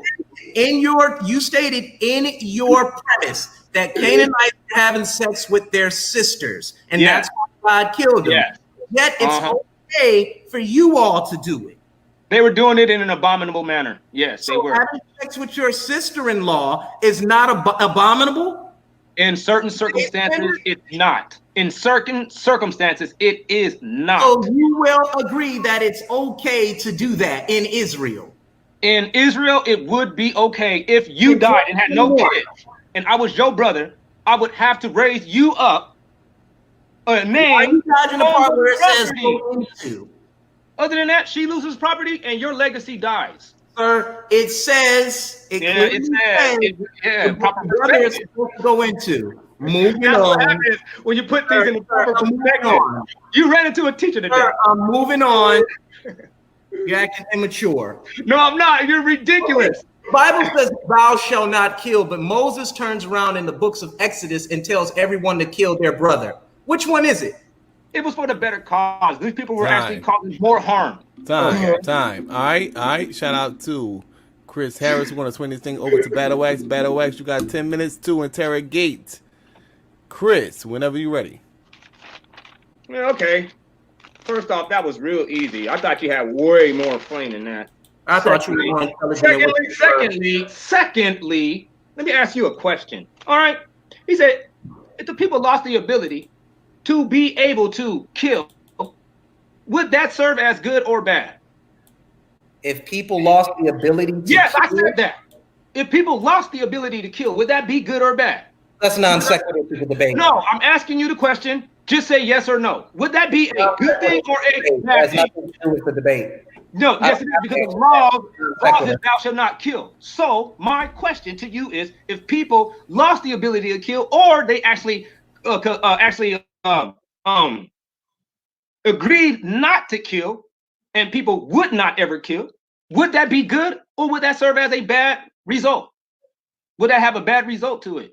That would be subjective on the people who don't have the question with a yes or no. Sir, I'm answering the question. That's very subjective. For you to sit up there and say that a group of people lost the ability to kill would say that they are dysfunction in a brand. That's not what I'm saying. Okay. That's what I'm saying. Okay, if everybody nature has the ability to kill. If everybody agreed to stop killing, would that be good or would that be bad? It's non sequitur to the debate. That would be good. See how he's dishonest. He knows when he's busted. That's the only thing that you're smart about. Are you smart enough to know when you're busted? Next one is, if everybody lost the ability or lost the will to steal, would that serve as a good purpose or would that serve as a bad purpose? In whole, that would serve the greater good. Right. That's in the law. Okay, that address the fact that you stole right. So next question is, if everybody stopped disrespecting their mothers and their fathers and honoring them as if they were honoring a higher deity, would that be good or would that be bad? That would be good. Exactly. So if everybody stopped having sex with each other's wives, would that be good or would that be bad? Well, your book clearly says y'all are allowed to do that. No, I said, you're talking about while you're living, while you're alive. If everybody lost the ability, you guys are allowed. Everybody I don't know why you were here to try and prove something. Be quiet. If everybody stopped having sex with each other, there's my answer. While they're alive, would that be good or would that be bad? No, that'd be good. All these laws are found in other civilizations. I agree with you. No, I didn't ask you all that. I don't care if they're found in other civilizations. You said that these are bad. These laws that you're agreeing to over and over and over, or that you're agreeing to. You said that they're evil. You're admitting that they are good. No, I said the laws that are okay. Everybody stop lying. Would that serve a good purpose or would that serve a bad or evil purpose? One more time, you need to hear my answer on that. The laws I asked you, I was done with that. I'm done with your dribble. If everybody stopped lying, would that serve as a good or bad purpose? That's subjective upon the culture that if stopped. Everybody stopped lying. You guys lie. Generally serve as a good or bad. Can I give you a biblical answer? No. We're talking the Bible, right? Can I give you a biblical answer? Can I give you a biblical answer on that? I don't care what answer you give, just answer. Okay, in the book, the Most High, your God, clearly says that he put lying tongues in the mouth of the prophets. So did that serve for a good purpose or did that serve for a bad purpose? It served for a bad purpose. Exactly. The prophets were destroyed. Exactly. So lies are bad, right? So lies are bad, correct? Exactly. So your God is bad and evil, right? Lies are evil, right? And is there any commandment in the Bible where it tells you to lie? Yes. Where? When the Israelites inherited Canaan. No. There's no record of it happening anywhere. Any direct commandment to tell the Israelites, thou shalt lie? No. There you go. So that's stupid. That doesn't make any sense. Everything that you said, including trying to say that God sends lying spirits. Are you saying that those things still serve as negative? Those serve as negative results. Correct. Correct. I want to answer the question. According to the Bible, served as negative results. Correct. Lies are bad. Okay, we're done with that. Next question. Okay, according to the book of Exodus 30 and Leviticus 10, we're not allowed to use drugs, strange fires. Can you show me that? I just told you what it was. Can you give me a definition? No, I can't give it to you. Study. Now, the next thing is my question to you is every Christian and every idiot knows that you can't smoke drugs and call yourself biblical. All right, everybody knows that. That's not like sacred knowledge. Sir, how did you say? Be quiet. How did you equate being fired with Since drugs? everybody is listen now, be quiet. If everybody lost the misuse of drugs, or if everybody quit the misuse of drugs and tobacco, would that serve as good or evil? Once again, I don't have to answer that because you must give me a Would definition. that serve as good or evil? I don't have to answer that question. You have not And given I hope me a the judges definition. know that all this dude is doing is literally evading and eluding all my questions with just this simple waste of time. You said thou shalt not use false fire, and you equated that to drug use. How is that drug use? Because they're burning certain things when he's saying that. Can you show me that in a definitive No, form? I will not show you that. I will not show you that. You can go to Leviticus 10. You made it up. Leviticus 10 and 1. You made that up. Okay, anyways. Okay, is drug use bad? Yes, it is. Okay, well, according to the Bible, it is too. If Can you show everybody, me listen, in the Bible? listen, everybody, I told you where it is. You It's use in the book of Exodus 30 and the book of Leviticus 10. Sir, it has nothing to do with drug And use. what you're doing, you're stalling my time. Now listen, if we lost the ability or we stopped doing drugs, would that serve as a good purpose or a bad purpose? Well, that's a false equivalency because you said if we lost the Drugs ability. are bad, right? Aren't drugs bad? If we lost the ability. Hey, aren't We drugs haven't bad? lost the ability, so that's a false equivalency, sir. Aren't drugs bad? Yes, they are. So But most if our people stop they're not. It's using very them, subjective. if our people stop using drugs, would that be a good thing or a bad thing? Well, it's subjective because some people feel as if drugs are a good thing. But it destroys their lives. You smoke weed. That's not a drug. Yes, it is. No, it's not. It's cannabis sativa. It's an herb. It's a medicine, and it's actually sold at stores. So it's not a drug. Sir. So next, first of all, pharmacies are considered no, drugs. you don't buy cocaine. They at sell Vicodin in stores. That doesn't make you don't buy it cocaine at not a stores. drug. Do you buy cocaine at stores? No, that's non sequitur You to buy the a debate. kilo of coke at Walmart, right? Well, like I said, Tylenol Because is it's considered bad. a drug, but I can say Because that it's bad. for you. So if Very our people stop using drugs, would that serve as a bad purpose or would that serve as a good purpose? Once again, you would have to define drugs because many people feel Hey like man, certain drugs anything are that good. destroys people's lives and destroys their health. You smoke That's weed. serving So bad. you're being a No, I don't hypocrite. care. We're not talking about what I smoke. We're talking about is it bad or not. Well, you're being a hypocrite. You don't realize that You everybody, smoke even weed. though you're trying to evade my answers. I'm evade not. my I'm just questions, letting you know. everybody still knows that you're losing with my questions. Everybody's asking themselves the questions too. Weed. All right, the next thing is, all right, if the law broadly forbids actions that are considered evil, wouldn't that mean that the laws are good by default? No, because your Bible advocates slavery. Your Bible advocates but I incest. said broadly.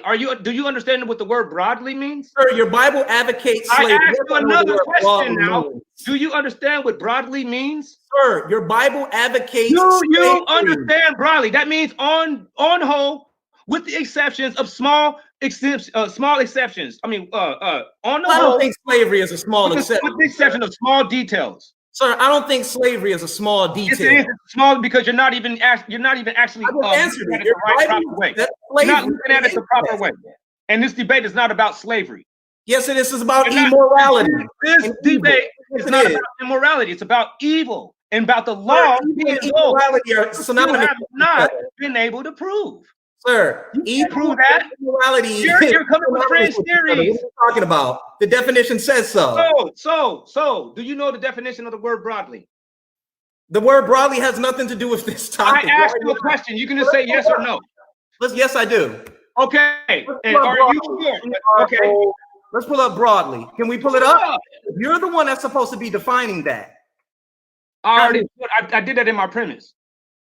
Broadly, in general, and with the exception of minor details. So what I'm telling Okay. you, So my next question is how many laws are there in the Torah?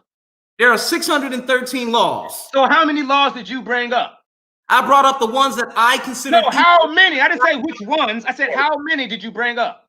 I brought up at least 10. No, you brought up 4, brother. I got them all written down. Let's count. You brought up 4. Let's go. Let's do this. And the other ones are just another verse. Another one is just another verse of the same one. Now, hold Hold on. So 2, you said 10. 3, Let's just give you 10. 4, 5. So okay, listen. Let's 6, give you 10.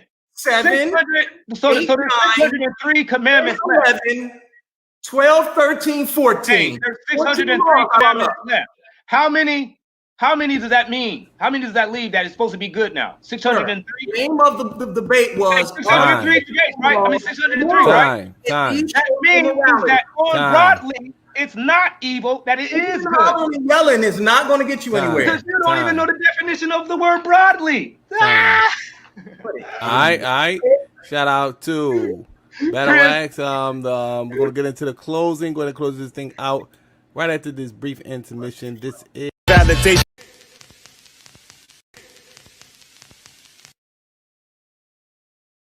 This is the Solar Vision Debate League. We're going to close this thing out, family. We're going to start out with Chris Harris.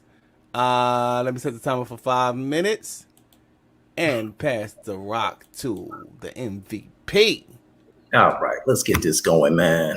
Let me get ready to share my screen right quick because I want to read something to everybody. And the first thing I want to mention is in this brother's Q&A, I asked him a key question about Deuteronomy 25, verse 5, about a brother sleeping with his sister-in-law. He then ran to the Matthew's Bible of 1537 and said it didn't say that. But then he clearly read the passage where it says you must go into your brother's wife and perform the duties of a husband. I asked him, was that morally acceptable today? And he kept saying only in the land of Israel. He said, you can't do this, but it never says that because the book of Jeremiah itself says that they are to give away their sons and daughters and continue to marry. He tried to create these false dichotomies using the word broadly and pinning it somehow to the Bible and saying that the slavery laws were somehow minor details. He even tried to say that people, if everybody stopped lying, but First Kings chapter 22, verse 22 says, Yahweh became a deceiving spirit in the mouths of all his prophets. So 1 minute, this brother is saying that you shall not lie, but right here in 1 Kings 22 and 22, it says the Most High was a liar. He brought up a lot of illicit facts about these questions that made absolutely no sense, red herrings all over the place. Let's see. And when I tried to talk nicely to the brother and ask him questions, he bantered and yelled like a child. Let's take a look here. So in conclusion, the Bible cannot be everyone's moral compass because it goes against the laws of human ethics. Have we lost the ability to think, or are we just pawns to an old Bronze Age law that is no longer acceptable nor applicable in today's society? Will we continue to be intellectually dishonest and return to feeding our women poison in God's so-called kingdom? Will we begin to accept that this book of law is in fact a Semitic law that was instituted during a time of archaic primitive behavior? Will we one day institute a theocracy that believes in stoning a son because of disobedience? Will we return to stoning her daughters because she's not a virgin? I marvel at the concept of this novel and its myths. They're quite interesting. I wonder why you believe it all to be literal. I wonder why you all believe in a God at all. Thank you, Solar. That's my time. All right. Shout out to Chris MVP Harris. We're going to swing this ball over to Battle Axe. Battle Axe, it is on you, brother. Whenever you're ready, you could begin your closing. Unmute your mic, brother. Okay, all right. I'm trying to share this screen. Okay.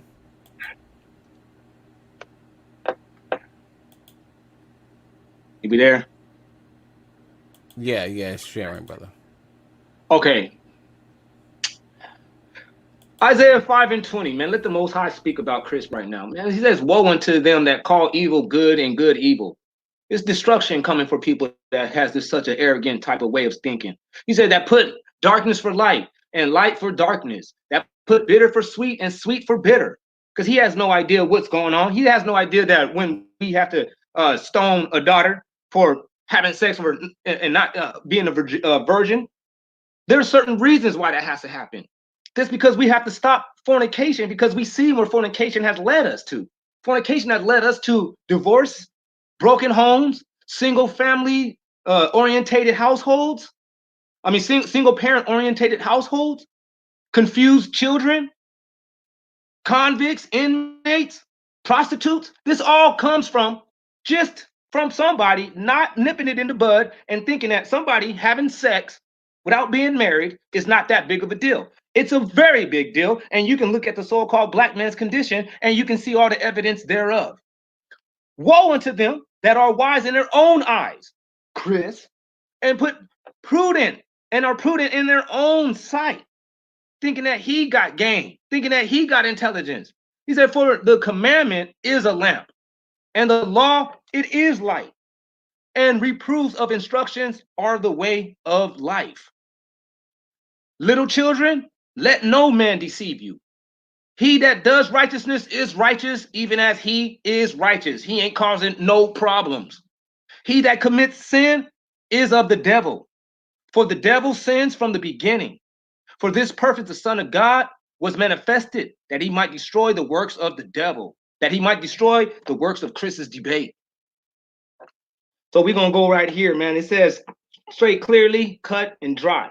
Chris is ignorant of classical, scholastic, traditional understanding. While this premise may serve as a good rhetorical strategy, like I said, it's just bad philosophy. All right? Evil actually is defined with the word immoral. Immoral is defined with the word not moral. Not moral goes into the etymology of the word morale, which means custom, from a Latin word, from some dude's work named St. George when he was translating the book of Job, proving that the standards of morale has a foundational footing in the laws of the Bible, deeming them good and not evil. Actually, on the contrary, solidifying them as moral. The moral compass that everyone has been led and has been practicing in most countries as of today. Because the Bible is in all these places and it's accepted, except for places like, I guess you can say, North Korea. Well, other than that, this is cakewalk work. Like it says, when most people make these type of French arguments, it's only because they are simply in error. Now we're going to go to Proverbs 3 and 5. Just run time real quick. Let me drop them on them. We're going to go to Proverbs 3 and verse 5. And it says, trust in the Most High with all your heart and lean not unto your own understanding. In all your ways, acknowledge him, and he shall direct your paths. Be not wise in your own eyes, and fear the Most High, and depart from evil. You got to acknowledge these law, statutes, and commandments, like it says in Deuteronomy 6 and 24, and that's how you prove that you fear the Most High. That's how you show that you have respect unto what he actually deems as right and wrong, good and bad. When he started to say that the Most High is evil, when the Most High said that he's going to create evil, that's like me saying, I'm made out of ice cream because I made an ice cream flavor. That is false equivalency. You can't just sit there and make those two concepts mutual. The Most High said he's going to create evil because when he said that, he says because he has a system of punishment set up for the violation of the laws, which is supposed to keep us in righteousness and in harmonious amongst ourselves. These laws ain't for everybody. So when you try to say they're going to be bad for other people, they're not even for other people. For the people that's living in our land, that's stolen our land, they got to give it up. And yes, they might feel uncomfortable, but that's just the way things go. Don't be a... All right, shout out to both debaters. But unfortunately, for both of these debaters, their time is officially up. To Chuckle Buck, vote 1 and end this show.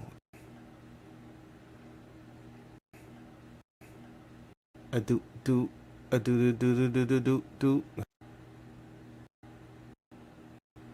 Black man.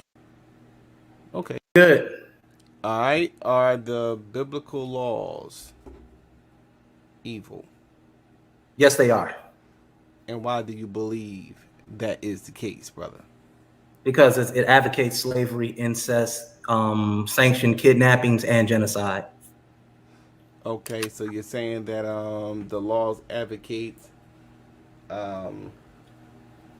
slavery, you said? Yep. Incest. Yep. And genocide. Yep. Okay. So thou shalt not kill. Does that advocate slavery, incest, or genocide? No, that shows that the person who wrote this is in fact a hypocrite. So you're saying that the law, thou shalt not kill, does not advocate slavery, incest, or genocide? No, thou shalt not kill means what it says. But this and that in the paradox that this was written, it was only speaking about one another. But they were allowed to go off and kill other nations as they saw fit. So you're saying that thou shalt not kill did not advocate any of the things that you said. I don't understand that question. Did thou shalt not kill, was that advocating genocide, incest? No, it wasn't. No, Okay. that was not advocating genocide and incest. Okay. Is thou shalt not steal, was that advocating incest or genocide, brother? No, it wasn't, but they stole the Canaanites' land. Are those the laws, brother? Those are laws, that is correct. Okay, so why did you say that the laws advocated slavery and genocide when the laws did not? Because the laws that are found in Exodus chapter 21, it clearly says that you can make somebody a slave for life. Under what conditions, brother? Your children can inherit your slaves. Under what conditions, brother? Huh? Under what conditions, brother? It does not give a condition. The condition is if they were when was it practiced, brother? When was it practiced? It was apparently practiced during their time. When? Give me an example of them practicing that. Them practicing this law? Right there in Exodus chapter 20, verse 21. Okay, so what happened? Hold on. Paul. What happened, brother? Hmm? Read what happened, bro. Oh, okay, I got you. It says right here, if a countryman among you becomes destitute and sells himself to you, you must not force him into slave labor. Let him stay with you as a hired worker or a temporary resident. Mm-hmm. He is to work for you until the year of Jubilee. Then he and his children are to be released, and he may return to his clan and to the property of his fathers. What's Verse 42.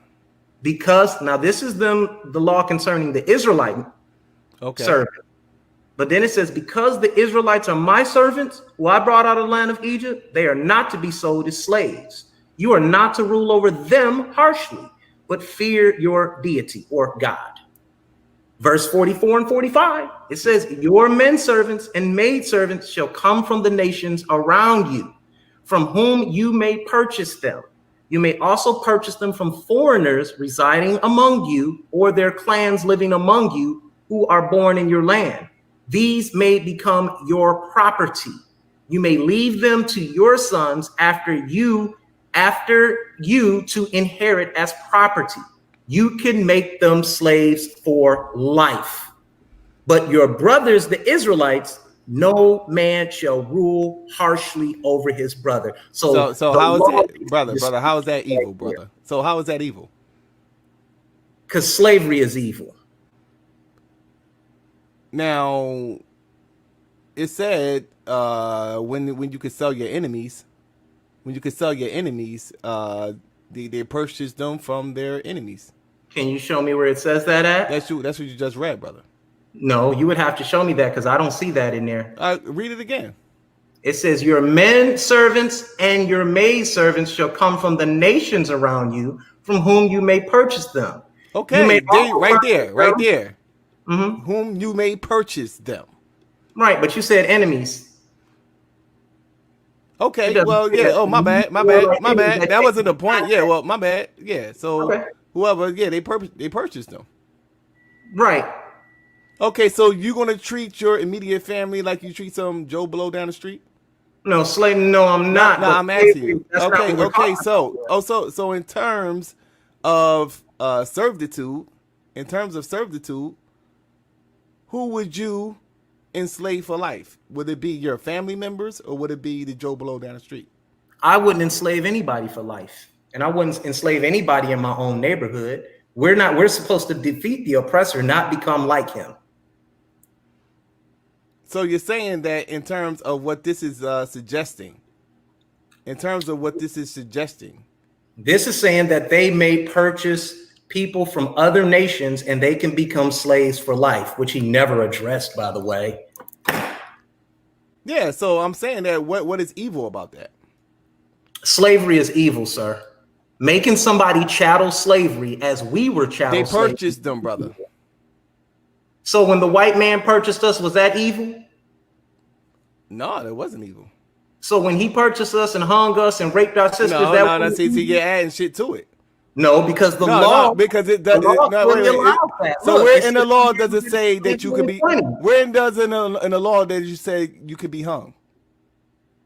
Oh, in the book of Joshua, you're supposed to hang. Come on, brother. Where in the where what you just read said that you could be hung, bro?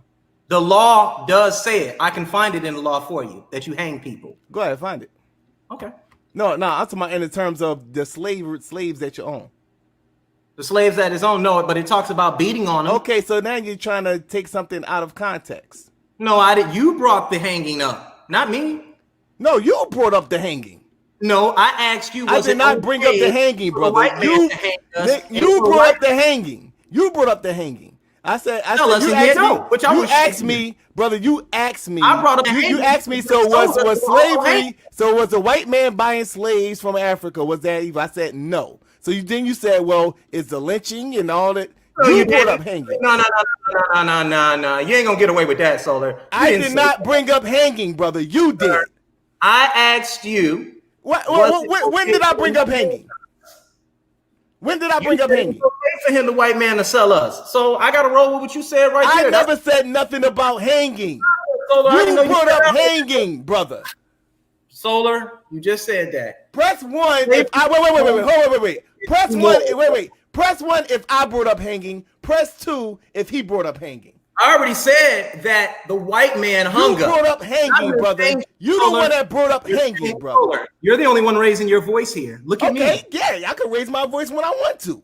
Okay, you said it was okay for the white man to sell us. Press one if Solar said it. I didn't say that. No, I didn't say it's okay. I said that it wasn't. No. I said that it wasn't evil. I said that it wasn't evil. That's what I said.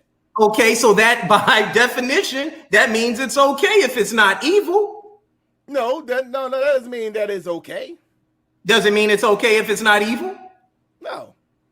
Okay, so what was it when he sold us? No, what we're saying now is that you brought up the hanging. That's what we're talking about. And you can clearly see that the twos are saying that you are the one that brought up hanging, brother, not me. You were the one that brought up hanging. Solar, hold your L on this one, man. I would stop this shucklebuck now. What are you talking about? You stated that it was okay for the white man to sell us. No, I said that. No. What I said was that it's not evil for him to purchase slaves. That's what I said. So is it okay for him to purchase slaves? You brought up and said you the one that brought up so the lynching and the hanging. I said, well, no, not all that. Not all that, because slaves has been sold. You changed the context. Slavery has been an institution. Wait. Slavery has been an institution, you idiot. The slavery has been an institution even before the damn white man. The African was selling slaves. Slavery has always been. Wait. Slavery has always been an institution that has been implemented. So I said that slavery, selling slaves, was not evil. It always has been something that humans did. So what I'm asking you is, explain to me how it is evil. Because slavery is immoral. How? The possession of humans as chattel and not giving them any rights or ways to define themselves in society is evil. They do give them rights in the Bible. Okay, are you asking me about biblical slavery or are you asking me about real slavery? Can you? I'm asking you about the slavery in the Bible.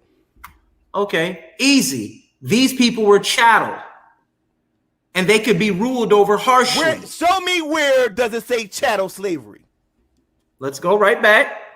Yeah, let's go. Let's go. It Show says me right where. here- Show me the verse where it says chattel Hold on, slavery. You're raising your blood pressure, man. Relax. No, my blood pressure is perfectly fine. It says You need to show me. You need to show me. Stop worrying about solar. Stop worrying about solar and show me where it says chattel slavery. No, man. That sounds silly, man. Stop putting on, man. Stop worrying about solar and show me where it says chattel. Don't worry about me, brother. I'm good. Okay, cool. Let's go here. And we see, let me pull up my screen share here. Can I get a screen share, Solar? No. I'm going to do it anyway. You're going to get this work. No, you can't share screen. You can't share screen. You can't share screen. I'm the one. Right here. You're going to do it anyway. You can't do it. Now go ahead. You can't do it. Here it is right here. It says, you may leave them to your sons after you to inherit as property. You can make them slaves for life. Now, chattel means property. It's synonymous. Now you say what? Chattel. If I go to the definition of chattel right here. Where does it? No, that ain't what I asked you. I said where. Where does it say? Where does it say chattel? Where does it say chattel in the Bible, bro? It says property. Of course, they're their property. Of course, they're property. Slavery in itself is property. So why? Wait. Hold. So once again, you said chattel slavery, sir. These people were considered personal property of these Israelites, bro. They were chattel and they were slaves. Okay, so slavery, sir. Read the definition of chattel. Let's read it. Go. An item of. Shut your ass up. What's going on, Battle? What's going on, Battle Axe, bro? Hey, what's up, man? That nigga still reading too. Look, he's still reading like an idiot and shit. Hell yeah.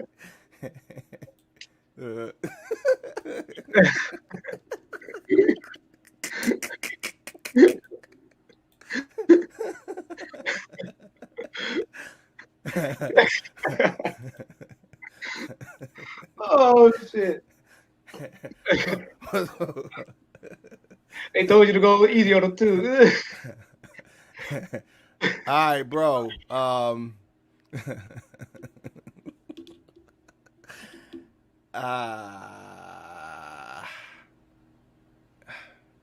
on, Daniel Hero. Did I call you gay, brother? Did I call you out your name, Daniel Hero, bro? Like, come on, bro. Come on, bro. See what I'm talking about with y'all niggas, bro? Oh, Hero said something crazy. So,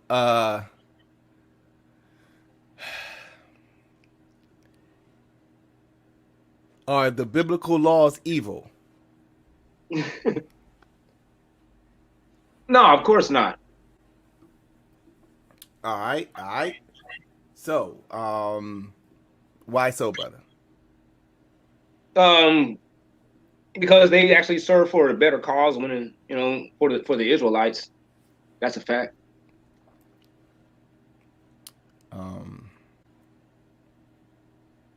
So pertaining to I believe it was Numbers chapter 31, verse 17 and 18. It said, kill every male among the little ones and women that known a man. What is that verse talking about, brother? Oh, that was just actually an act of war. That wasn't a specific law. That was just an act of war. It was just telling them the direction to do at that time. So that's what I'm saying. Take that perspective. So, what was it telling them to do, brother? They had to go over there and run them people up out of there, man. Get them out of there. Take your land back. But to sit there and say that the law is to what was it telling them to do? Crucified for it. I said, what was it telling them to do, brother, is what I'm asking you. To go and kill everybody. Kill every male among the little ones? Yeah. So the little ones are who? Who are the little ones? Children. So it's telling you to kill the babies. Yeah. Is that evil? Nah, not if it serves for a better cause. So Not you're if saying them that? killing So you're babies. saying that killing the babies isn't evil? It would probably be viewed as unsavory, but bro. Is it evil or is it not evil, brother? no, I wouldn't think that it was evil. So No. you're saying that killing babies is not evil? Generally, killing babies is evil, but having a purpose to kill them is a method to the madness. You say what? There's a method to the madness.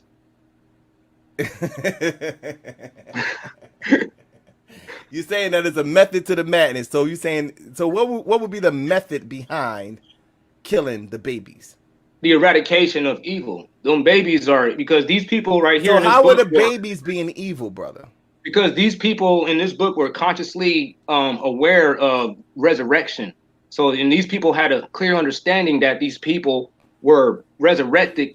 So wait. How are killing the babies? Why are the babies evil, brother? Because these are, like I said, these are pre-existing resurrected evil individuals. Wait. Pre-existing resurrected evil person. Wait. Okay. So explain to me how the babies are evil. Now we can say their parents are evil, but how are the babies evil, brother? Because they are resurrected evil people.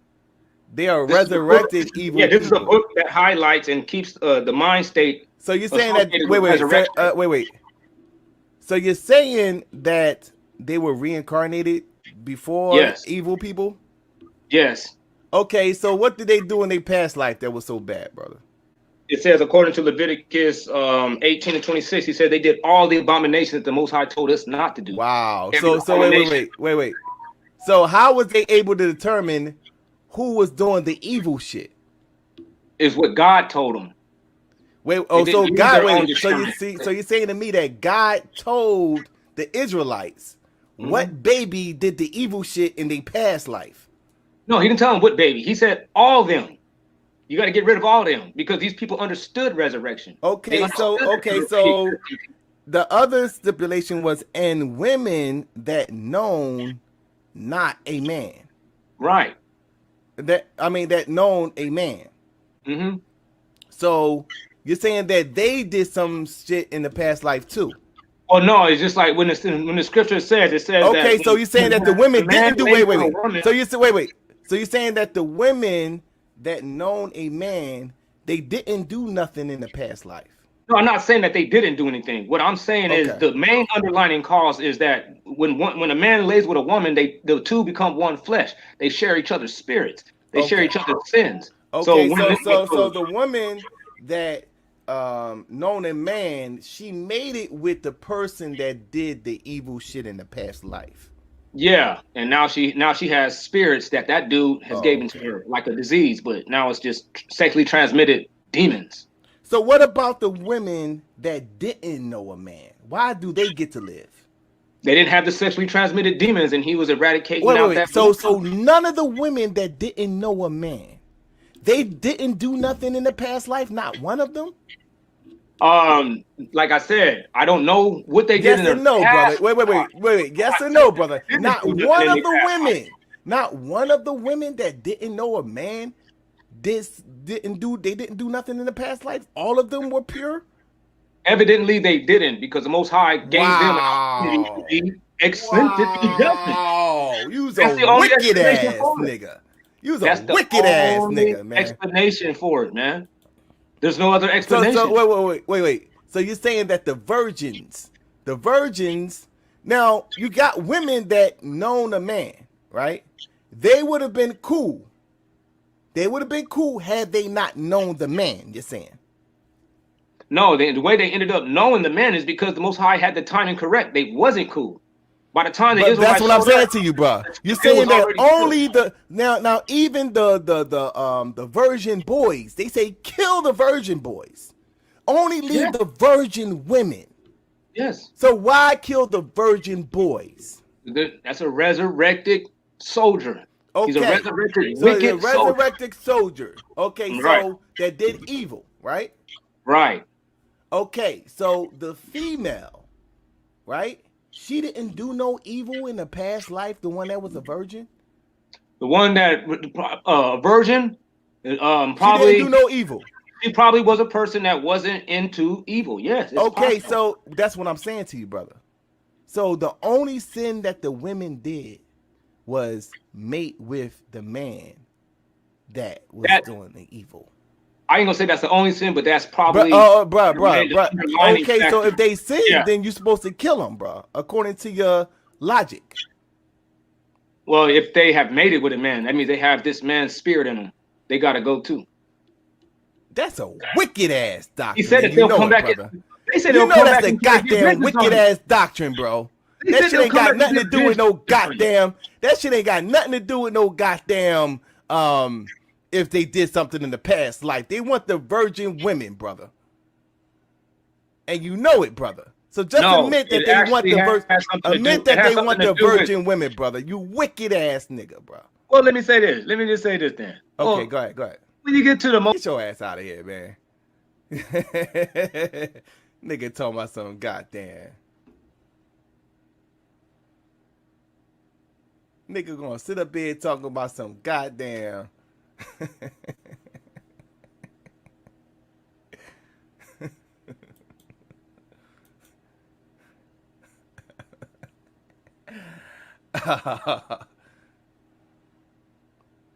That's You already know what it is, man.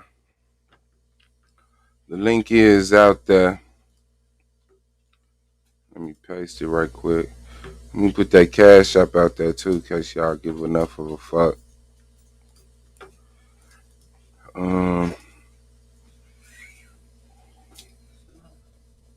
That's enough, baby.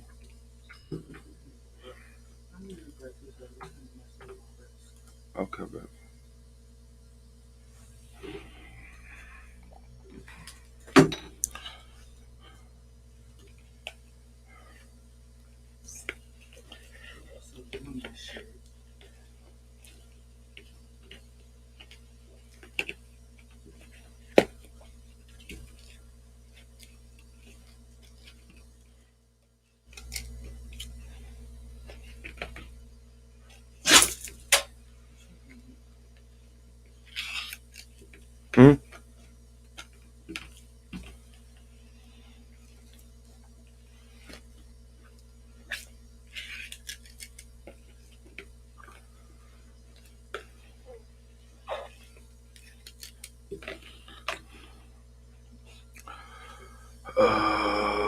What am I doing? Oh.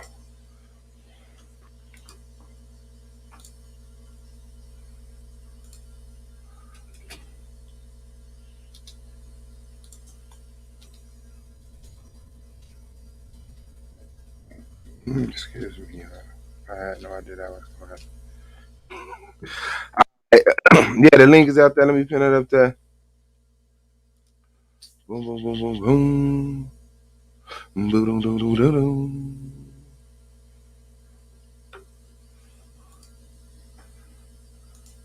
I didn't see anything about rules in the struggle, but are there any? Yeah.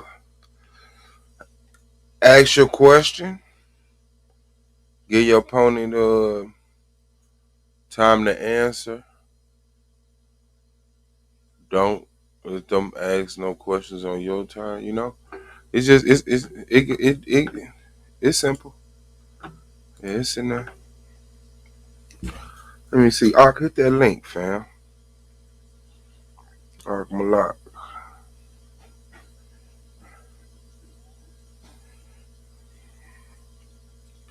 Yeah, that's it. We play some. I ain't gonna lie, that was a hard one. I want to see them scores. I want to see the judges go through these debates and judge these motherfuckers now. For real.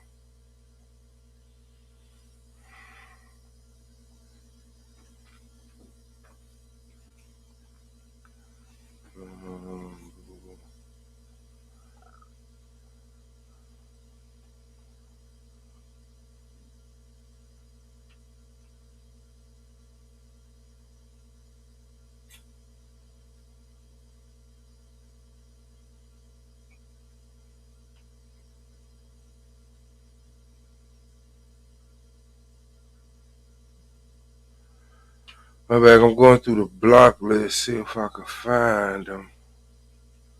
Unblock them.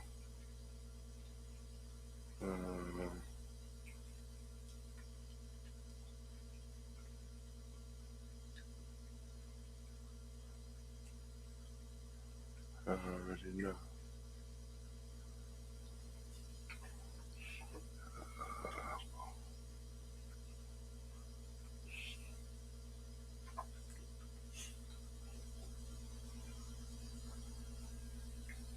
I'm looking. That motherfucker say 350 something people. All right, Blue. I see you. I'm locking the building. Peace, peace. What's going on? General Yashar in the building. Yo, Shalom, family. You What's going on? already Peace, know. peace. Peace. Nice Rock to the have block. you back, man. What's What's up, going fat on, you boy? saw, man? What's up, Huh? fat boy? What you What's over there going doing, on, man? man? What's going on, man? It's good. What's the deal, man? Yeah, What's man, going on, man? that debate right there. Solo ain't right, man, for doing that at the end. I was rolling. That's fucked up. He said you can take the virgin girls, you can take the virgin women, but you got to kill the virgin boys. Hell yeah. I'm Yeah, surprised. man. Them dudes gonna turn into men. Y'all meaning they gonna try to get back for their pops that they killed. What you You talking gonna about? kill them over? Heck yeah, you gotta kill those dudes, man. See the real truth. The real truth about those babies, man. They was mixed with the fallen, bro. The fallen blood. That's what Oh shit. Adonai was supposed to come with, man. And he could have backed that up because when you look into the Hittites and all them motherfuckers, you know what I'm saying, they wasn't regular people. Oh shit.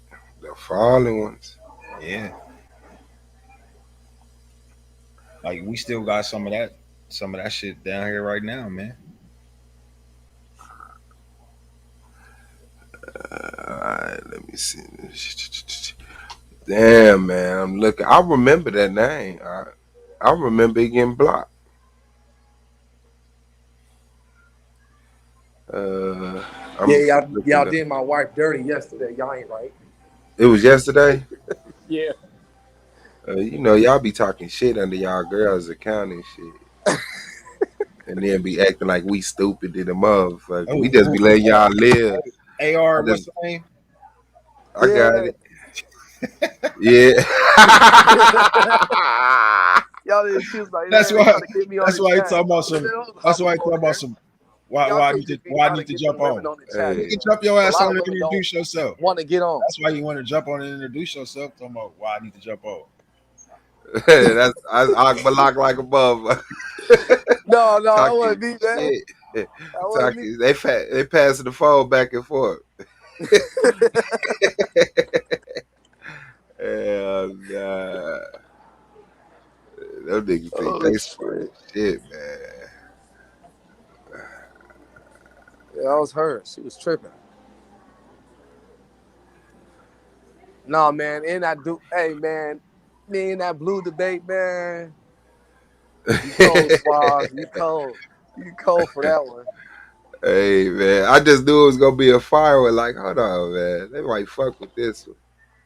No, man. But no, according to my definition, I was trying to say that the quote unquote slaves are, you know what I mean, workers, and I brought out the attributes of a slave, and he did admit that the slaves do work. And that's all I was saying. Like, yeah, we're gonna have people working for us. You know what I mean? Even if you want to even say it's your own people, you're You know, you still got gonna the have. other one in there too. I almost played that one. Which one? Are we slaves? Oh yeah, with the cube. Yeah, but it was cute. I was like, man, I don't know. Fuck that. Yeah. You know what I mean? I don't know, man. I shouldn't have. You know what I mean? That blue did get me on those questions though when he was asking me questions during my rebuttal. I was answering the motherfuckers, and I was like, "Hold on, it's my round." Man, nah, that was Think hard. smarter, man. Think smarter, not harder, man. You know what I You mean? got one lined up now But with yeah, so Asiatic like you got line. the urge, you get the urge to answer because he got a good point. You know what I mean? And even though he got a good point, I shouldn't even answered it. Like, nah, man, you know, I don't like to leave no stone unturned. Gotta work on that. Ain't it? You got one set up though with Afro Asiatic line. Oh yeah. Should black people follow the Quran? Yeah. And what you mean? Oh shoot. Nah, we shouldn't follow the Quran, man. Man, the Muslims came through where we was at in Should West you Africa. follow the Bible? Yeah. Does the Quran tell you to follow the Bible? It don't matter. We don't need the Quran to tell us to follow the Bible. Why not? What if You people don't don't need trust you the all you get or the Bible tells you to follow the Bible. You don't what need if any people extra what if book to tell people you to follow it. what if people don't trust the sources of the Bible and then a modern source came out straight from Allah? They like, okay, now I know this true. And No, then we no, the go back to Bible the came Bible. straight from the Most High. Yeah, the Bible came straight Allah. from the Most High, but No, then the those records that got taken, right? The records got lost, destroyed, translated, some mistranslated. So people was like, I ain't trusting that shit. And then Allah came to Muhammad and said, we need new proof that the Bible is the word of the Most High. In the well, day that's next just to a witness. slippery slope. Well, at the end of Damn. the day, that's not the truth. The God of the Bible and the God of the Quran aren't the same gods. The God of the Bible teaches you the commandments. The God of the Quran is in opposition to a lot of commandments. See, for instance, when you sleep with like say if a man and woman sleep with each other before they get married, you know what I mean? The man, you know what I mean, pay for that dowry for the woman to sleep. But according to the Quran, you're supposed to be beating both of them with 100 lashes. That's going against the commandments right there. You know what I mean? So that ain't the God of the Bible right there. And then another thing is the God of the Bible teaches the commandments. Teaches the Sabbath. Dang, the God of the Quran ain't say nothing. I ain't seen that Sabbath not one time. And there's another man. There's a lot of things that's gonna be brought out in that debate, man. There's a lot. I'm gonna show how the God of the Quran ain't even the God of the Bible.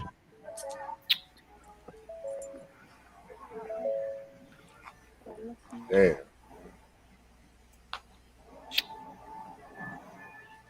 That's what's up. Not bad. Yeah, you can hear me? Yeah, I can hear you. Okay, all right, cool. Yeah, so I'm gonna go ahead and eat. You know what I mean? I'm also bring up a little bit of history of the Arab Muslims and what they did to us that was out there in the sub-Saharan Africa. You know what I mean? They came through where we was at, and you know what I mean? They destroyed us and then tried to convert us to becoming Muslims. Why would we follow the same people that came and destroyed us? No, hell no. Let them keep You their know, I got religion. a debate with Nandy, which one was worse, of the transatlantic or the Arab slave trade? I'll say the Arab slave trade. That's what she said. Well, hold on. No. Well, shoot, they was You doing a changing lot your to us mind? in the Arab slave trade, man. They had us walking. They wasn't feeding us. They had us walk all the way to their land. They weren't feeding us. They was killing our people on the way there. They was axing our people. They was bashing our babies' heads on trees and throwing our babies in the trees. They was doing all types of wicked stuff to us. They was castrating the males. Shit, Mm-hmm. the Arabs Yeah, was getting down dirty. yeah. I'm gonna show y'all which one was worse.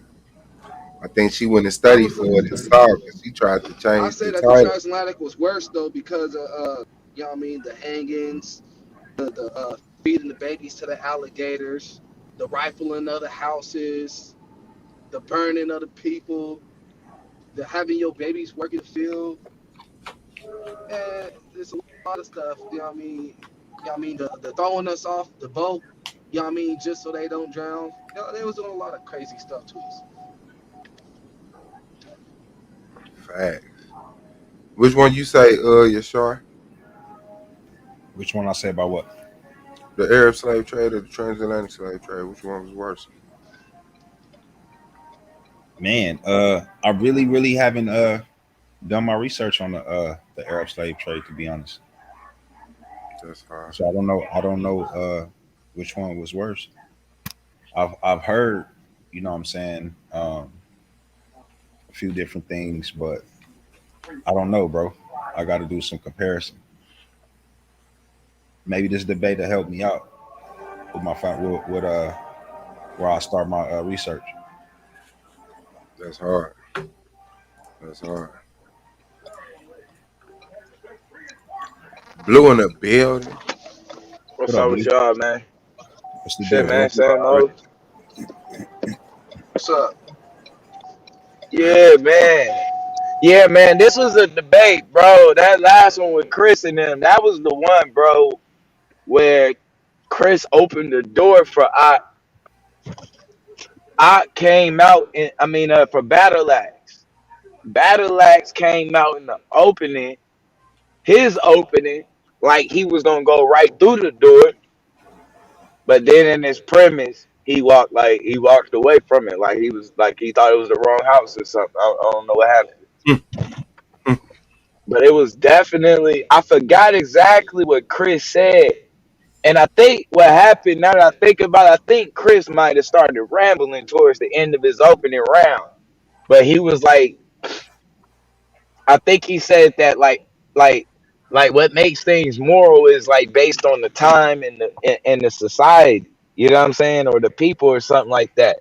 And I was like, damn, bro, that's a fucking window to go through. If I'm Battle Axe. And Battle Axe, his opening was set up like that was what his premise was gonna be based around. But he didn't do that. He didn't do it. He tried to argue the Bible. I was like, Got to. he missed the opportunity. It was a Though. way. What do you mean though? He tried to argue. What do you mean by he tried to argue the Bible? He showed that the commandments, the laws of the Bible was not bad. Damn. You said he showed You know what I what? mean? He showed that they weren't bad. Man, that nigga And, should and, have and, mobbed. and you seen in the rapid fire how Chris at first he was answering the questions and then he just started shucklebucking. He started. That's the rapid fire. We know Chris sucks in the rapid fire. And he sucked in the rebuttal. Like, but if Battle Axe had that premise, you know what I'm saying? Like, yeah, his open. Like, go back. If you while you talking, go back to like the last 2 minutes of Chris's opening round, or like the last. I think it's the last 2 minutes, or like the last minute and a half, and you'll see exactly what I'm talking about. Because there's really only one way you can get out of this shit. You can't play around, especially with Chris. You try to take any other doors, bro, that shit is shut. And really, he opened the door for you at that. That's what I thought was the most unique thing about it. I didn't think he would have gave you that. And throw them into the waters. It also reads, if the woman pops up out of the river, she is not guilty. If the owner of the wife would save his wife, then in turn the king could save his servant. This is the code of Hammurabi. Turn easy, but my intent is to magnify what is simply within the biblical narrative. Let's take a look at some definitions. Evil, when described as a noun, is according to the Merriam-Webster dictionary, is simply a cosmic evil force. This is significant because the deity itself clearly says through the prophet Isaiah in verse 45, verse 7, I create good and I create evil. Also, when evil is defined as an adjective, it means profoundly immoral and wicked. So there is no need to play grammar gymnastics. I've clearly defined the word evil. Let's get to it. If we read other holy writings, we can find things that are disgusting and downright silly, for instance. When we read the Code of Hammurabi, we read the following. If the wife of a man has been caught lying with another man, they shall bind them and throw them into the waters. It also reads, if the woman pops up out of the river, she is not guilty. If the owner of the wife would save his wife, then in turn the king could save his servant. that nigga had a horrible opening, bro. Like, that shit was It's right here. That's the window for him. That Because look at what he no, it does. If he's saying that every other religion and everybody else around you is practicing the same thing, then yours ain't. You can't be How immortal. was it? How was it profoundly immoral? It Yeah, can't I be. mean, It's I had an impossible. anger because the thing is, all of the action were actions that were merciful. Because at the end of the day, we could have killed your ass. You know what I'm saying? Like that's just it. At the end of the day, we could have just killed you. And as long as it's a purpose, like it was shit he could have did, bro. But yeah, man, like this was not a good opening. This was not a good rebuttal, and this was not a good shucklebuck for real, bro. Well, where does Kota Hammurabi come from, bro? The code of Hammurabi. Yeah. Yeah, that dude went off. I don't know how he won this debate, nigga. That's what this I shit was said like, right oh, there. Like that. Look, Suave at the second. Yeah, I'm seeing. I'm reading it. This is the code of Let me see Hammurabi. what you talking about. Then why, when we read something of equal validity in the biblical text, such as Numbers chapter 5, verse 1 through 31, where the priest makes the woman drink a poison to determine if she's innocent? If her Nigga, thigh rots, she's nigga, guilty. water is not Why wouldn't poison. the deity What the just fuck tell is the he priest talking about? himself? And where's the same law for the male if he cheated? Bro, hold on, Let's put down the cognitive no, hold on, barrier. hold on. Bro, Suave. First off, bro, That dude, nigga, ain't nobody drinking no poison, nigga, and getting away. Period. No. Ain't nobody gonna right. sip on no poison and gonna be able to walk away from that motherfucker still living. Poison Like, what works. the fuck is he talking about, bro? Facts. That was water, bro. Yeah, the law that he was trying to bring out was the law when the priest gets the water and he gets some dust from the temple and he puts the dust That's inside the temple and the that's lady poison. drinks Then it. that's If poison. she is Once he put good, that dust in there, then once he put that dust in that hold on. water, Let me that's respond. poison, Wait, man. not done. If she's good, then she never cheated. If she ain't, if her thighs rotten and all that, that shows that she cheated. Man, If that's she didn't, voodoo like a mug, bro. dirt and water ain't no. Hold on, dirt and water ain't poison. Period. Bro, he put some fucking thigh poisoning in the water. Thigh poison. Barriers and use our rationale for these people. So once again, this debate is not about insulting Yahweh. It is not about insulting anybody's deity. It is simply getting to the bottom of what is in the text, whether it is in turn immoral or immoral. Thank you. Now watch how Battle Axe opens up. Hold on. Let me respond to this He lady, finna Jasmine. open up Jasmine, I exactly don't where need the Chris Quran to opened tell up me the to follow the window from. Bible. That's all the Quran is trying to tell me. Just watch this though. That I What you thought say, this Blue? was My bad. game over. No, this is why I thought it was game over when I was watching this debate because right there, Chris opens up that window. Watch how Battle Axe goes through it in the opening. I'm like, okay, shit, this gonna be tough. Watch Battle Axe open it. So remember, every other religion or every other culture was practicing the same thing. That's how he ends his opening. Is that Are you Egypt done, was brother? doing it, That is it. Babylon, all of All that. right. Shout out to Chris Harris. My bad. I had a phone call. So we're gonna keep this thing rocking and rolling. We're gonna hand this thing over now to Battle Axe. Battle Axe, you have 5 minutes.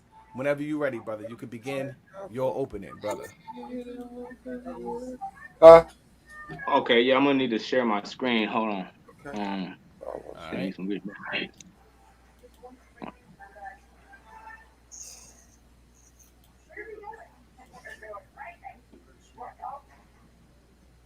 Can y'all see my screen? Yeah, we can see the screen, brother. Whenever you're ready. All right. Start my time. All right. My premise is the laws of the Bible is not evil. The laws of the Bible are definitely not evil. First question you got to ask yourself is this brother smoking crack? What is he smoking? This right here is not even a debatable topic. This is something that is going against all known understanding and already has been concluded. Everybody has already concluded what that book is about, and a lot of people have devoted themselves to it. So for this brother to come out from the wazoo and say such a erroneous claim that is far-fetched, this is called a fringe theory, and it falls under the guidelines as we're going to read. A fringe theory is an idea or viewpoint which differs from the accepted scholarship in its field. The accepted scholarship is that people know that this book is beneficial if it's actually properly applied. Fringe theories are ideas which depart significantly from a prevailing or mainstream theory. This right here is completely, what Chris is saying is completely contrary to what it's been accepted by the most in whole. You might get a few radical individuals out there, but them guys are usually known as quacks.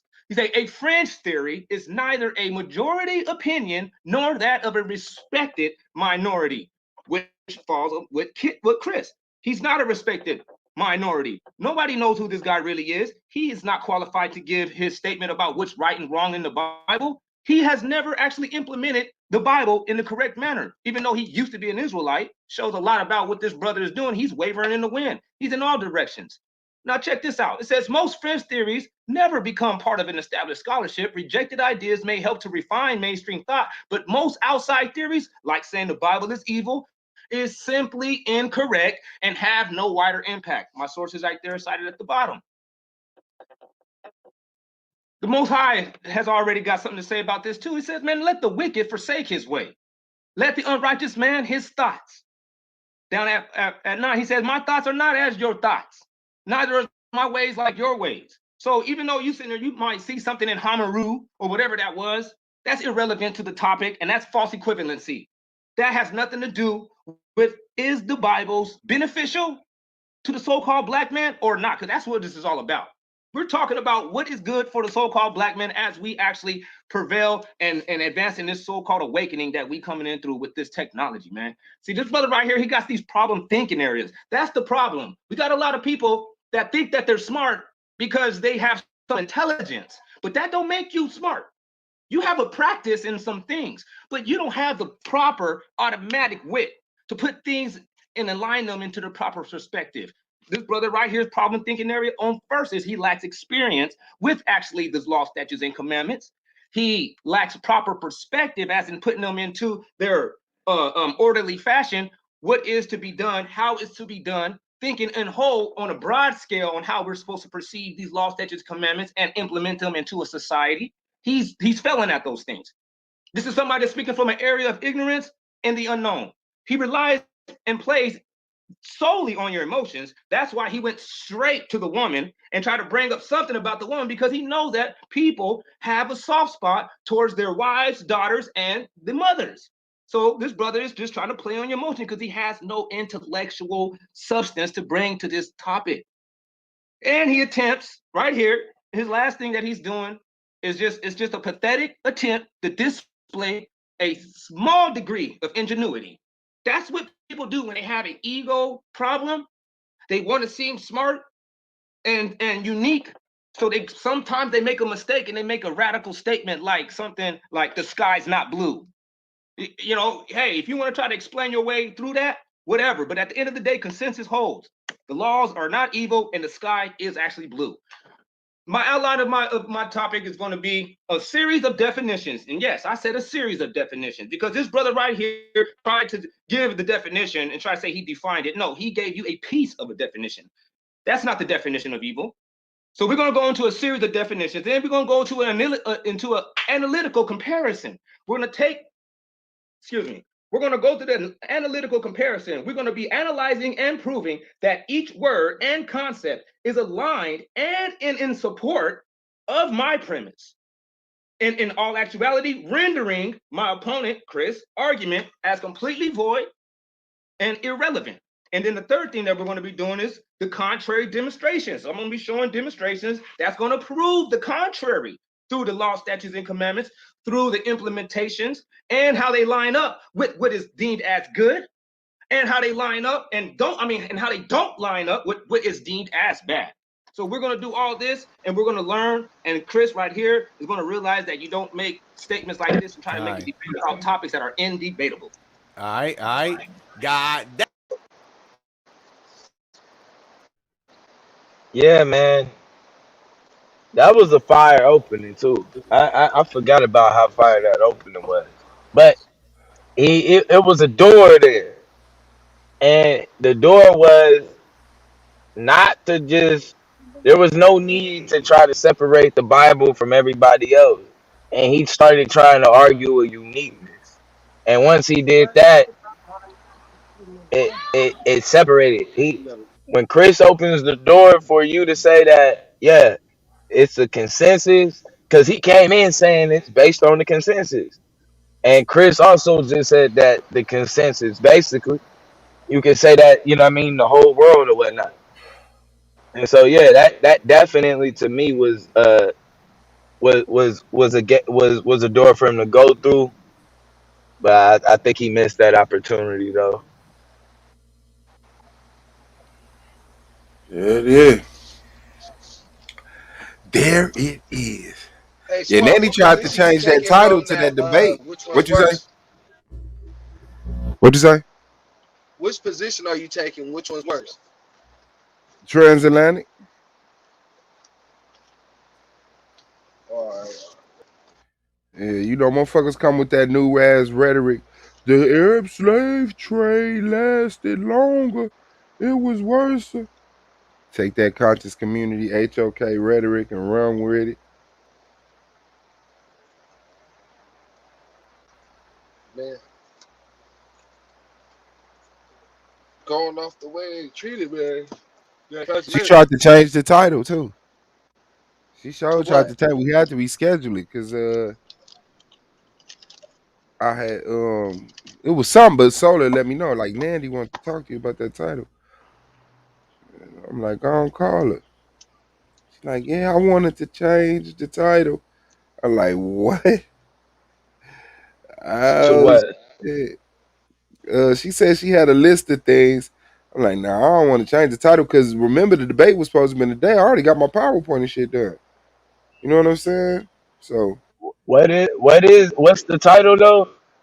which one was worse? Which was Transatlantic or the Arab? she just trying to rephrase it? Nah, she was trying to get off that topic. Damn, I ain't gonna talk shit that's because you know crazy. she is the sister, but That's a good ass debate. I'm surprised. yeah. I said she must have would have did that research to be like, ah, I thought she could argue it though. Yeah, I it thought needs she had enough to argue it. yeah, from I I might see ignorant. end that up people in the chat talking depending. about I might have to take that with you if she presidentialism. don't take it. What'd you say, Ark? I can't hear you. I say I see because I see people in the chat talking about because of the Quran says that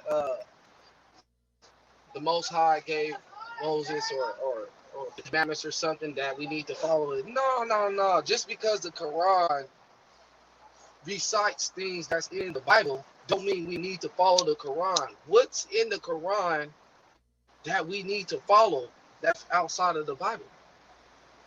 Everything that's in the Quran, a lot of things that it says, like, well, now it just doesn't say Yahweh. You know what I mean? It says don't turn from Allah or whatever the heck, and all this other stuff. Man, we already got those commandments in the Bible not to be turning from the Most High God.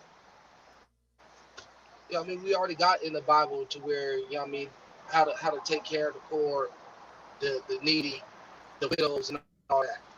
You know what I mean? The Quran is not, it's useless.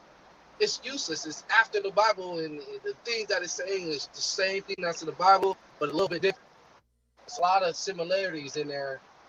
You know what I mean? Like as far as in the principles, but you know what I mean? It's useless, especially when it's telling you to abide by the Bible. You be like, then what do we need that for? The Bible tells you to abide by it, and it tells you what happens when you don't abide by it. Oh shit. Oh shit. Oh, that's you with the L. Oh, you on your Oh, radio? that's you with the L. Oh, you. Yeah, Yeah, yeah, I'm on my radio. You can hear that? yeah. It was echoing me real bad and loud and shit. Yes, you Oh, know.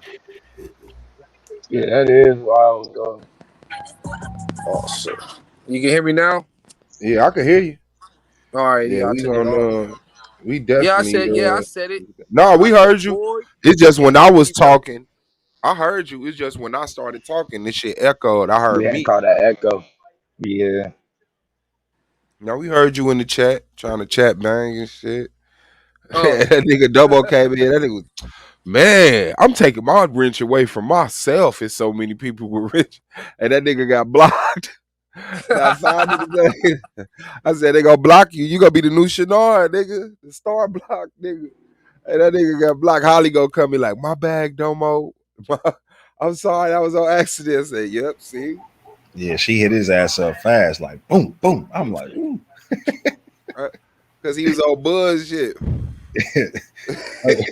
First he timed his ass out. Let the chat be, man. If the chat don't feel comfortable, they ain't gonna talk. All them comments when they talking, that shit is good, man. You know, I want the chat to argue and, you know, have the conversations and shit. man. Yeah, action is real, man. That's what it's all about. Yeah, hell yeah.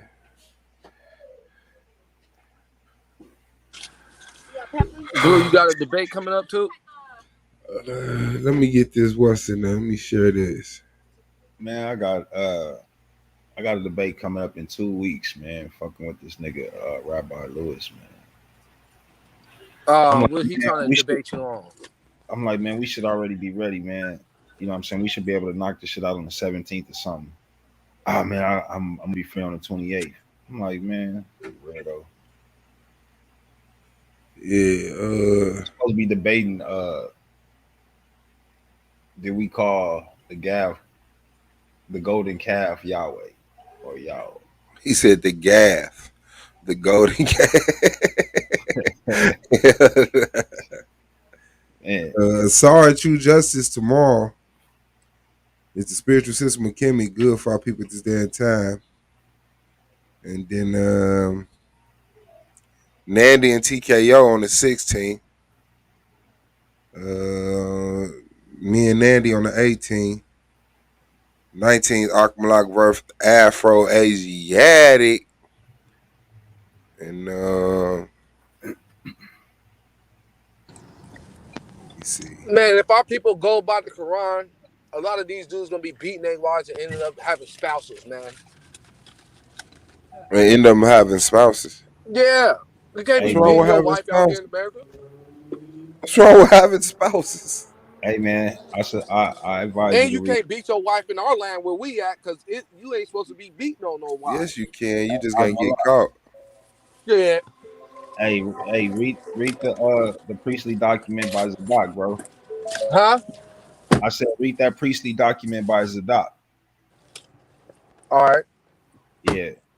It's called the Zadokite fragments or the Damascus document.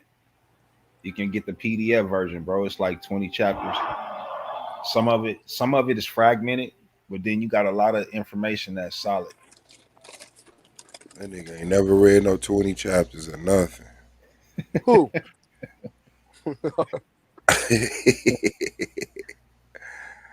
And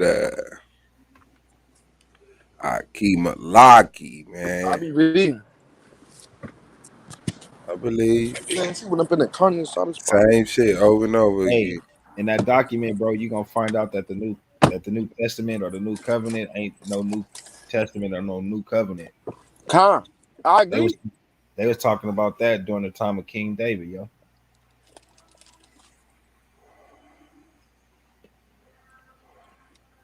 The New Testament, or the quote unquote New Testament, is just a history about the Israelites in Rome. Why wasn't the time of Babylon called the New Testament then? Or the time when we was called the New Testament? Why they got to name the time when we was in Rome the New Testament? Oh, when Rome was in our land. What was y'all laying at? Let's argue. Jerusalem. That's the Canaanites' land. No, Canaanites. No. The Canaanites have to be uprooted That's out the in land their of the wickedness. Canaanites, man. Why y'all do those Them people dudes was like that, sleeping with man? animals. So what? They said okay. They said they don't deserve no land because they was sleeping No, with they had to animals, be bro. destroyed. They was They wicked. fucking up the earth though, man. You ain't supposed to be doing that. Man, how They they was sleeping fucking with up each the other. They was earth, sleeping bro? with They their just kids. the Gaza Strip is a very small strip of land. But you gotta Yeah, think about bro. it too. They wasn't messing up the earth. I don't give a fuck how many animals you fuck in the Fuck Y'all up Gaza the just Strip. needed some You is not land, bro. fucking the world. Said they That's was why messing look, up you the fucking world. up the ecosystem by trying to mix your seed with animals and shit. That's an abomination, bro. You ain't supposed to be doing that, man. We wasn't never gonna mix with them, so it wouldn't have mattered. You think they was trying to have You know, babies? I'm just that's well, what's the whole purpose of even, you know what I'm saying? Doing Not that, getting women pregnant and making kids that you can't take care of. man, y'all niggas need to knock that shit off. Man, no nation, even right now to this day, when people start doing wicked shit, other nations get involved and take over. Man, other nations with Hey, their then, own land, bro. hey, Y'all did a hey, land job, bro. Y'all walk around blaming people for shit. You fucking them animals. You just need a place to stay, my nigga. No, we already had a place to stay Where? where we was at. Where? well, I mean, In, see, the only reason why they populated right there, in Swab, is Mesopotamia. because Hey, Yashar, don't let Akmalak make you defend some bullshit. Go ahead, though. Mesopotamia, man. Don't let Akmalak on his first day back. I'm keeping it funky with you. Look, Alright. the only reason why the Canaanites, you know what I'm saying, was able to populate like that in our land was because of the famine. They stayed they punk ass there and thrived for however, I don't know how they did it, but they made it. And we took our ass to Egypt. Right. You see what I'm saying? And so when it was time for us to leave, we was, you know, we was a nation at this time. Now we big. So now we coming back to get our land back, man. That's all that was. Oh man, shout out to you. How that shit go? The shit worked out. It worked out, man. You know what I'm saying? Some people look at it kind of Man. That shit was sweet. Yeah, it was sweet until we start breaking the commandments.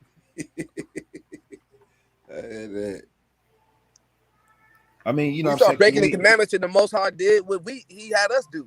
He had somebody come. No, go ahead, Akmalak. I'll tell you after this, after you finish.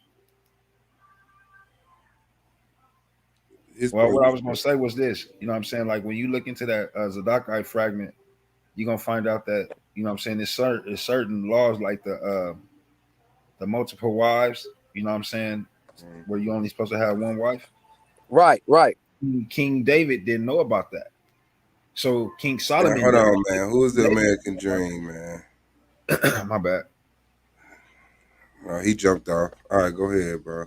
Yeah, King Solomon did. If King David didn't know about it, you know his son didn't know about that. I'm saying so. Yeah, bro. It's a good document to have, man. Because I just don't see King David, you know what I'm saying, taking on multiple wives when he know for a fact that we ain't supposed to do it. Yeah, all I man, one wife, man. If you gonna be teaching people how to, you know what I mean, live right and do right, you gotta be living right and doing right too. You can't be sitting there getting mad at dudes that sitting there having a gang of chicks. What's up, man? Who's the American calling Dream? them whores, but then you got a gang of chicks. Like, no, nigga, you Peace, can't bro. teach Give me me a second. The American Dream, huh? You rocking the Peace. flag. Can you hear me? Yeah, I can hear you. Yeah. All right, peace. Peace. Shalom. On the topic of which was worse. Peace. I feel like I'm getting a bad connection. Peace. I just had a question. Go I've ahead. seen this brother before. I forgot where I Can said you hear me? No, it do seem like you got a little lag, though. It do seem like you got a little lag, though. But go ahead. What's on your mind, man? The floor is yours. Yeah, I just wanted to ask a question about the topic of which was worse, the Atlantic slave trade or the sub-Saharan the other one. Yeah. And as far as I'm concerned, I've actually heard of descendants of slaves of the Atlantic slave trade, but I'm not really familiar with the idea of the descendants of slaves of the sub-Saharan or the Muslim slave trade. Like I just don't hear mention of descendants of those types of slaves.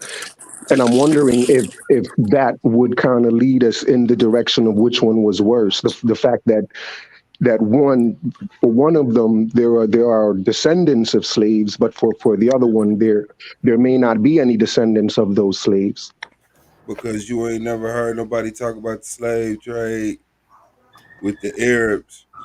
You don't know who the descendants are, therefore they don't exist, therefore they got wiped out, therefore the Arab slave trade was worse. No, I think more than that. I think it's more likely that there are no descendants because most of the slaves that the Arabs took in, the male slaves were castrated, so they were made eunuchs, so they didn't necessarily have descendants.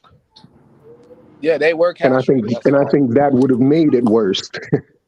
Yeah, no, they all But wasn't some, there was castrated. some. Castration was a practice they did, but they just didn't castrate everybody that they enslaved. Right. Right. And there So was some that so went to then so Rome then and all that stuff, China. You know what I mean? When they right. So did the then slave so trade, they were selling slaves to other people too. And everybody went castrating the slaves. Sure. So granted that not all of them were castrated and that there are indeed descendants of the Muslim slave trade, I guess to figure out which one is worse, we could compare the condition of the descendants of the Atlantic slave trade to the condition of the people in the descendants of the people in the Muslim slave trade. And when you compare their conditions today, you can kind of, I guess, get an idea of which one is worse. Yeah, that's one way you could do it. I mean, that's one of the Reason why we factors. shouldn't follow the Quran, because that's the Muslim shit. That's Niggas what. want to Right. enslave our people. That's why the debate is going to be so profound to a person like myself, because now, you know what I'm saying, this should be able to spark, you know what I'm saying, me to be able to dig into that part of our history, right? That part of our heritage. So I can see who that is, even by, you know what I'm saying, by tribes. You see what I'm saying? And then look at it from an ancient standpoint, because now I'm gonna start looking at the ancient cities, the ancient tribes that was around that was dealing with us. So then I can tap into their information, they scrolls and shit like that, where it's gonna Yeah, I reveal. mean, well, you got to think about it like this. Just well, you don't have to think about it like this. This is how I would like for you to think about it. The Arab slave trade is said to have lasted a long time because people give credit to slave trades that wasn't the Arab slave trade to the Arab slave trade. And admitting, What you mean by that, Swab? everything that involved Arabs and slavery wasn't the Arab slave trade.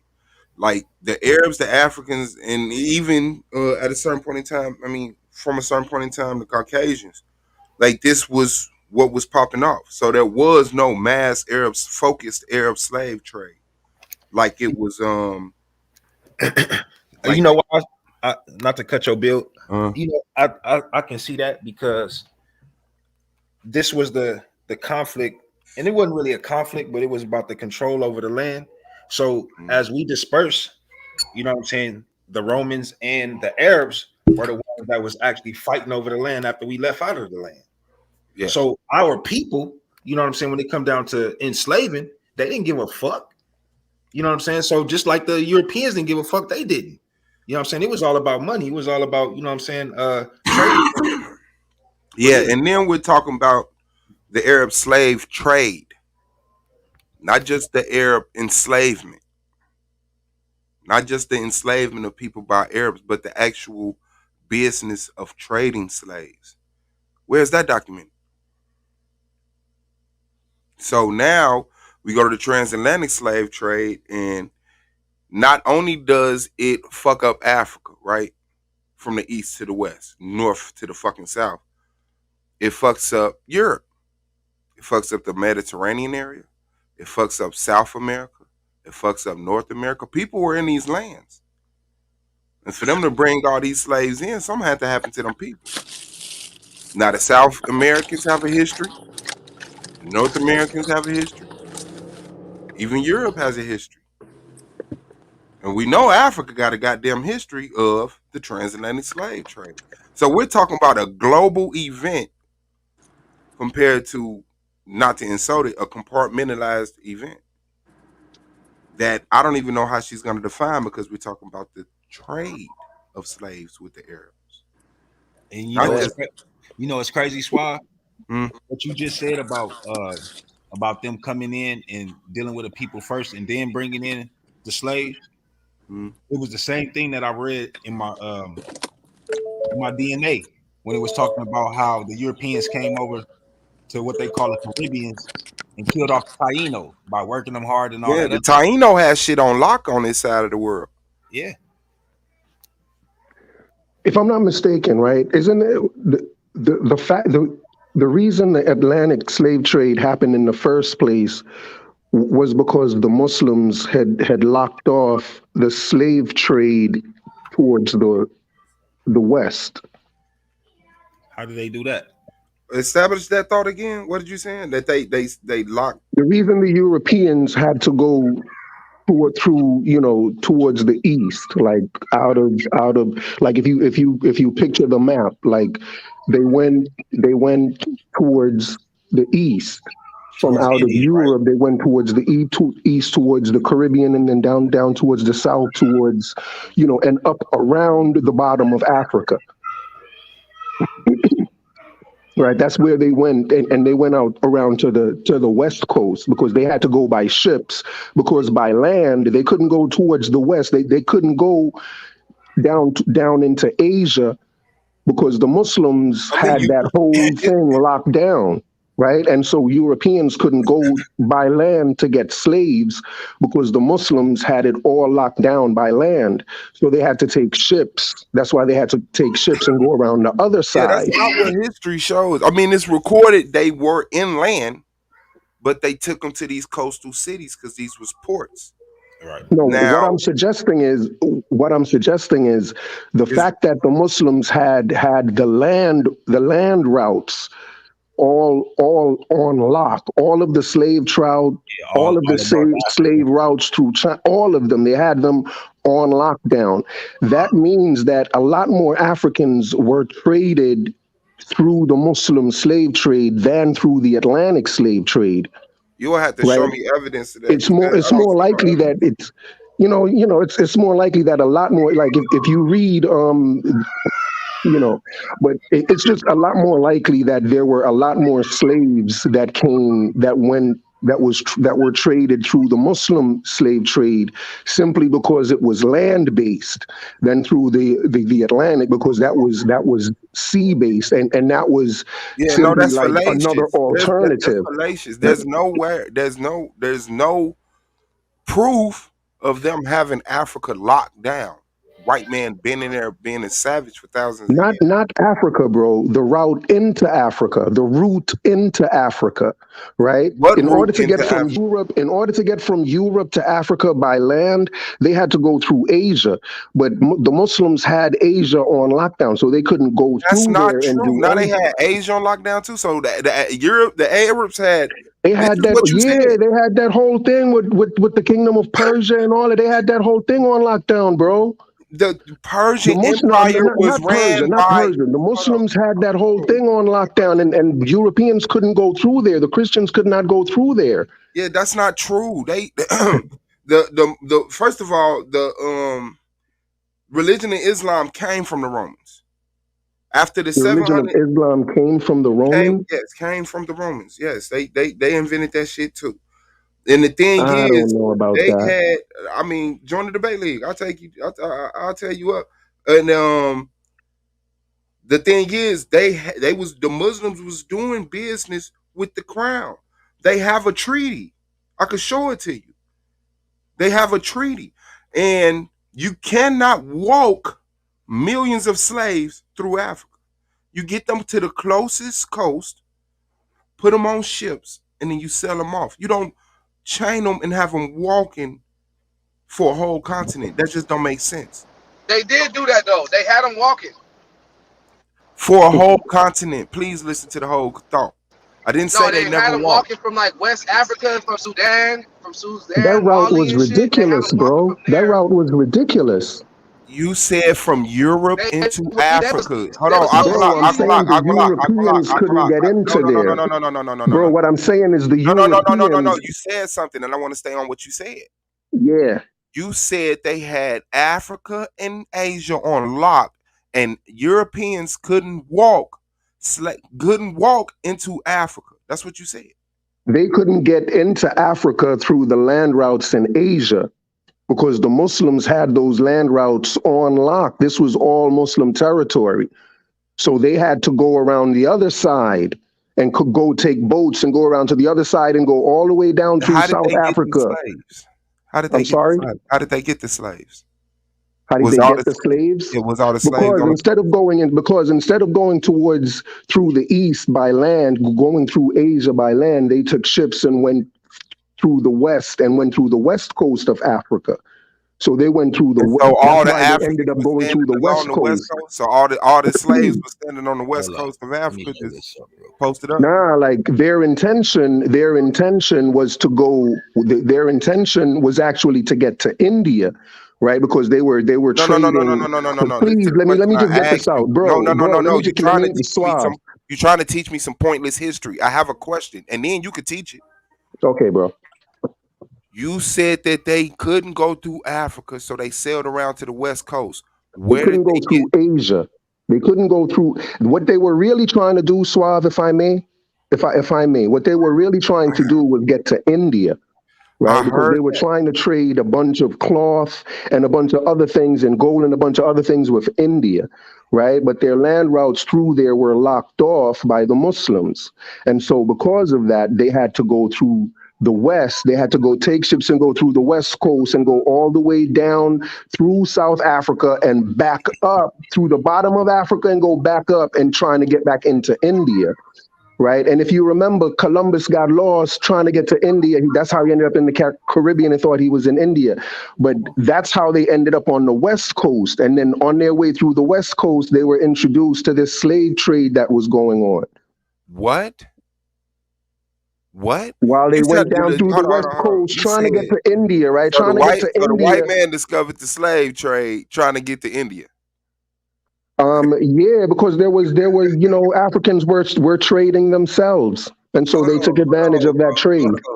Hold on. They actually, to be there honest, Europeans? Were there crackers in Africa before the slave trade, the transatlantic slave trade? Yeah, before the slave trade started, the Portuguese were actually working as the Muslims over the territory that the Muslims was over at that point in time? Well, yeah, Yes. there were some territories that the Muslims. So now if you you remember, have white people in Africa at the same time that the Muslims control the territory, right?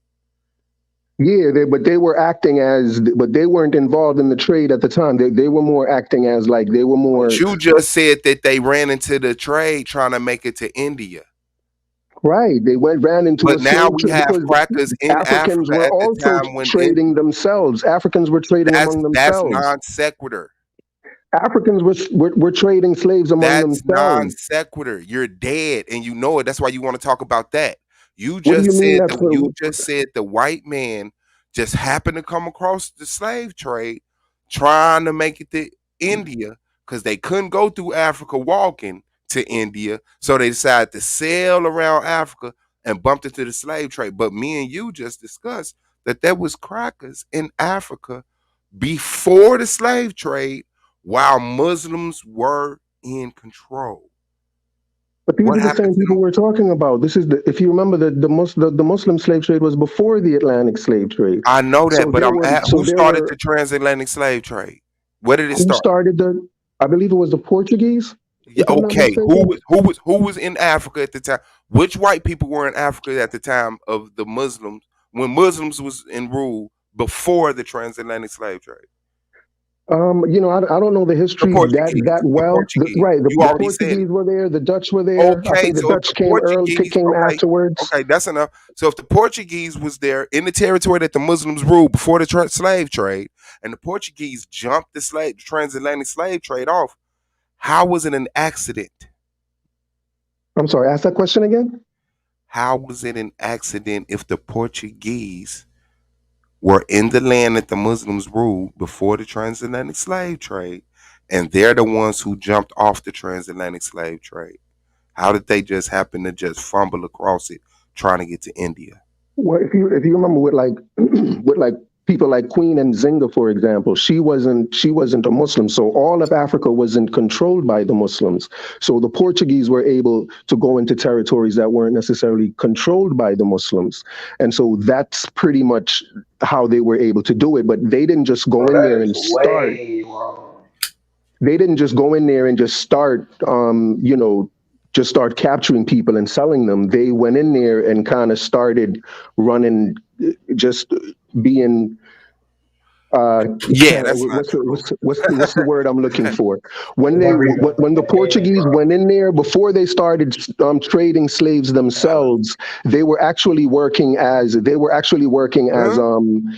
transporting slaves for African tribes. They were transporting slaves from Before one the tribe. Portuguese was selling slaves, they was transporting slaves for the African tribe. That's not true, Like bro. one tribe would hire them to Hold on. The transport their Africans was slaves hiring Portuguese to to That's a lie, transport bro. Everybody, their hold The on, slaves man. that crew, they bought. hold One on, second, man. bro. The You see, crew, what you got to the only understand about the African tribes Portuguese on went down the rap. is it was Asiatic brothers that was in Portugal and Spain in the 14, 13s, 12, all the way back, bro. So who you talking about was selling slaves? Well, at what time period? If you remember, Around Queen Nzinga had 1400, slaves. Queen, late like 1400s. the Africans at the time had slaves. Queen Nzinga had slaves. They were all trading in slaves. They all had No, slaves, and no, they were all no. trading Listen to slaves. my question, bro. I'm asking about the Portuguese who from Portugal. Who was the Spaniards that you're talking about that was trading slaves or selling slaves? No, That's what they I'm would have asking. been the What time Portuguese. period? No, the Portuguese were working with like if Queen Nzinga's tribe, for example, wanted to buy slaves from another African tribe, Queen Nzinga would hire the Portuguese to transport the What slaves year? for them. What year, What bro? he's just asking you what year. What year? Yeah.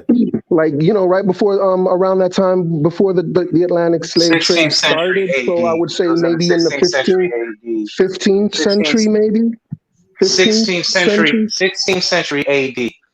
16th. Okay, But Rabbi but 16th you're Lewis century. in the saying it all. building.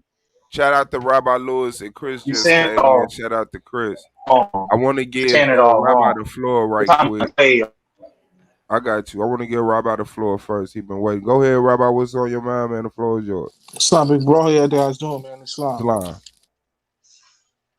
Shabbat shalom to the Hebrew family. Oh, You ain't gonna say Black Power? Black power, black Hey, power. y'all Shabbat don't fuck shalom. with me like I fuck with y'all. Black That Power. nigga said to the Hebrew family, just fuck everybody else on this one. power to the Go black ahead, people. Chris. I believe he really just wanted to. Yeah, I was just listening to the Oh, conversation. okay. Yeah, that's what I figured. Yeah, so I mean,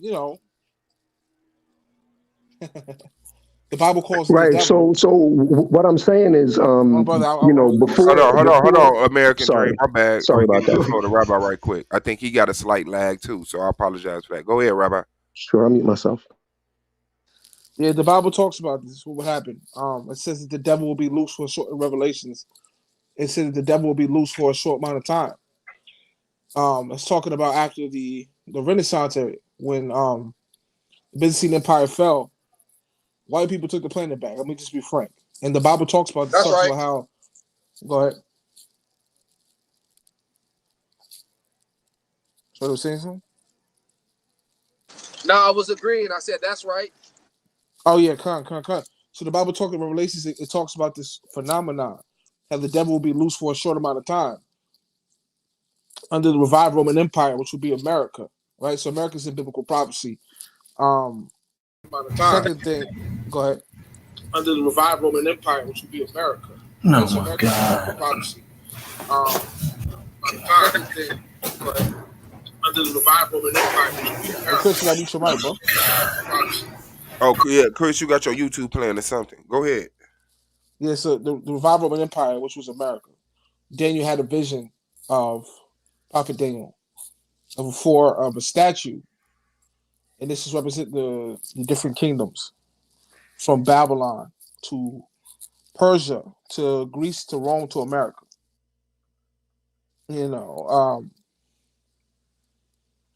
So America is the last leg of the Roman Empire, the revived, wounded head of the Roman Empire. This is a biblical prophecy. And I'll say one more thing, and I yield. You guys know Josephus, right? Flavius Josephus. Yeah, went to school with him. He's a first century Jewish scholar. He talks about how in his work, how Alexander the Great had gates around the Caucasus Mountains. That background on Chris. They had gates around the Caucasus Mountains to keep the barbarians from coming into to invade Europe.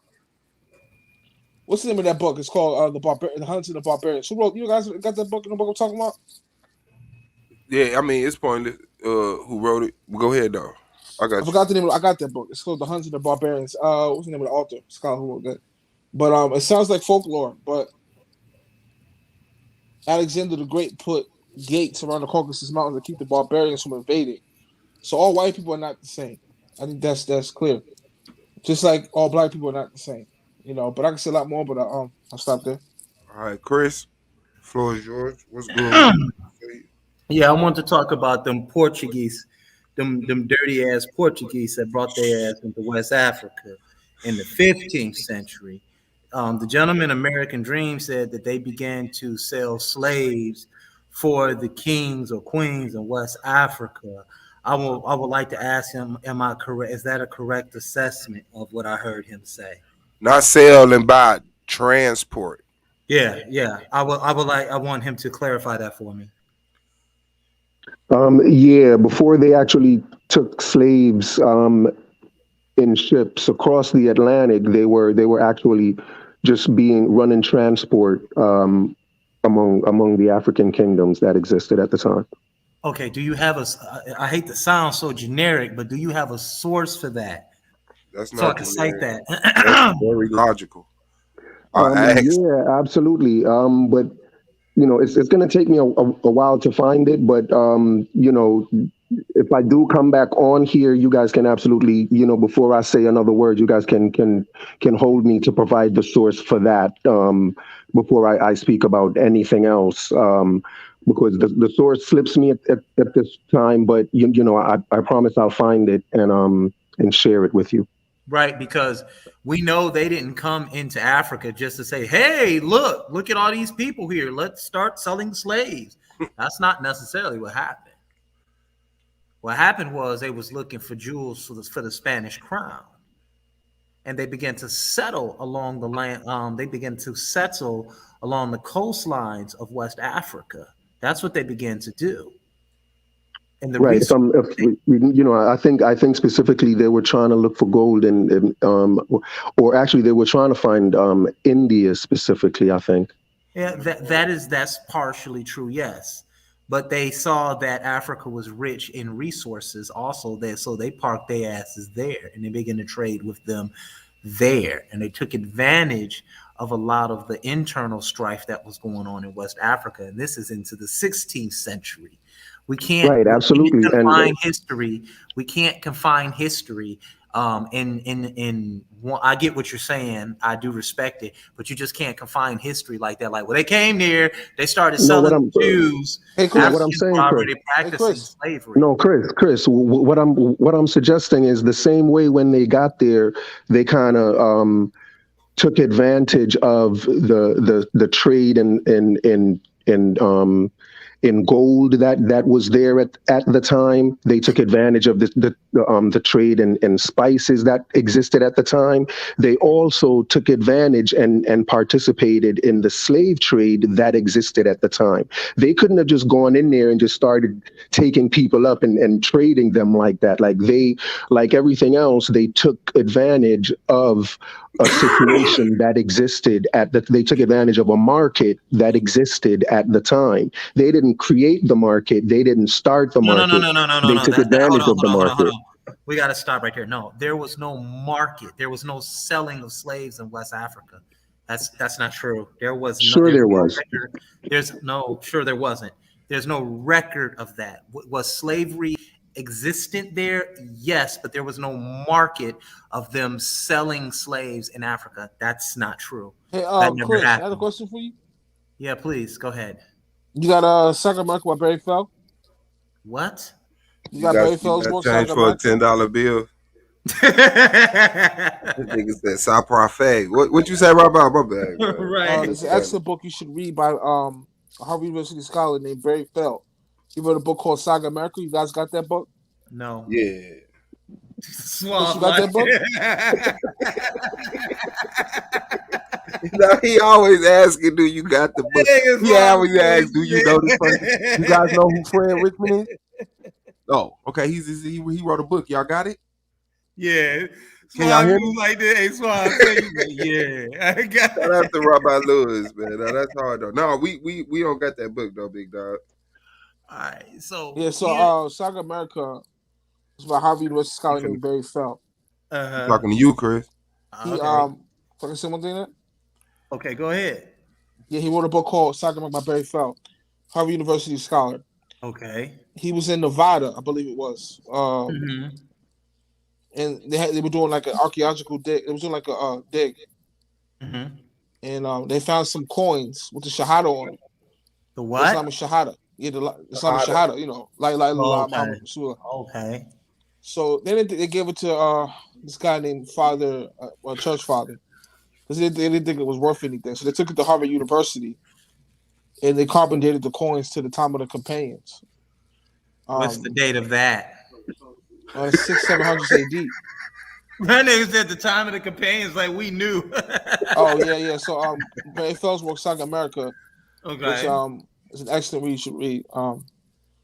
You know, he shows how there were Islamic mosques in Cuba when Columbus landed in Cuba, I believe it was. There was an Islamic mosque on the. Man, is you agreeing with American Dream or not? Yeah, I'm trying to. I don't know whose side you on, man. Rabbi Lewis, is American Dream right or wrong, man? The book is called Saga America. Saga America. Yeah, Saga America. Okay, all right. So he found coins dated to the time of the carbon dated. You guys use carbon dating? You hoeing us right now. Stop, Rabbi Lewis. You don't hear us talking? Hold on. I got you. 1 second, Rabbi Lewis. I'm going to give you 10 minutes to talk about it because I know that's all you want anyway. I got you. I don't mind. You a peer. You in the league. I got your back, bro. Thank you. No problem, man. $UAVEBOS26. Yo, Bo. Yo, Swap. Huh? I was about to cash up you yesterday, right? For real? Yeah, but hold on. Let me enjoy this one. I had a nigga do me like this in a long time. Okay, hold on. Okay, go ahead.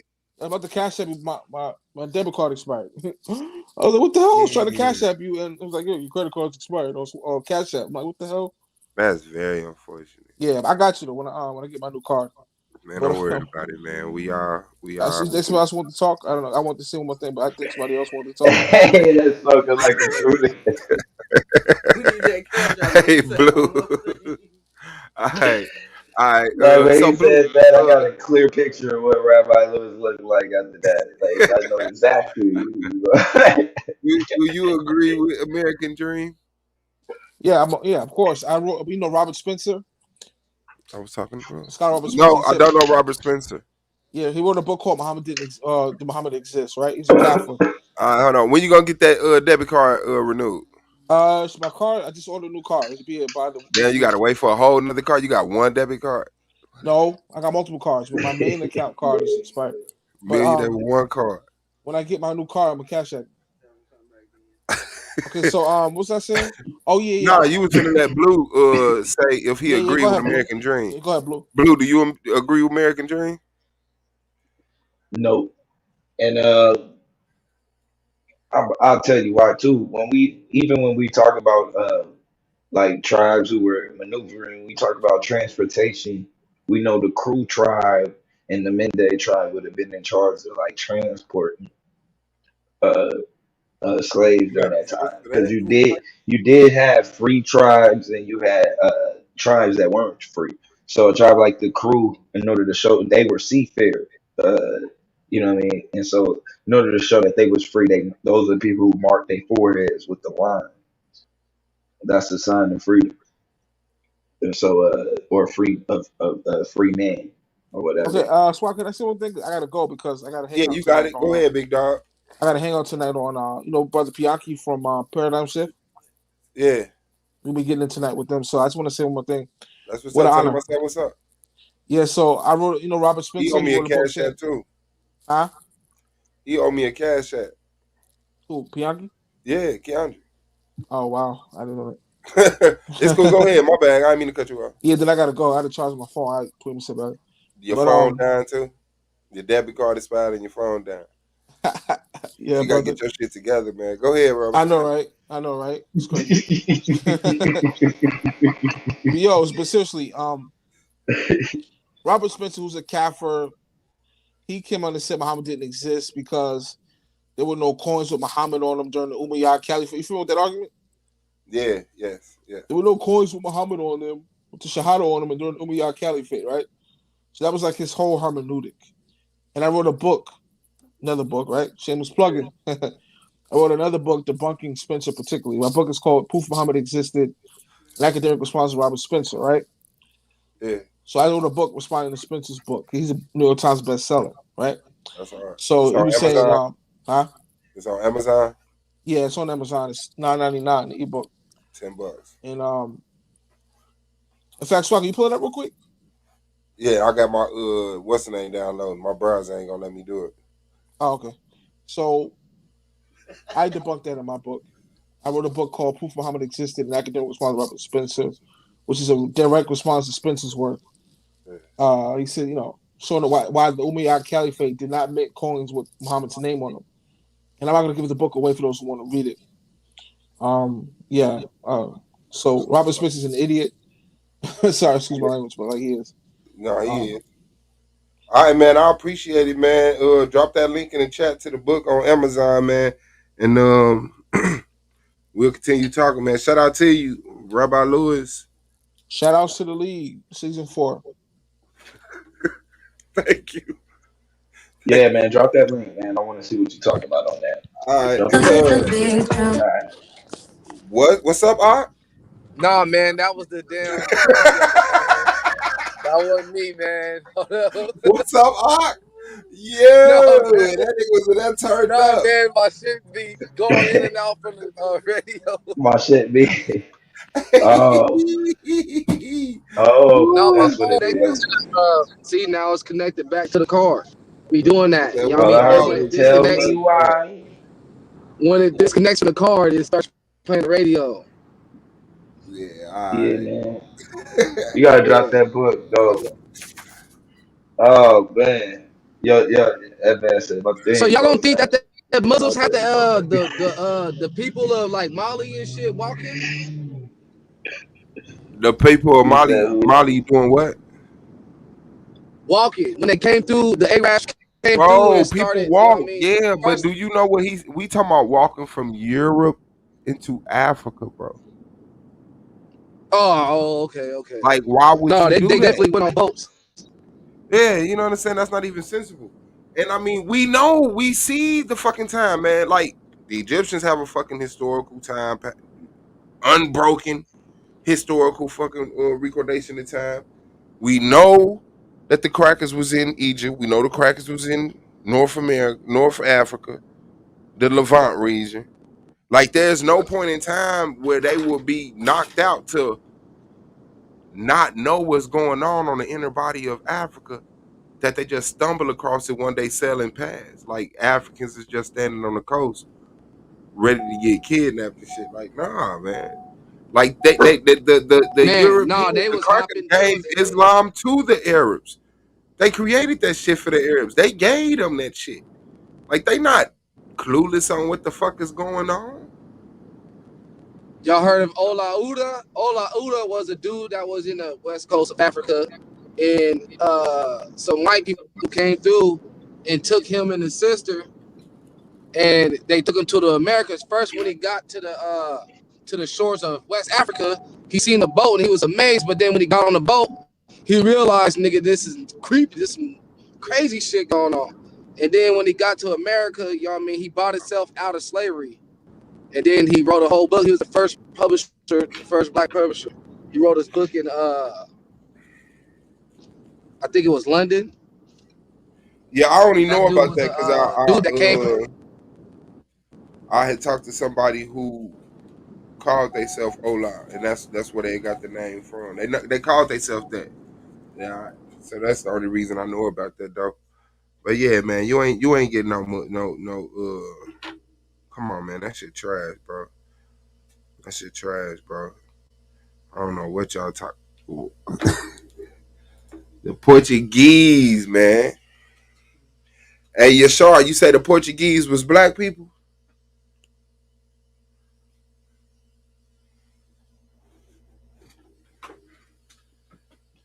Oh, he ain't loaded in all the way. Chris, what's up, man? It's likely that if they were dark or at least mixed with African people, it's more likely that the Portuguese were darker skinned black people, because Portugal is more like on the southern If everybody tip was of black, Europe, if I believe. everybody was black, this is what I want to ask you. If I didn't everybody say was black, everybody was black. I didn't say everybody okay, was black. I was no, talking about the I'm Portuguese, exaggerating and for not the all of them. point of conversation. Okay, I'm exaggerating. I'm overplaying the statement you made, right? Yeah, because a lot of people are just claiming everybody to be black. So who was the white people in antiquity? If everybody was black, who was the white people? Well, again, I don't think everybody was black. The white people are more considered people more that come from Europe, the northern part of the globe, if you will. When? Russia, When? Europe. When? When? Yes. When did those people get there? Thank you. You got it right. Long time ago, brother. A long Oh time shit! ago. Once upon a time. Yeah, like everything else, a long time ago. Oh shit, man. But the only question that I jumped in to really answer was or speak on was the idea of which one was better. All I'm suggesting is that, given that Black Americans are the descendants of slaves of the transatlantic slave trade, and that Black Americans as a nation, like if we were to count Black Americans as a nation, we would be considered probably one of the richest countries in the world. Like if we were to take Black Americans and separate them from America and count their wealth and consider them to be their own nation, We put they all would black be people in their own in land with America, a like, pile of money. right. But Black America, like they would be considered to be like probably one of the top 5 richest countries in the world. So given that that's who the So descendants. I'm saying, but let's really see what that is, right? No, Like, let's be all I'm honest. saying is given that that's who the descendants of the Atlantic slave trade is, and that's the position that they're in. If you compare that to descendants of the Muslim slave trade, wherever they are, right? I don't think that they're in as good a position as Black Americans are today. Sure they And are. so for that reason, I would say that the Sure transatlantic they one was are. better. Sure they are. The So thing who are is, they, the and black who are they? you said I'm Who finna tell are the you. descendants of I'm finna tell of you. the I'm finna Muslim tell you. slave I want to trade? talk to your first point first, and then I'm gonna go right into your second part and Sure. answer that too. You said black people as a nation are richer than a lot of other countries. You mean we Yes. have more money, right? Wealth. Wealth, which Yes. is money, right? It's a little bit more than that, but sure. Okay. And then we take all them black people and all their money and drop them in the middle of nowhere. Are they rich? If you drop them in the middle of nowhere with nothing, No, with all their wealth. You you know the drop them thing in the that make middle them of. in the yeah. And put them in some land. Here goes some land. Here go y'all, and here go all your cash dollars. And it's all of us on this piece of land with our checks in our pocket. Are they rich? No. What I'm saying is, given where they are now, yes, they are. You would have to create this. You would have to create some scenario in your mind and drop them in the middle of nowhere No, to that's say what you that they're said. not rich. You No, said that's the not what I black said. I people. said, You said given where they are right now given in what? America, No. You they didn't are just say that. they You are didn't just very say that. rich. You're being dishonest. Or I don't know if you're being dishonest or you forgot you said this. I You said if you said take Black Americans right now where they are and just count Black Americans, they are more wealthy. Like they would be a wealthy okay, nation, and that's given the wealth that they are and given the what, position that they have. and that's why I said, okay, well, let's talk about what that really looked like, because I didn't black say anything people, about putting them in the middle of nowhere. but they don't own land, so you're gonna have to, and you're Of talking about course, them. black people own land in America. What are you talking about? I How own much? land. I own How much? land. What percentage of black people own how much percentage of land in America? Do you know that? If you take the percentage of land that black people Less than 1%. own in America, like they own way more than black people anywhere in the world, Okay, That's or a its less lot. than value is it? is I more. thought it was less than 0.1%. Okay, my bad. Less Yeah, than we one own percent. less I'm not than sure one what the than percentage one is. percent, and Less that's a than lot, one bro. percent How land. could people with no land own more land than people who got their own country? Don't And even make sense. now, if you want to know who the descendants of the Arab slave trade was, they're the Arab princes. They're those Arab kings and princes and the rich motherfuckers with the gold Lamborghinis. That's who the fuck they are. Those are the descendants of the slaves. Yes. Okay. I mean, you admitted it yourself. The When? Arabs, didn't they breed with them? No, I'm saying in within the conversation you saying that's the only logical answer. What other logical answer could you come up with other than, I mean, not even looking at the whole storyline? No, I was asking who these descendants were. Yeah, What I said was that I've never heard them mentioned. I've never heard them mention yeah, they rich themselves. as I've fuck. never, I don't hear black people in these Muslim countries claiming to be descendants of slaves, like, making a big deal about. I just don't hear it. Now, if you're saying that the descendants of slaves are these princes, that's news to me. Look I've at the never heard that. country. Look at all the But countries in the Middle East. They going into Africa, Syria, Libya, Afghanistan, all of this, Iraq, Iran. Where did all these powerful Arabs come from? All the African kingdoms gone. All the kingdoms that's over there, Arabs. Now we got westernized populations where Africans are now becoming presidents in a democracy.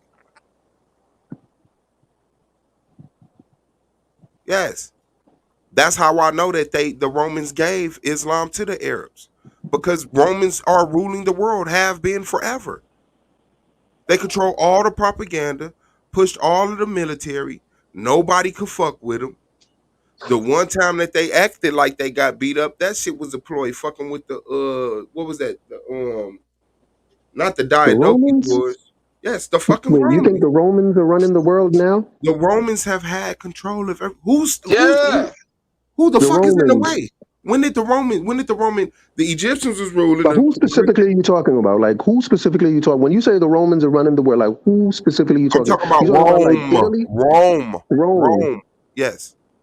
like Italy, Rome, like Rome. Yes. Rome, the city of Rome in Italy right now. I can't say it 5 times and it make more sense than the first time. Rome. So can you name a person that's in charge in Rome? Like, who are you talking about? You talking about the Pope? I'm talking about the Pope, the Black Pope. I'm talking about the priest. I'm talking about the royal family in England. I'm talking about the mixed motherfuckers over here in the White House. I'm talking about all of the crown Biden, territory Roman throughout the Harris. globe. All of the crown territory throughout the globe that's under the control of Rome. Yes. Right up under your nose, and you getting mad at the Illuminati and all of this other weird shit, and you don't even know what's really happening. But you got The American Pope. flag wrapped around your face. Not to attack you personally, but I got to at this point. You call yourself the American dream. You don't know what America is. Well, America means a lot of different Rome. things to a lot of different people. So you'd have to ask me what Yeah, but America there's means to only me, one and truth then to tell it. me whether Yeah, there's that's a one. bad thing or not. You can't tell me that to you a turd means glory. No, it's a turd. I don't care what delusion the world you living in. Yeah, America is. You ever heard of the city states? Rome, Washington No, D.C., and the city of London?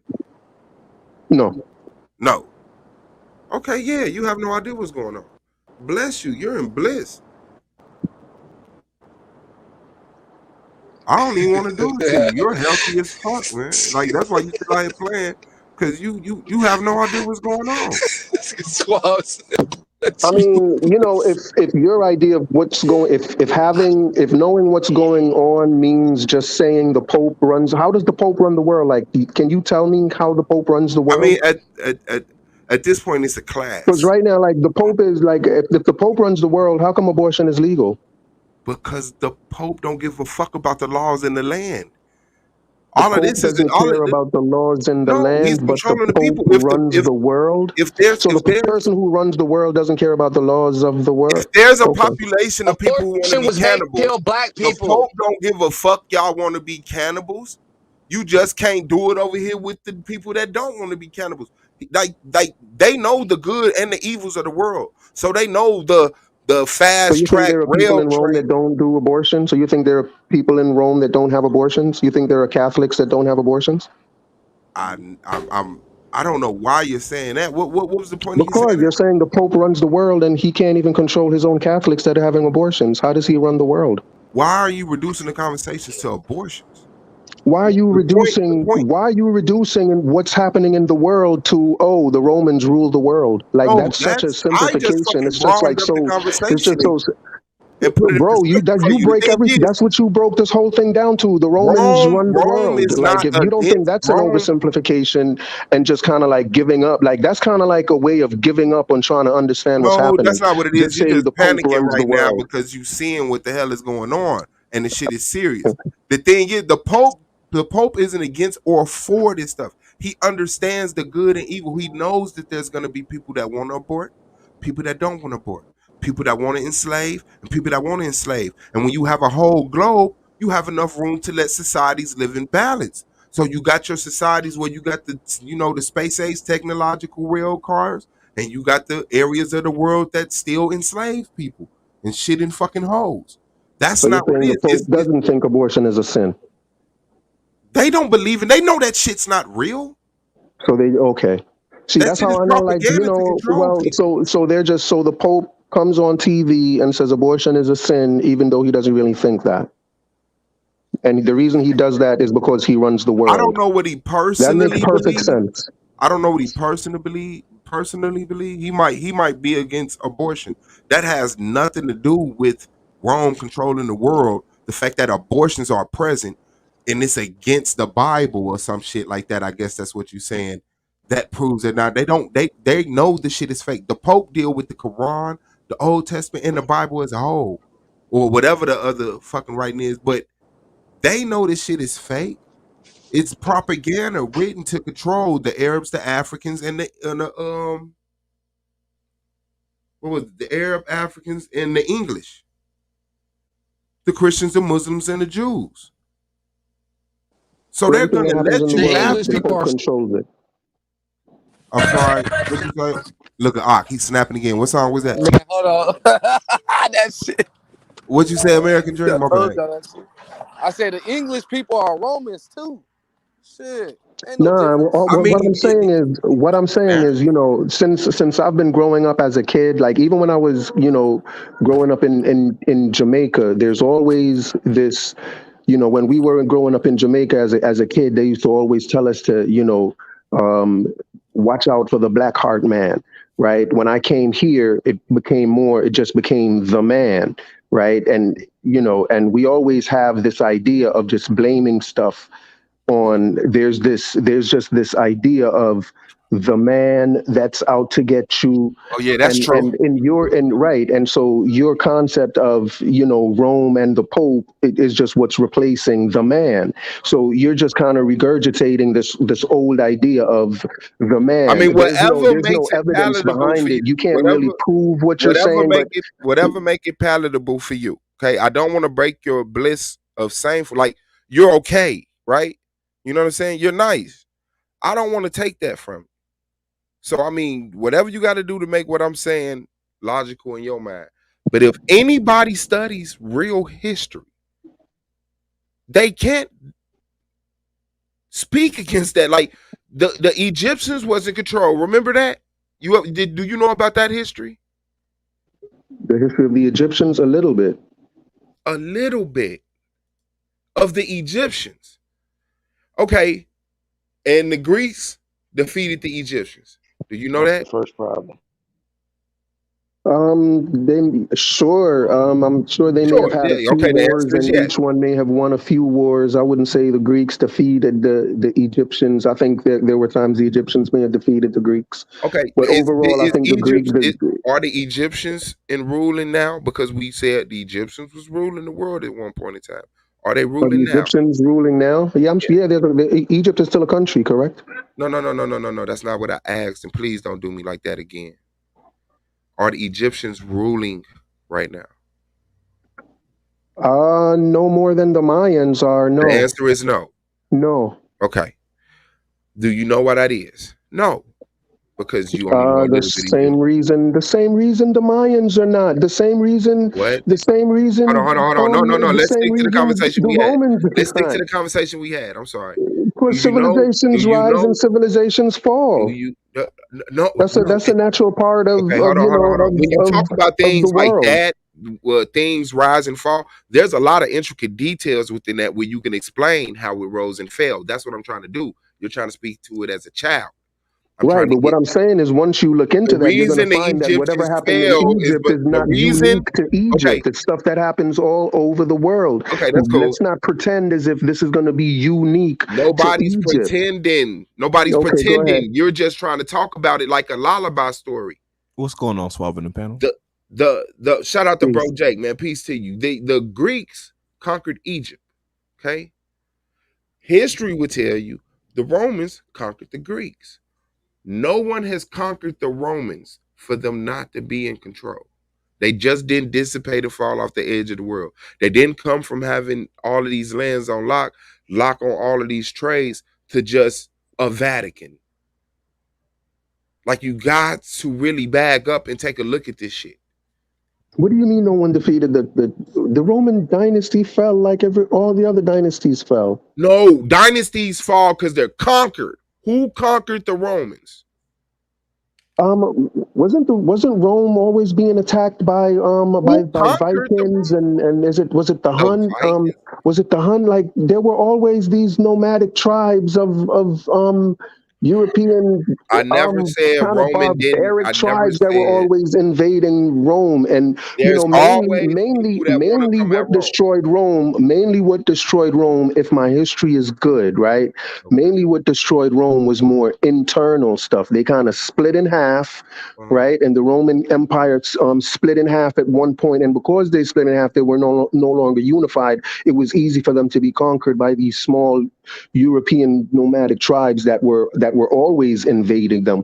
So it was more they kind of fell from Rome within. exists now. But Rome certainly Hold on. Let me fell. walk you through it because obviously you have an agenda at this point. Because you're not being An logical. agenda. You're the one that's always talking about Rome. I don't have an agenda to speak about Rome. You brought up Rome. Me bringing up Rome don't prove I have an agenda. You constantly negating the logic of the conversation proves that you have a conclusion that you don't want to stray away from. So what I'm telling you, okay, it just means I disagree with you. That's all. That's okay, isn't it? I know, but the reason why you disagree with me is because you believe something and not because you know something. But the reason you disagree with me is because you believe something. No. It's because I know something. Ain't nothing wrong with that. Let me try. Okay, let me just do it. Okay, does Rome still exist today? Yeah, I was watching the football team the other day. Roma, they're pretty good. Okay, who has the largest religious institution on earth?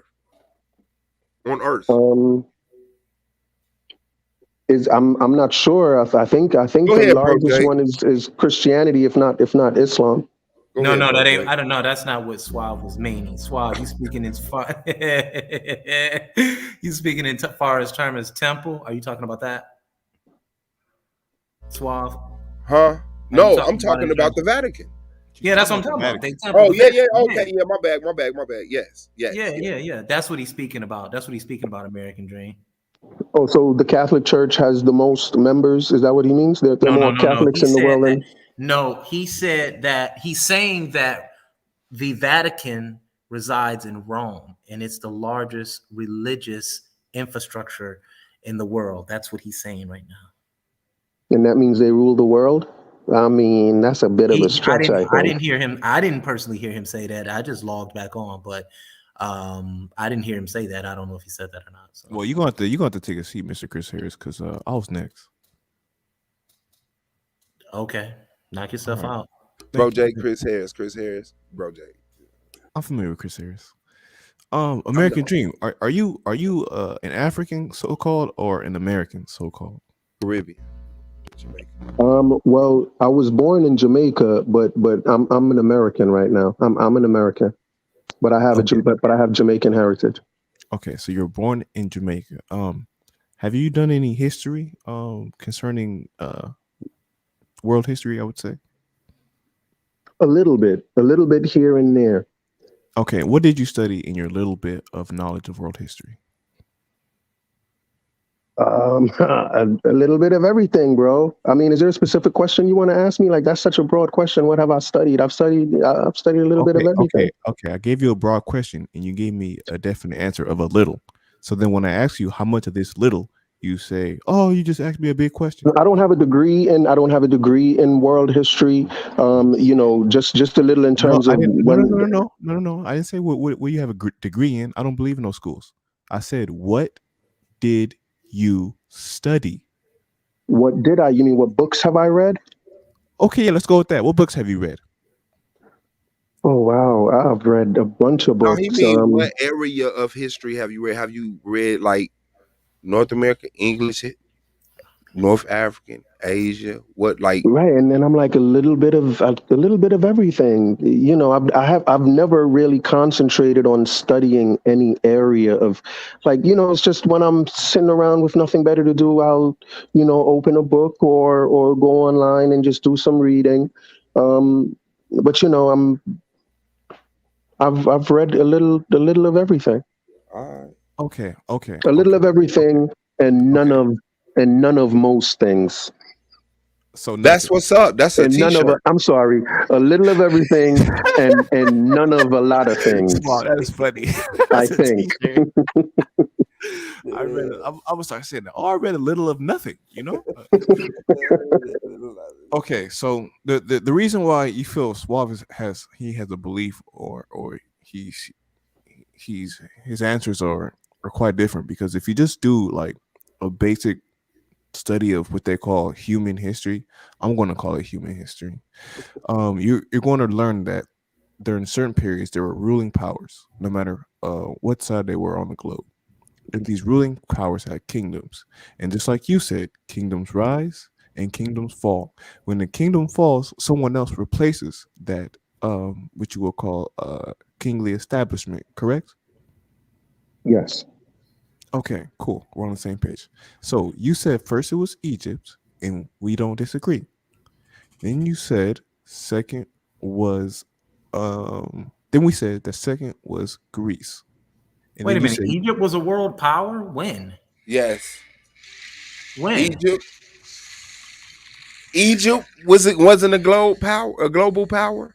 No. Oh, okay, Chris Harris. Hey, That's fine. that could be our debate. Hold on. Then. I'm gonna walk past that. Egypt was a Hold on. Yo, stop browbeating American Dream. Do me like this now. No. Okay, we can do this after. It was an Eastern world Okay, hold power. on. I want to get to I that. want to smoke It was now. an Eastern world power, Chris. Hold on. Now it's the Eastern world power. No, Yeah, that's what Block said. I'm saying that the Egyptians were a global people. They were in the Americas. They was in Asia. What dynasty are you speaking Oh, about? no, we're not getting into this. We're not getting into prior this. to the No, debate. I want to stick don't to tell that. us what to get in on our. No, I want to get to. I want to stick to the Western end of the point, but we definitely can fucking get that in. I'm ready. That's what I said. I need to know what. Yeah, dynasty you're talking about. I don't know the dates in the dynasty. No. You should know the dynasty that stretched all over the globe. No, I don't. No, I shouldn't. No, I shouldn't. I would. I know you would, because you focus on dates and stuff a lot. I never had that, give and get for the dates. Like they come and they go, depending on what I'm studying. And recently I can tell you it wasn't 1 through. Trade and all of that. I'll tell you it wasn't 1 through 12. I know it wasn't 13 through 16. It wasn't 17, because that was the establishing of the 18th dynastic period. The 18th dynastic period went all the way to the 20th dynasty. The 21st dynasty is probably when it began to fall again before the Nubians reestablished it. So that was probably for about a period of 12. What? So you don't believe that the Egyptians left out of Africa?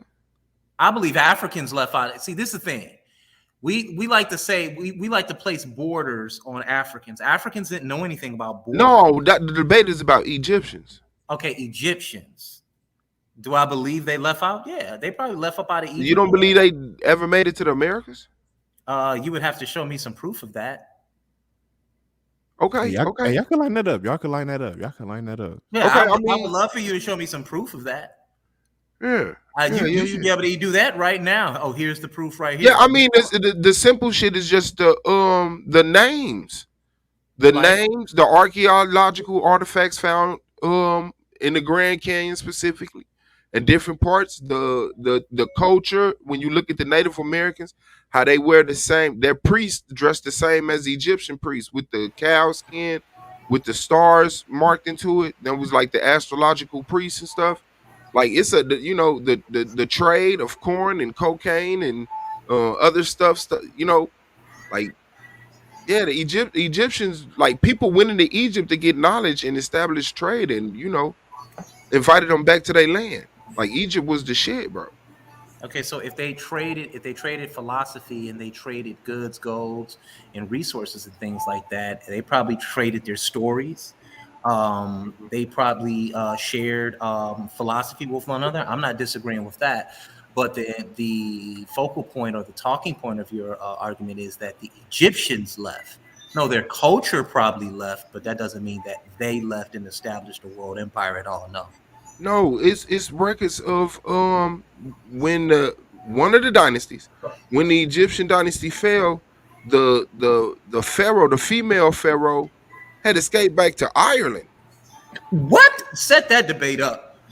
Yeah. Set it up. It was this female Egyptian. Her father was from that part, and she became one of the wives to the pharaoh, which I just called him the pharaoh too.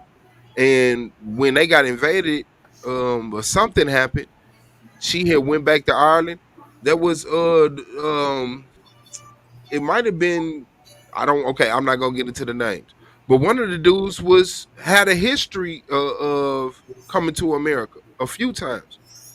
Like that shit wasn't shit to them. They was in that thing. I mean, I get the evidence though. Hey, my boy Suave. Hey, Suave, I love you, man. You my man. My man. Man, you ain't gonna let me tonight, Hey, hold on. My man Suave on here ad hocking tonight, y'all.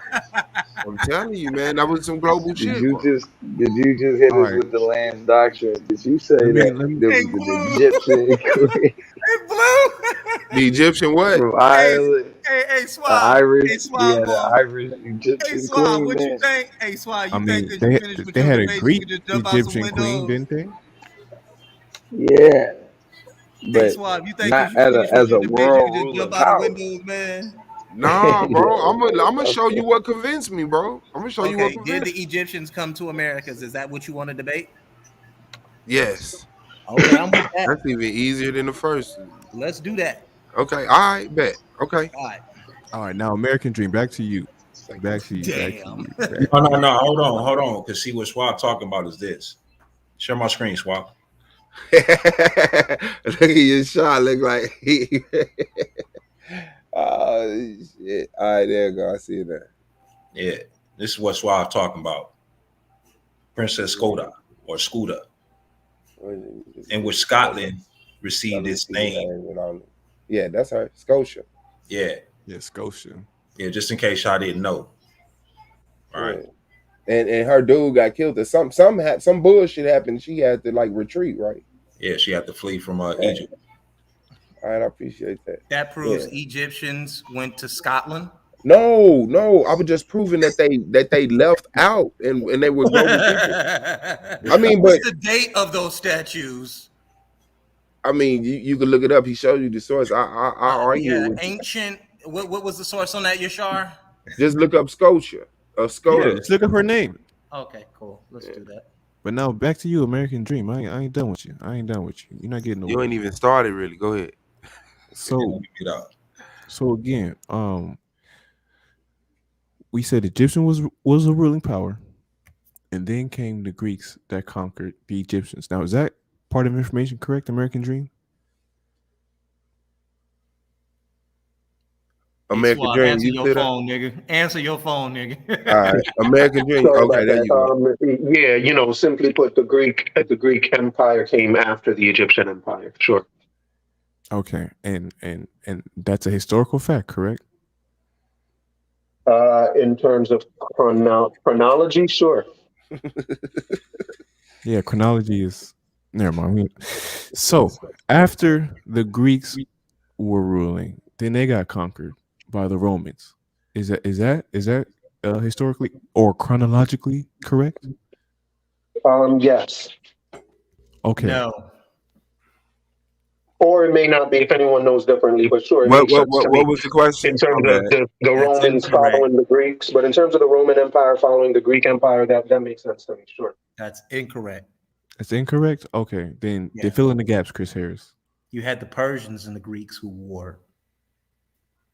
Yeah, the Yeah, that Persians was and then the fake. Greeks. Yeah, no. Suave, what? I'm telling you, bro. That was it was an act. The war was real. The people really fought. The people really died. But the powers that controlled them were working together, bro. That's who sent the Persians into Egypt, and then they just came in and they just took them from the Persians. Oh man. They were working together, bro. They got Arabs.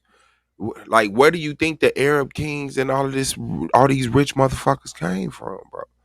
Like, they was working with them together. That's how they got the Diadochi War, the 700-year war. And they came like, oh, you know what? I'm just gonna go back home. You go back home. We good. And then boom, Islam. And then boom, Arab princes. Like, yeah. When you You put know all what that shit Solar? You together, know what Solar should start doing? He should start putting together two people who have diametric opposite views on history, and one person just questions him for a little while in order to set up certain debates. That way, everything is ironed out. yeah. I mean, I talk shit all day. I know, cause Suave, you ad hocking right now, bro. I be up here. I mean, everything seemed like that, bro. And that's what disappointed me about you, Chris, because as skilled and experienced a debater you are, you still approach every situation as if you weren't shocked and surprised. Like, you were a Torah only Hebrew. Yeah, I was. Okay, then so how do you keep approaching information with this childish like manner? Like, this shit is just so off. Like, bro, I'm telling you, I don't be talking about out my ass, bro. I don't got no belief system. I don't give a fuck who winning, bro. Mm-hmm. I don't have no history to sit up here and try to dig back up. I believe that shit is lost and gone and never will be found. No matter my Asian ancestors, my cracker ancestors, my African ancestors, my motherfucking Native American ancestors, they all got it wrong and died. Mm-hmm. We need to be something new with the intelligence that we have. I don't got no agenda, bro. This is shit that lines up archaeologically, testimonial wise. Like, I don't know, So bro. you're saying that the Greeks under Darius the First never warred, the No, Persians under Darius the First never the warred? war and shit was real, bro, but it was a conspiracy. They was conspired. The heads of the militaries was conspiring. The people who actually ruled the armies. So what do you mean by conspire? Can you elaborate on that? The Greeks used the Persians to conquer Egypt and keep a rapport with the Nubians by coming in and not being the one that conquered them. Two, by coming in and taking the territory from the Persians. And for that, the Persians was blessed. The ruling class. Okay, so the Greeks were the ones that gave the Persians power. Is that what you're saying? The Greeks were the Greeks and the Persians worked together. The Persians earned their power on their own, but the Greeks outpowered them. The thing was, they fought for 700 years. So the Persians, like, shit was real. And they came to the agreement like, okay, look, this what we own anyway. We'll cut you in. We'll give you Islam and you could be part of the global structure with us. It was like, okay, bet. Shit. Okay, I'll send my soldiers out there, conquer Egypt. You come behind that. We'll, put up a fight. Of course, you will kill them. And we'll disappear. Come out as a new people, because they was Christian and Jews. And all of a sudden, boom, Yemen. Mm-hmm. Hey, Suave Boss. But the Ionian, there's some specific here that you had the Ionian revolt. Are you familiar with that? The Ionians, yes, Okay, Japan. Oh, right. So yeah, those were Greek people. Am I correct? yes. All right, and they went to war. They went to war against the Persians, which was the Achaemenid Empire. Okay. Okay. So they didn't see eye to eye. They never joined political forces. They never did. Now, if you said I would agree that the Greeks did eventually win, yes, and that a lot of the Persian Did did, Empire did you know about absorbed the into 700 Year them. War? I know a little bit about it. Do you know how it ended? What does a 700-year war have to do with the Persian and Greek It war? was a treaty. It ended in a treaty. Nobody conquered nobody. Oh, what do you mean? No, the Persians did absolve into the Greek Empire. That's a fact. After Alexander died, his 4 generals took over the then known world. Do you know how did the 700 Year War end?